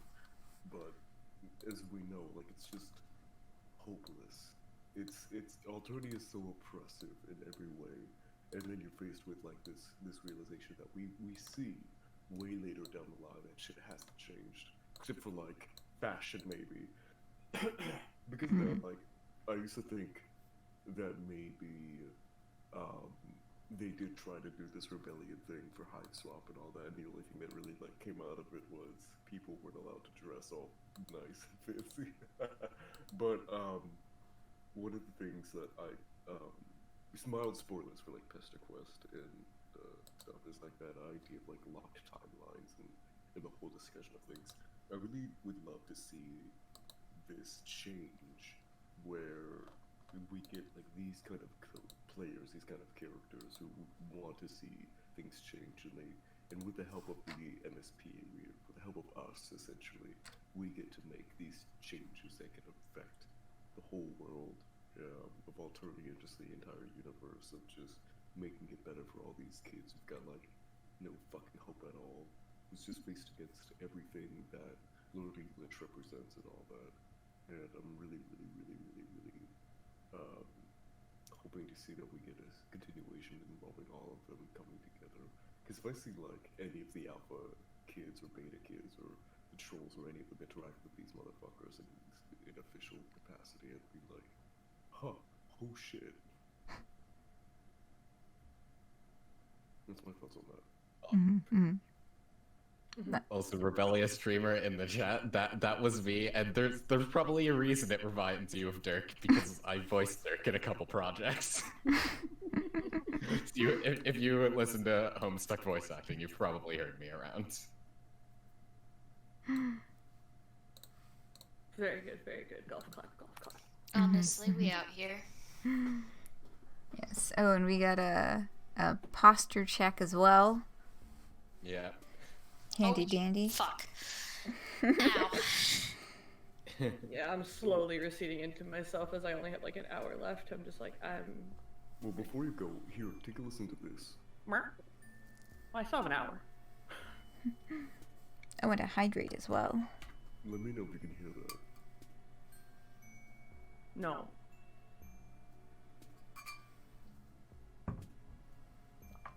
Not at all. Oh, darn. Well, Oh, Hulk is speak to me. sleeping. So Hulk is sleeping all content. child. Honk is the best. I would burn a city down for your cat. I will. Alright. It's not hard to move me. I mean, it's not hard to move me to arson. Sure, fuck it. We just send it to Maggie. Maggie's gonna freak out just to see this movie. Or Marcus. Oh, I love it. They're so fucking gorgeous. They're my favorites. I can't wait for this movie. It's just a little doodle. I didn't feel like coloring it for real, but... They're lovely. Oh, just a little doodle. Please look at my incredible art that I produce. They're fucking... I want you. Do it, coward, you won't. Gorgeous! Your art is fucking amazing, Gunter. Yes. Legitimately though, like me and Maggie are both. Another Stop person. saying those things to me!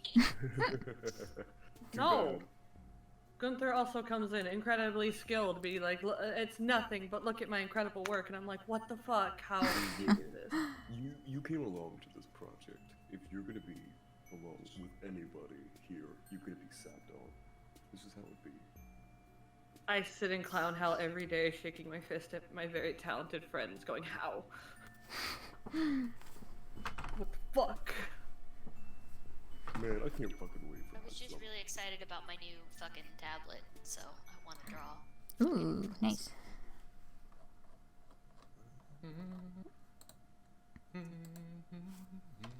I'm ready for Chixie. I really hope we get to do the cool route. It's unfair because Chixie gets 3 really nice endings. So wait, who's Chixie? We never decided on that, did we? I don't... Yeah. Gunter. I assumed it was gonna be you, Gabe. Oh, me. Why? Because you said you were gonna do it. I assumed That that is was the true. verdict. I did Oh, remember. I can. Yeah, okay. Chixie doesn't sing, does she? Yes, she does. Well, she raps. Oh, There's a little bit of singing. Gunter. Do you know what? No, I will do it. I will take the burden from you. I want you to be able to like read for things.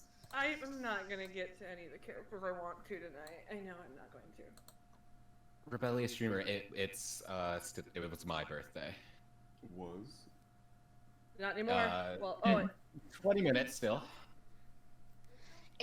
I'm like sitting here like it's only 10:30. Yeah. I'm in Eastern time, so it's 11:40. I can link my Twitter if you'd like to tweet it at me or something.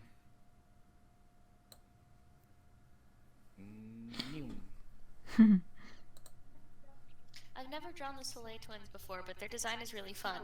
Yeah. Yes. Look, if I'm around for them, I'm going to be unable to shut the fuck up because I love their designs so much. They're the best. They're perfect. They're amazing. I went to James Roach, went like to their door. I knocked on it and like, hey, I need a commission. They're like, who the fuck are you? How did you find me? I'm like, yes, you know. And I was like, hey, make me a clown song. This is what I want. And basically, exactly what I wanted came out in the Soleil Twins songs. It's like, I'm very fucking happy about it. It's amazing, beautiful. The Phenomenal. Perfect. The background's perfect. The story, perfect. The children, perfect. Like, everything about it, perfect. Like, I can't fucking go I was on just so happy, because, like, I adore their everything. They're awful little monsters, and I appreciate that about them.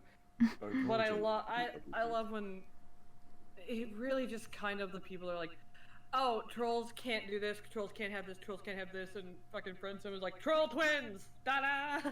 Like, shut the fuck up. Mm-hmm. Gunter, you do it, I can't, I won't be on beat, and I'll be on Beowis. Let me find the fucking script. I can do it. I don't know what voice I'm doing for That's Chixie not either, a joke. I could genuinely try. I don't know who Chixie is, and Well, you're gonna love Chixie no matter what round we do. I will probably love her, but I cannot do her justice. I have never met a person who dislikes Chixie. I did Me the neither. I did an awful garbage man. I have at least fulfilled my duty. I believe in you. It was very sexy of you. No, I did the Kismet voice, and that's not sexy of anyone. I think it's pretty nice. What kind of voice would Chixie have? Do you know anyone who's like a theater kid? So like always trying to... Me! Yeah, Gunter. exactly. There you always, go. always ready to burst out in song. That's how they sound. Yeah. Okay, so dial up the theater kid. Got it. I can do that. Absolutely. Yeah. I think they describe her at some point in the route as having like a kind of sing-songy voice. Well, that might just have to be brisket, but I'll really try my best to make it sound different. Can I give it a shot? I imagine we She's Briska now. Crab. What? Could I give it a shot? Yeah, you fucking go for it. It's fine. Well, don't sound so enthused about it. So a little disappointed. Did I? I'm not trying to. I really genuinely do not have any feelings about Chixie one way or the other. No, you gotta have some feelings. Like, voicing with As long as I get to be Zebedee whenever the time comes, I literally do not care who else I get to read for. No, I call dibs on Zebedee, and I'm just gonna read them exactly the way Please, I literally worked so hard to I'm develop fucking his voice, and I never got to use it for anything Marcus ever is again. kidding, Gunter. It's okay. I just know that I want to be the weeb troll, and I think I'm doing Zebra for this. Nope, So. Zebra's done. No, I mean like Zebra in the back round. Possibly, if we do that. Oh yeah, you are. Because I need to be spared. Yeah. Yeah. Alright, so who's doing So yeah, what? if you want to be Chixie, because Mick is doing Zebra. I will do it. Fuck Do yeah. not Then do doubt it. me. We will fucking do this. I love how much of an endeavor it was to get here. Yeah. Also, give it listen, more fucking it's art fun. requests for trolls. I only care about one.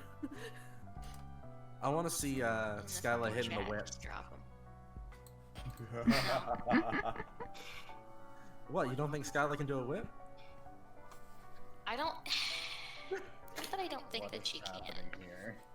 It's that I don't feel like drawing a whip. That's valid.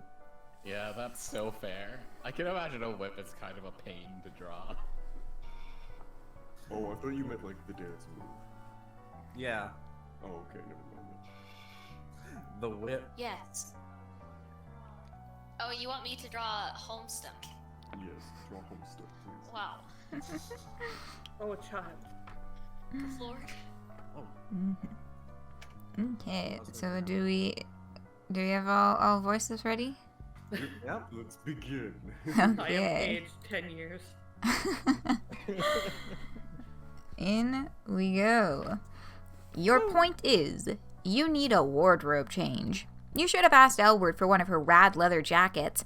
You could really make one of those work. Geez, this is kind of a crummy neighborhood. And there you go again, making snap judgments.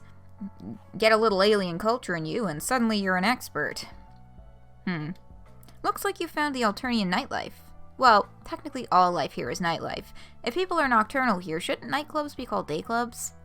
Maybe the lure of dancing and getting smashed with strangers is not enough to get people to brave the blistering sun. You'd doubt you'd brave a stiff breeze for it. You aren't much of a partier. But recently, you're all about new experiences. You'll try anything once. A long line of people snakes along the side of a building. It doesn't appear to be moving. The club must not be open yet. You consider getting in the line, but there's so many people here. You really are more of a one-on-one friendship type. You go around back instead to your old friend the back alley and the dumpster. Distantly, you hear music. It comes on every few seconds and then drops off. Maybe a sound check. You hear something else. A musical sigh comes from up ahead. You turn a corner and find a girl standing alone outside a back entrance. A heavy door is propped open with a chunk of concrete, like someone had to gouge it out of the street. The girl has on a sweater dress and leg warmers, and a bronze sign splashed across her chest. You wonder if you should consider painting a sign onto your own clothes, just to make yourself seem more normal. Yeah, no, probably no point. You'd also need to paint yourself gray and find a pair of fake horns. Who would do something like that? Sounds like a huge pain with absolutely no benefits. The girl hasn't noticed you yet. She is staring at her feet and sighing. Also, she's making weird little whoops and clicking noises, or singing a few bars of wordless notes, starting low and then climbing up high. Wow, it sounds pretty good. The enclosed space between the alley walls makes it seem like it's coming from all directions. Maybe you should just leave. She looks busy, but then another troll sticks their head around the open door, shooting the girl an unkind look and kicking the cement block doorstep away. Oh, heck. There's really only one reason you would prop open a door. Okay. Oh, and, Rising Lucky, thank you so much for the follow.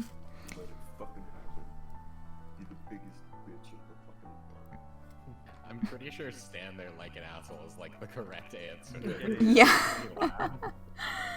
Stand there like an asshole. Like the witness to a disastrous car accident, you stand there and watch as the girl notices the door closing and lets out a squeak, jumping for the handle.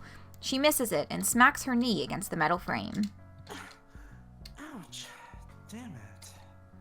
She has a soft, musical voice, even when she's swearing. You ask if she's okay. She stops rubbing her knee and looks up at you. You are quite a bit taller than her, but she looks older than some of the other trolls you've hung out with. No worries. Well, at least not about my leg. If you want something to worry about, I'm sure I can come up with some ideas without much trouble. You assure her that you've had plenty to worry about recently, though you appreciate the offer. She gives a fruitless tug on the back door. She knocks. Nobody comes. She knocks again. Still nothing. You tell her that someone kicked the doorstop out of the way. She looks disappointed, but not surprised. Oh well. I'll just have to go back around to the front. Could be worse. Would you care to join me? Oh my god, you thought she'd never ask. This is working out perfectly. You are so glad she got locked out back here with you and the rest of the garbage. I'm Chixie Roixmr. Although I'm sure you already know that. I don't think you're an idiot, or anything. You know, meet and greets are usually after the show, but you seem nice. You aren't sure how she figures that, since all you've done is stand around. It's true, though, so you don't protest. You are nice. Super nice. You might be the nicest son of a bitch on this whole dang planet. You ask her if she's performing here tonight. Of course. Why else would I be warming up in a dirty back alley? You tell her you've seen people do far weirder things. She laughs. You are wrong. People around here will do anything for attention nowadays. For instance, you are walking around in an ablution robe.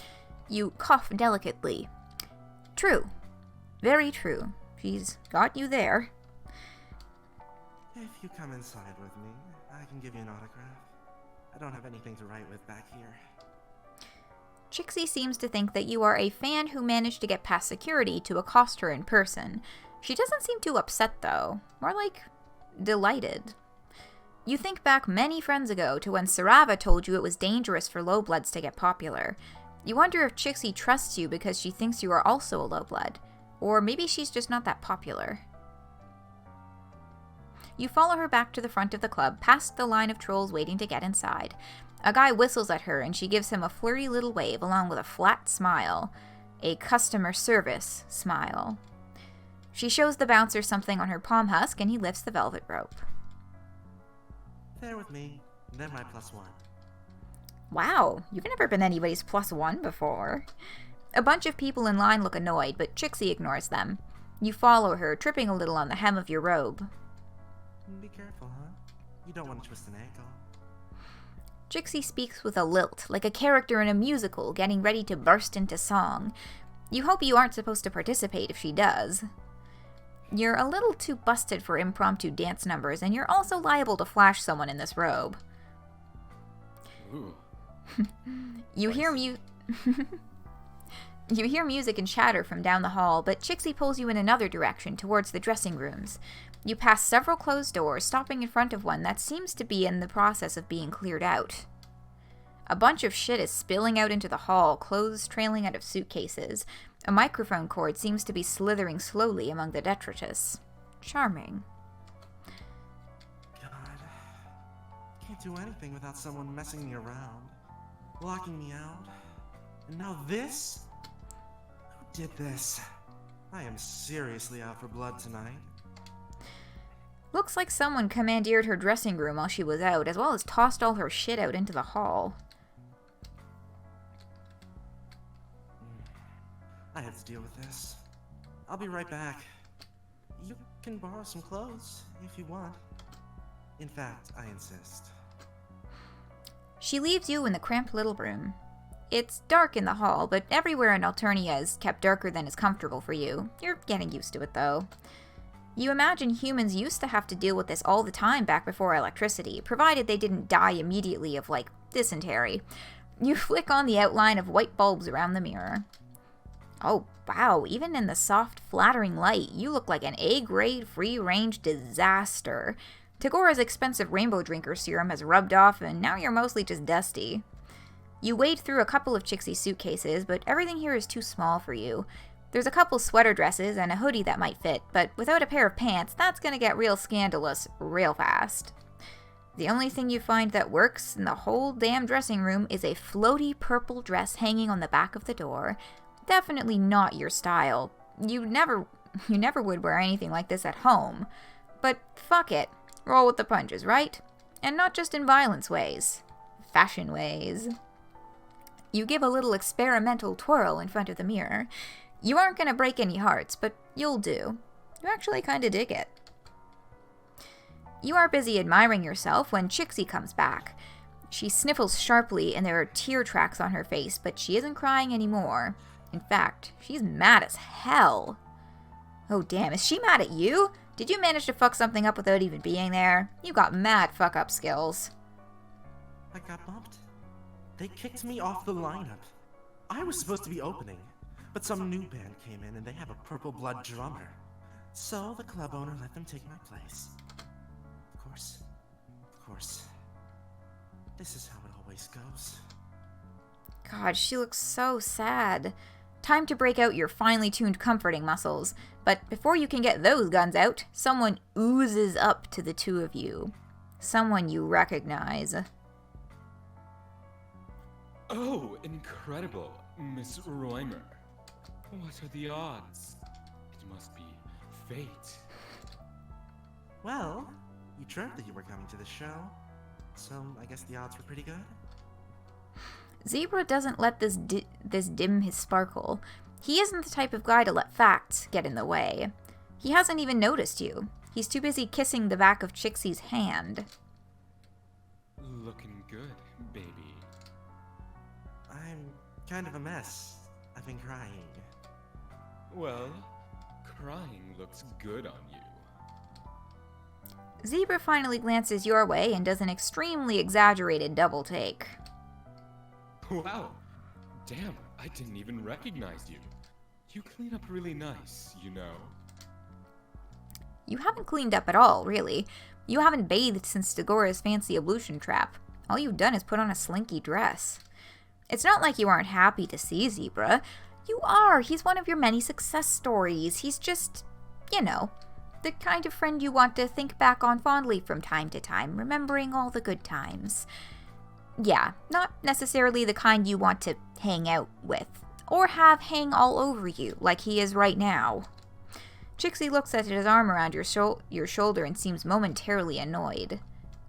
Then her expression skips a couple tracks and hits back on neutral. So, you've met. Where? Online? In a forum? Can I join? Not in a forum. Unless you're talking about the Forum of Life. Ugh. He winks. Fate just keeps bringing us together, doesn't it? Just like you and me, Chixie baby. Chixie laughs. Now that she's gotten over her surprise, her entire demeanor has changed. Her body language has relaxed and she keeps biting her lip. She looks like an actor demonstrating bashful on command. Zebruh is eating it up. It was really nice of you to post about my EP on your blog. I got a lot of lessons from that.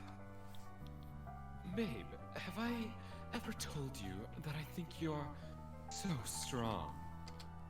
Seriously, low-blood girls are so strong. Chixie laughs again. It sounds painful. Maybe once. Or twice. I love your new stuff. That one song, Poisonous Moon or whatever. Bloody Sun. Right, yeah, exactly. Real good stuff, sweetheart. I can't wait to hear more tonight. Oh, right. He doesn't know Chixie got bumped. Chixie meets your eyes. She seems to be trying to communicate something entirely using her eyebrows. Mind your own damn business. You follow Chixie's lead and don't say anything. Zebra will find out pretty soon anyway when the show starts and Chixie doesn't get on stage. I like that executive decision. Yeah. It's just like, we are not going to get into that bad end. Yeah, that's not the bad end we want. There's another. He takes off, saying he's going to go get a spot in the pit. There's no pit here. Her earnest, polite look drops as soon as Zebra's out of sight. She's letting you see all the bits of herself that she has to hide from other people. You wonder if it's because you don't matter that much, or because she can sense your trustworthy nature. You are a natural optimist when it comes to friendships, so you decide to believe in the latter. Come on. I want to get a good look at the jerks who took my stage from me, so I can talk about them on my vent shitter. You can follow it if you want. Like 4 people do. It's not like anybody really cares about my problems anyway. You risk an encouraging pat between her shoulder blades. She sniffs and wipes her nose. At least I have you, my one non-creepy fan. At least I think you are creepy. I guess I don't know you that well. You assure her that you aren't creepy. At least not as creepy as that guy. Chixie starts to respond, but then breaks off. Her voice sticks in her throat like she swallowed a bug. Oh, wait, they actually eat bugs here. Like she swallowed a live bug. Actually, they might eat live bugs. Well, fuck, simile cancelled. Anyway, Chixie stops talking and you realize it's because she's listening instead. The first band is on, and going from Chixie's expression, this must be the band that scooped her. I can't believe it. I can't! She takes off. You aren't sure if you're supposed to follow, but she swoops back in and grabs your hand to drag you along behind her. You go past the club entrance and up the stairs, emerging in a tiny backstage area. Chixie stops just outside the stage lights. The band on stage is 4 trolls, mixed cast, judging from their clothes.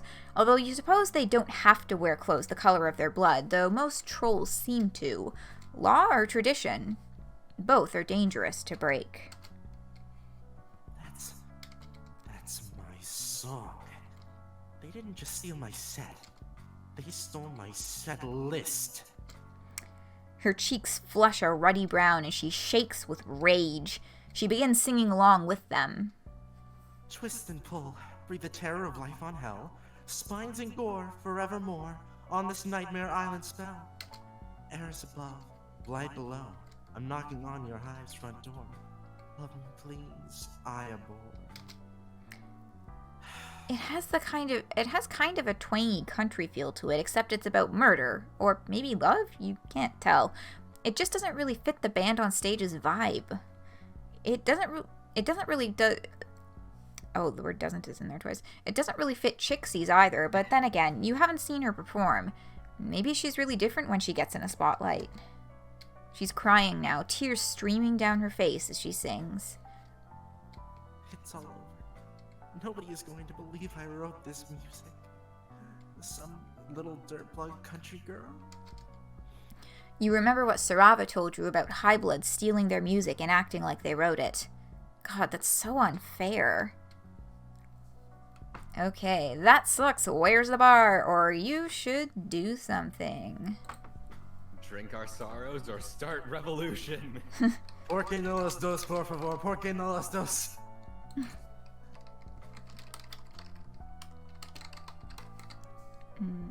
Alright, my turn to chime in on this bitch, and Zebruh voice makes me want to punch you in the throat. I think that's the general consensus. Yeah. Like, repeatedly until it's flat. Damn, I'm It's sorry. Oh my. We'll flirt a little bit less black. To be fair, it's the character, it's not you, Mick. Like, No, Yell's version of the voice also made me want to punch him in the throat until he stopped talking. the fact that my voice pisses people off means I'm doing a good voice. It reminds me of the hi baby girl motherfucker. It's just like. Oh, I know exactly what you're talking about, and I hate that. I'm scared. You don't need to. I will link it in this chat, so you could just, like, it gives me strong Zebruh vibes. You will not like watching it, trust me, but... The feet pics, darling. Oh, shut the fuck up. Okay, it is revolutionary time.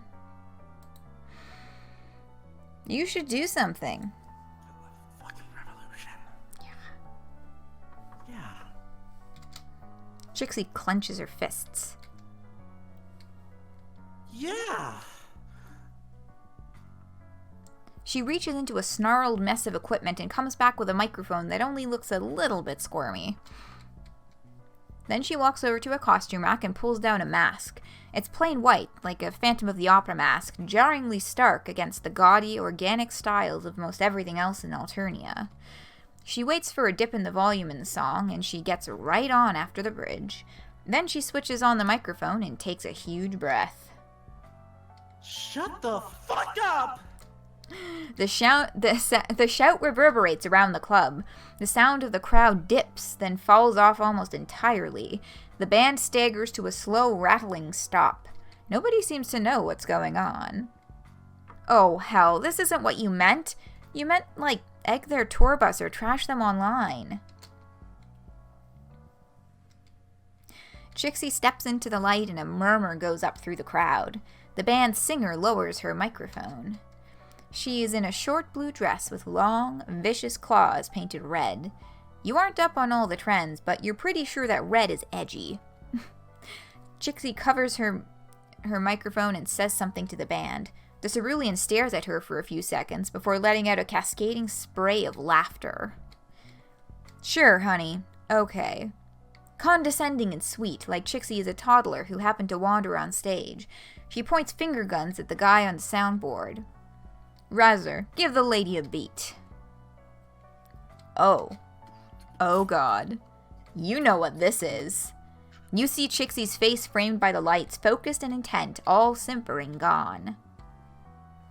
You like that? I wrote it. You hit that? I own it. Coming in hot, trying to steal my spot? Oh lord, is this a limerick? Just grab my bulge and deep-throat it. A dirty limerick. Holy shit, she's really doing this thing. A rap battle. Jesus. The cerulean girl spits some stuff back. It's kind of basic, just general insults about Chixie's blood color and her lyrics being stale. Considering she stole Chixie's songs, that doesn't really fly. The crowd doesn't know that, though. They're eating it up. They probably think it's all part of the show, some fiery little lowblood coming on stage to shake things up. Paint your claws red. Paint your mouth brown. No. You hold the fuck up. Uwus are redeemed. Oh god. Oh god. I I'm did too. rapping. Oh god. I'm excited. Let's go. Aren't you glad you didn't step in here, Gunter? No, I'm kind of angry that I didn't. Paint your claws red. Paint your mouth brown. Acting like you know what it's like down here on the ground. The crowd whoops. This might be a Hiveswap club, but there was definitely a wad of Wobbuds in the crowd.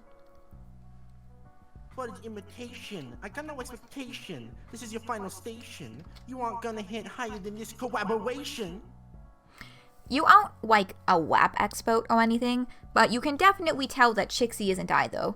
She gets breathless towards the end of lines and hits some words strangely, but the crowd is really feeling her. Definitely more than they're feeling a Cerulean. Chixie's voice picks up speed and power as she gains confidence, drawing energy off the crowd. You realize you're reading forward too, making sure you catch every word.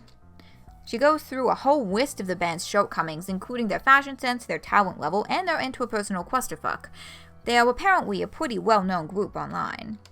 She throws in some stuff about them stealing her music, and the crowd oohs like this is a middle school cafeteria. So kill me, call the drones. It won't change a bit of what they all know. When you're a thief, what do you expect? I beat you all square. Hey, show some respect. Chixie drops the mic. The room erupts. We have done it. Yes. Holy shit. That was awesome! She just came up with all of that on the fly.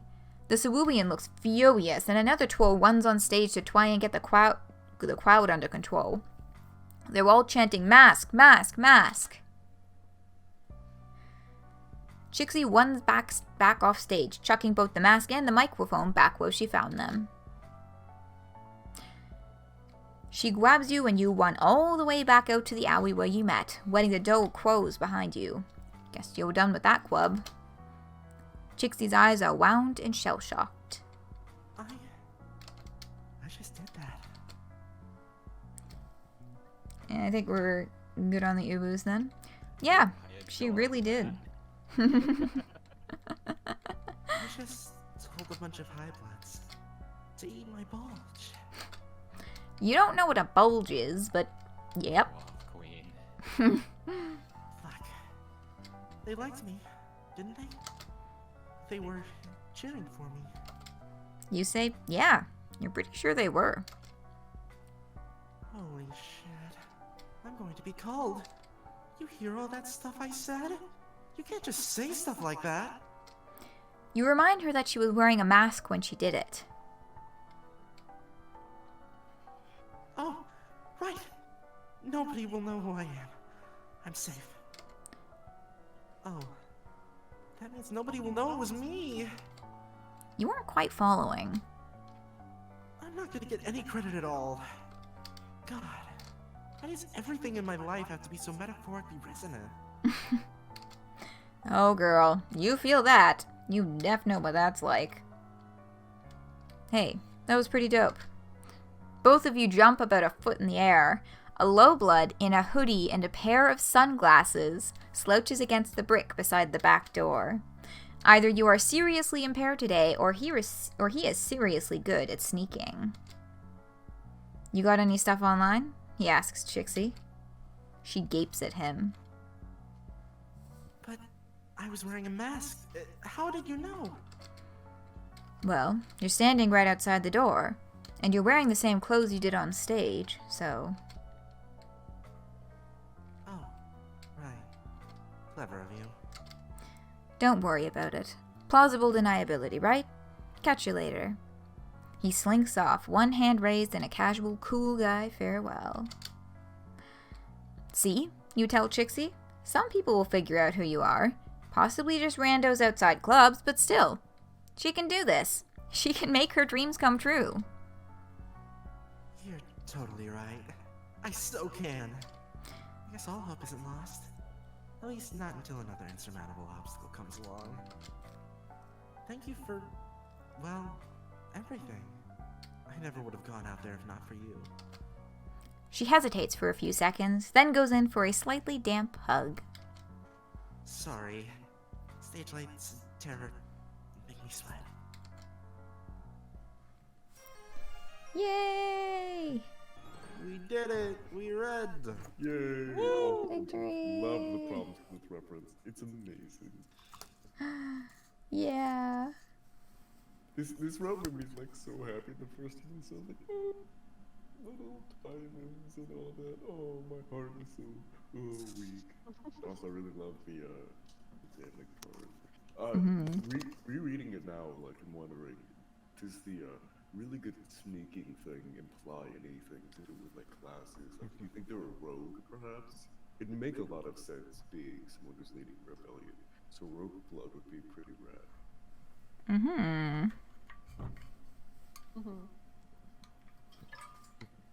I don't know if Optimistic Duels had any. I know they made a video, but I just can't remember it. I don't know if they classified them as anything. But because based on that one singular line, I'm like, yeah, rogue of blood, fuck it, why not? Yes. Oh yeah. Oh, we got a hydrate redemption, so we gotta hydrate up. I just did some hydration myself. Oh, my gosh. Azdaja and Chahut. Oh. So excited. Can I reclaim my role of Chahut? You may. Yes, you may. Dibs on the Grand High Blood, though. Yeah, of course, Marcus. No. Oh yeah, you have to be the Grand High Blood.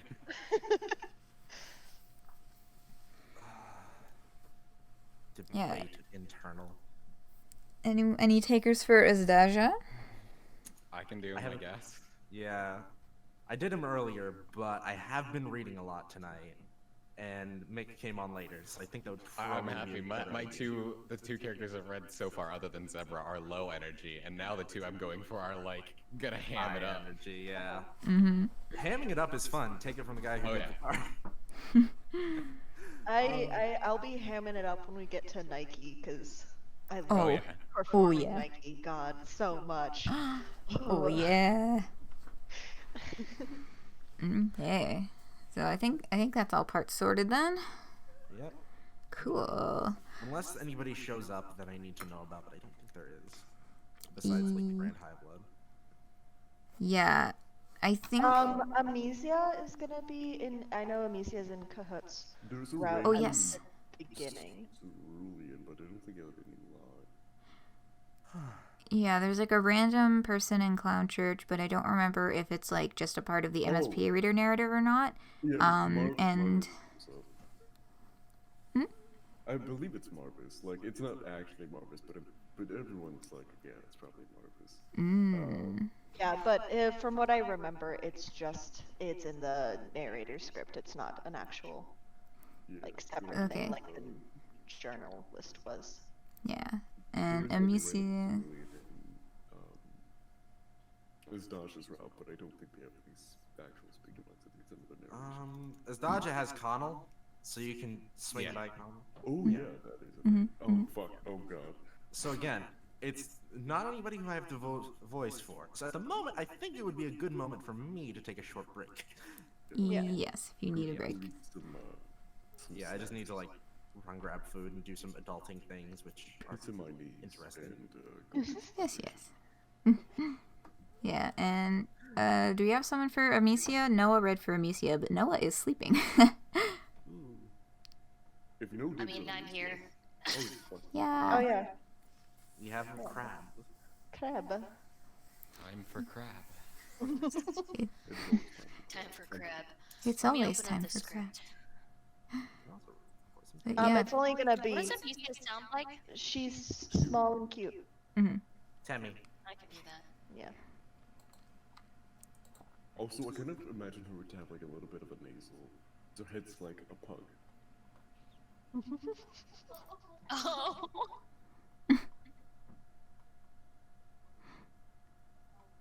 Okay, so. I got Honk laying in my lap, just enjoying themselves, and they're holding my head. I can see them and like eating my fingers. Okay, I think that's. A little smooch. I will return. Mwah. That is her. See you. Okay, that is, I think, all the parts then. We'll chug along forward and see which one we do first. Fuck yeah. Yeehaw. Part of you has all. Thank you. Yes. I was wondering when it was gonna happen. Part of you has always been taken with the idea of purchasing a one-way train ticket to anywhere and boarding it without looking back. Or, in your current case, stowing away without looking back. Details. The idea has always seemed so idyllic. No strings, no obligations, just you and your journey, the wind in your hair and the taste of freedom on your lips. Your little daydream didn't exactly involve careening across a perilous extraterrestrial landscape, but you've kind of always liked to think of yourself as the kind of person who's open to new experiences. Not to mention, new friends. In practice, though, this tastes less like freedom and more like noxious muck, which is what you're currently surrounded by. Ugh. It's not unlike the slime that was in Skylla's Recuperacoon, except that slime was weirdly soothing, and this is prickly and burny and uncomfortable. You'd thought you were being smart by sneaking on board, jumping into some sort of cargo carriage. Oh, how wrong you'd been. The trade-off for not being caught and then maimed and or killed for your blood color is apparently this. You almost would have preferred the maiming. God knows you're used to taking a beating by now. The mayonnaise. Okay. Poll time. First. I'm voting for Azdaja on this one just because purely I want to see the best for us. Understandable. Sorry, no offense to Azdaja, but I don't care about straight people. You're so valid. That's hilarious. God, that really just is the mood, isn't it? Like, there's no straight characters in Friendsim except for fucking Azdaja. Like, there's nothing that can convince me otherwise. I don't know. What about Zebruh? Zebruh is like a fucking simp for Marcus. What do you mean? Oh, is he? Yeah. Oh, you're right. Oh, I didn't know that. He isn't anything that moves type. And something that don't move, I'm sure. The worst traits of amplified by they took Eridan's like loathing for low bloods and just flipped it and then gave it to Cronus. It's like yeah. Make him the worst. Ew. I saw someone earlier say that Zebruh is like if you combine Kinkri and Cronus. Ooh. Oh, what happens in the event of a tie? Like his. Oh, in the event of a tie. Oh, do we roll have the a dice, tie? right? Yeah, we'll roll the dice for it. Nice. But I was gonna say like I remember that being such a popular ass ship. Kinkri and Cronus, so having like their child be this.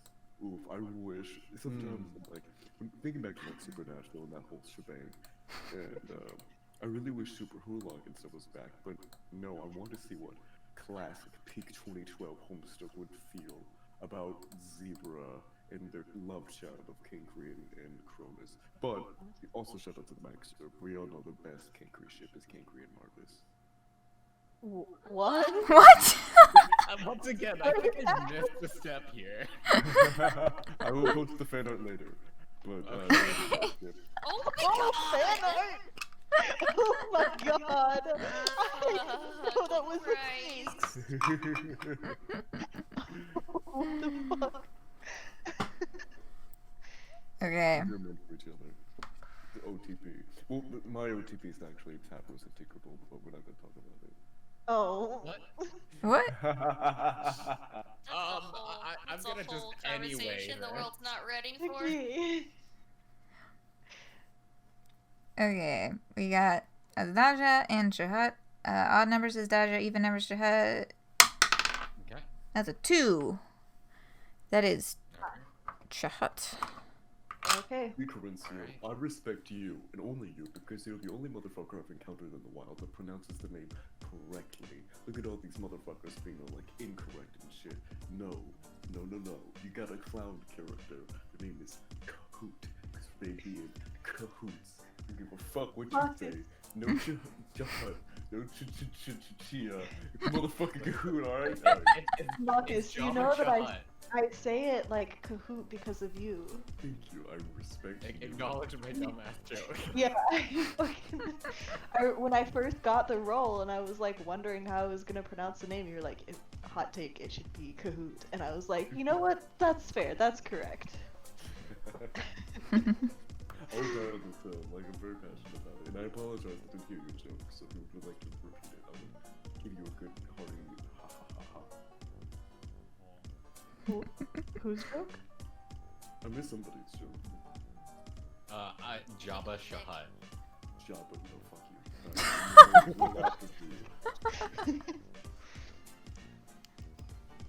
you.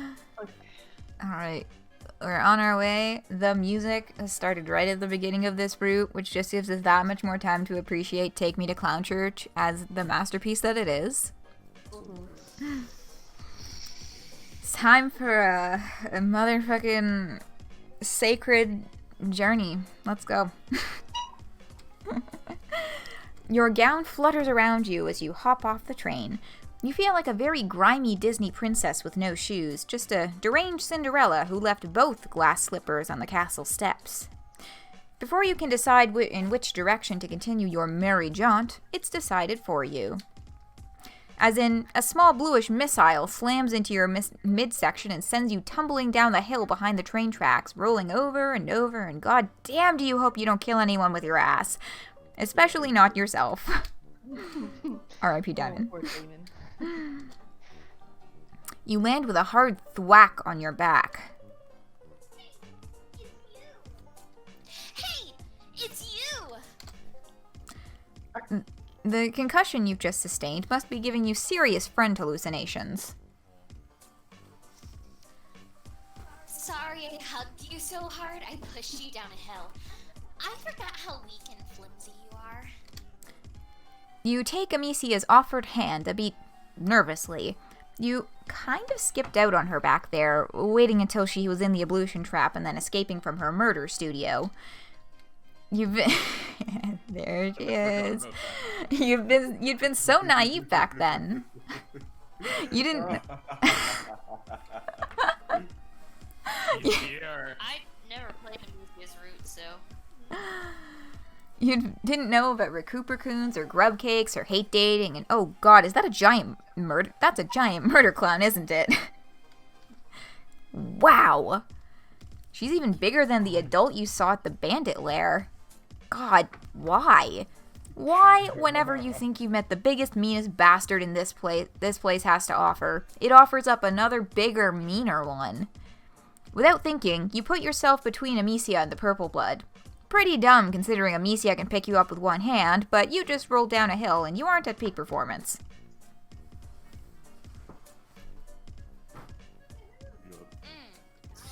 Chahut! It's about time. This is the one I was telling you about. The one with the precious, precious blood. The purple blood's slow, lazy smile somehow makes her face paint even more terrifying. She moseys closer, towering over you. A true pleasure, small thing. Any friend of Little Blue is a friend of mine. Especially one who'd look so pretty on the newest page of my scrapbook. Your stomach is dissolving into acid fear. Amisia stamps her foot. Don't make murder jokes. My friend is very delicate. You nod furiously. You are so delicate. Just a whiff of murder gives you the vapors. Peace and gospel, Little Blue. I was only playing. Besides, no, I'm owed a bit of fun. And ain't it a fair bit hypocritical, lecturing me, considering what you were getting up to the first time you and I got to jawing? Ripping off heads and all. Amisia goes blue. Chahut winks and you experience another spasm of fear. You clench your fists so she can't see your hands are shaking. To distract yourself, you ask her if she and Amisia are Morales. You figure that's always the safest one to start with. Safer than, so do you guys hate fuck a lot? True. Not wrong. Chahut starts grinning again, and Amisia blushes even harder. No, silly, of course not. I'm way too young for quadrants. No, a couple of motherfuckers has started younger than you, Little Blue. Still, there's no point. I mean, you're leaving in a couple pedigrees. Interesting. Peregrine? Oh. Huh. Maybe put an extra R in there. It's Perigines. Mm. That's why I'm really confused. I was very thrown off by the R in the middle of that for no reason. Amisia stares at the ground sadly for a few seconds before she gets herself back together. But that's why tonight is gonna be the best. Our final hunt. And I'm so glad you're here too. She beams up at you. You try to smile back, maybe achieving half a grimace. When Chahut leans over Amisia, it's with a certain menacing fondness. Sounds like a party, my most vicious sister. Only, we got us a smidge of a scheduling conflict. Huh? The massacres tonight, Little Blue. Last massacre I'll see planet-side. Gotta present my glutes and testify before my most mirthful messiahs for the last time. You sure didn't get any of that. Every time you think your days of unbounded ignorance are behind you, you turn over a new stone to find more little squirming bits of cultural miasma stuck to it. Amisia rolls her eyes. More church? That's seriously all you ever do. Sister, we talked about this. To praise the mirthful ones is a privilege and a revelation. My pusher beats for them. It smashes its way through the desolate cage of my thoracic struts. Yeah. Yeah, I know. You love clown church. You love it so much you should just put it in a quadrant. Jesus, Amisia, maybe don't shout at the scary clown lady. Chahut puts a giant hand on Amisia's head, ruffling her hair like she's an angry puppy. Simmer it down, girl. Good news is, we got us a tiebreaker. She means you, doesn't she? More decisions? Usually we strive for it, but today, it's all up to you, stranger. Take me to clown church, baby!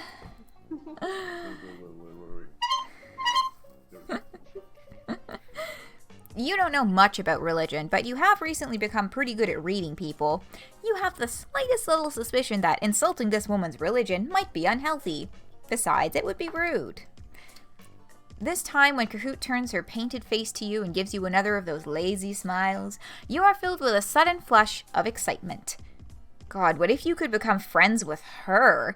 You've never had a friend this cool or this scary. Amisia rolls her eyes.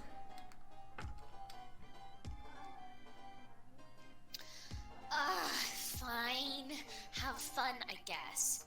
Doing totally boring stuff. You wonder if it's really okay for you to come with Chahut. Isn't she worried about showing up with an alien? In the past, I might have got to worrying over it. But now, fuck it. What are they about to do? Call me? Might thank them for that. Doing a sister a solid and saving me from having to set foot in the filthy reaches of space, where I hear they don't follow the good word as close as they should. None of the motherfuckers here have the globes to step to me, so you should be safe.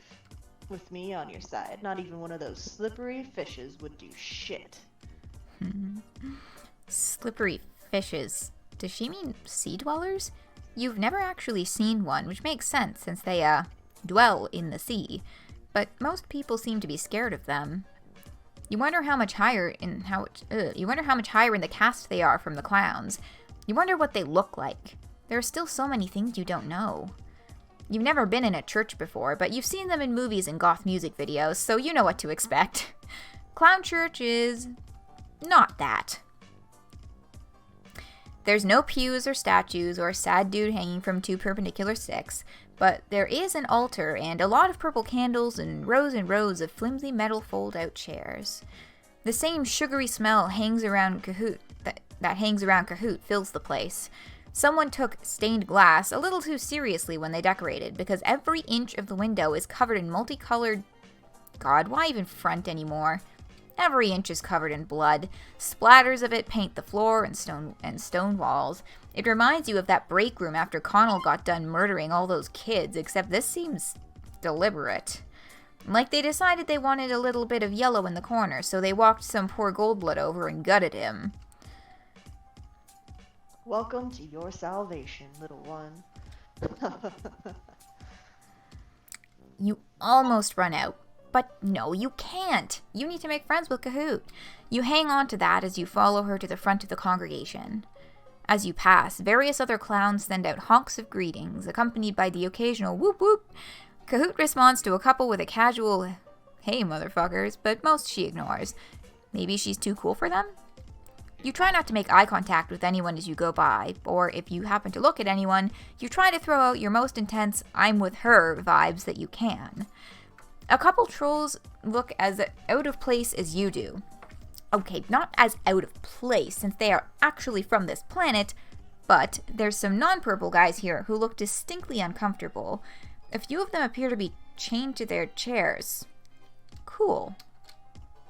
A purple blood is standing on a platform at the front of the congregation and...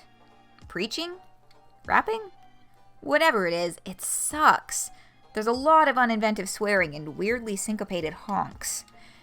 Everyone here is extremely into it. There's a lot of answering whoops and fuck yes. All Chahut has to do is stand there and smirk at him, and he trails off in a nasally honk before scrambling off the church stage. You really wish you knew how to command that kind of respect. Then everybody would want to be your friend. Thanks, brothers and sisters. Today is a singular sort of day. For today I looked up toward the mountain and saw the fire in the sky.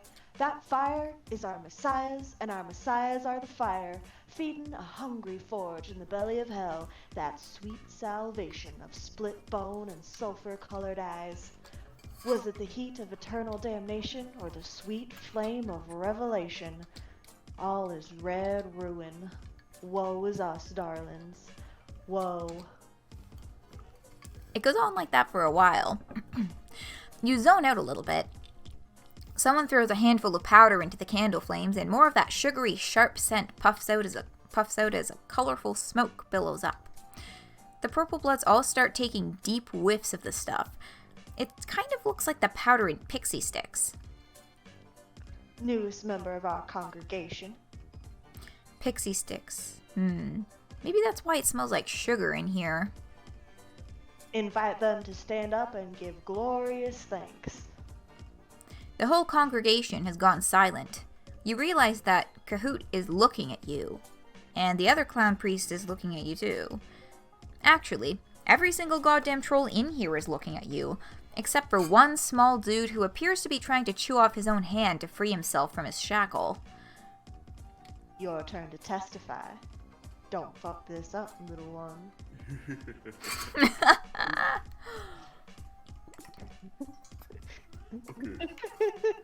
I know the which is good and which is bad, so I'm not gonna vote on this one. I would really love to read the great highlights, so be a pussy. Just a little bit of pussy. Vote the good one. Be a motherfucking coward. Yeah. I mean, how often do I get the chance to like show off my sexy face? This is a golden opportunity.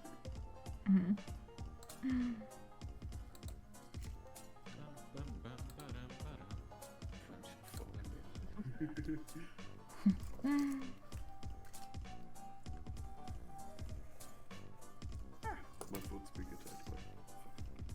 Ah! No! Not my toes!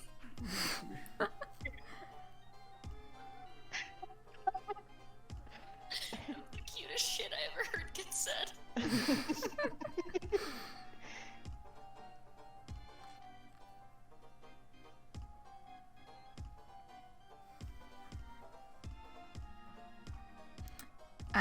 We're unanimous at the moment, so it seems pretty clear where we're going.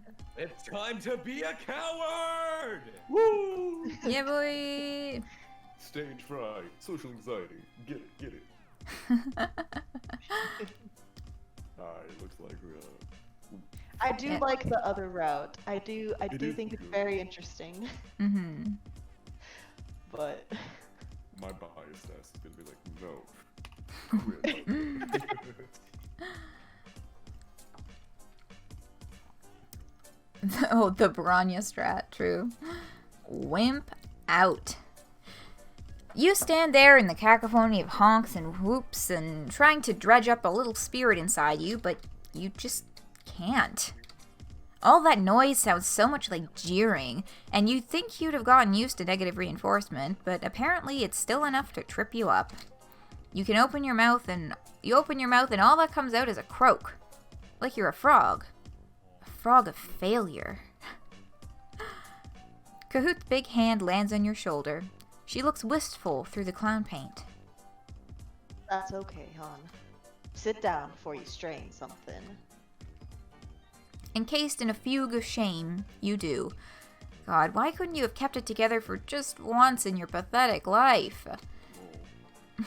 The clown next to you gives you a consoling pat on the knee and offers you a half-empty bottle of Faygo. You are so despondent that you barely cast a thought to juggalo germs or the fact that Faygo is disgusting. It hits your taste buds like a bitch slap. Around you, the congregation is getting rowdier. The troll beside you shrugs his shoulders like, what can you do? He has a hat and a charming smile. At least, you think he does. You're starting to feel a little weird. Faygo isn't alcoholic, is it? I would go easy on that stuff if I were you, the troll says. His hand hasn't left your leg. In fact, it's moved from your knee to your thigh. First time is always rough. Whatever. You're fine. You know all about controlled substances. You're really good at drugs, okay? You are a serious drugger. Druggist? For real though, what is in this stuff? You got high with Cirava and tipsy with Chixie. That rhymes. She should put that in her next rap. But this is different. This is your brain blowing wide open and the atmosphere pouring in. This is the cosmos kissing your frontal lobe with way too much tongue.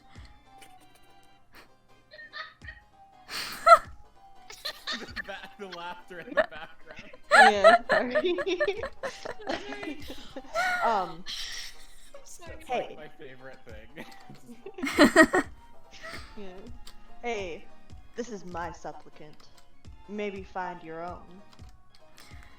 Chahut is standing next to you again. She removes the clown guy's hand from your thigh and extricates the bottle from your grip. Hey, you aren't done with that. On the other side of the church, someone throws another handful of colorful powder onto the fire. More smoke billows up and you feel another wave of dizziness. Maybe it's the interaction of the Faygo and the smoke? Is that how science works?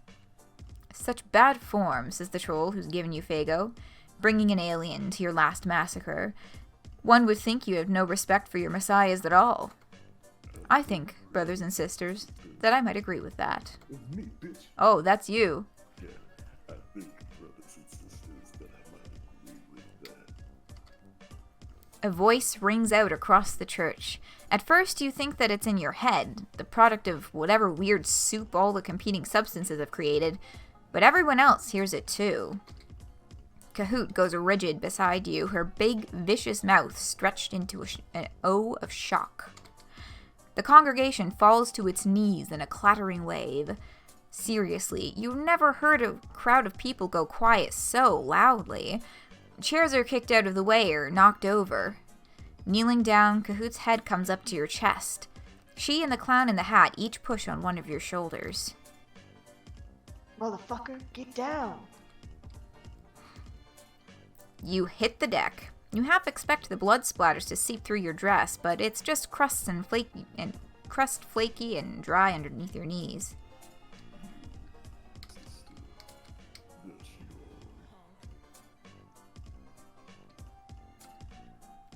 Where the hell is that voice coming from? It's deep and gravelly and probably male. Oh, hold up. What you'd initially thought was one of Remel's knockoff paintings hanging behind the altar turns out to be a screen, which now has turned into a gray silhouette with horns. Is everybody here bowing to some dude who literally Skyped into Clown Church and doesn't even have a user pick?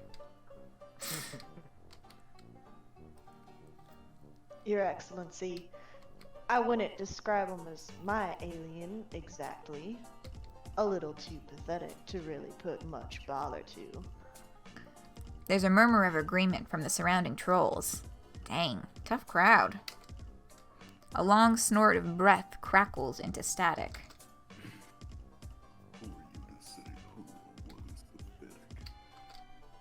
Chahut winces.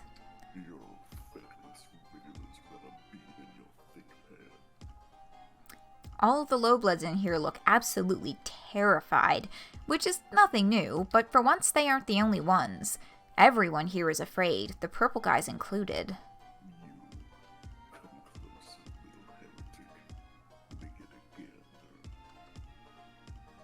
Me? Who? What the fuck do you mean, who, sister? The motherfucker I'm jabbing my point stub at. You and Chahut share a quick nervous glance. Her throat bobs visibly. Sir, I think you got your webcam turned off.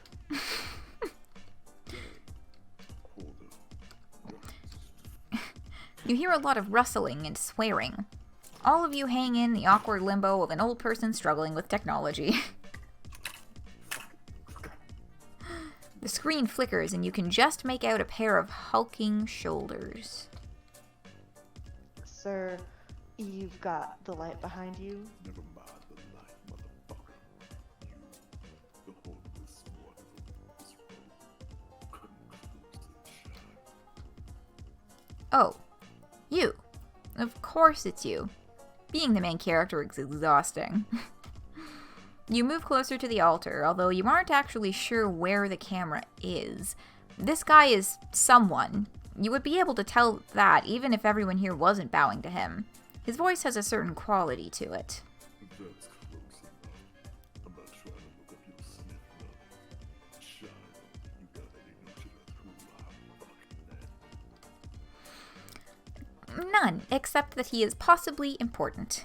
It's always a real good time when important people get interested in your insignificant ass. I decide whose ass is insignificant in this house. You comprehend? Sure. Sir? Excellency? How long have you been around amongst my road? At least a couple weeks. No more than a month. How many are here with you? Just you. An alien invasion force of one, all just wandering the countryside. And still pulling in oxygen. Who would have thought someone would have picked up and detonated motherfuckers that were in tissue with you by now? Same. You got any muscle definition, Wiggler? You show him the gun show. As in, you show him how very empty the weapons locker is. Macus is coming in quiet. Yeah, I have you boosted or as much as I can in like Discord, so I can turn down the background music a little more, and I guess, I don't know if you're able to get closer to your microphone. How about this? That is much better. Alright, cool. Too weak for the front lines. Too ugly to feel a pair with. Although, your strut sticks ain't so bad. Oh, did a giant clown just say you have nice legs over troll face cam? You look at Chahut for help, but she's too busy checking out your gams. Sober you might have been uncomfortable. Fago drunk you is pretty zen about it. You're sure it's only a matter of time before you fuck an alien. If it's gonna be a big giant clown, well, so be it. Shoot, aren't you? Now you just feel silly. You assure this guy that you aren't really after that kind of stuff. There's only one thing for you really truly long for in this world. And what's that, child? Power, wealth, the right to keep living. Yikes. You realize that everyone in this goddamn church is looking at you, waiting for your answer. Chahut looks like she wants to grab your shoulders and shake you. Jeez, no pressure. Friendship, you tell him. He laughs long and hearty at that one. You weather it stoically. Bigger and significantly more attractive motherfucker. Chahut comes to attention. What's your cast name, child? Maenad, Excellency. If I understand rightly, you are about to undergo the ordeal. Chahut nods. She looks a little seasick. You're not sure what the ordeals are, but everything about them sounds bad, including the name. Maybe get your shit shot with this one right here. They seem to have the strategy for surviving against all reasonable odds and decency. You could probably use a friend like them. He jabs another big finger at you. And with her. Yeah? Don't let me see your face again.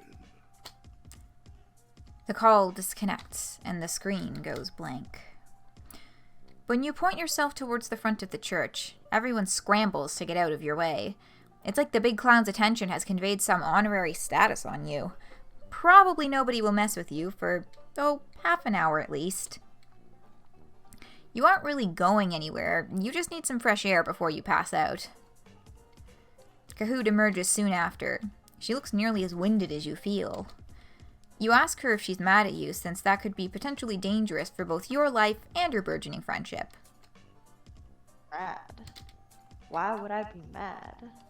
Because your inexplicably magnetic charm worked on both my best girl and the figurehead of my church? You flush. The real question is, did it work on her? Chahut sighs. What the hell?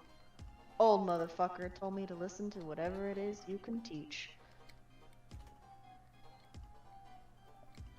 Right. He did. That basically makes the two of you friends by theocratic degree. Guess so. So, darling, teach me your ways. Well, first of all, you gotta fall down a lot. Victory. Yay! I love Chahut so much. Congratulations.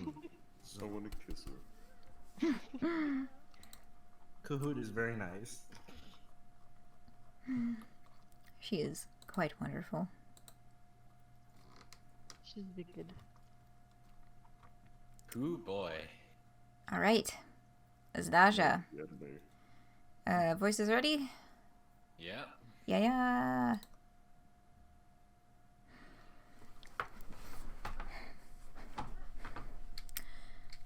After what feels like way too long, the vehicle slows down and you take the opportunity to tumble out of your slime jail onto the dusty ground, picking yourself up and hurrying away from the situation before you can get spotted. A little while later, you're standing at the beginning of a massive canyon and your awful train ride almost feels worth it. The canyon stretches on endlessly, miles of yawning chasms and winding ravines at your feet. It's enough to make your mouth hang open in awe. After spending so much time in various grody parts of the city, the sight of such pristine natural beauty touches your heart. You feel somehow inspired, like you could belt out an aria or draw a masterpiece if you tried.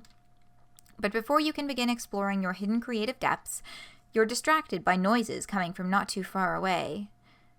You're not alone, and you know what this means.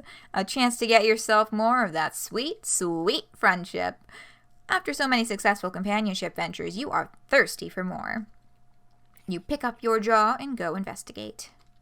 The sound leads you towards a trail alongside the canyon, which in turn leads you down a roomy platform not much lower than where you started. There's a series of sharp outcrops jutting out of the plateau, and perched atop the highest one is a figure dramatically framed against the moonlight. At first you think he's peering moodily into the distance, but then you realize he's looking through some kind of contraption on his face. Recording coordinates. You look around. There doesn't seem to be anyone else here, so what you heard was this fellow muttering to himself, you guess? I see. He's so wrapped up in whatever it is that he's doing that he hasn't noticed you yet. This guy has got to be hankering after some company, being all by his lonesome out here in the middle of nowhere. You're sure of it. And we're gonna wave and say hello. Sporting your most winning smile, you call out a greeting and give a jaunty wave. That gets his attention. Well, well, well. Would you look at what the Purr-beast dragged in? Are you lost? That depends on your definition of lost. You prefer to think of whatever you're doing as taking the scenic route, just like indefinitely. Your new acquaintance, and hopefully soon to be pal, snorts, unimpressed. It would be better if you did that somewhere else. Better for me, I mean. Which is the most important issue currently at hand. Let's face it. I still have preparations to make, and I'm running out of time. You're kind of cramping my style here. Preparations? For the game, obviously. It's starting any minute now. You have no idea what he's talking about. Seriously? You don't know about dual strikers? Wow, you're even more of an empty-headed pleb than I thought. Or plebe, I guess. That's not a very fair thing to say. Sure, you might have made a habit of running headfirst into stupidly dangerous situations, but there's no reason for him to assume. Your voice is drowned out by a crackling sound. He's levitating down from his perch towards you, sparks of energy stirring the sand up into a cloud. After meeting Cirava and Kuprum, you've come to expect psionic powers from trolls with yellow blood by now, but it still kind of takes you aback. You stumble backwards, falling on your ass. The troll is unbothered by your spill, continuing to address you while you're sprawled on the ground. I'll explain. Dual Strifers pits Alternia's best and brightest against each other in a timed event designed to reveal the most skilled among the group. Which would be me, of course. That goes without saying. He tells you a bunch of other stuff about the game mechanics that, to be honest, goes straight over your head. He's apparently not in enough a rush that he can't stop what he's doing to outline his plans to you, some random passerby, in a fairly detailed manner at that. He seems pleased to have an audience, actually. Wow, this friendship is barely even off the ground and you're already doing great. You get back on your feet and nod along sagely, pretending to understand all his rambling about strategy and whatnot. And then you notice a blinking light. It's coming from the screen over his eye. Huh. Interesting. My scouter can't retrieve any data on your species at all. He leans forward and looks at you, really looks at you. Up until this point, he'd been paying more attention to his own voice and whatever readings he'd been getting on his device, but now he's focused fully on you. It's starting to fluster you a little, actually. That is, until his mouth twists into a smirk. You get a glimpse of a single jagged tooth. You know, it's technically possible to join in teams of 2. But now you're here. Is he saying that what you think he might be saying? Excitedly, you clarify whether he's asking you to join the game as his partner. Ha! Sure, I just love teaming up with clueless nerds like you. No. You'd be a nice element of surprise, though. I could use you as a collateral resource. Fodder. A lackey. What do you say? That doesn't sound nearly as flattering, but it's an opportunity to help, and you've founded so many great friendships on doing whatever favors random strangers have wanted you to do for them already. Why stop now? So, are we gonna be lucky or stomp off? Be my lackey, chat.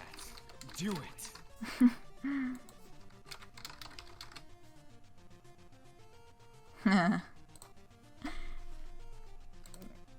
Yep. B with 2 E's was a typo, and then I was like, you know what? I'm keeping that.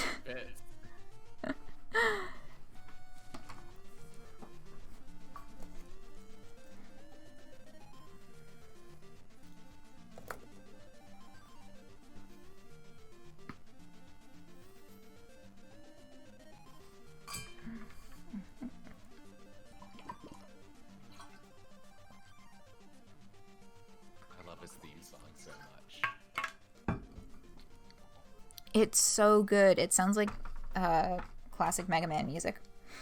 It does, yeah. Oh, take a second to stretch while I'm... Big stretch. Yeah. After this one, we're halfway done.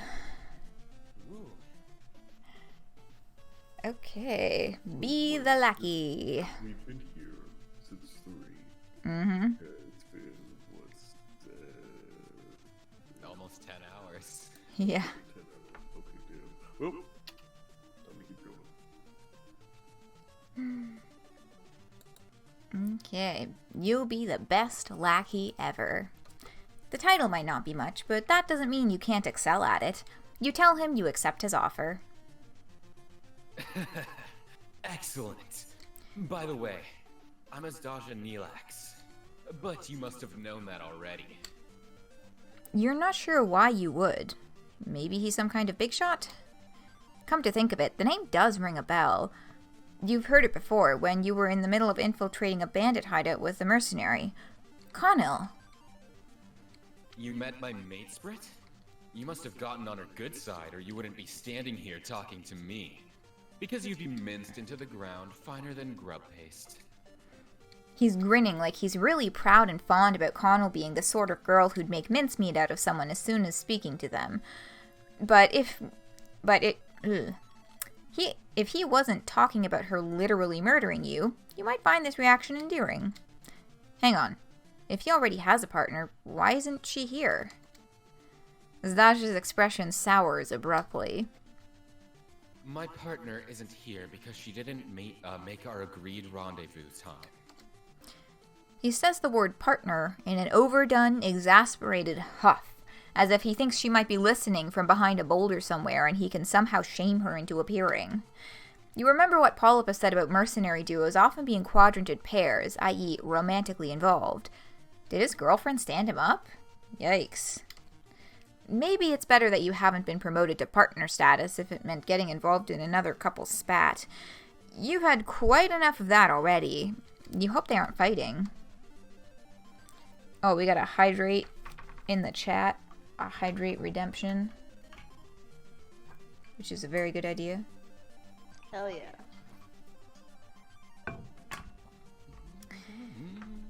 Azdaja glares at you. The exact nature of our quadrant is none of your business, frankly. Now, come on. We're wasting time. He steps off the edge of the plateau, descending in a crackle of energy and floating you into the canyon along with him. It's a terrifying ride, but the view it affords is pretty amazing. Soon you reach the bottom. We should keep going. There's someone else in this valley. We'll get the drop on them if we move fast. He grins confidently, his coat flapping behind him. There isn't any wind here, though. Is he flapping his own coat with his psionics for dramatic effect? Dramatic ass. First blood to Knelax. You blink. Tentatively, you repeat. Blood? Yes, blood. He says it the same way he enunciated the name of this competition earlier, like it should have been painfully obvious. Like I told you, our aim is to take out our opposition, swiftly and painfully. To win, we have to be the last team standing in this entire canyon. Weren't you listening when I explained earlier? God damn it. You've been proceeding under the assumption that this was like some kind of elaborate competitive LARP. Like, solve some puzzles and get out of a giant canyon before the other guy type of deal. Perhaps arm wrestle your competitors into submission if you run into them. But no, this game involves actual violence. You probably shouldn't be surprised. You've been on Alternia long enough now to discern that, boy, trolls sure do love killing. You've made friends with plenty of trolls who have less bloodthirsty hobbies, though.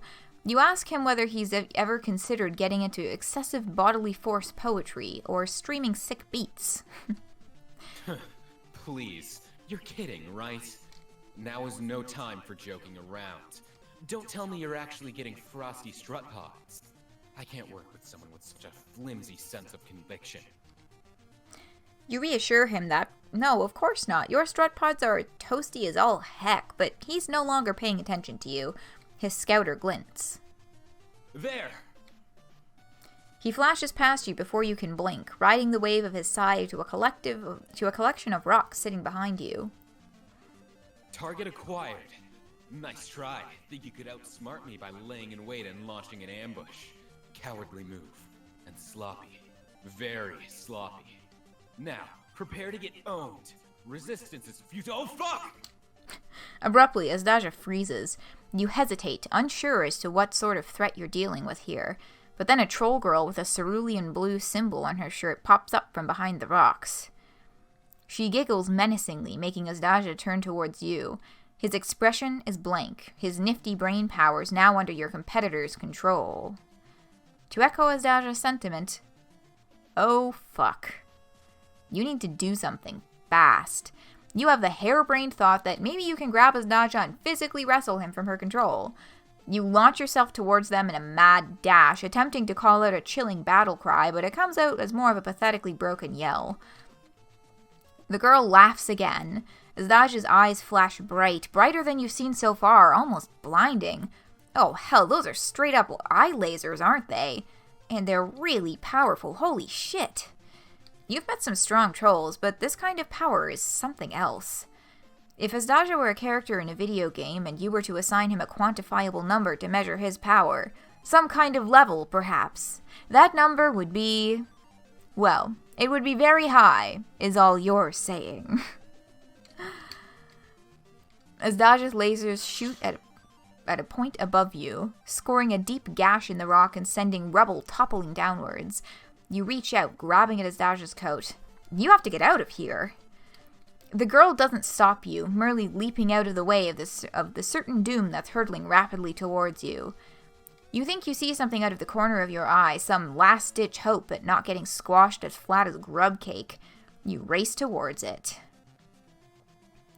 Your first thought when you next open your eyes is that death has finally come to tenderly cradle you in a sweet, loving embrace.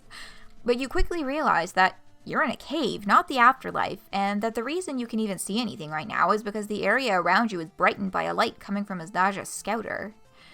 Through sheer dumb luck, you must have run towards the single safe spot in the entire ravine, this hole in the ground. It's as if this hole was sitting here, carved out of rock, waiting for you to be your escape route. You might even say this hole was made for you. Fuck! You wince, covering your ears. Could you keep it down, maybe? Your nerves are a little shot from almost dying for the umpteenth time this week. No! I will not keep it down! Curses. I can't believe this. Who does that blue blood think she is? Does she realize who she just messed with? Wow, he looks really mad. Instinctively, you reach out to execute that slow face pat that trolls seem to find soothing, but he slaps your hand away. What do you think you're doing? I already told you I have a Moirail. You stammer out an apology. It just seems like the right thing to do. Plus, you thought Konnyl was his mate sprit. He seems to realize what he just said. A hint of yellow touches his cheeks, just barely visible in the light. That's what I said. I already have a mate sprit. You're pretty sure you heard him right the first time, and you're also pretty sure those are two different sorts of relationships, but you let the subject drop. No need to rile up your new friend more than he already is. Your shooshpap might have been rejected, but the attempt seems to have snapped him out of whatever pissed-off funk he'd gotten himself into. Let's get out of here. He follows the path of the cave. Can't he just blast you both out? Don't be stupid. If I did that, it would cause a cave-in. Are you that eager to get crushed? Good point. You're acting just like Konnyl. So ready to rush in without a game plan. If he means this as an insult, its effect is kind of lost. He sounds more wistful than irritated. You walk in silence for a while. As you make your way further into the cave, you realize that the walls aren't blank like you previously thought, but covered in complicated carvings. Cave troll art, you wonder? I know what you're thinking. that life as a prince amongst trolls must be an enviable one. You snap to attention. Yes, yes, of course. You were definitely thinking about him and his life story just then. I don't expect someone like you to understand. You're obviously a completely average person who will live out their life in perfect mediocrity. But not me. You don't know what it's like to be born so gifted. Completely average, that's you alright. You try your best to be sympathetic. Having rad powers must make things really hard. What? No way. It's fucking awesome. But, as you've clearly seen, it can attract unwanted attention from pathetic individuals who aren't nearly as talented themselves. Who are desperate to have some unbeatable psionics in their corner. To be honest, the Empire is no different. And it's not like the rebels are much better. Konyyl and I really don't care one way or the other. We're just here to off-chumps and get money. We look out for ourselves first and foremost. But eventually, we'll be sent off planet to do the bidding of the Empress, just like everyone else. Okay, you can see why having no say in the matter kind of sucks. But isn't there an opportunity to do cool shit in space, too? Azdaja's face draws up into a wry expression. Yeah, with someone else calling all the shots. You keep walking. After what feels like hours, his scouter flashes again. We're here. He lets the wall have it with his eye lasers. With a resounding roar, it crumbles away.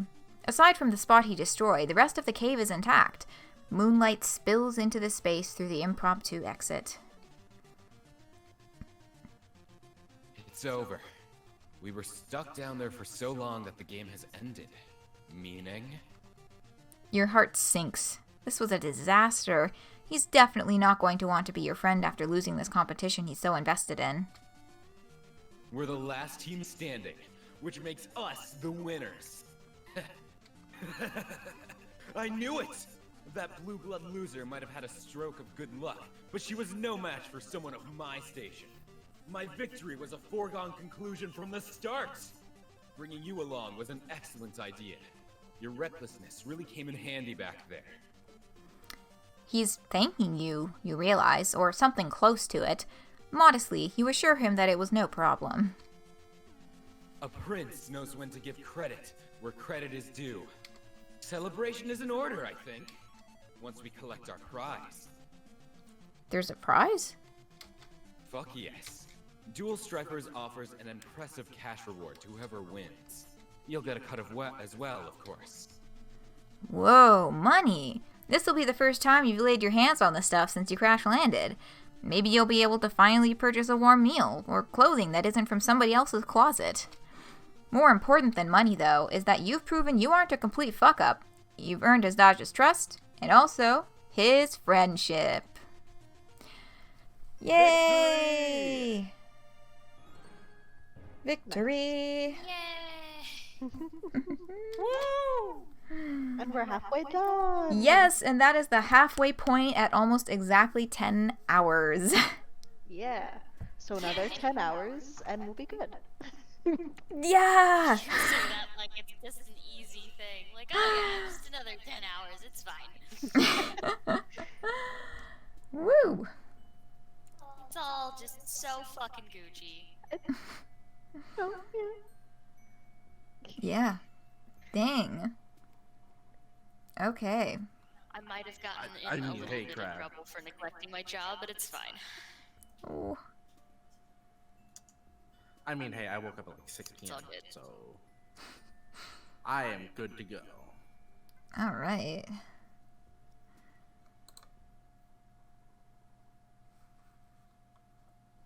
Alright, who's next? Is B-Boy and Tegiri. Pardon the sudden change of quality in the microphone, if it's even noticeable. But do we have a decided voice for Tegiri? Because if not... I claimed Tegiri a while okay. ago. That's fine, that's fine. I just The wondered. weeb troll lives in my mind rent-free. It's time for Volume Zebedee. 10? Sorry.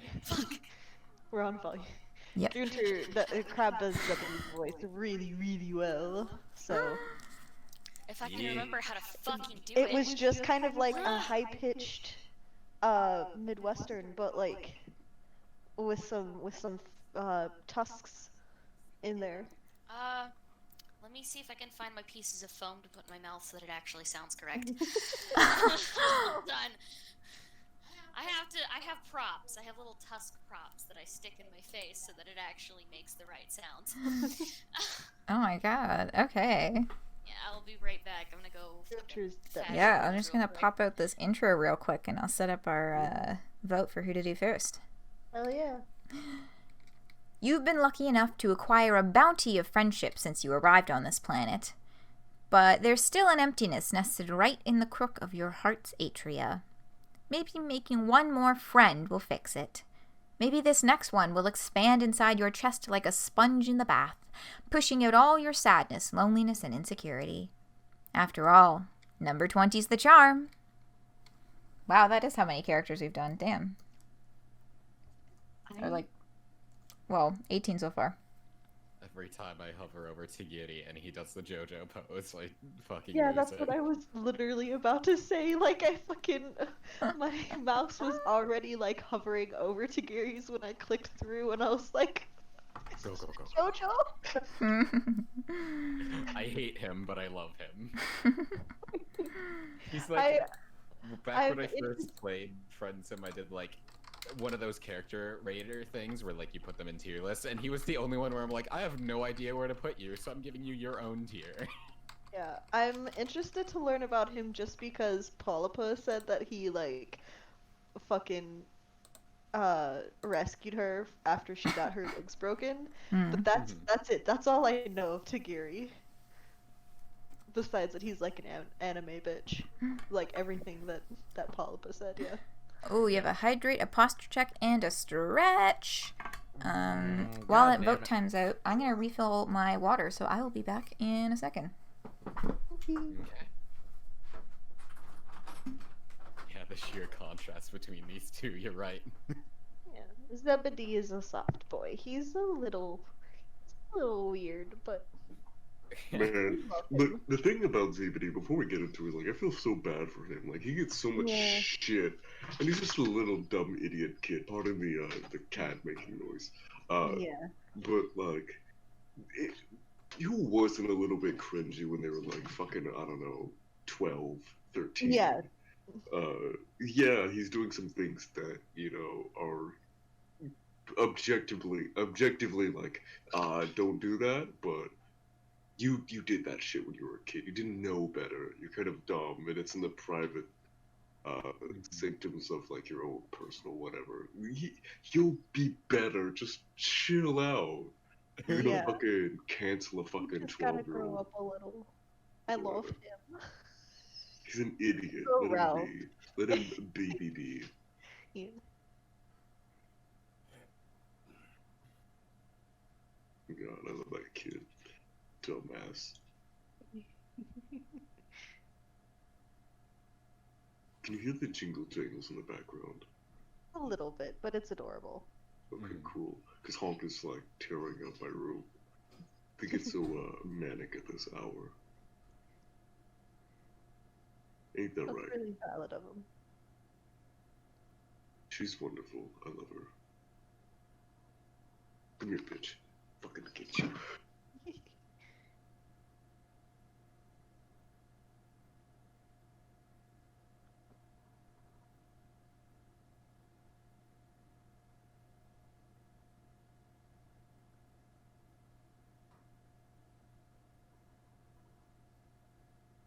So you've never done Tegiri's route, right? Just done the Polypa one.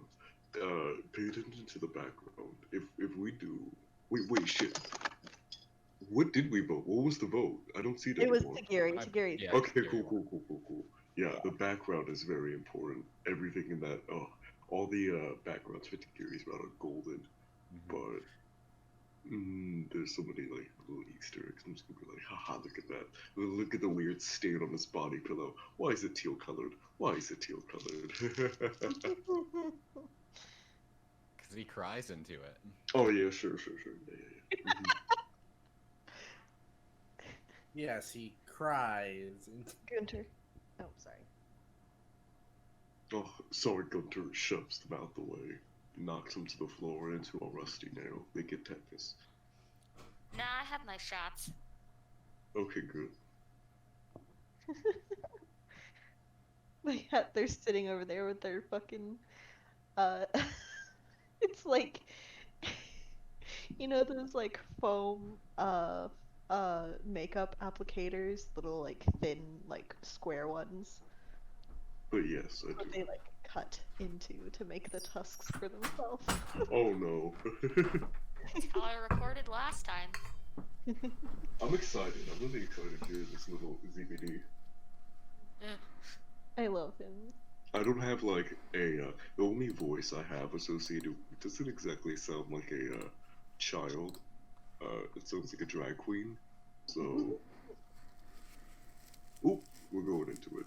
Hello. Sorry, I forgot to actually say words with my mouth when I got back. Yes, so I see that Tegiri is won.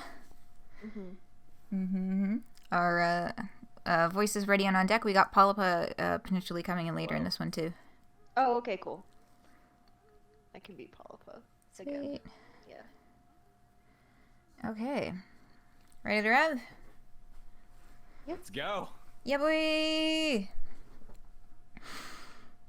In an utterly unsurprising turn of events, the night finds you trolling Alternia in search of, well, trolls.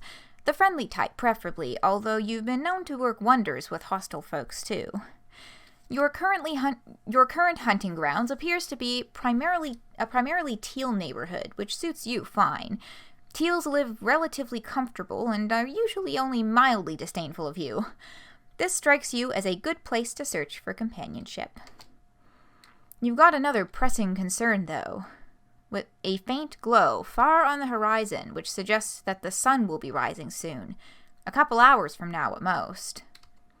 Nights on Alternia seem to last forever, but when the daylight hits, it hits hard, like a truck, but the truck is on fire, and the fire is nuclear fusion, and the truck is a star. Point is, you're not in the mood for another sunburn. You'd better snag a buddy before it's too late. You, the strange horgeless thing. Speak of the devil. You whip around and spot a troll boy with a stylish hat and a sword sheathed behind his back. His clothes are a little shabby, but he carries himself with a rigid, composed air. What are you? Some kind of mutant troll? Or another sentient creature? This guy goes and steals one of Roxy's best songs. This song does slap. It is quite excellent. Apparently they were gonna, like, make a bad remix of an anime song for him, but they couldn't at the last moment. Oh, that would have been so fucking good. Definitely the latter, you say. Unless you would prefer the former, in which case you're that, actually. But mutants, you've learned, are not particularly well liked on this planet. An alien? I won't have to cull you then. Not immediately, at least. You don't appear to be cull-on-sight species. Lucky for you that I won't have to loose my blade. And lucky for me to have found a potential comrade. I know what you seek. Shelter and friendship, not necessarily in that order. You're about to speak up, but he's already moving on. You seek the meeting place of the Eastern Alternian Fine Animated Art Appreciation Society. Or, as some less cultured souls would call it, the Anime Club. Oh, a club! Back home, teachers would go on and on about how clubs were a wonderful place to meet new friends. You didn't really believe it then, but maybe things are different here on Alternia. You confidently assert that yes, you are here for the animes. Good. I feared I was going to have to cancel tonight's meeting due to no-shows. But now it can proceed as scheduled. Follow me. He gestures towards his hive and begins to stride confidently towards it, but then he rethinks it, pausing to look back at you. Wait. Subs or dubs? Okay, we pollin'. We pollin' this one. Yeah, we pollin'. Oh no. You're shitting me.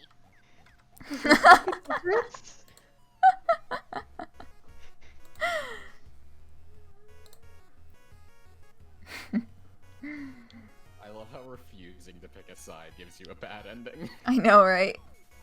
I don't have a too strong of a preference. It really depends on the show. So I picked that one the first time I went through, and I was like, fuck. Yeah. This is funny. I have a little bit of an anecdote from today, actually. It's not about anime, but apparently on Netflix there's a new Netflix series about Ju-on, The Grudge, and I was like watching it in the dub because automatically puts in the dub. I was like, wow, this is terrible. The lines are out of sync. It doesn't fit the subtitles. I really wish I could just, listen to it in the original, whatever. And I was like, oh shit, wait a minute. Yeah, I totally can. And so everyone voted for dubs. You disgust me on a personal level. I was hoping it would be a tie, because then we just go both are good and then not do Tegiri's route.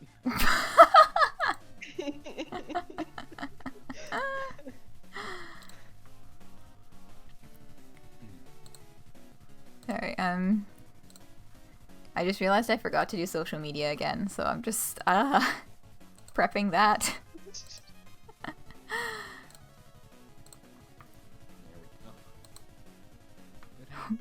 Some weave time. Yeah, there's like, oh, we're doing dubs, alright. Yeah, there's some animes that dubs are just like, you tried, but this is awful. Like, okay, I fucking love the anime Hoshiai no Sora, Stars Align. It's excellent. It's set in like a middle school setting, and all of these middle school age characters, Funimation was like, yeah, let's just cast these grown men, and if they speak softly, they'll sound like children. And it didn't work at all. It's very bad. And one of them sounds like Mickey Mouse, so. Oh. It's just,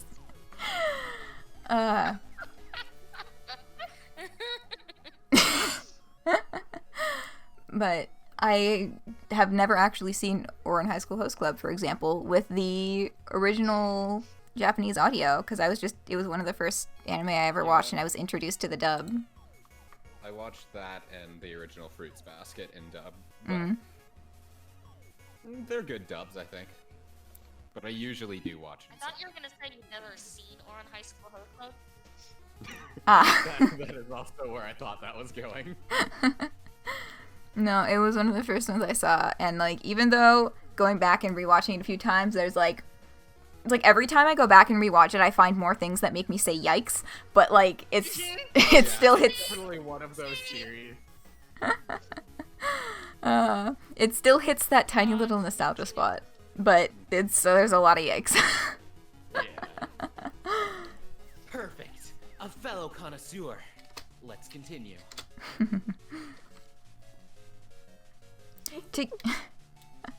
Oh, that's fucking great. The first time I streamed this, I think we spent like a solid 15 minutes just trying to sort out every single anime reference in this room. Yeah, there's a lot going on here. Tegiri invites you into his hive with a sweeping bow, and you step into the foyer.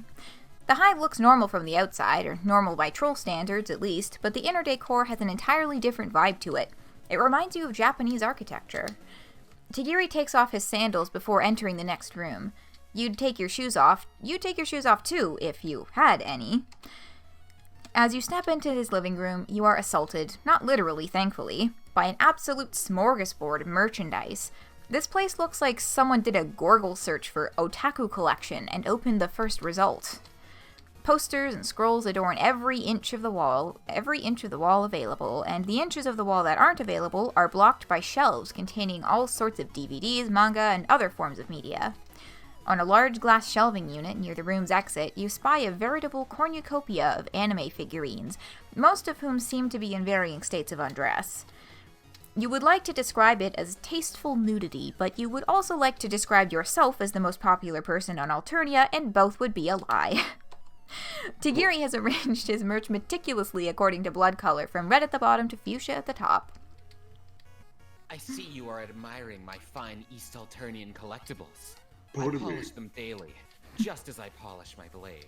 I have a question, real quick. Just, sorry to interrupt. Yep. But is there a limit to how many uwus you can do? Because apparently, I'm trying to redeem some uwus currently, but it seems like there's a cap on that. I don't know if I personally redeemed it all, or just there's a limit to how many in total for everyone. There are both. Actually, I'm probably good to take off the general cap, but I just limited it to... I put on a limit of 5 per person. Ah, damn, there's so many rules tonight. Alright, anyways, I was just very curious about that. Woo weeb troll. Yeah, I just wanted to... be mindful of, because the thing that happened with the Heir of Hester quest, where everybody bought like 30 at once, and then it was just like incredibly overwhelming. So, yeah, that's why those sorts of things are in place. If there's anyone else who still has some left to redeem, though, maybe y'all can put in. It looks like it's. Is it like out? Yeah, it looks like it's just all rewards claimed for this stream. Oh. So it looks like a general thing is set rather than per person. I'm surprised we hit that already. I set it to, I set the general limit to 30. Okay, I'm gonna like, let me see. Oh, hi Jade. I'll set it higher and then see if that makes it show up again.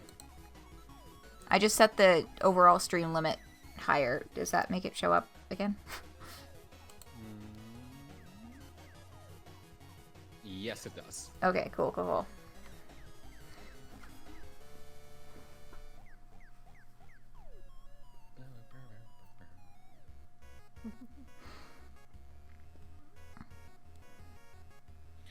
Doing homework cram. Rip. Well, you as well. I hope y'all are able to make good progress. Yes, best of luck. Best of luck to you all.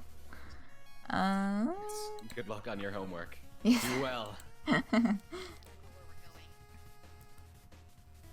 Okay. I polish them daily, just as I polish my blade. Don't touch them, or you'll taste folded steel. You slowly retract your hand. You wouldn't dream of touching them. That was never ever something you were planning on doing. You wouldn't even breathe on them. In fact, you step far away from the collectibles, just in case. With that step, you bump into something behind you and hear a soft ruff. As you spin around to look, you see what must be Tegiri's Lucis surveying you with an intense gaze. It looks a lot like a Shiba Inu, if they were twice their size and had opposable everything. Honestly, watching it scuttle around like a monkey while sniffing at you is pretty entrancing. Eventually, you seem to meet its standards because it darts out of the room. You hear some rustling in what you assume is the kitchen. That was Tadashi Inu, my Lucis. He taught me everything I know. I could not have asked for a better sensei. Yeah, dogs are great, you respond, and then immediately wish you could take that back. Dogs are great. That's gotta be the blandest possible statement you could have made. And possibly inaccurate, too. What's this thing called? A bark beast? A fetch fiend? A wolf gremlin? Oh, Tegiri isn't even paying attention to you anymore. He's busy perusing his shelves, picking out some DVDs. Per my viewing schedule, we'll watch a carefully curated selection of episodes from one classic, and from one recent release. But, since you're a newcomer, it might be best not to jump into the middle of Last Bout series, Philosopher Half Iron. Perhaps we shall, instead, begin with the first season of School-Fed Heroism, and transition into some episodes of Kismet-Stuck Morning? The original airing, of course, not the censored one with the ridiculous CGI dragon. Ugh. Looks like Tegiri intends to take full control of the morning's activities, which you find entirely copacetic. The less you need to assert your own opinions and make your own choices, the less likely you are to fuck up. It's probably not a healthy way to live, but it's gotten you somewhere between 1 to 19 friends so far, so you're sticking with it. With deft and precise movements, Tegiri retrieves a disc from its container and pops it into the troll equivalent of a DVD player. It makes a slimy chugging noise as it sucks the disc in, and like usual, you aren't sure if it's an inanimate object or a living being. Either way, you're a little disgusted. The DVD player hums and Tegiri's TV lights up with a colorful title screen. You're ready to get settled in for a journey through a wonderful world of animes, but he frowns and pauses the episode less than a minute in. Hang on. This isn't the correct copy. The localization on these lines was changed after the original translator was culled by a Purple Blood for crimes against buffoonery. I specifically ordered the first edition and paid extra for it. This is unacceptable. Tegiri stops the DVD player, ejects the disc, and places it back in its case. Come, there's still time in the night. We need to go and resolve this immediately. The shop that imported it for me is nearby. He heads for the door and beckons for you to follow, which you do. You guess it was too much hope for a quiet morning inside, wasn't it? At least you get to go shopping for animes, which sounds fun enough. Will it be at one of those fancy automated stores, you wonder? No. Unlike most stores on Alternia, this specialty shop is run by a living troll. A fellow collector who would not entrust such work to automation. So one would expect, with an actual think pan involved, there would be no careless mistakes like this. At least I'm on good terms with the owner, so I'll doubt there will be trouble. You, on the other hand, expect plenty of it. Pretty much everything on this goddamn planet has been trouble so far. Does he know how awful it is here? You don't want to human-splain to him or anything, but things are pretty awful here. Things are pretty awful here. Oh, you guess he knows. He's staring at one of the many billboards that line the streets, which has been defaced with bright red graffiti. It's saying some pretty nasty stuff about Triza. Rebel sentiments grow by the moment. Alternia lies on the verge of peril. A blade's edge. And not any blade, but the blade of a razor-sharp folded steel katana. Forged under the East Alternian moonlight. Heated by the bellows breath of a magnificent draconian Lucis. Cooled by the shimmering cascade of an acid waterfall. And fit to be handled only by a true expert. Do you dance? Oh my goodness. You're a little caught off guard by that question. Dancing? As in, moving one's body to music? In a way, yes. Moving to the sweet music of steel on steel, the rhythm of combat, the stiletto step that weaves death and glory into one beautiful motion. Do you dance? Oh, sword fighting, of course. You really should have figured that one out. This guy's dial has only 2 settings, talking about swords or talking about anime. Sometimes he gets particularly frisky and talks about both at once. You tell him that you don't know how to handle swords, but they seem really cool and you'd love to learn. Cool? Swordplay is more than cool. It is a way of life, a code of honor. To pick up the blade is to bind yourself to the tenets of Bushido, and to be prepared at all times to enforce justice, the only way a swordsman knows, through steel. Someday, the pursuit of justice may bring me face to face with these rebel scum. I must be ready to show them the true, magnificent terror of the blade. Who knows? Maybe I would even be awarded a Clown Gressional Medal of Honor. Clown Gressional. A troll can dare to dream. Thank you. I've been honored. Is that you, the Grand High Blood? Thank you. So that's why he practices swordplay, huh? To enforce justice, kind of like a vigilante? Vigilante? Please. I would only ever cull a troll who legally deserved death. What kind of lawless moron do you take me for? You don't take him for a moron at all. In fact, he's very smart and clever and just. You hope you're not laying it on too thick, but he seems to enjoy the praise. We're here. This won't take too long. He's taken you to a night market that reminds you of the place where you met Polypa.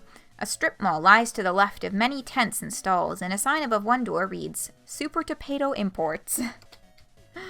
I thought it was gonna say potato. Don't know why. I like Troll Mega Man. We got Troll Mega Man, Tegiri moves, we got Troll Overwatch on the other side. Would it be Mega Troll? Probably. True. We got Mega Troll. As you enter, Tegiri makes a beeline for the counter, which is manned by a greasy-looking Goldblood with pinkish-looking eyes. You, on the other hand, are more interested in the rest of the store. It looks a lot like Tegiri's living room, but bigger. Anime figurines on sale for what looks to be preposterous amounts of money, DVDs and comics lining the shelves, arcade games in the corner. There's even a section for replica swords, which all look far too sharp and legitimately deadly for your liking. Skulking between the shelves is an olive blood guy. You can't quite tell if he works here or if he's just browsing. You're not sure if any trolls even have normal jobs. You're about to ask the olive guy about a particularly interesting DVD when you're distracted by a commotion at the counter. You're pretty sure you heard Tegiri snarling something about his rights as a consumer? Rights as a consumer? Looks like trouble is brewing. You turn your head toward the counter and listen in. Do you really think you can get away with ripping me off like this?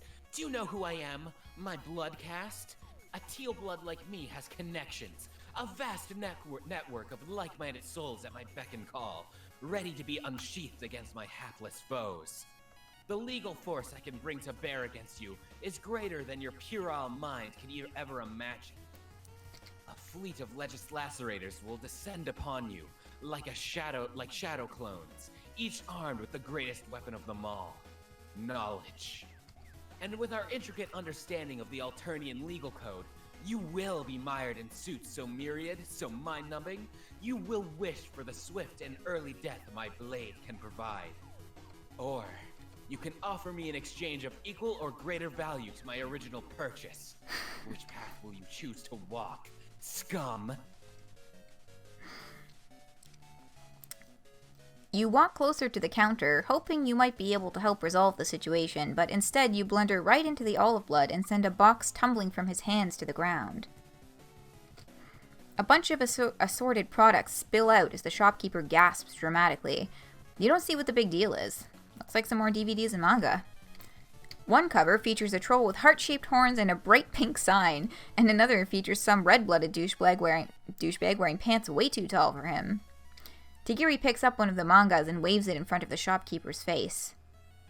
Care to explain what I'm looking at here? Imperial Dictate, number the 2nd, section 3.2. The depiction of non-standard hemological attributes is strictly forbidden. Imperial Dictate, number the 7th, section 5. Material which encourages action against the state is considered contraband of the highest degree. The olive blood, who can clearly see the situation careening downhill like a scuttle buggy without wheel stops, begins to creep towards the door. You'd love to do the same, but you can't give up on a potential new friendship. It's basically pathological. To think that my favorite Eastern Alternian hobby shop could stoop so low as to peddle this criminal filth. What a sickening betrayal. The shopkeeper stammers, offering a litany of muddled explanations that only seem to incense Tegiri further.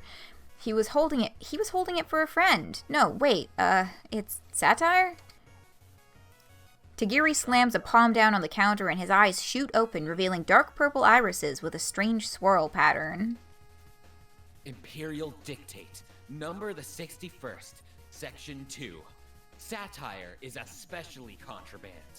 You think you can mess with me? I've watched countless hours of legal drama, played and replayed Legendary Lacerator, and memorized every twist. I know the law, back and forth. And now it's time for the punishment due. You're fucking dead, kiddo. As Tegiri leans over the counter, his free hand grips the hilt of his katana and tenses, ready to draw. He's about to straight up execute this guy. Ooh. Win or defend?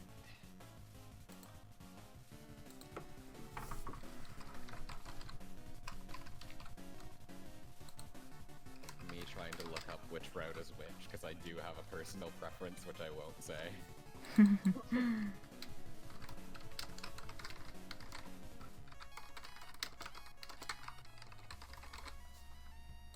Boom. And hello? Boom. Bowls up. Alright, yeah, I have figured out which one I would like.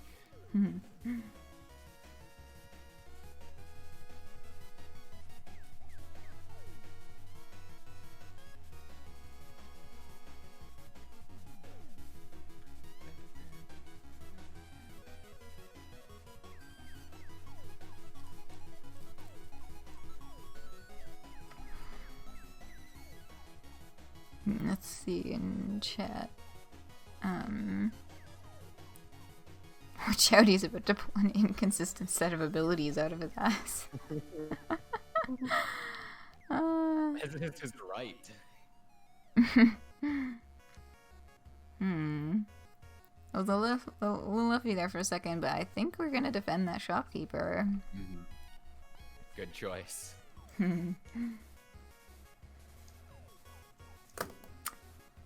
And defend shopkeeper it is. Oh no, Marcus.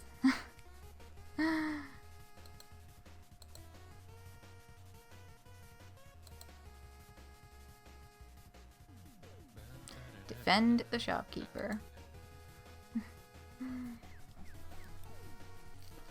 Okay, so you know this is a terrible idea, but you've seriously had it up to here with being party to the murder of random trolls. You quickly interpose yourself between Tegiri and the Goldblood. Does he really have to kill this guy for what seems to be his first offense? You launch into an impassioned spiel about love and friendship and justice, riding the value of forgiveness and second chances really hard. And for good measure, you throw in a little side note about how Tegiri's favorite shop will close down if he kills this dude. Silence. Tegiri shoves you roughly aside, and you go careening into a display full of body pillows. You watch, stomach plummeting, as Tegiri turns back to the shopkeeper and slowly draws his sword. But then, at the last second, he reconsiders. Consider yourself lucky I'm in a good mood. If I catch you selling contraband again, your life will be mine. Tegiri strides out of the store, holding a fresh copy of the DVD he wanted to exchange. You give the shopkeeper a vaguely apologetic look and rush out of the store behind him. Whew, that was a close one. You thank Tegiri profusely for listening to your dumb little speech about whatever it was you said. Honestly, you already forgot. You're clearly new to this planet. I felt pity for your naivete. But I should have just killed him. Death is the legally prescribed punishment for such crimes as his. Actually, it's the legally prescribed punishment for most crimes. I should have separated him from his head. But I looked into your pleading eyes, and I saw... Tegiri goes quiet. You would describe the silence as being particularly brooding. There's a lot of silences like that on this planet. Then, finally, he speaks. This isn't my first time. It was just over a sweep ago, I believe. I was patrolling the Hive Batch in search of evildoers when I caught the unmistakable scent of smoke in the air. Upon pursuing the lead, I saw a hive, partially collapsed, partially on fire. My instincts flared, and I rushed in to help the innocent soul who was trapped there. But I was helping the girl bandage her wounds. It occurred to me that I had made a grievous error in my judgment. Trolls below a certain age without a lusus, or a proper hive, are considered unviable and slated to be culled. By rights, I should have put her out of her misery, the moment I realized my mistake. And yet, I looked into her deep gray eyes, dulled from the pain of loss, and I sheathed my blade. In fact, even though she is hiveless and lususless, I remain in contact with her to this day, knowing deep down that one day I must cull her. The law demands it. But I haven't yet. I don't know if I could. Why does my conviction waver at times like these? If he's talking about who you think he's talking about, you're pretty sure he couldn't kill her even if he tried. But that's not the point here. The point is, he's spilling some real and true and deep emotion with you. This friendship is basically in the bag. Just gotta drop some sweeping, vague wisdom that makes him feel better about potentially not being an unthinking cog in the Alternian murder machine. You offer a light suggestion that maybe what is legal and what is just aren't always the same thing. Just a little thought. Maybe he's doing the right thing, overlooking her situation because of how obviously fucked up it is to be a homeless orphan. He goes silent for a long time, chewing his bottom lip. You're naive. Naive, uncultured, unenlightened. Wow, thanks. You think the world is simple, like a cartoon for children. But this is Alternia, a land ruled by cold logic, where men such as myself must make the hard decisions. It's not easy being dedicated to the code of law. It asks much of us and gives little in return. But it gives us order. It keeps the beasts at bay. If I were to question it, what then?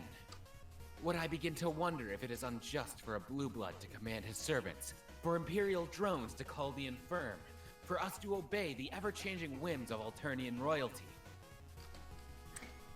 It takes a lot of effort to suppress your, well, yeah, but for the sake of this burgeoning friendship, you allow him to continue his monologue.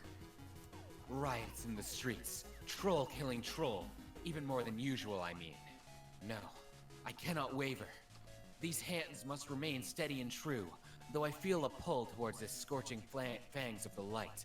I must continue my path, and remain in the tender, righteous embrace of the dark. Truth be my blade, intellect my sensei, and justice my only companion on this lonely road. He goes on like... Shut up. What did you say to me? He goes on like that for quite a while. It all starts to muddle together in your head, and you lose count of how many times he's repeated some screed about justice and truth and being smarter than all the other trolls in the room. It honestly sounds to you like he's just lonely. You know a whole lot about loneliness and the poor management thereof. Some people throw themselves into their nerdy anime hobby, and others become obsessed with making friends, no matter the cost of their mental or physical well-being. Maybe he just needs a couple good pals to remind him what it's like to have a heart. But if you try to tell him that, he'll probably just respond with another long and winding monologue, likely stolen from an anime he watched recently. Maybe you should just let him vent. You have my thanks for lending your ear. Oh, a compliment brings you out of your reverie. Nothing interrupts the old introspection machine like the opportunity to chug on the succulent ambrosia that is any kind of praise or gratitude. It's no big deal, you tell him. You're a great listener. That's what friends are for. Has he considered having more friends, like you, for example? He opens his mouth like he's about to reiterate the whole lone swordsman thing, so you hastily try to change the topic. Oh, what's with his eyes? Most trolls you've seen have gray irises, and those who didn't follow the typical biological trend of displaying their blood color. Tegiri pauses, his grip tensing on his sword as his fangs dig into his lip. Oh, jeez. This must be his most closely guarded secret. Have you earned enough trust to hear it? They're contact lenses. For cosplay. Oh. Fair enough. Actually, is cosplaying as a different blood caste even legal on this planet? If he's doing it, it probably is. Right? You're about to ask when something distracts you. The sight of another troll standing in front of Tegiri's hive, using it as shelter from the rising sun. There's more pacing back and forth with precise movements, glancing at one of the windows almost like they're plotting to break in. And when they hear footsteps approaching, they perk up and whirl their head around. Hey, wait a second. You recognize them. Polypa spot... Should I read what Mac has just put in my Tegiri? Yeah.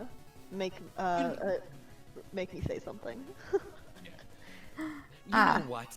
Enough with this friendsim shit. This is a super Hulock stream now. 4, 3, 2, fuck you.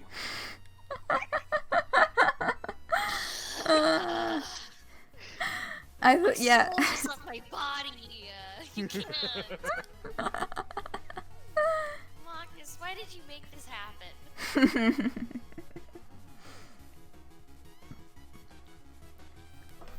Yeah, I also thought for a second that it was a title change. You know, if you want to fucking make that the title, go for it. I'm here to support you. Okay, thank you, Aleph. It is now. Indeed it is.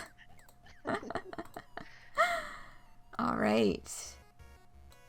Is that... how many words is that? Does that even gonna fit?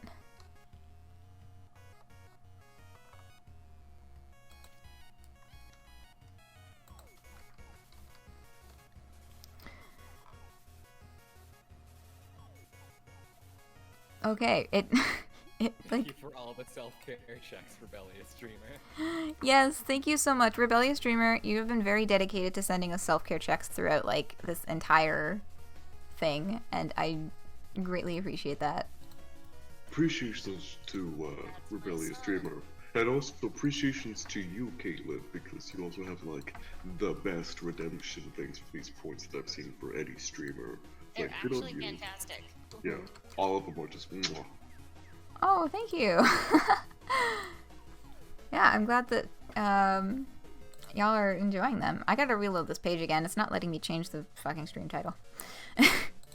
I found you, faker. You're not good enough to be my fake. That fake hedgehog again, of all places. I'll show you the fake hedgehog here. Whoa, Sonic! Why are we fighting? I don't know, Tails, but it's easier than facing my problems. Not bad for an imposter. Chaos control. Oh, I think I just realized why it won't let me change the stream title. It's probably because it says fuck. Yeah. Okay, so I might have to mildly censor 4, 3, 2, frick you. Sonic, bringing shame to the Uchiha clan. Good fucking god.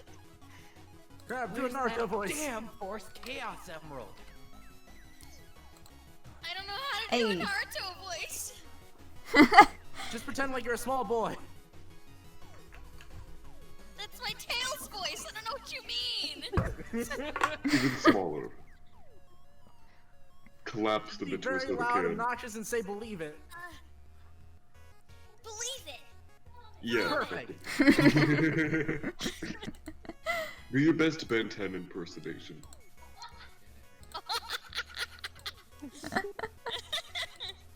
It's hero time. Yeah, perfect. Amazing. Stupendous. Meaning the chaos emeralds, right? I'm assuming you're referring to the chaos emeralds. Because if that's what you're talking about, I have one right here. Oh, you mean, Chaos Emeralds. I honestly Nice don't know what's try. happening anymore, but I'm Too kind bad of into mine it. is bigger. Chaos Control. Oh my god. Dave Strider. I'm a big fan of your movies. Well, We've grown nice hella to be a fellow jacked. fan. I don't know. I think they're pretty good myself. I hate everything about this whole fucking train of thought. See when I flossed? And then I flossed again? Carcalicious. Definition. Minks. Democrats. Go loco. Thank you, Obama. I'm a big fan. Obama, Oh my you like to God. discover my body with me. Pokemon Go to the polls. Huh. Don't tell me you got the fucking Obama impersonator after I already fucking told you we couldn't afford it. No, it's fine. He's working on commission. David Elizabeth Strider, that Saccharin Jeffrey and Halicia. Oh wait, fuck.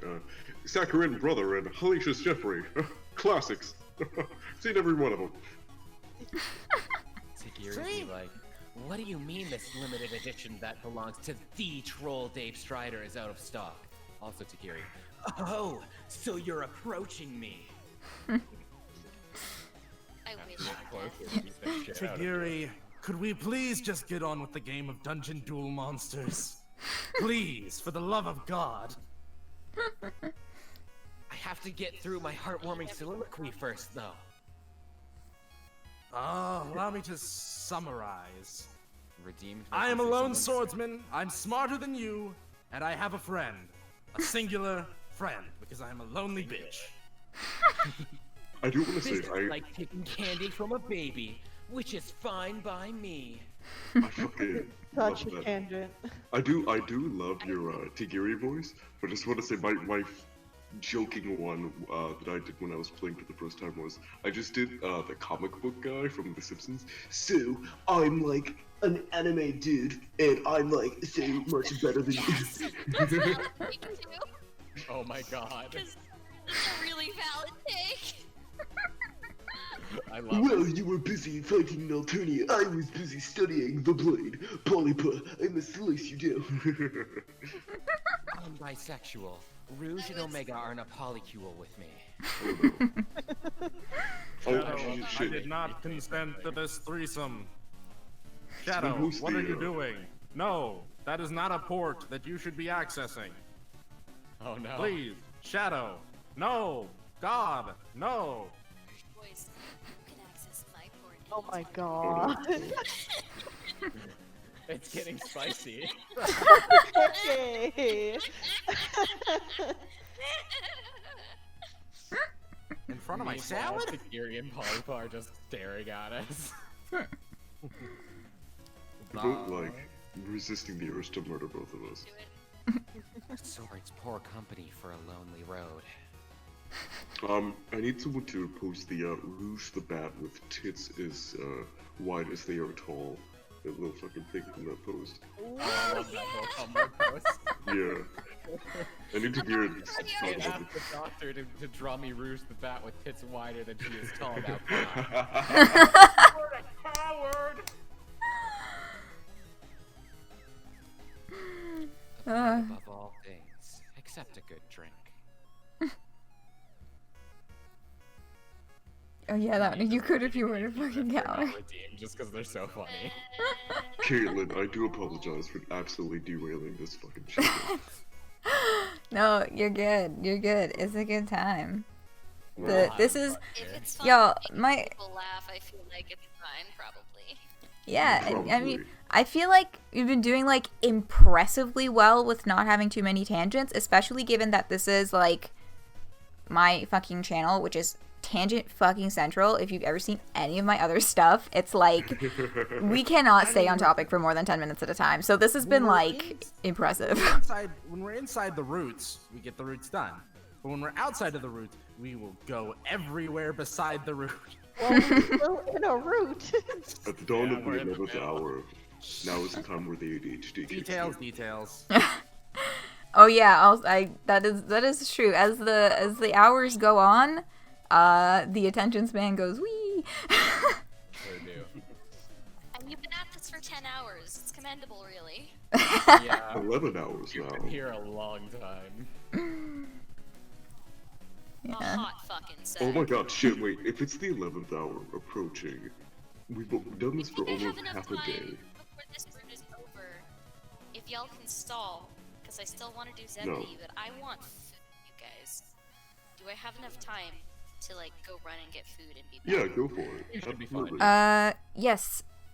Go quick, because I think we're pretty close to the end here. Yeah, we're gonna go do some beatboxing real quick. If y'all could like stall for a second, that would be fucking sick. Yeah. But But I'm they done gonna with that beats, run rap and battle. literally like sprint to the Whataburger, so I will see y'all on the flip. I need Alright. the Dave Striders and the Dirk Striders to have a rap battle while I do a beat to it. Oh. I can't do improv. Yo. Named Dirk Strider, there is none finer. The rabbit tried, but the rabbit's even wider than this roll. Impossible. Try to step to the guy with the clock control. Fuck, I can't remember the words. Well, You I win, haven't sir. heard. Okay. What's a word? I don't know a word. God damn, what is a rap? What is my life at though? I'm a knight, I guess. Shit. Yeah. Dad, I love you. Dab. I can't improv rap, so I'm That just giving was- that. Fucking excellent. Also, like trying so hard not to laugh with a mouthful of water from hydrating as requested.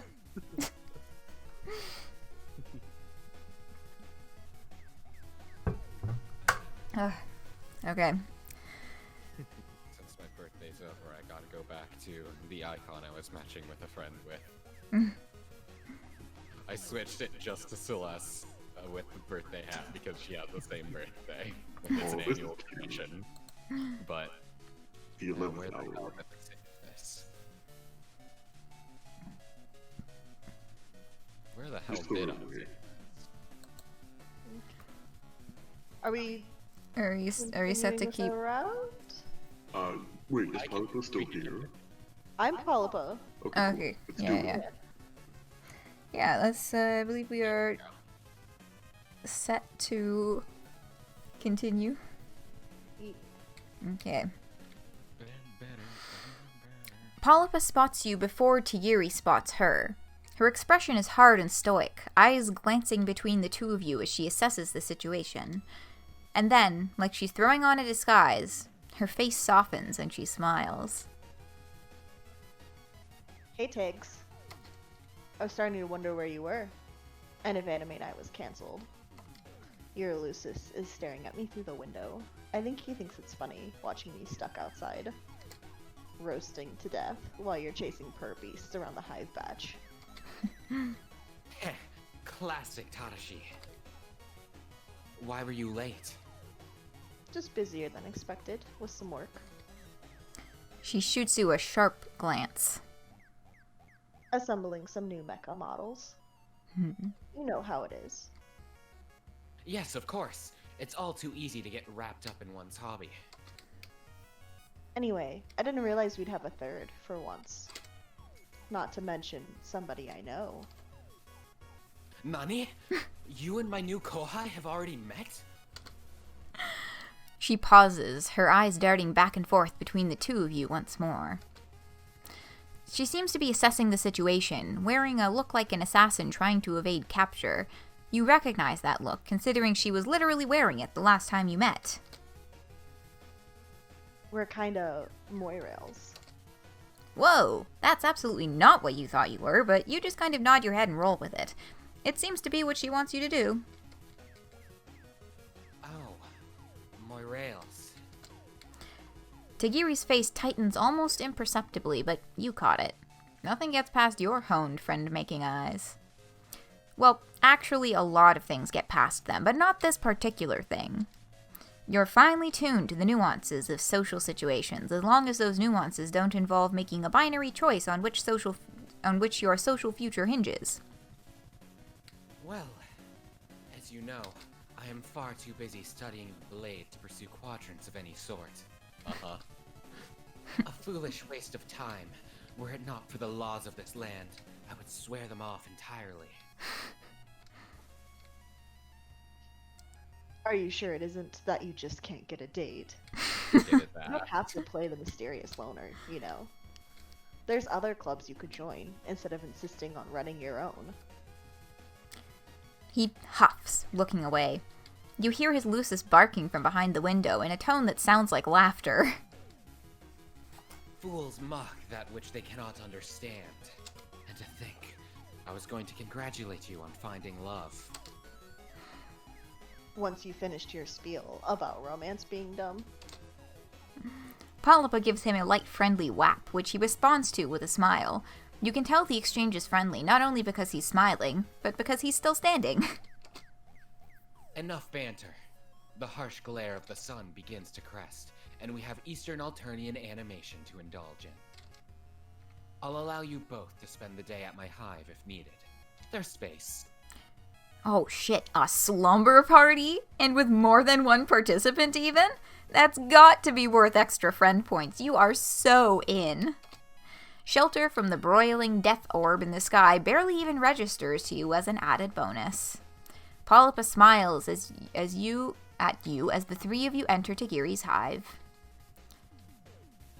Tegiri covers up all his windows to block out the sun and starts up the new copy of his DVD, which thankfully seems to thankfully seems to meet his standards this time. The dog says "wan wan." You settle in on the couch, basking in the warm glow of friendship, and prepare to lose yourself to hours of beautiful, wonderful animes. Yay. Nice. Oh, I wonder like what this that we're translates hanging out with to. the dog. I looked up what it did at one point, but I forget. Yeah, Oh, God. I think it's Naruto or something. Crab just left, but they're usually the one that I go to for this. I don't remember. What? Is it? The image on the wiki page, the image for Tegiri's good ending, the text next to the television reads, "Ore wa kaizoku o ni naru otoko da," which means I'm the man who will be the pirate king. So they're watching One Piece. I see. Really fucking tedious math. Good luck, Jade. Okay, where's my... Oh, there's my mouse. All of your favorite Homestuck characters believe in you.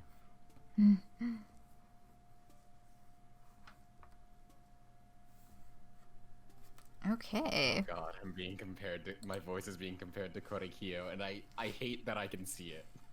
Korekio is Korekio a character. Let's just leave it at that. That's certainly an interesting comparison. Oh, yes. Oh, God. I don't know why, but for some reason I like to do Todd Habercorn impressions because his voice is just so nice.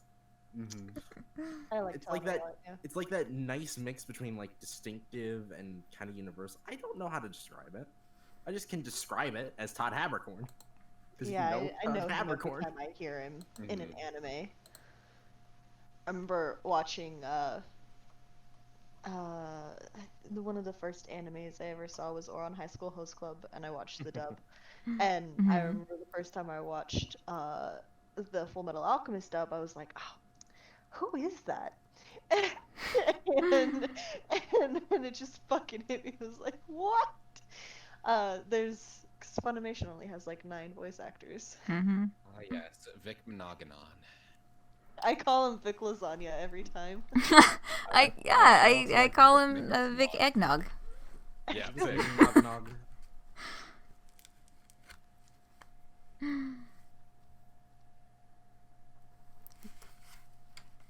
E-Boy is next. I believe Cirava does appear in one of his routes on that. I don't know if it's... No, I don't I know think that. you talked to Cirava over like video chat. Oh no, that is right. Cirava does show up on video chat. Who did Cirava's voice earlier? That was me. Oh, what? Oh, nice. Lamau. Depending on which route you take, yeah. I think. Yeah.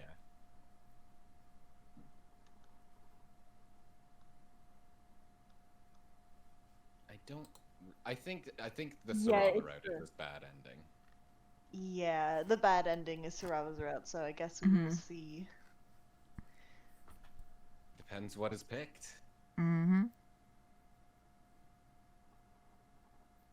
We must see. For seeing is believing, but if you believe, you cannot see. Who knows what that means? I don't know, I just like to fuck bees. Excuse me? Well, you know, it's hip to fuck bees. It is hip to fuck bees. It's hip Oh, to fuck bees. I muted. Totally. You guys got into the hip the fuck bee part where they didn't even get registered for that. Yes, it is hip to fuck bees. I just remember the like Vinny Vinesaw stream where he was playing the Mario Galaxy Repainted and that came up. And like they asked him like, If you were to fuck a bee, would you rather be bee-sized or the bee be human-sized? And his stipulation was that he had to be bee-sized. Why? I don't know. That's less weird, he says, and he doesn't explain why that's less weird. So we can get pollinated.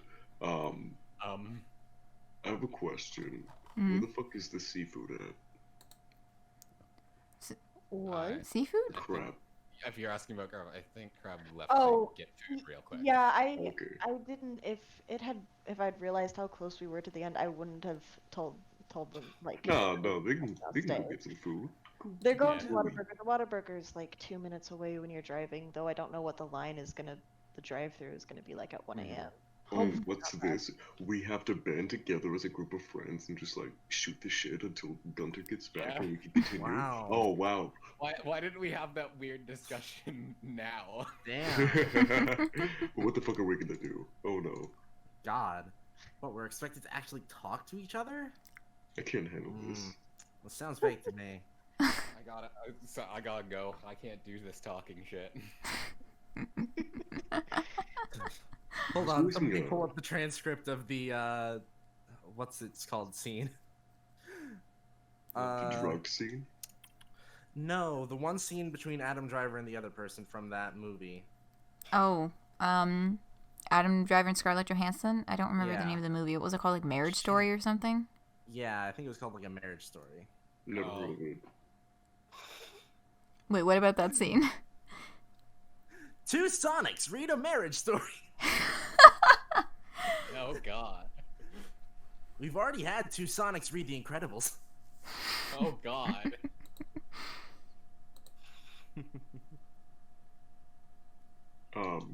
Anything from Rosario plus Vampire pisses me off, but in an entertaining way, so... to respond to Sneak Cat, Jade Cat.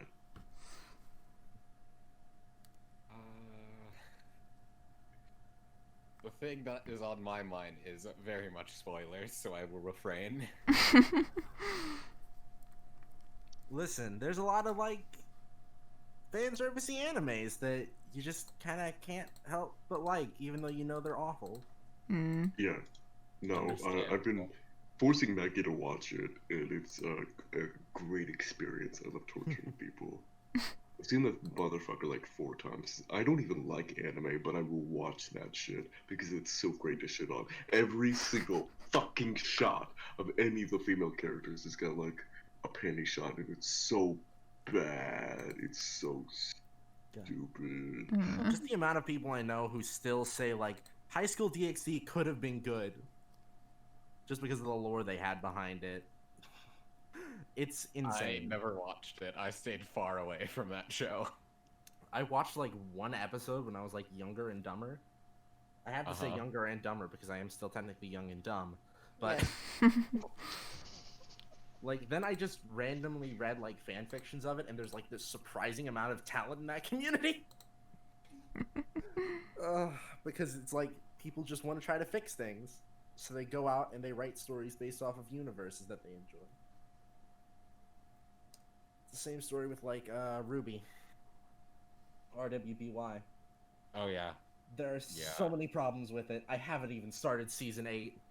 I stopped at volume 3 because like you're good. I enjoyed what it was for what it was, but it could have been so much better. It could have been. It definitely could have. Yeah, I was watching like the first episode, and I was like, I understand why people like this, but I can't get into it, so I just never got past the first episode. I would pay, I legitimately, all the money I earn for the next 20 years of my life, I would put towards raising Monty Ohm from the grave to create an entire series with the production value of the Red trailer. God, that Red trailer was such a... Not even the other trailers were as good. It makes me sad because I see what it could have been. Oh, yeah. Indie anime be like that. God. I feel a little out of the loop with this conversation because I honestly haven't watched that many animes. Oh, I haven't either. No. I barely watch it. You know what has been my current obsession in terms of like animation and media? Fucking Adventure Time. That new special that came out. I cried my ass off. I can't even count how many times. Like the moment I saw insert character here, which is a spoiler, I just fucking lost my shit. I was like, you can't do this to me, cartoon. You can't make me have emotions. But then again, I cry like a bitch at everything. Cause, Talk about childhood anime crushes, huh? Well, Sheena from Tales of Symphonia. When I was a kid, my biggest childhood crush was Frodo Baggins from Lord of the Rings. Honestly, you're so valid for that. Vriska Homestuck. Shut up. No. I'm so sorry. I know. Oh god. I don't know if you guys ever watched like the classic Casper cartoon, like the really old one. But I thought Wendy was cute. Casper the Friendly Ghost? Yeah. There was like, how old is that? Oh shit, that's loud. Hold on one second, I can't take a tack like that.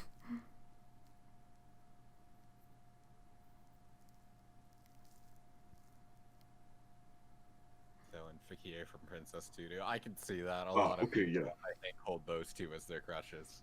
The 1945 Casper the Friendly Ghost. Wendy was in that, like a little witch girl, and I don't know, I thought she was like really fucking cute. I was like, oh shit.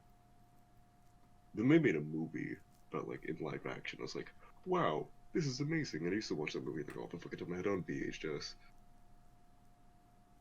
Ooh, nice. I watched a lot of like old cartoons. I had a DVD of like classic Superman and stuff like that. One of my distinct childhood memories was watching Superman fight the ghosts, and I don't understand why Superman hated ghosts so much until I realized those were Klansmen. Oh. I remember like one of the very first episodes I saw was like this man is building like a radiation doom weapon, and it's like, oh, he's gonna fucking destroy the moon or something, and Superman just like flies up there and bends the barrel of it backwards. Just utterly destroying it. Did you guys ever watch like Crypto the Superdog cartoon? No, but you know what I did watch? The what was the one where Superman got sent to the future as a kid? Fuck, I know exactly the one. Yeah, the one with Ball Boy. Yeah, shit. It's not Young Justice, but it's like they came around the same time. I think Young Justice was a little bit afterwards. They had McDonald's toys for It was that like cartoon. Legion of Superheroes or something like that. Some fucking bullshit. Yeah, no, like It was surprisingly good, but it had a lot of charm. I think it's like a Saturday morning cartoon on the what, the fucking CW or some shit. God. I also remember that they had like a B team or something of superheroes for just like one series of episodes, like a one-off gag. One of them was like Porcupine Boy, and another one, his power was just turning himself into a rock. So like, there's a bank robbery that happens, and he's like, "Oh, I'll go in and stop this." So he just stands in front of them, holds out a hand, and turns into a rock, and they just run past him. My favorite character from that show was Brainiac 5 because they were just so cool. Brainiac was always my favorite character from like Static Shock when I watched that because I don't know, techie type villains are really cool. And to see them like a good version get slowly corrupted by like the predecessor, I was like, oh wow, this trope is really fucking cool. I like to see corruption and stuff. Yeah, there's a lot of cool shit that was on TV when we were younger. Not anymore. Now they have Steven Universe. Actually, no, they don't have that anymore. What do they fucking have? Anymore. What is a good show going on? There's like Infinity Train and Craig the Creek, I think. I've heard good things about Craig the Creek, yeah. But Gumball I haven't is amazing. seen it myself. Gumball is good, and I need to watch more of it. I've been watching, like, I used to watch some of like the earlier seasons, but then I've started watching some of the later seasons that I just fucking didn't give a shit about. And the humor is so fucking funny. especially Yeah. seeing how they torture children. Like, remember that pizza family? There's like this scene where they're delivering pizzas to people, and they bring this pizza to a couple that is 2 slices of pizza or a pizza pie or whatever, and they drop the fucking pizza on the floor and they step on it or whatever, and that's their child.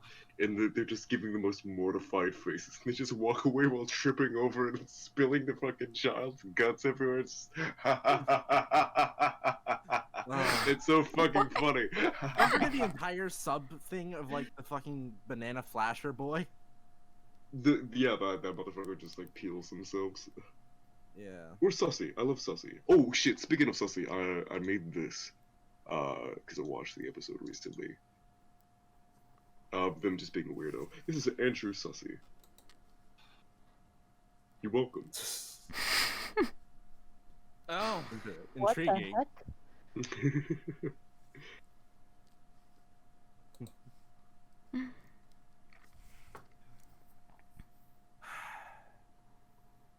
I have feelings about Steven Universe, but I try to keep them to myself because I know the show wasn't for me. I think that's fair. Yeah. Like Steven Universe Future? You know what I would have loved to see that as? An Adult Swim show. An Adult Swim show. Yeah. So they could have like dealt with more mature stuff because Steven's like 16. Yeah, I think as they dealt with mature stuff, but they kept it toned down. Yeah, I think as an adolescent, it's fine. But if they do ever decide to do like Steven Universe as an adult dealing with all that trauma, I think it would be a hella great idea to make an Adult Swim cartoon. Because Adult Swim does a lot of like experimental animations. Anyways, they brought fucking Samurai Jack back too, in a really good way. So they did adult Steven Universe dealing with trauma from like their childhood into adult stuff and still struggling with like, I don't know, addictions of kinds, because you know he's got an addictive personality. That'd be great. One thing I'm really kind of happy and not happy about, it mixed feelings because it's kind of complicated the way I feel about this. I was really like expecting them to deal with the Steven's gender identity, because it felt like there was a lot of transcodings with Steven, you know, growing up around like an all-female cast and an all-female I keep saying the word female, and I know it's like kind of a slur to some people because they just don't like leaning. it. Yeah, a lot of she, her rocks, and he's the only one who uses he, hims, but he has like a lot of like stereotypically feminine things, like the all pink and stuff like that. The feminine quote unquote like you know, ways of presenting, like, in, you know, it's a silly thing, but like I figured that they would touch on like his own gender identity, like how does he feel, and maybe like even if he doesn't come to the conclusion that he's trans, at least like he explored it a little bit, because he has like a lot of issues like living in the shadow of his mother, right? How far does that go?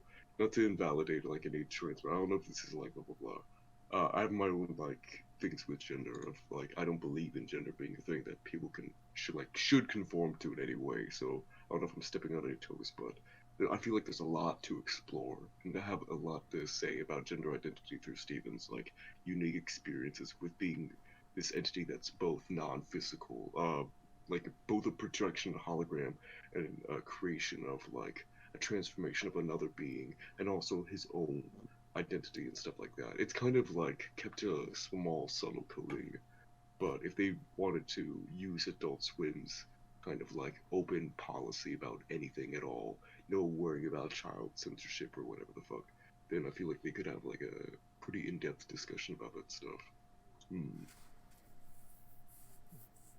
Yeah, I think that, I mean, I agree with you, Marcus. I think that would have been a very interesting thing to like have explored through Steven. Yeah. I don't know. But alas, it's not what we got. We got something else that is still good. Just not my thing, sadly. Yeah.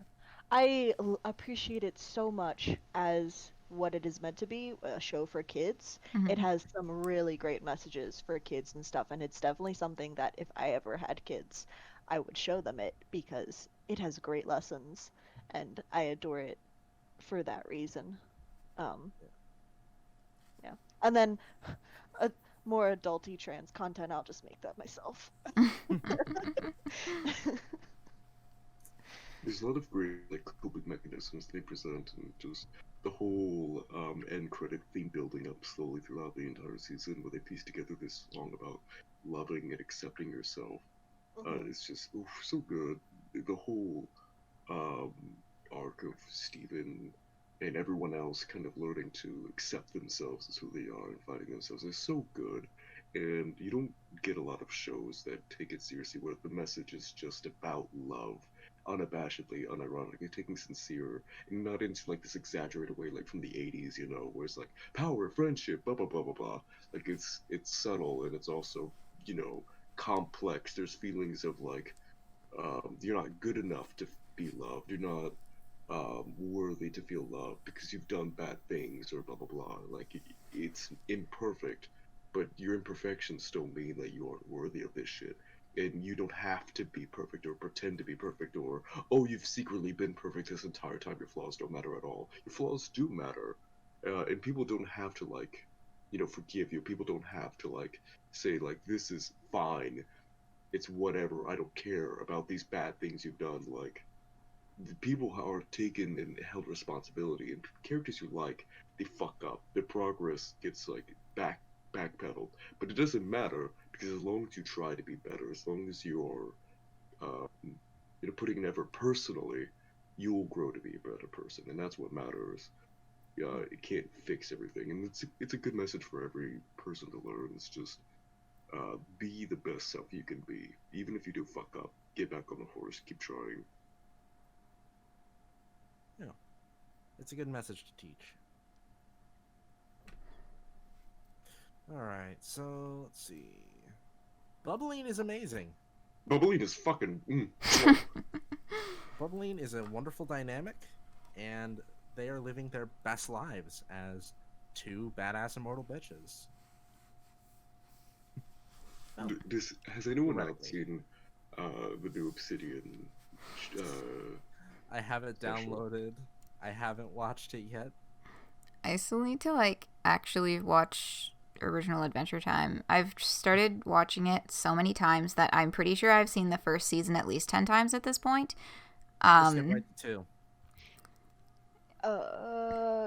Crab is back and has brought food, so I'm gonna yes. But you could totally like skip it to the later seasons. A lot of it is non-sequential, but in the later ones, it's like Friendsim, where it kind of picks up a larger story. As long as you know who the characters are, you kind of get a feel for it. Yeah, I've watching steaks just raw. I fell in love with it like, God, in like 2012 probably, like way back. And I started like, it was just kind of a thing that I was like, you know, as the DVDs came out, I kind of started amassing like the seasons on DVD. So now I literally own the entire, like, I have no excuses. I own all of the seasons. I'm looking at them right now. Hey, if you ever get tired of having them, I'll gladly rip it out of your hands. Whether you're alive or not. If they're dead and like rigor mortis is set in, I will like snap them off. But Although I'm back with Taco Bell. fuck yes. Ooh. Wait, Taco Bell and the Pizza Hut? No, it wasn't Okay. that cool of Taco Bell. Damn. My apologies for the disappointment. Let me fucking I'm take not a swig of the this, Pizza put my teeth in, and we'll fucking get going. Let's Yeah, fucking we've go. been shooting shit about cartoons. Yes. Fuck yeah. Yeah. The other reason I haven't just sat down and watched it yet is because my brother was interested in watching it with me. And then, like, trying to coordinate that has been, like... The dreaded, I have a thing I want to watch, but I have someone else I need to watch with, and it's just never gonna get done. Oh, God. Like, we fucking live together. Like, we both, like, we, you know, we're both still here living under the same roof, you know, living with our parents. We have no fucking excuses for not just sitting down and being like, when are we doing this? Yeah. Crencio, are you in Caitlin's Discord server? Because I have a thing I'm gonna send to you if you're in there. Okay, perfect. Alright, excellent, amazing. I'm gonna fuck with you so hard. This is for anyone else who's in Caitlin's stream. Go to Caitlin's Discord so you can see all the curse stuff, because I provide curse content. Who the fuck are you? Alright, let me put And we love you for it, Marcus. I'm gonna put an invite to my actual like main server in the server for this marathon stream so that y'all can click over there as well. Because I'm probably just gonna, this specific server, I might put the axe on it, I might not, I don't know. Just because I don't know I think people are always so scared of axing servers when they're, you know, when out there welcome, totally fucking kill it, murder it with no regard. It is, yeah, like I it feel is like a great thing. I feel like as long as I can like keep in touch with y'all through like other like different servers and like other social media stuff, then I don't necessarily have to keep this around after it's all done. There you go. There you go. Main general chat for that. It's a good cursed Homestuck energy.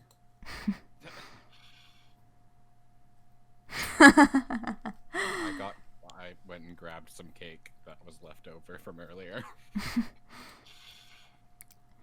Okay. So And by some cake, I mean a lot of cake. All the cake. Are we ready?